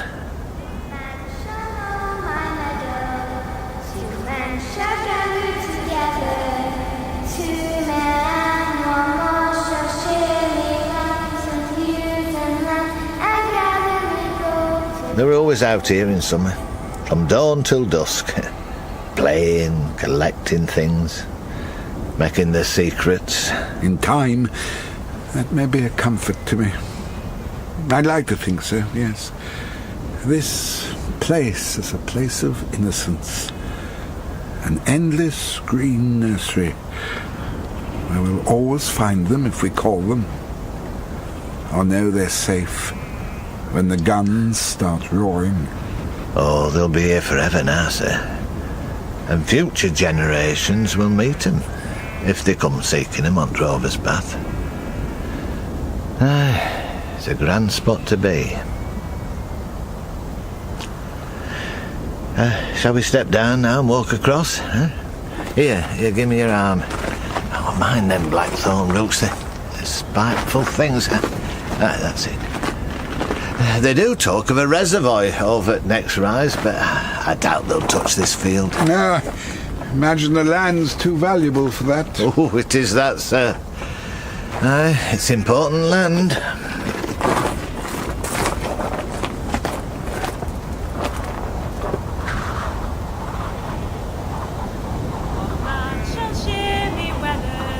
Two men shall gather together. Two men, one man, and no more shall share me rams, me ewes and lambs, and gather me wool together. In The Drover's Path, John Whittam was played by Jeff Hordley, Percy Metcalfe by Malcolm Hebden, Robert Whittam and Thomas Ormerod by Kenneth Allen Taylor, Ellen by Eliane Byrne, Arnold Clayton and Edward Ormerod by Matthew Looney, Young Ellen by Catherine Jenkins, and Young John by Oliver Hudson. The song was performed by Virginia Crew, Emma Gill and Janet Lynch of Wenshaw.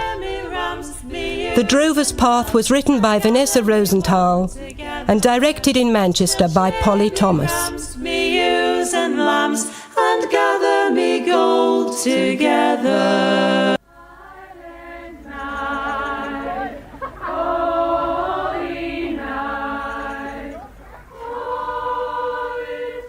Carol singers, thought Joe. Good. Better than good. Perfect, that's what it was. Just the thing to set the scene. Molly would hear them too. It couldn't have been better if he'd ordained it himself. And not one of those modern carols either, like you hear in those songwriting competitions on the television. A proper carol, sung by children. It reminded him of Christmas cars with robins and hollyberries and horse-drawn coaches in the snow, where all the ladies wore fur muffs and bonnets and the men top hats. They used to have scenes like that on those big biscuit tins as well, but not anymore. Or did they? Come to think of it, he hadn't seen one of those biscuit tins since, not for a long time now.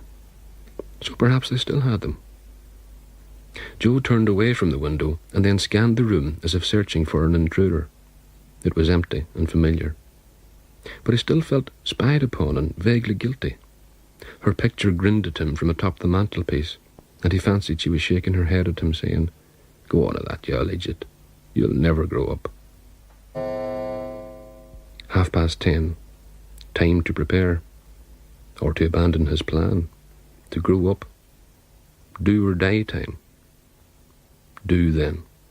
The other would come in its own time, not in his. Joe opened the living room door and stepped out into the hall. The draught cooled him like a sobering thought. Perhaps he was crazy after all. "Never mind," she replied, "what they think." In the bedroom, he switched on the light and closed the curtains on the night. Not that anyone could actually see in. The cottages were built well back from the road, and trees lined the rear. Sleepy Hollow, people called the row of 4 pensioners' bungalows. Joe liked that. Sleepy Hollow. It had a nice, kind of peaceful feeling to it.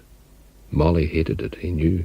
Said it reminded her of headless horsemen and the like, and that she could do without, thank you very much. There were enough brainless folk about as it was, mentioning no names and not looking at any of the other cottages in particular. Joe smiled as he recalled the occasion. He sitting in her living room, holding the nameplate he had just carved, and she pouring the tea. She told him the name was silly, but that she'd no real objection if he wanted to stick it up at the end of the row. But Joe didn't stick it up. There and then he bent across the hearth and lodged the piece of wood firmly amidst the burning coals. Then he sat back on the sofa and smiled at her. He hadn't done that in a fit of pique or anything like that. It was just as sure that it wasn't important, that he didn't care one way or the other. She had stared at him in wonder for a full minute, and then said, "You really are an idiot, Joe Bryson," just as his wife would have said it. Only Molly didn't laugh at the same time. She would tonight, though. She was bound to. Joe opened the wardrobe door and reached into the corner, his fingers probing for the slippery satin feel of the costume. The smell of ancient mothballs made him suddenly sad. Good, thought Joe. Still sane. He clutched the hanger he was seeking and hauled it through the ruck of cardigans and overcoats that marked his previous Christmases. Now, the red satin shimmered foolishly in the light, reminding him, as it always did, of a Spanish painting he had once seen. He draped the outfit over the bed and then knelt on the floor. Pressing his ear to the mattress as if listening to the springs, he reached as far as he could under the bed. He found the corner of a flat box and drew it towards him. Slipping the lid off, he parted the tissue paper and looked inside, nodding at each item as he checked it off.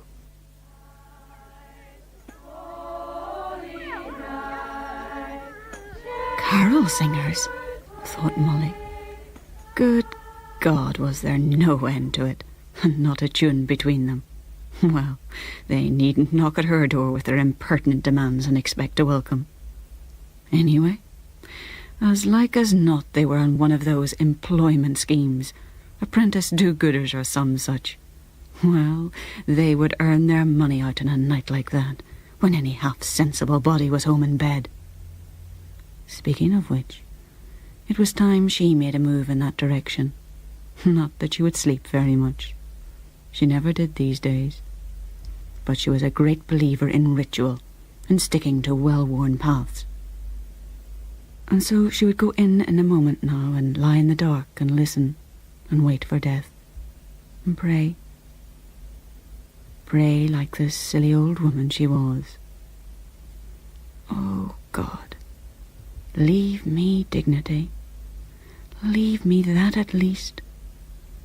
Let me keep my wits and powers of reason. Take beauty and pleasure and joy, what's left of it, but leave me irony. Let me not be demented and drooling and soft, like some others round here I won't name for fear of offending your sensibilities. Please, make an exception in my case. In a moment she would go. First, she would steep the peas, another ritual. She had thought of inviting one of the neighbours in to join her in civilised celebration, for form's sake. But then she had thought of old Tom Johnson's shouted responses to questions he hadn't heard, and of the smell of his disgusting pipe. of Miss Kincaid and her endless, nervous, twittering devotion to her stupid cats. Molly had always resented the way everyone called her Miss Kincaid, and called herself Molly. And then there was Joe Bryson. She didn't know what to make of him. A strange sort of character, always pottering about his pigeon shed or going for long walks in all weathers, or simply standing in his back garden, staring at the trees. She thought him a bit mad, senile probably. Missed his wife badly, she'd been told. She remembered the day he had burned that silly street sign and grinned at her like some woodland elf. Definitely fruit and nut. Handle with care. So, a solitary Christmas it would be, as usual. Molly went to the kitchen and switched the kettle on. The peas rattled into the little pot, followed by the white tablet to make them big and fat. She would lie in bed and think of the peas growing all through the night. As Molly turned the kettle off, she heard a donkey bray. There it was again. A donkey for sure.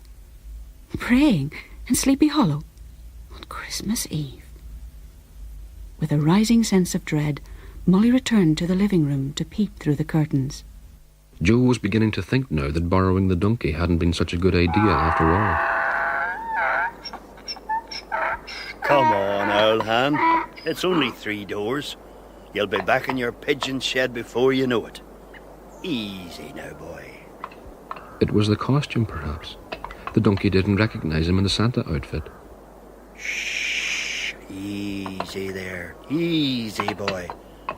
For God's sake, shut up or you'll give the game away before we start. Look, it's only me. Joe. Joe couldn't tell whether the donkey's eyes widened in recognition or abject terror. Either way, he seemed to be settling down. He stood patiently as Joe fitted the crude harness of the handcart, which he had painted red the night before. Good. Now for the finishing touch. He went back into the pigeon shed and emerged a minute later, carrying what looked like a handful of sturdy twigs. Easy now, boy. Easy does it. That's it. Just going to put this over your head. There now. Now all I have to do is... Easy, boy. Tie this underneath. Right. Like that. There now. Finished. Joe stood back and surveyed his handiwork in the gloom. A smile spread across his face. It didn't look remotely like a reindeer pulling a sleigh. He chuckled at the absurdity of it, while the donkey glared accusingly at him. Don't worry, boy. You don't look any worse than I do. Anyway, it's all for a good cause. Now, just hold your horses there another minute till I get the sack. Wouldn't be much point in going without the sack, would there? No, sir. Joe stepped across the yard and went up the steps into his back porch.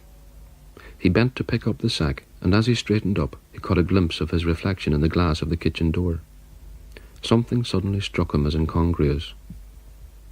It wasn't just the huge white beard, nor the faintly glowing red satin cap, nor the bulging coal sack in his white-gloved hands. It was the look of earnest application on his face, the careful toil of magic. Of madness, perhaps. But no, it didn't disturb him. It reassured him. For it must have been like that originally, with the first Santa Claus, the real one, St. Nicholas, wasn't it? He wasn't magic, nor mad. He must have felt the cold, struggled with sacks, and risked the ridicule, the charge of madness. What was the difference, then, between the actual labour of love and the futile fumblings of madmen? Both practised an obsession. And then he knew. Love had a witness, a supporter, someone he knew and understood. And suddenly loneliness threatened to overwhelm him. Come on, Rudolph. Let's be about our business. I can always say it was your idea. Oh, oh, oh. Joe gently tugged the donkey's halter and led him round the front of Sleepy Hollow. For fully 5 minutes now, Molly had stood at the window, the corner of the curtain bunched in her right hand, her forehead almost touching the cold pane.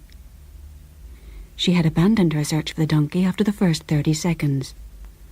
It was now standing outside, she fancied, on the grass verge, watching a lonely old woman staring from the lighted windows of a lonely old house. She saw herself clearly in the dark. Molly. A private woman. Quiet. Kept herself to herself. A clever woman, too, by all accounts. Used to be a schoolteacher. Never married. Sharp with the tongue, they say. Very alert for her age, they say. So what is she doing, staring out of the window in the middle of the night looking for a donkey? Waiting for Santa Claus, perhaps. Molly sighed and was just about to close the curtain when a movement in the street entered her field of vision. Sweet God Almighty, what was that? In slow motion, Molly saw herself closing the curtain and turning back into the room. She walked straight into the kitchen and began to pour the water over the peas. She noticed her hand was trembling. It was natural excitement, she told herself. After all, she had just seen Santa Claus arriving at old Tom Johnson's door, and he had a reindeer with him. Whoa, boy, whoa. Joe halted the donkey outside the first cottage, reached into the sack and found the smallest parcel. Old Tom's. Looking along the row, he noticed that each window was lighted. Good. His timing was in. None abed just yet. Molly's was furthest away. Just let her stay up a little while longer. Right. The moment of truth had arrived. It was now or never. Taking a deep breath, Joe knocked loudly at the door.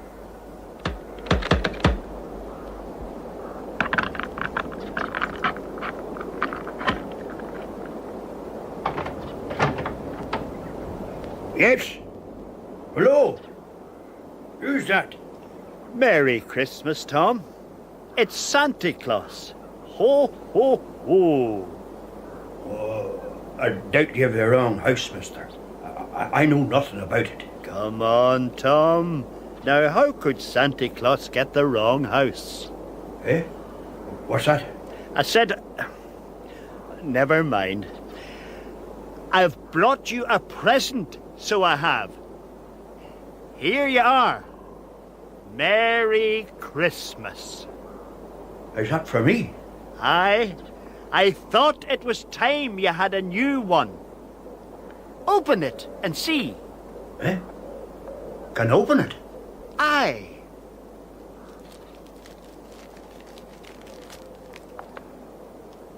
Well, now, isn't that lovely? A new pipe. A good one, too. Man, that's great. Are you from the Meals on Wheels crowd? No. Joe was slightly surprised that Tom still hadn't recognised him. Should he tell him? You're not from the community hall, are you? No. I'm Santa Claus. I'm real. That's an odd-looking reindeer you have there. Aye, you're right there. He doesn't like the night shift. But he's bearing up well. In fact, he's bearing up very well, thought Joe. The donkey was standing up very straight, and you could see the rope that held the antlers on only if you looked very carefully. Well, could I offer you a cup of tea or something? It's a bitter night. No, thanks all the same. I've a few more calls to make before the night's over, so I'll be heading on. Merry Christmas, Tom. Merry Christmas to you too. Oh, and thanks for the pipe. Mind yourself. It looks like snow starting. It was indeed beginning to snow. The air had turned icy and then solid with silent flakes. Joe had never known snow so thick or so sudden. He turned and waved at old Tom, who was still standing at his open door. They could barely see each other. Joe toyed with the idea of going back and telling him who he really was, but just then Tom stepped back and closed the door. Joe smiled and gently tugged the halter. He felt good. No matter how the other two turned out, it will have been worthwhile. They moved on over the carpet of white. It was the carol singers, of course. Why hadn't she realised that immediately? They had this Santa character in tow collecting money, and the silly fool had become separated. Face it, Molly, she told herself. You're becoming a timid, fluttering, feeble-minded creature, ducking away from the window in nervous fright just because some clown in a Santa suit was making his rounds. Molly strode to the window and boldly pulled the curtain back. What she saw startled her. Everything was suddenly white. The garden, the bushes, what she could see of the trees, all covered in snow.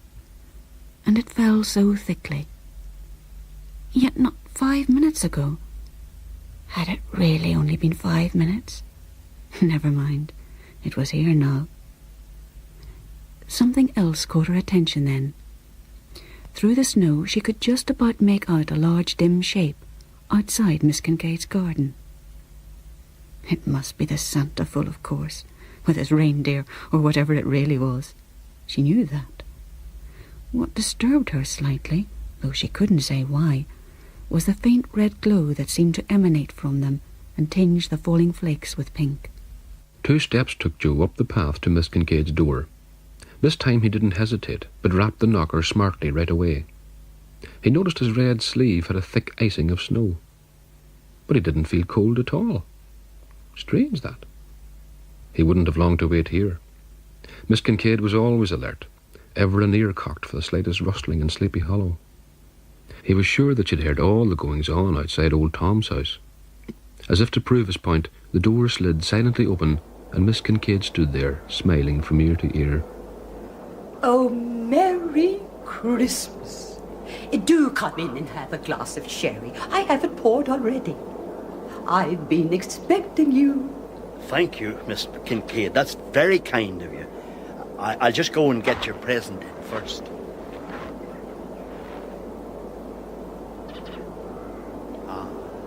Ah, yes, this is it. Whoa, steady, boy. Here you are, Miss Kincaid. Thank you very much. Now, do come in. Will your reindeer be all right on his own for a little while? I won't detain you very long. I know how busy you must be. Oh, I think he'll be happy enough for a minute or two. On saying that, Joe looked round at the donkey, just as he entered the doorway. He laughed in wonder. Do you know, in that light and through the snow, the donkey appeared every inch a reindeer, antlers and all. He followed her into the living room, where the fire blazed brightly in the hearth. In front of it, apparently fast asleep, was curled Lucifer, her cat. Over on the mantelpiece, on a little silver tray, sat 2 glasses of sherry. Miss Kincaid lifted the tray carefully and extended it to Joe. Ah, lovely. Thank you very much, Miss Kincaid. May I open the present now? I know I shouldn't really. Not till the morning, that is. Oh, do. Please do. I hope you'll like it.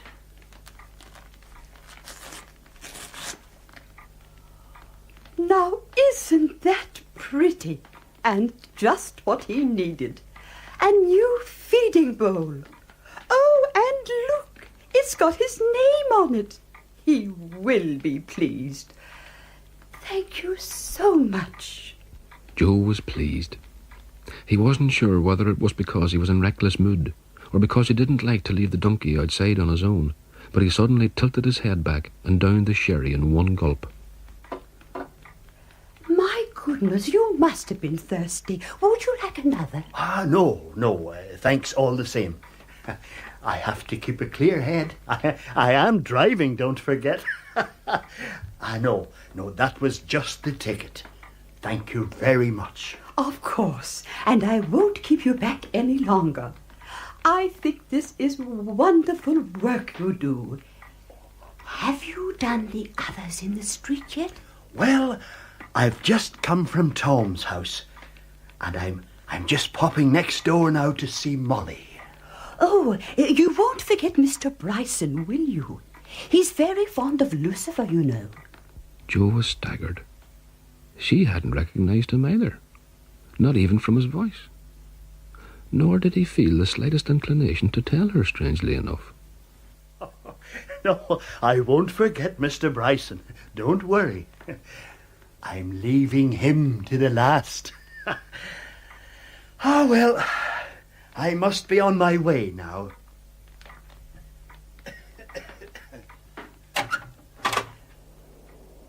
Well, bye-bye now, and Merry Christmas. And Merry Christmas to you, too. Goodness, such a lot of snow. Goodbye now. The old bat has brought him into the house, thought Molly. Have these people got no scruples, preying upon the gullible and the foolish on such a night as this, too? Well, he needn't think he's going to get in here. The cheek of it all, thrusting this embarrassing facade of goodwill on people who neither want it nor need it, just because they're old. Well, old I may be, but I'm quite sure I'm not going to allow some loudmouthed clown to patronise me on my own doorstep. I won't even answer the door. Why should I? I don't want to. Molly shivered. It was cold. The strength of her own feeling alarmed her. She could hear him departing next door. A shocking thought suddenly struck her. What if he didn't go away? What if he presumed with the arrogance of the well-intended that he could burst his way in whether she answered or not? He might be one of those hypothermia detectives. Molly's mind raced around the house. The back door was shut and bolted, as was the front door. All the windows were closed and tightly locked, even the fanlight. She looked at the fireplace. The fire was nearly out. Well, if he could get down the chimney, he really was supernatural, and there was nothing she could do about it. Get a grip on yourself, Molly. Grown men coming down the chimney. Just then, Molly became aware of a bright red glow that seemed to pulsate from the bottom of her garden. She dashed across the room, flicked off the light and stood against the door, not daring to breathe. Last port of call, thought Jo, and just as well too. That sherry had really gone to his head, and everywhere else in his body for that matter. He felt warm and tingly all over. Burbling chuckles kept spilling over out of his mouth, and he had this urge to erupt in a huge bellow of shouted laughter. He shouldn't have drunk it so fast. He smiled at Rudolph, and he fancied that Rudolph smiled back at him. Trick of the snow and this red light, of course, wherever it was coming from. Just as Jo was about to enter Molly's path, the lights went out. Drat, thought Jo. That's where all your dallying has got you. Should he knock anyway? He looked back at Rudolph through the pink snow. Rudolph seemed to shake his head. Perhaps you're right, thought Jo. No need anyway. He stepped back to the cart and took out the remaining parcel. He tore off the wrapping paper and held aloft the object within. Yes, it was a fine piece of work. Where was he? Molly asked herself. Why doesn't he knock or go away? She still stood with her back to the door, and she could see the red glow that seeped in through the curtains and suffused the entire room.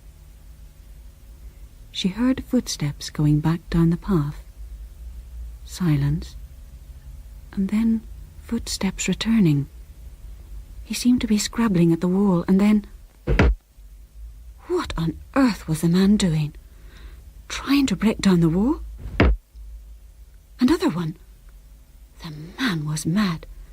Should she call for help? That was it. She was definitely going out to him. Molly pushed herself away from the door and reached from the handle. Then she stopped. She heard his footsteps shuffling back down the path. She glanced over at the window and could see clearly that the red glow was moving off, back down the row of cottages. She stood, breathing deeply for several minutes, listening to the silence. She became calm. Eventually, curiosity got the better of her. She drew back the bolt and turned the latch in the door and opened it. It had stopped snowing. White gleamed out of the darkness. She stepped outside, switching on her porch light, and looked at the wall beside the door. And there, gleaming against the brick, was a beautiful hand-carved, painted wooden sign, a nameplate. It read, Miss M. Smith, 1 Glen Cottages. Molly stared at the nameplate for a long time in the silence. She traced with her eyes the line of lettering that had been inscribed with loving care, and remembered another sign, another day. Her eyes filled with tears. Joe lay in bed, still awake, smiling to himself.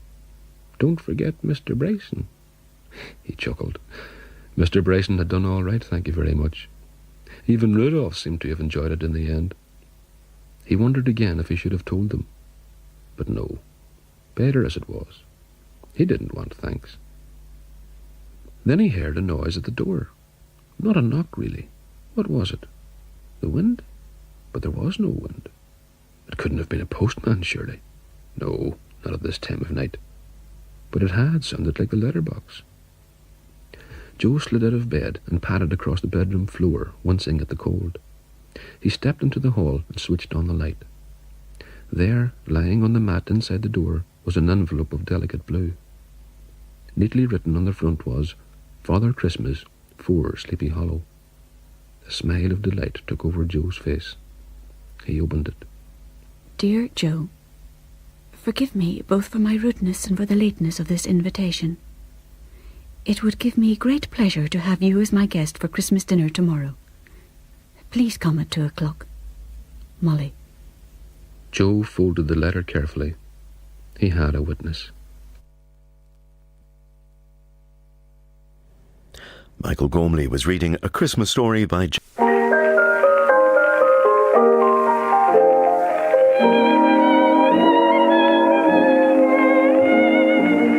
night I dreamt about the place where I was born, the village school, the winding lane, the fields of waving corn.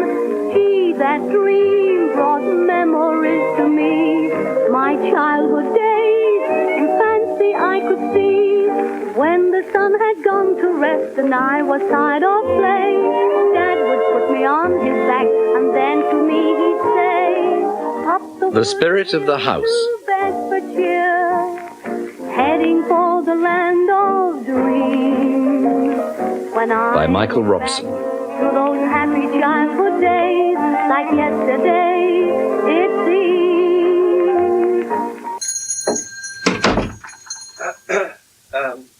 Mr. Wedderburn? Indeed, sir. And you would be Mr. and Mrs. Hepton? Lennox? Oh, yes, of course. Forgive me. From Hong Kong. That's right. You've had our recent letter? Hong Kong? What a very long way to travel for a house. Oh, for a home, Mr. Wedderburn. Oh, to be sure. Please, sit down, won't you? Thank you. Have you had any luck, Mr. Wedderburn, with the kind of house my husband and I are looking for? Well, I have some photographs of properties to show you, of course. With your having lived abroad so long. Most of our lives. It's quite so. Having lived in the Far East so long, you may perhaps have no conception of the way the value of properties in England has increased latterly. Especially, if I may say so, here in the Cotswolds. Here we are. Now, a house of the order, the specifications you set out in your letter, Mr. Lennox, is now a little gold mine to its owners. A veritable little gold mine. We've been away from England for 35 years, Mr. Wedderburn, apart from a few home leaves, and what we want more than anything else is to have a home of our own in the Cotswolds by Christmas. Now, can you help us? You know Woodstock? Well, we know of it, of course. Charming little market town, about 6 miles from Oxford. A couple of interesting properties there. You see, this one? Queen Anne House in the main street. Excellent condition. full of character. But we emphasised, Mr. Wedderburn, that the house we have in mind will be entirely detached, in its own grounds, with a decent lawn and a kitchen garden. Would we get all those in Woodstock? If it's the price we mentioned that's been worrying you, we should prefer to see the property first in any event, and if we find one that suits us... Let's say that we're perfectly prepared to pay the right price for the right property. Well, in that case, we could cast our net much wider. To Tream, for example. Tream? Enchanting little village on the borders of Oxfordshire and Gloucestershire. Well, that sounds very much the area we have in mind. You know of a property there, Mr. Wedderburn? Yes. This chap. Rather large, perhaps, but it does possess most of the prerequisites you set down in your correspondence. Here. Challoner's. Is it? The house called Challoner's? That's the fella, just on the edge of the village. Tudor. Dormer windows. Big sweeping drive, broad garden. But, Dick, this is precisely the house I've been talking about ever since we first started planning retirement. You know this house, Mrs. Lennox? Well, not physically, of course not. I've never visited that part of England before. But I had this total and detailed vision of the kind of house I wanted. The house I knew we should eventually live in. Alison, my wife, has thought and talked of little else for months on end, Mr. Wedderburn. On the voyage home, she even planned the decorations for each and every room. But there, without looking at the specifications, I can tell you that there's oak flooring in the hall, isn't there?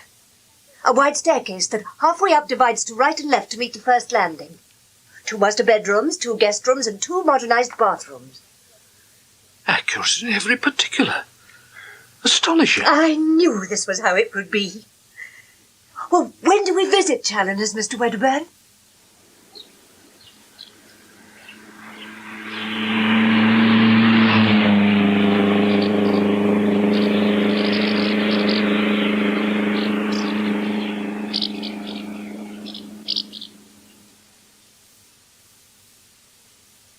So, as you see, Challoner's really is quite a considerable property. Yeah. It's, well, rather more, I should have thought, than the 2 of you might reasonably require. It's perfect. Down to the last detail, it's perfect. And exactly as I'd imagined it. Why are the present owners wanting to sell? Colonel Maitland's the owner. His wife passed away here after what can only be described as a mercifully short illness. Oh, I'm sorry. The Colonel had no wish to stay on here afterwards, not with so many memories. They'd been, well, quite extraordinarily happy here. I feel that. Yes, I feel that. So the Colonel went to London. He has a flat there, in fact, but well, I understand he spends most of his time at his club. And the furniture? All this furniture and the paintings, the carpets, the fixtures and fittings? What does Colonel Maitland intend to do with them? He would wish that whoever bought the property might also buy its contents as well. Of course, they may not be entirely to everyone's liking. I like them enormously, don't we, Dick? Well, Like them enormously? In perfect harmony with the spirit of the house. They're charming. Quite charming. But presumably your own furniture will be in storage now, against your eventual purchase of a house. Everything we had, we left in Hong Kong. Everything. Well, except for our toothbrushes, of course, and the clothes we stand up in. Wasn't that perhaps With rather... a clean break with the past. That's what we decided on, Mr. Wedderburn. An end to our old life in the East, and a new beginning to our life in England. Shorn of all mementos, all associations. What's Colonel Maitland asking for the house and grounds alone? As I warned you earlier, once we enter the area of a property like Challoner's, we are talking of quite a considerable figure. After all, in the heart Dick, of the Cotswolds... whatever the asking price, I think we shall pay it. I know it'll be more than we expected to pay, but... Well, I mean, just look at it. It's perfect. Mr. Wedderburn, if I wrote you a cheque now, an outright purchase, with none of the tedium and delays of a mortgage, could you see your way clear to offering us very favourable terms for the entire contents of the house and outbuildings, exactly as we've just seen them? Mr. Lennox, I am perfectly certain we can come to an agreement acceptable to all parties. And that being so, I have every reason to believe that you and Mrs. Lennox will be firmly and, I'm certain, happily ensconced here at Challoner's in good time for Christmas.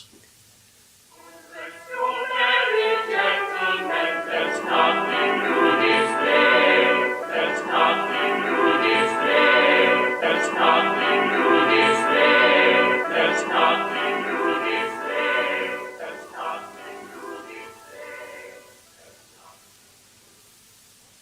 Doesn't it look marvellous? Absolutely marvellous. Everything prepared and just one thing missing. Oh, what's that?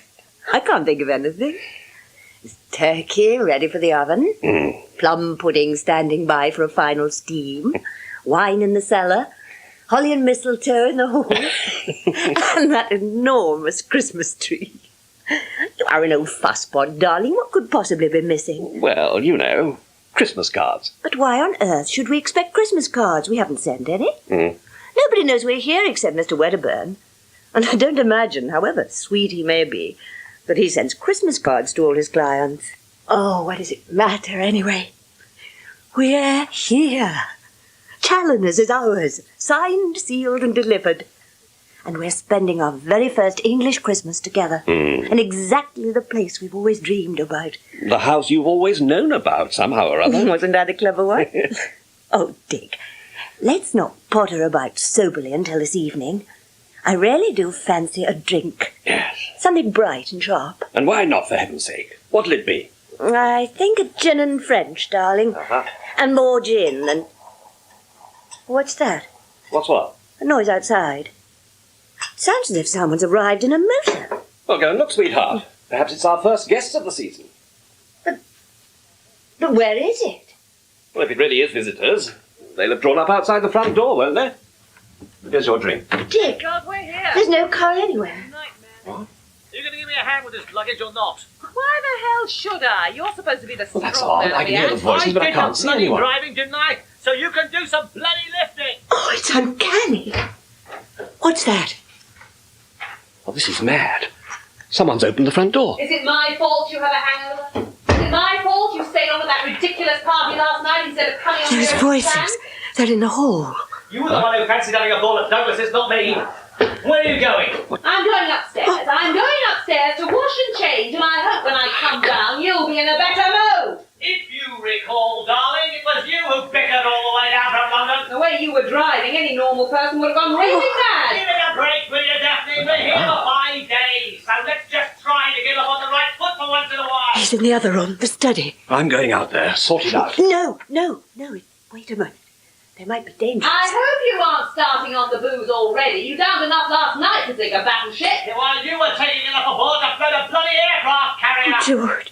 When you weren't creeping into the kitchen for a fumble and a grunt with Douglas. My God, what about you and that little bitch Moira? Couldn't keep your hands on her the entire evening. The difference between Douglas and Moira, my pet, was that while Moira was sober and affectionate, He's pouring a drink. He's in the study pouring himself a drink in our house. If you do nothing else, you might at least run me a bath. Well, I've had enough of this. Come on. Oh, be careful. Be careful. Oh. My God. What is going on in this house? There's no one here. But there must have been. He made a drink. He made himself a drink. We heard the siphon going. We don't have a soda siphon. We don't keep the drinks in here. Well, perhaps he's gone upstairs. But we didn't see him coming out of here, did we? Dick, someone, 2 people, 2 foul-mouthed, disgusting people are in our house. You'll have to find them and get rid of them, even if it means bringing in the police. Oh, for God's sake, if we can't see them, how are we supposed to throw them out? There's nothing to display. There's nothing to display. Nobody. No one at all, anywhere. But we heard them. Both of us heard them. Alison, there is no one in this house apart from ourselves. No people, no luggage, no belongings, nothing. But we can't have imagined it. Those voices, that horror. Well, let's go back to the study for a moment. It's just possible. What's just possible? Well, you were listening to the wireless before lunch, weren't you? To that carol service. Yes. Then you can't have switched it off. But you did. Well, of course I did. I switched it off and went to the kitchen to see to the potatoes. Well, there must be a faulty connection somewhere. Well, it must have come on again somehow. And switched itself off again when that man went out of the room. Oh, don't be ridiculous. But what other explanation is there? I mean, I ask you, what other explanation is there? We've been over the conversation they had. All right, the row. We've been over that. And we both heard exactly the same words. And since I don't believe in collective hallucination, then the only answer must be a faulty wireless set. A play, you think? Some peculiar modern play? Well, clearly. Yes, but the language, Dick, awful. Well, surely they wouldn't allow that kind of language on the BBC. Now, look, we've satisfied ourselves there's no one inside the house, nor is there a car outside. So the set must be faulty. I'll unplug it and we shan't be bothered again. Damn it all, we're rational human beings. Hill to Bedfordshire, heading for the land of dreams. When I look back to those happy childhood days, like yesterday it seems. It was grand, my mother held my hand, Daddy was the old DD. Climbing up the wooden hill to Bedfordshire, they were very happy days for me. Oh, do come to bed. You're so much more comforting than this hot water bottle. I can't get used to the wretched thing. Oh, well, it's been a lovely day after all.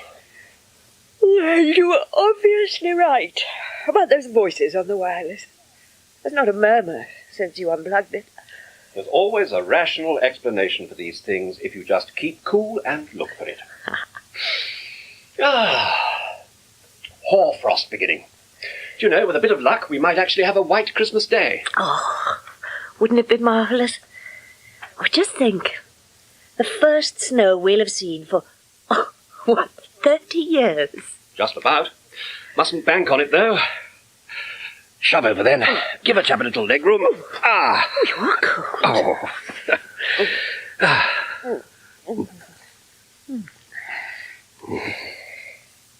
I suppose you wouldn't care to tell me what you've got me for Christmas? I certainly would not. We'll do it exactly as we planned. In the dining room, drinks in our hands, just before the meal of the day. Then we'll exchange presents. You are mean. Oh, now, have I ever asked you what you... Why are you choosing to spend the night in there? Oh, no. I should have thought it was obvious. You're drunk again, and I'm not having you wallowing round me all night, leaking like a distillery. For God's sake, it's Christmas, isn't it? If we can't drink now, when can we bloody drink? Speaking? Who's speaking? Smashed before we even got to the Sherwoods. Smashed and showing off. That dreadful double act you insisted on performing with that creepy Adrian thing. Embarrassing. I could have thrown up on the spot. You know what they call you? Stop it. Huh? The Sherwoods? Ice cold Daphne. Better that than drunk and groping George. So I got plastered, didn't everyone? What the hell's the harm in that? The harm? Oh, just ask Molly Pardo. She'll tell you what the harm was. Couldn't keep your hands off her either, What's could that you? supposed to mean? Whoever you are, wherever you are, this charade has gone too far. All night long, panting after her like a Are randy you little... so bloody insecure that you have to suspect me of having it up with every woman I meet? Get them out of here before I go mad! I'd prefer it if you were unfaithful. Better that than always promising what you never deliver. If you're going to start on that tack again, you're better off on your own. Oh, is the message at last beginning to get through? The message is very, very clear. I'll have more fun with a bottle of scotch than with you in your present mood. I warn you, George. If you are groaning round with a hangover in the morning, I shall drive straight back to London. That's a deal. This is intolerable. That woman is still here. She's lying between us. There is nobody here. There never was anyone here. We couldn't see them, we couldn't touch them. But we heard them. It's preposterous. It's impossible. It's happened, but it's impossible. The door opened, and no one opened it. We heard their voices, and we saw nothing. And the door slammed, and no one slammed it. So, the place is haunted. Well, if it isn't, then we're both insane. Both of us suffering from the same hallucination. Darling, we spent a great deal of money buying this place. More than we could sensibly afford. Somehow or other, we'll get to the bottom of this. We've got to. I am not going to be driven out of my house by a pair of vicious ghosts. I'll tell you this much. I am not going to spend another minute in this room. Well, not with that woman in my bed. We'll take the bedding downstairs to the drawing room. make up the fire, have a drink, a pot of tea. We'll feel better then. And in the morning, I'll go through every room in the house with a microscope if necessary.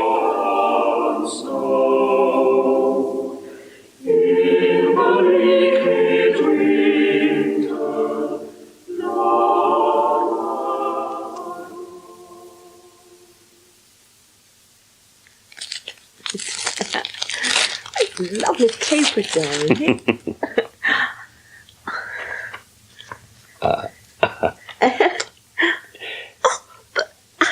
Darling, it's lovely. Where did you find it? In Kowloon, believe it or not. Oh, never. Cross my heart. In our Fat's place. Was that funny little